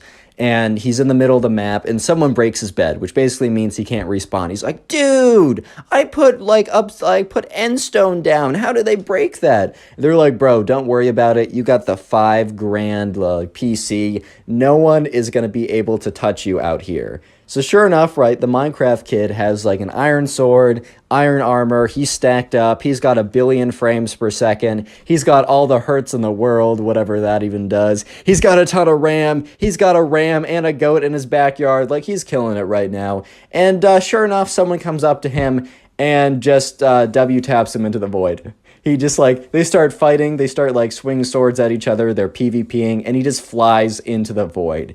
And the Minecraft kid loses it. He completely loses all control. He's like, I hate this game. And with two just two motions, right? He destroys his entire PC. The first motion is he takes his mouse and he smashes it into his like super expensive high resolution 1 billion hertz monitor, completely shatters, flies on the ground, and then with another motion, he still has his shoes on. He goes over to his gaming PC and with his big boot on, he kicks it, and it actually kind of flies across the room, hits the ground, and you could just hear the insides of that PC shatter. The motherboard, all the chips, and the cooling device, and the memory, all of it just shatters and shakes up, and even the side cracks and some stuff is spilling out. And he's like huffing and puffing. He's like, and Eli, the subscriber, and all of his other friends who were just sitting there are just like, oh my God. Oh my God. What just happened, man? The secret word of the day is not Minecraft. And it normally will be, but the secret word of the day is door. Like the thing that like you have on your room or you enter your house with. Yeah, so comment door down below and I'll heart your comment. Most of you guys won't get that, but for the few OGs of the channel, that will probably bring a little tear to your eye. Also, if you want to support the channel on our road to 600K, there's two things you can do. The first thing is binge watch my videos, aka watch a bunch of videos after this one, or watch a playlist of my videos before you go to sleep or while you're doing something. Please comment like these people when you're doing that so I can heart it. And also the second thing you can do is literally tell a friend who you think will like the channel and hopefully they subscribe. And comment if you do that too, like this person. I'll try and heart it. Anyways, back to the story because it gets even crazier from this point on. So it's kind of like the calm, not before the storm, but kind of the calm after the storm because, you know, the Minecraft kid starts like, his emotions are slowly shifting from rage to, oh my God, what did I just do, to, oh my God, my mom is gonna kill me, bro. Like, I cannot, this can't happen. So the Minecraft kid like frantically looks over at his friends. He's like, guys, my mom cannot know about this ever. He's like, I need you all to swear to secrecy, not to tell her. And Eli and all the kids are like, yeah, dude, like, we're totally not going to tell her. Like, we're just going to have a good rest of our night. We won't tell her. We'll pretend like nothing happened at all. And Eli's like, hey, like, I even brought my own PC if we want a game on that later. Like, we're still going to have a great night tonight. Things happen, man. Okay, things like this don't normally happen, but they were just trying to make him feel good in this situation. The Minecraft kid's like, thank you guys. Like, we got to hide this now. Like, we got to. So anyways, right, they find some kind of bag or they put it in the closet. They hide it pretty sloppily, but I don't know how you're going to properly hide a smashed monitor and basically a bag of malfunctioning computer chips, which was his PC like 5 minutes ago before he obliterated it. And they kind of just go about their day. And at one point, you know, the mom calls them down for dinner. And so they're all sitting at the dinner table, and, you know, the Minecraft kid's mom made them, like, a big thing of mac and cheese, which I'm actually going to make for myself in a couple minutes when I'm done with this video. So, mac and cheese on the mind. Anyways, right, so they're all sitting there, they're enjoying their big thing of mac and cheese or whatever, and they totally forget about the gaming computer. Okay, maybe the Minecraft kid is still thinking about it a little bit because he did just destroy his $5,000 brand new gaming computer and his parents don't know about it, so maybe it's still on his mind. But anyways, they're all sitting there and they're all just not even thinking about it. They're talking about school and how crazy like how fun the last assignment was and how like that one person went up there and like made a fool of themselves. Like they were just doing like standard middle school kid stuff. And that's when all of their like hearts drop and start beating incredibly quickly because they hear the last sound that they wanted to hear. They hear the Minecraft kid's mom walk upstairs and then scream the Minecraft kid's first, middle, and last name. Bro, if your mom screams at you and she says your first, middle, and last name, it's about time for you to pack up and go to Alaska, bro, because you're done, bro. I don't know how else to say it, but you're done. And so whatever conversation they were having before it's done and over with because all of them know exactly why the Minecraft kid's mom screamed out his name. And all of them, including the Minecraft kid, are just sweating. They're looking super anxious at the moment, and they all sit there in dead silence. And no one is eating anymore, right? And sure enough, they hear bump, bump, bump, bump, bump. And that's like his mom walking down the stairs, and they're all just like, oh boy, okay, this is not going to be good at all. And the mom walks down, and the Minecraft kid is at the end of the table, so he's facing away from the door. So his mom kind of shows up behind him, but Eli is on the the very opposite side of the table, so he's looking directly at the door. So he gets the first glimpse at the Minecraft kid's mom's face, and her brow is so furrowed that she's practically created a unibrow. The look of anger on her face is unmatched, and she comes in, she's like, Minecraft kid, explain your computer now. I walked into your room and your screen thing was destroyed and your computer box was all broken. I just got that for you. Do you have any idea how much $5,000 is? Do you know how hard your dad and I work to get all the great things for you, and you destroyed it? And he's like, the Minecraft kid starts tearing up, right? And everyone feels so bad. Everyone feels so bad until the Minecraft kid says what he's about to say. He's like, Mom, it wasn't me. And then the Minecraft kid turns and he lifts up his hand, and with one finger, he points directly down the table. And Eli can almost feel the pointing on his chest. Like, he almost feels like an imprint in his chest when the Minecraft kid, with tears falling down his face and, like, his hand pointing directly at him, says, it was Eli. He was playing one of the games and he got mad. And then he broke my new computer. And then the Minecraft kid's mom is like, oh, sweetie, I'm so sorry I blamed you. Gave him a big hug. And while giving him a big hug, like, Eli was like, hey, yo, what are they saying? And everyone else at the table was like, hey, bro, what? And as she's giving the Minecraft kid a big hug, you could see her face look up, and she has the coldest stare, looking directly into the pits of Eli's eyes. And he's like, oh my God. And she's like, Eli, sweetie, can I talk to you for a second? And Eli's like, oh my God. And she's like, out here, please. And sure enough, right, Eli's walking down the table, and he gives a look to the Minecraft kid like, dude, what's up? And the Minecraft kid just ignores him, just is looking straight ahead. And, he walks out, and the Minecraft kid's mom starts on a rant saying, like, that was a super expensive computer you broke. Like, that was a $5,000 computer. I'm not sure if my son told you exactly how expensive that was, but, like, we're gonna, like, you might have to work here for the summer to try and repay at least some of that.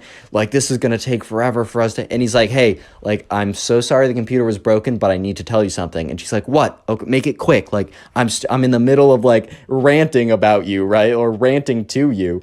And he's like, hey, like, I know that, like, this contradicts exactly what your son said, but I need you to know that I did not break the computer. In fact, I did not even have a turn on the computer. What actually happened was, the Minecraft kid, who I thought was my friend, invited all of us over to see him play on his new computer, and maybe we would have played at the very end. But we got there, and he was playing, and he wasn't necessarily better at the game, and he thought that he would be because he had an expensive computer, and he got really, really mad and broke his computer out of frustration and rage. And then he told us that we couldn't tell you about it because you'd be super mad, and then we were eating, and then you came down, and then he blamed me. And the mom is like, well, I don't really know how do I know who to believe? And, Eli's like, shoot, like, it's really my word or her son's. And then Eli's like, oh, well, I don't know if I hope people are truthful, but maybe ask all the people to come over individually. Kind of like in a courtroom, how you're interrogated individually, so you can't, if you lie, like, the cross-examination will get you. So sure enough, right, Eli walks back to the table and sits down at the end of it, and is just not making any eye contact with the Minecraft kid, and it's not like the Minecraft kid is trying to make any eye contact either. But then the mom starts calling out the names of each of the individual kids one by one. And you can't really hear what they're talking about, but Eli knows exactly what they are talking about. And the Minecraft kid is like, And eventually, the last kid is called in and walks back in and sits down. And the Minecraft kid's mom walks back into the room with kind of a sense of calmness because her initial rage with seeing the expensive things she bought for her son destroyed has kind of washed over her, and it's more kind of like, all right, I gotta be the parent here. I can't, like, lose myself. She's like, all right, well, I don't know if we should continue the sleepover. There's been a lot of things going on, and I really do need to have a good heart-to-heart talk with my son. And at this point, right, the Minecraft kid's face goes from no expression, kind of trying to ignore eye contact with everyone, to just like boing, boing, boing, just like, oh no, she knows, bro. Just like, oh shoot, they all told. And sure enough, right, the Minecraft kid's mom calls all the parents, and it's kind of an awkward, like, 30 to 40 minute period because all the parents were like, oh, we were going at like, because the parents were going out. They were taking advantage of the time, like, being like the house alone. So the Minecraft kid's mom was actually had to drive home like half the kids because the parents were out for some reason. And so let's just skip ahead to the next day. So, or not even the next day, let's skip ahead to Monday. It was school, and they all kind of came back. And they were all sitting at lunch table, and the Minecraft kid came and sat down. And he was like, guys, I really need to apologize. And he looked directly at Eli like, bro, I threw you under the bus. I just couldn't handle my mom being that angry at me. What I did was wrong, and I want to apologize. I don't expect you to forgive me, man. Like, I was a total jerk, and I'm sorry. And Eli's like, well, you were a total jerk, but I can understand how scary that must have been. And he's like, you know what, bro? It's good. Obviously, never do anything like that again. Obviously, right? I wish I didn't have to say that, but he's like, I can understand like how crazy of a situation that is. We're cool. And kind of like the Minecraft kid had a little smile. Look, guys, not all my stories end terribly, but it's not over yet. 1 second. And sure enough, right, you know, Eli's like, well, if you don't mind, can I ask what the punishment was? We just really wanted to know. And Minecraft kid's like, yeah, I mean, that's the least that's the least I can do to pay you back for what I put you through. And Minecraft kid's like, yeah, so after you guys all left, my mom was very upset with me. She was not yelling at me, but she was giving me, you know, what's almost worse, like the passive mom, like the passive aggressive mom. I'm not angry. I'm just disappointed, bro. Please be angry. Just don't be disappointed, man. That's what I'm trying to say. But anyways, eventually when the Minecraft kid's dad got home, he was not happy about it either. And basically, right, the Minecraft kid will not be getting a new computer for a very long time. And he's basically banned from going on his iPad, which is how he was really playing Minecraft a lot before, which explains why he sucks so much when he went on his PC, because it's totally different, right? Mechanics are totally different, all that stuff. And he's like, yeah, I'm banned from the iPad for 2 weeks. I gotta, like, do schoolwork when I get back, and I can't hang out with you guys on the weekends for, like, in those 2 weeks as well. But he said, other than that, like, I kind of got off lucky. Like, I thought they were gonna, like, the punishment would have been worse. And yeah, so that's the conclusion of why you should not obliterate your gaming PC because you lose in bed. Click on the video on screen right now. I know you'll enjoy it. Just click it. Do it.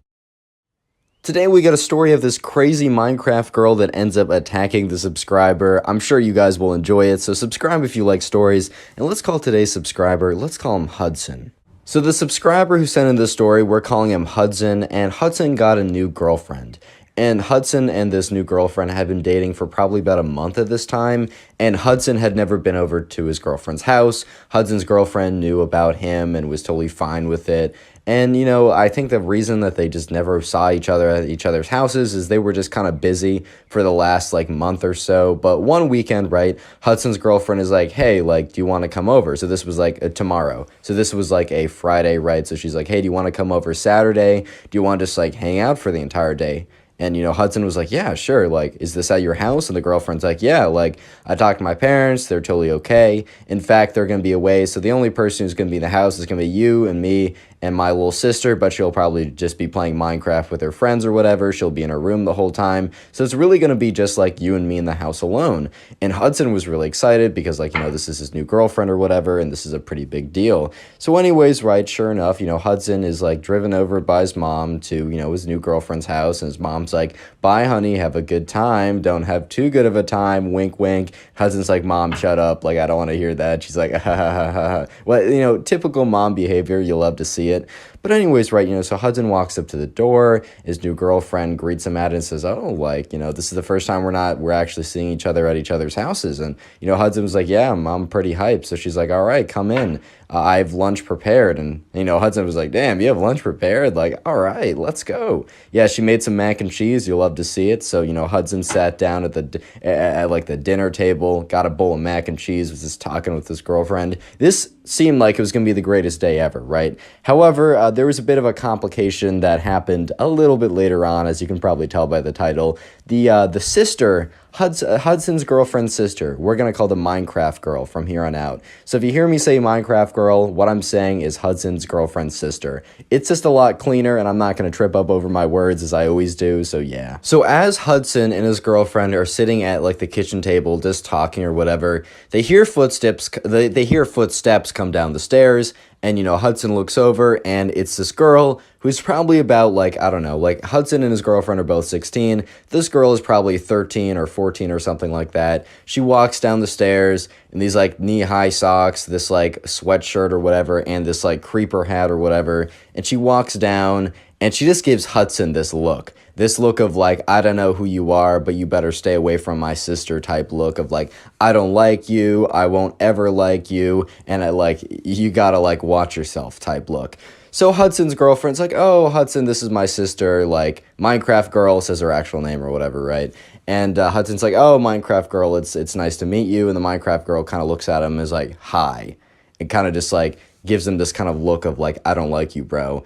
And, Hudson's girlfriend was like, okay, yeah, okay, that's enough of an introduction for you two. And sure enough, right, the Minecraft world really just comes down to, like, get something to eat and goes straight back upstairs. And Hudson, after she is obviously, like, left and has gone back up to her room, Hudson turns to his girlfriend and is like, hey, like, does she normally, like, not like people, like, that come over? And, Hudson's girlfriend's like, I don't think she's, like, super... It takes a while. Like, she's great, but it takes a while for, like, new people to get used to her, and for the other vice versa as well. Don't worry, like, don't judge a first interaction with her as as who she really is. You just need to thaw to her. Like, she needs to get used to you. Which, well, I mean, she was about to get used to him very quickly, but in the worst way possible. Because let's flash forward, like, half an hour or so. So Hudson and his girlfriend are like, all right, well, we can go watch TV. So they go sit on the couch, and they're watching some Netflix program or whatever. And at some point, Hudson's girlfriend's like, I gotta go to the bathroom. I'll be right back. Like, don't go anywhere. And Hudson's like, all right, I got you. So Hudson kind of, like, goes on his phone because the Netflix program is paused or whatever, and he's just he's paying attention to his phone, so he doesn't hear the footsteps come up, like, very quietly behind him. And the only time, he only realizes that someone is behind him when he feels like a whap on the back of his head. And he's like, ow! And he turns around, and he sees the Minecraft girl, aka Hudson's girlfriend's little sister, with one of those foam Minecraft pickaxes. And he realizes pretty quickly that she just, like, hit him over the head with the Minecraft pickaxe. And then once again, bats him over the head and is like, you better stay away from my sister. So then all of a sudden, both, the Minecraft girl and Hudson hear, like, like a toilet flush, and then, kind of like, when you rinse your hand, like, water's running or whatever in the sink, right? So both of them hear that, and the Minecraft girl is like, you heard me, like, stay away from my sister. Gets up and runs away. Runs back upstairs to her bed wars or whatever, right? And so Hudson's kind of sitting there like, okay, I'm not sure how to react to that. And Hudson's girlfriend sits down. She's like, what? And Hudson's like, and she's like, your face, like, what's wrong? Because, like, Hudson's girlfriend could kind of read him like a book at this point. They were good for each other, bro. But Hudson was like, yeah, so it's not a big deal, but, like, I was sitting here, and I felt like something hit me in the back of my head. It didn't hurt that much, obviously, but I turned around, and it was your little sister, and then she hit me in the head again with that little foam pickaxe, like from Minecraft. It's not a big deal. It obviously didn't hurt. But then she said, stay away from my sister. So, Hudson's girlfriend is like, that's it. Like, you stay right here again. And Hudson sits there as he hears, his girlfriend walk up and starts, like, talking very loudly to, like, most, like, presumably the Minecraft girl.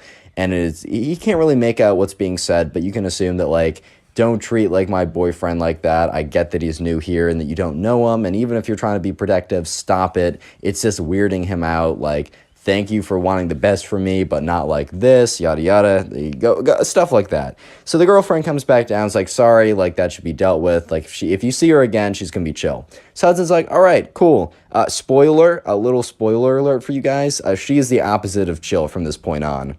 Real quick, comment a Minecraft down below if you want to heart in your comment. That will be the secret word of the day, and I'll try and heart as many of those comments as I possibly can. And also, if you do want to support the channel, binge watch some videos, either watch some playlists or click on videos in the recommended. And please, if you're doing this, leave me a comment down below like these people so that I can say thank you by hearting it or maybe replying by saying thank you, because that supports the channel so much. Anyways, back to the story. So anyways, right, Hudson's girlfriend's parents are going to be out for probably the entire night, or at least that's what Hudson's girlfriend said. So she decides that she's going to make dinner, and Hudson's like, oh, cool, awesome. And so Hudson's girlfriend makes the dinner, and, eventually he's like calls down her sister and calls in the boyfriend, like, all right, guys, dinner's ready.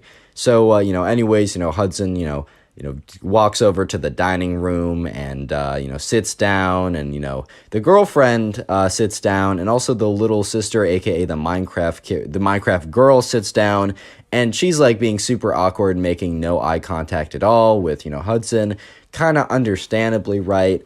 And all of a sudden, right, Hudson's girlfriend's like, hey, I want to go show you something. And she looks at the Minecraft girl and is like, all right, we'll be right back. And I don't know, I wasn't told exactly. By the way, this story was submitted over on Instagram. Go follow me on there. It's in the description, and submit your stories there. But anyways, right, I wasn't told exactly what the girlfriend told Hudson. But anyways, they come back, and Hudson realizes that, the little sister, aka the Minecraft girl's face, goes from a face of like, I don't know, like, I'm feeling very weird, like, this is awkward, to a face of, like, evil. Like, she has an evil grin on her face. So right away, Hudson is like, all right, bro, this is a little weird, this is a little strange, I don't know how I feel about this. And he sits down, and he's just, like, goes to take a big chug of water. And he takes a big chug of water, and immediately, like, spits it out. And the girlfriend's like, are you okay? And he's like, wow, this water is so salty. So the girlfriend grabs his water glass, sticks her finger in it, kind of like licks her finger, and looks immediately at her little sister, and is like, did you do this? And the little sister is like, yeah, stay away from my big sister, and while looking at Hudson.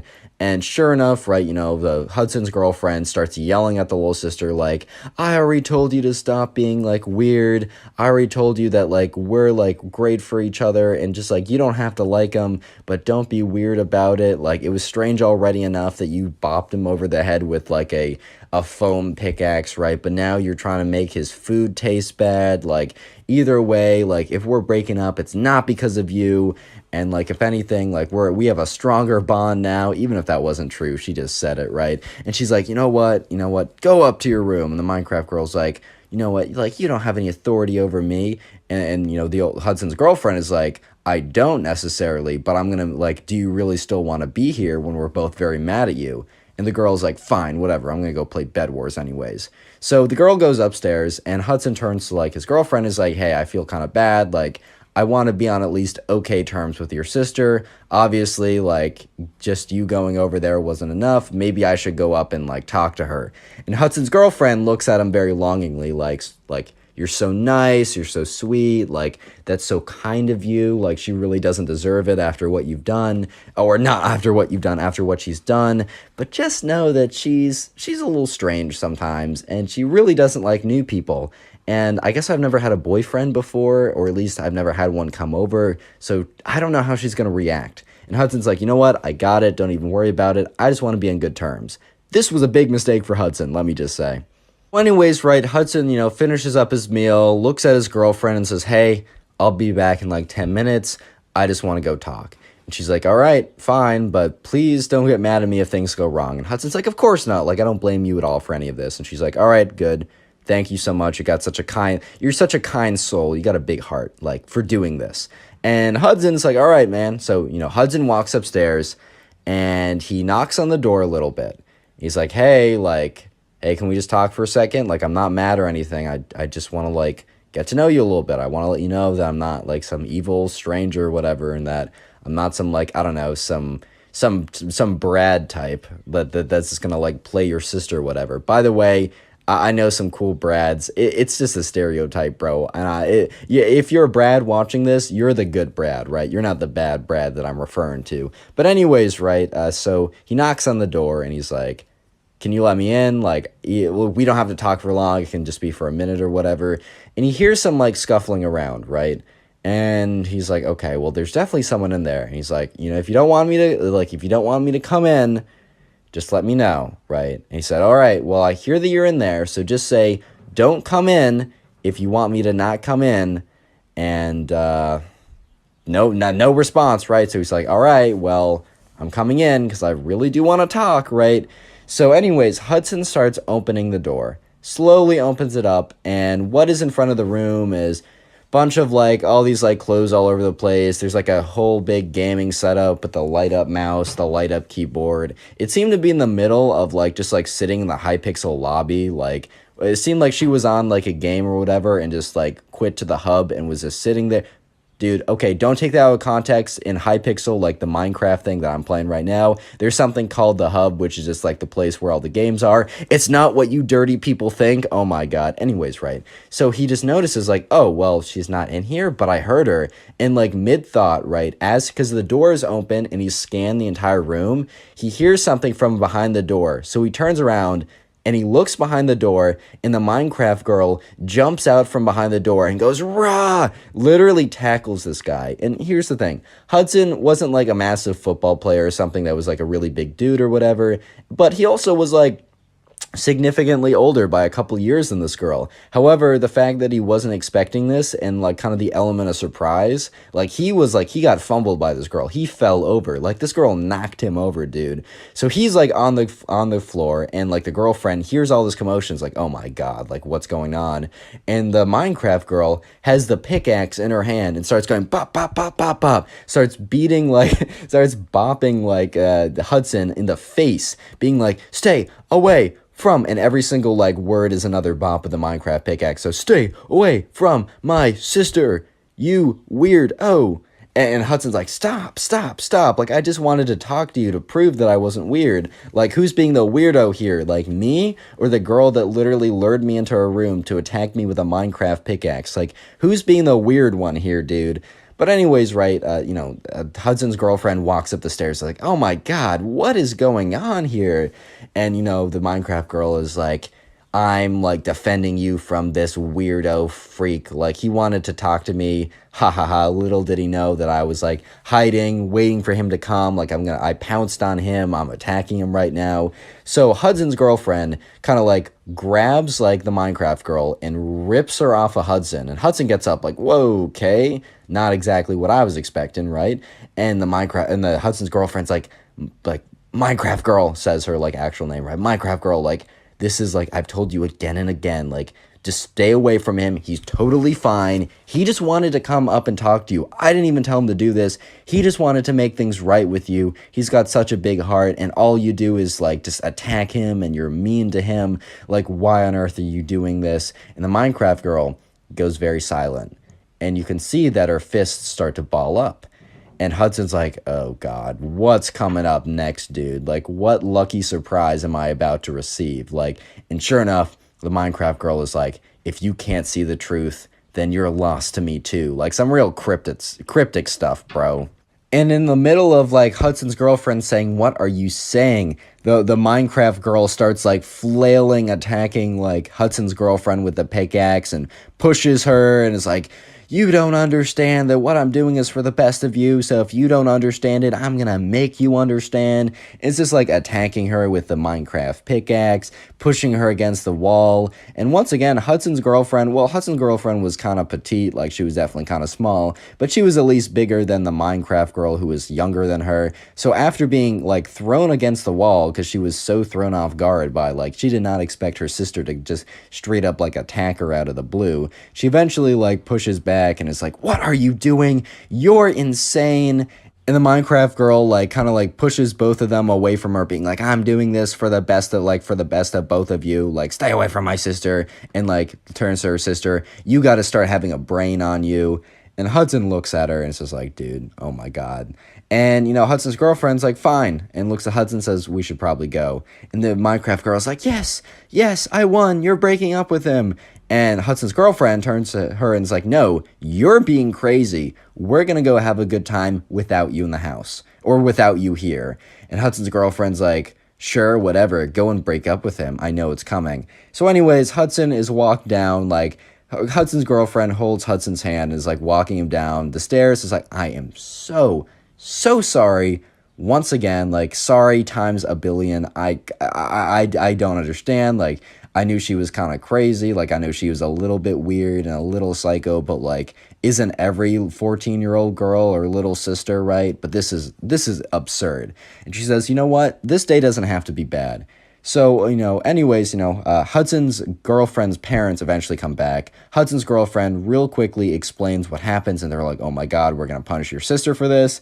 And Hudson's girlfriend's like, you guys can do whatever you want, but can I just ask for a favor? And they say, sure, what's up? And they say, can you just drive us to go get ice cream? So this story ends off pretty well because Hudson and his girlfriend just end up getting ice cream, nice, relaxing, and no crazy Minecraft girl to ruin the day. Today we get a story of a Minecraft kid that gets angry at his teacher, so decides that, his revenge will be farting in the teacher's face and then going completely insane. This is probably one of the weirdest stories I have ever received, so sit back, relax, subscribe if you like stories, and let's call today's subscriber Noah. So this all happens one day when Noah is just chilling in his class, and there's another guy in his class, and we're gonna call this guy the Minecraft kid, because he's obsessed with Minecraft. He's always wearing the creeper hoodie. You already know how it goes. And obviously, right, if you like Minecraft, this video is not against you, because bro, I love Minecraft. Look at the background gameplay. But anyways, right, so Noah was just chilling in class.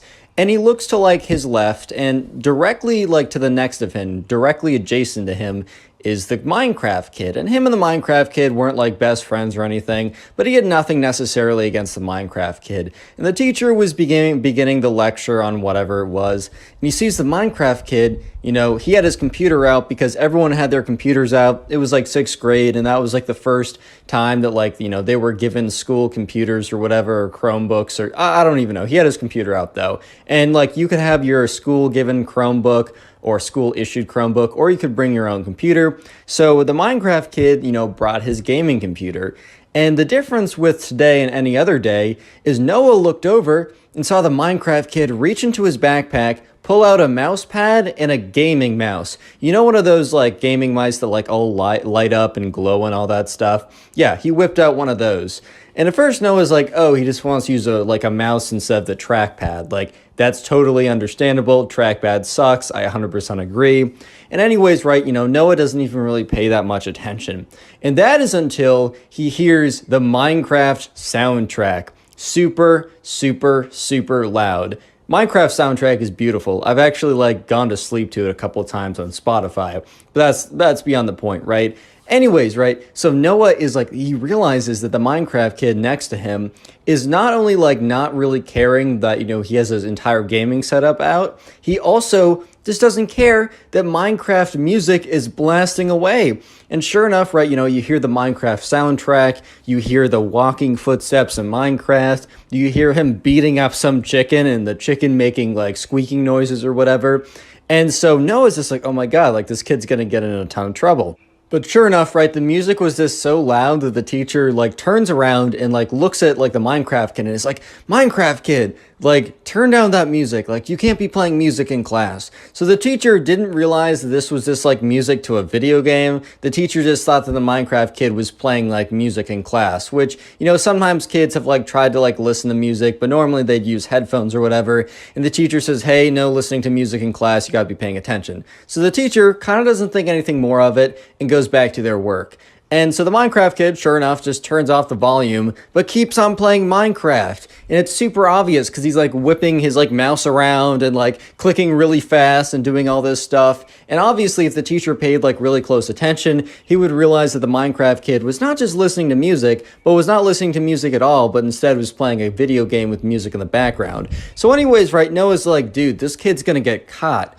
And sure enough, right, the Minecraft kid, I think in the beginning was playing like normal Minecraft, but then he goes on to one of those servers. I think he's playing Bed Wars or something. And this kid is like really good at Bed Wars. And when you're really good at Bed Wars, a lot of times you'll be clicking super fast so that you can place more blocks. Or maybe when you're fighting someone, you take less knockback and you might get more hits. So this kid starts butterfly clicking, which is when you take 2 fingers and rapidly slam your mouse with it.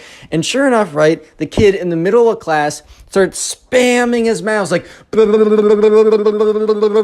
and Noah was just like, dude, that's so loud. And sure enough, the teacher turns around and is like, hey, Minecraft kid, are you playing video games in class?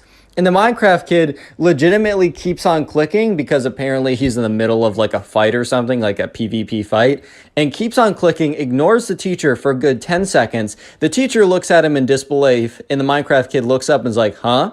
And the teacher's like, shut off your computer. You're not allowed to be playing video games in class. First you're listening to music, now you're playing video games. Like, that's super disrespectful and distracting. You're not just distracting yourself, you're distracting everyone else in the class, and that is totally not fair for them. And he said, and then the teacher followed up by saying, Minecraft kid, you're on super thin ice. Turn off like your video game. So the Minecraft kid is like, whatever, man.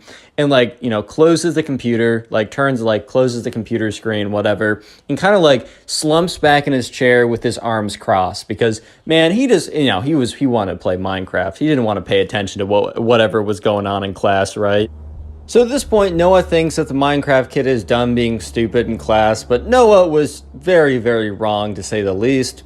Because anyways, right, Noah kind of goes back to paying attention to the class, trying to like take some notes. He's trying to do well in this class. And then Noah, to his surprise, hears clicking noises. And he's like, all right, there's no chance that like the Minecraft kid is back to playing his video games.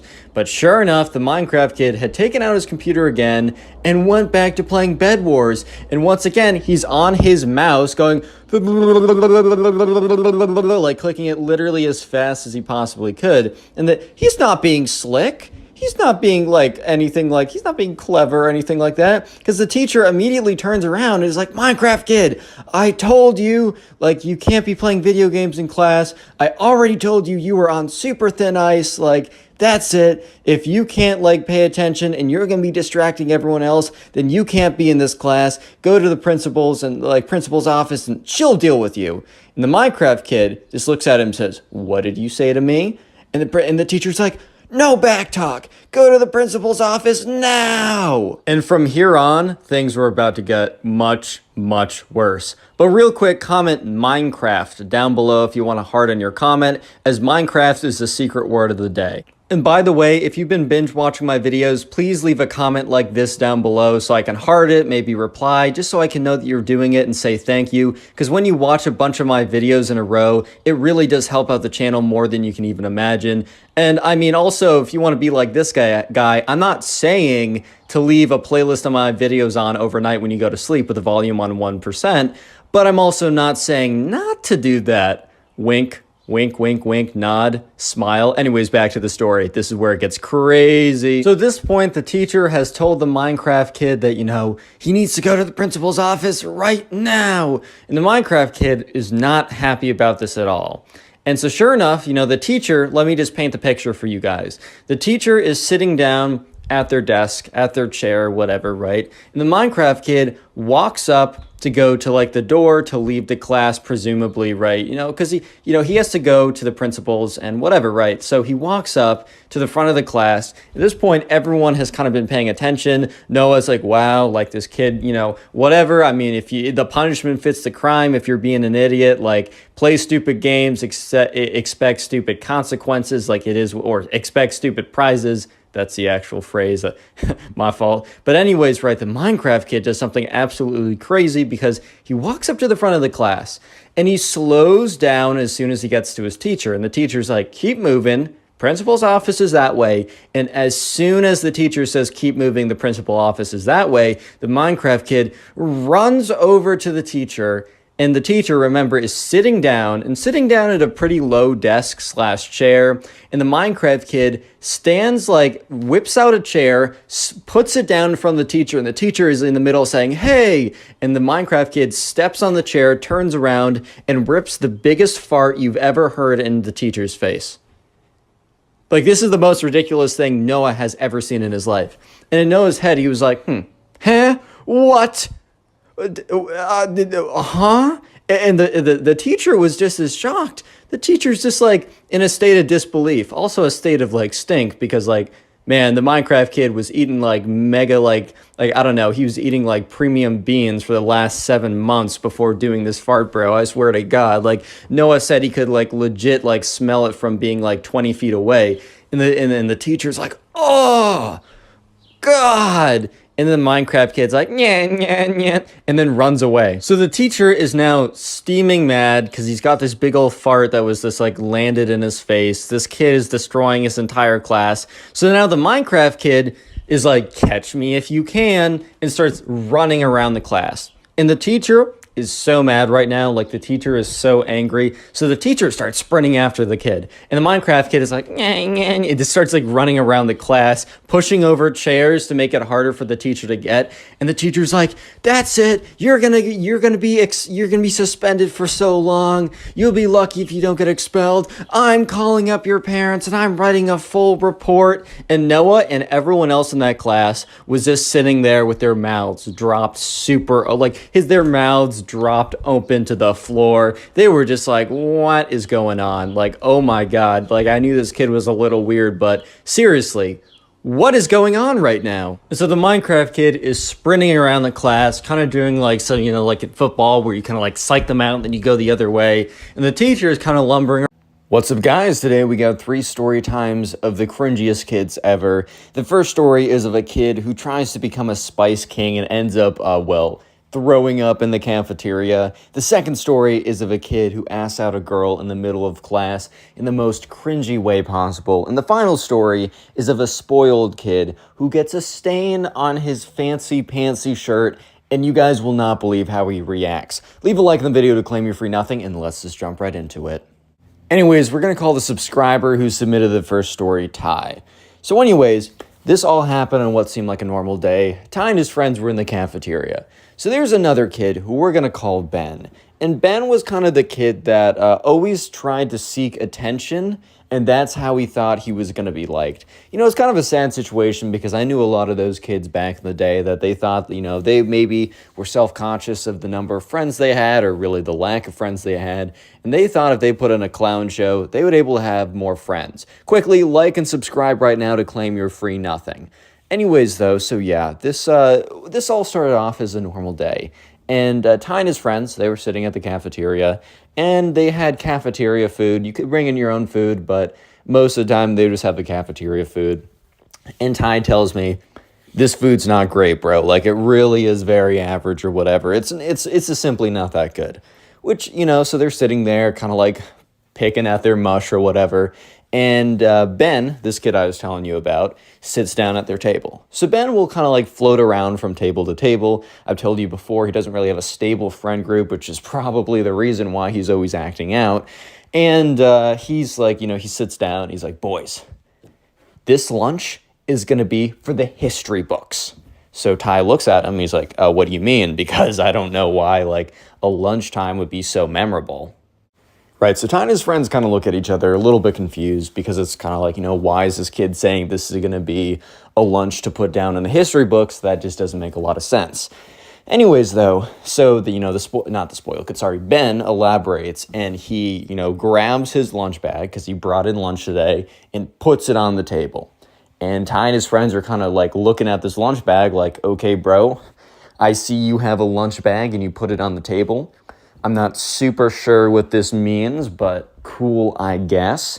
And he's like, boys, I am going to do the spicy food challenge like the Spice Kings on TikTok. And they kind of look at each other.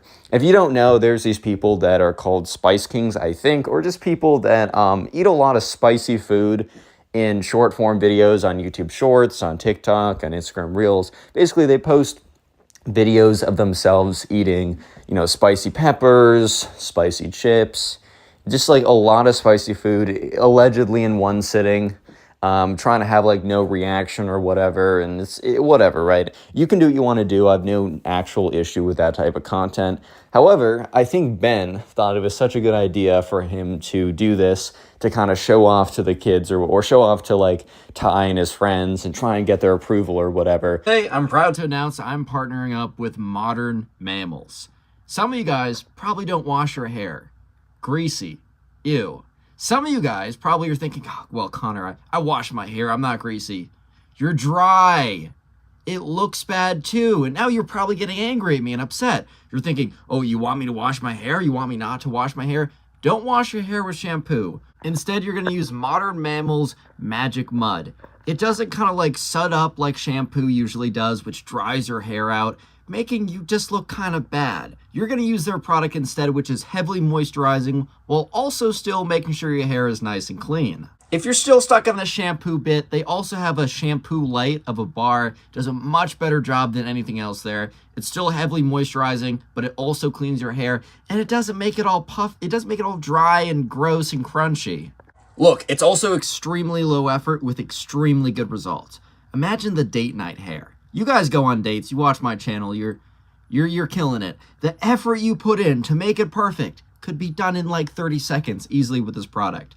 Use my code, it's in the description. Use my link, trust me on this one. Even if you're not sure, just look at the link in the description, browse the website, take a little peek around for me. I would really love to see you guys reach out. Just try it, because your shampoo is garbage. Just trust me on this. Which, I mean, hey, bro, at the end of the day, like, this is not how you... The thing is, you're not going to become friends with people long term because you're able to pull off funny stunts or whatever. You're not going to be able to become friends with people just because, I don't know, like, you're going to become friends with people because you spend a lot of quality time with them. You share hobbies. You're a good person to them. You are consistent. That's how you're actually going to become friends with people, not by pulling off stunts like this. Anyways, though, so yeah, sure enough, Ty takes out the stuff out of his bag. And in his bag, there are 3 things. There's a thing of jalapeno peppers. There's a thing of hot, spicy Takis. And then there's the one chip. If you don't know about the one chip challenge, well, let me explain it to you very briefly. Basically, the one chip challenge is this one chip that you can buy, and it's like this one black chip that is ridiculously spicy. There's so many funny videos on the internet of people trying to eat it, and just not being able to do it. So anyways, yes, Ben had both the one chip, spicy Takis, and some spicy, probably jalapeno peppers. So at this point, Ty and his friends are like, okay, we don't need this kid like causing a scene, because look, at the end of the day, they're just trying to chill and eat their lunch. The last thing that they need is a big old situation or whatever that, because of proximity, because they are physically nearby, that then they are responsible, right? They're not trying to be responsible for this kid. Totally fair, totally understandable. So yeah. Anyways, right, they're kind of like, hey, bro, you really don't need to do that. I'm sure you could, but also, man, we're running low on time. Maybe you want to do that another day. Maybe you want to do that with other people so that we're not responsible. Yeah, there's a lot of things that maybe you'd rather do. And Ben is like, no, boys, like, I showed this to you. I had this up. I need to finish it. Like, I need to, like, figure this. Like, I need to show you guys. And before they could stop him, he immediately, here's the thing, bro. Normally at these Spice Kings, they'll eat, like, one thing at a time. Yeah, so instead of doing that and putting like eating one spicy thing at a time, because if not spoiled kid, if Ben was to eat one of the spicy items at a time, maybe besides the one chip whatever thing, because that thing's pretty crazy, if he's able to eat a few jalapenos, he would pretty quickly realize, okay, maybe this isn't for me. Because by the way, a little background knowledge, which at the time Ty and his friends had no idea about, was that Ben had 0 spice tolerance, bro. He had no ability to handle any heat at all. He just saw people munch this stuff on TikTok and YouTube Shorts, and he was like, all right, man, I'm in, bro. Like, I'm good, or something like that. So yeah, sure enough, right, he decides to do something pretty stupid. He takes a fistful of jalapenos, a fistful of spicy Takis, and the one chip, crushes them like all together into a ball, and just eats the whole thing, chews it super quickly, swallows it, and looks at them and says, no reaction. Okay, after saying no reaction, Ty and his friends look at each other like, oh boy, because they know that the one chip doesn't necessarily hit you immediately, but give it some time, you're screwed. So they're all looking at each other and they're like, haha, good job, bro. You don't need to be eating any more of that. And as they're saying that, Ben is already grabbing more fistfuls of jalapenos and spicy Takis. About 10 seconds later, though, he stops eating more stuff because I think he starts to feel the upcoming wave of spice start to hit his throat. And he's like, no reaction, guys. Does anyone have any water or milk? And they don't. So he quickly gets up. He's like, no reaction, guys, no reaction. I just need something to drink to like make it easier for me to, oh my God, for me to eat more of these guys. Don't worry, no reaction though. And he starts like frantically looking around, and Ty and his friends are like, oh boy. So they're like, look, bro, we'll try and get you some milk or something. Like, and he's like, guys, I'm dying. Yeah, so basically within the span of 10 seconds, he went from saying, no reaction to saying, oh my God. Oh my God. By the way, if you made it this far into the video, comment spice down below in the comments section. I'm going to try and heart as many comments on YouTube that say spice. Thank you so much for making it this far. Anyways, so yeah, sure enough, he's just kind of, he's dying, bro. Not actually. He's not actually dying. He's fine. He might have some toilet problems, but he's doing all right. But he's basically panting on the floor, and Ty and his friends are looking at each other like, bro, this is the exact reason why we didn't want him to do this. We don't want him to actually like harm himself too, but also now we're looped in by association. Like, we would be bad people if we just stood up and left. Yeah, so that's when Ben, who's like crawling around on the floor like, milk, I need some milk. And Ty gets up and kind of yells out, someone get this man some milk. Eventually though, yeah, Ben just completely like, pukes everywhere. Not to be too graphic, I'll keep it at that. But at that point, the entire lunchroom are like, oh my God, because everyone's paying attention.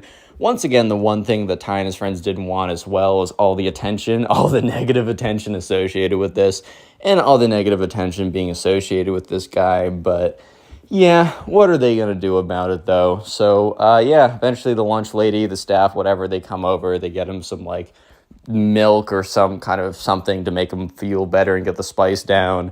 Unfortunately, the cleaning crew had to come over and clean up the situation at hand in the lunchroom. And we're going to call the subscriber who submitted the next story Zach. So anyways, there's this kid in Zach's class who we're going to call Ben again, because I just use the name Ben for all my secondary characters. Yeah, so there's this kid in Ben's class, or sorry, not Ben, in Zach's class who we're going to call Ben. And Ben had this massive crush on this girl. And we're going to call this girl Ava, right? So Zach, Ben, Ava were all in this class together. And this was 6th grade. So it was like a 6th grade English class. So they had a lot of roundtable discussions. It definitely wasn't like a math class type class. It was like an English, it was an English class, right? It was kind of chill, right? It was pretty chill. Anyways, Valentine's Day was coming along, and let me just say that me and Valentine's Day, we have beef. I don't have beef with anyone besides the inventors of Valentine's Day, aka the Hallmark Corporation, bro. You guys are always screwing me over. It's definitely not me and my stupid actions. It's you guys. But anyways, sure enough, Valentine's Day was coming up. And at the school, there was a little bit, okay, not just at the school. I understand that everywhere, Valentine's Day is like the day of like, ooh, like love or whatever, or chemicals and all that kind of stuff, right? However, especially at their school, Valentine's Day was like the day people waited. They waited for months sometimes. I don't recommend this, but they waited for months sometimes to ask out the person that they had been interested in on Valentine's Day. It was like a special thing at the school to go above and beyond on the day. So every single year on Valentine's Day, the number of couples in the grade would go from like 1 or 2 to like 8. Like it would shoot up, and then over the next couple months, it would decay pretty quickly to like 4 because, hey bro, a lot of them were just springing out of nowhere. And, you know, a girl gets asked out on Valentine's Day at the school. It was almost like, oh my God, you got asked out on Valentine's Day? Samantha, you're so lucky, right? So they would always say yes, and then they'd say no like 2 weeks later and break up. But anyways, I need to let you know the culture of the school. That's kind of how they did things. Anyways, right, so yeah, in Zach's class, there's this kid named Ben. He had a massive crush on this girl named Ava. Ava and Ben never spoke together, and I told you guys it was an English class, kind of like a round table English class. I didn't tell you that for no reason. I told you that because in math classes, for example, in math class, you're probably not going to be able to talk to your crush that much. I mean, hey man, we always find a way, like, you find a way, I find a way. But what I'm trying to say for the most part, in a math class, you're probably not really talking to that many people. Sure, there's some classes that emphasize group work or whatever, but a lot of times you're sitting there, you're listening to a lecture, and then you leave. At least in my Calc 1 class, there's this girl who sat in front of me, and let's just say that, I was like, wow. But there was, no opportunities. Well, there could have been, but I was also much lamer at the time, so I just didn't make any opportunities for myself unless they were easily given to me. However, in a round table English class, you're basically forced to talk to everyone. However, somehow, Ben and Ava have never spoken in a class that emphasizes speaking with everyone. Even when they were in small groups together, Ben would never say a word to her. So it was a little bit not a good idea that he was planning to ask her out to be his girlfriend on Valentine's Day, bro. So anyways, Ben and the subscriber who submitted this story, Zach, which by the way, Zach submitted this to me on Instagram. Go to Instagram, look up Connor Pugs, follow me, and then message me your story. That's where I get a lot of them. Anyways, Zach and Ben were acquaintances. They weren't close friends. They weren't anything like that. However, they were cool with each other. And sometimes they would talk about stuff. And Zach almost had a older brother mentor type relationship, which is kind of funny for sixth graders, right? It's like y'all are both you both are in sixth grade, bro. Like, chill out. However, though, on February 12th, 2 days before Valentine's Day, Zach and Ben were walking away from class because they had English class together. They were walking to the locker where they had their backpacks. And they would do this every once in a while. Not every day, but every once in a while they talk about life or talk about sports. And sometimes Ben would ask for advice in the girl department. And Zach knew that Ben had had this thing for Ava for a while now. And he's like, dude, you need to talk to her. He rammed it in again and again and again. Every single time he's like, you need to talk to her. And Ben would be like, well, I'm just preparing. I'm just planning. Here's the thing. A lot of you guys don't want to hear it, and a lot of times I didn't want to hear it. If you're constantly in a state of planning or preparing to do something, it could be girls, it could be a business, it could be a school project, you're not doing anything. If you're planning for longer than you really need to, which be honest about yourself, the only thing you're doing is procrastinating. Yeah, the only thing you're doing is procrastinating. So when Ben would keep telling Zach, oh, I'm just preparing myself to be the best person for her. Look, there's nothing wrong with self-improvement. I think it's kind of a good it's a good thing to do. Like, it's good to always want to better yourself. But don't go down the rabbit hole of, I'm not going to talk to her. I'm just going to self-improve myself until I'm the best version. You will never be the best version of yourself. The whole point is to strive towards that. That is the glory. You will never reach it. You are Sisyphus. You are pushing that boulder up forever, and it will keep rolling down, but the point is the pushing up, not getting there. I don't know why I'm going into this whole rant for you guys, but I've been through so many of these situations when it comes to girls. You just need to talk. You will get better at talking. You're working on your talking, but he would refuse. But on this day, on February 12th, Ben and Zach, Ben told Zach his plans, and he didn't elaborate exactly. Which I think if he did, Zach would have actually came in and would have been a lot harsher with him. But more or less, Ben explains to Zach, look, I've been thinking about Ava for a long time. I think it's time I ask her out. It's Valentine's Day. It's weird if I'd ask her out on another day. And man, I can't wait another year. And Zach's like, first of all, the whole thing at our school of you can only ask someone out on Valentine's Day is stupid. It's ridiculous. And also, no, you haven't spoken to her yet, Ben. I've told you this again and again. You have not spoken to this girl. Therefore, I don't know how else to say it. You need to speak to the girl first for at least a while. You don't even know if you like her. You probably are just madly in love with this false construction of her. That's another thing, not to get too preachy, But if you never actually interact with these girls or guys, depending on who I'm talking to right now, that you are so obsessed with, you're going to construct a false reality of who they are that they will not live up to. You are in love with your imagination of this fictional character. You're not in love with them. Sorry for being preachy. I just want you guys to not make the mistakes I did.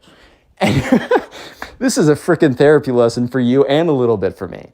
Anyways, but Ben does not listen. He's like, Zach, I love you, bro. Like, you've always been there for me. I just need to make the call on this one. So Zach says to Ben before they leave, which Zach says if he knew how Ben was going to act, that he would have acted a lot more strongly here. But he says to Ben, look, bro, you can't do this.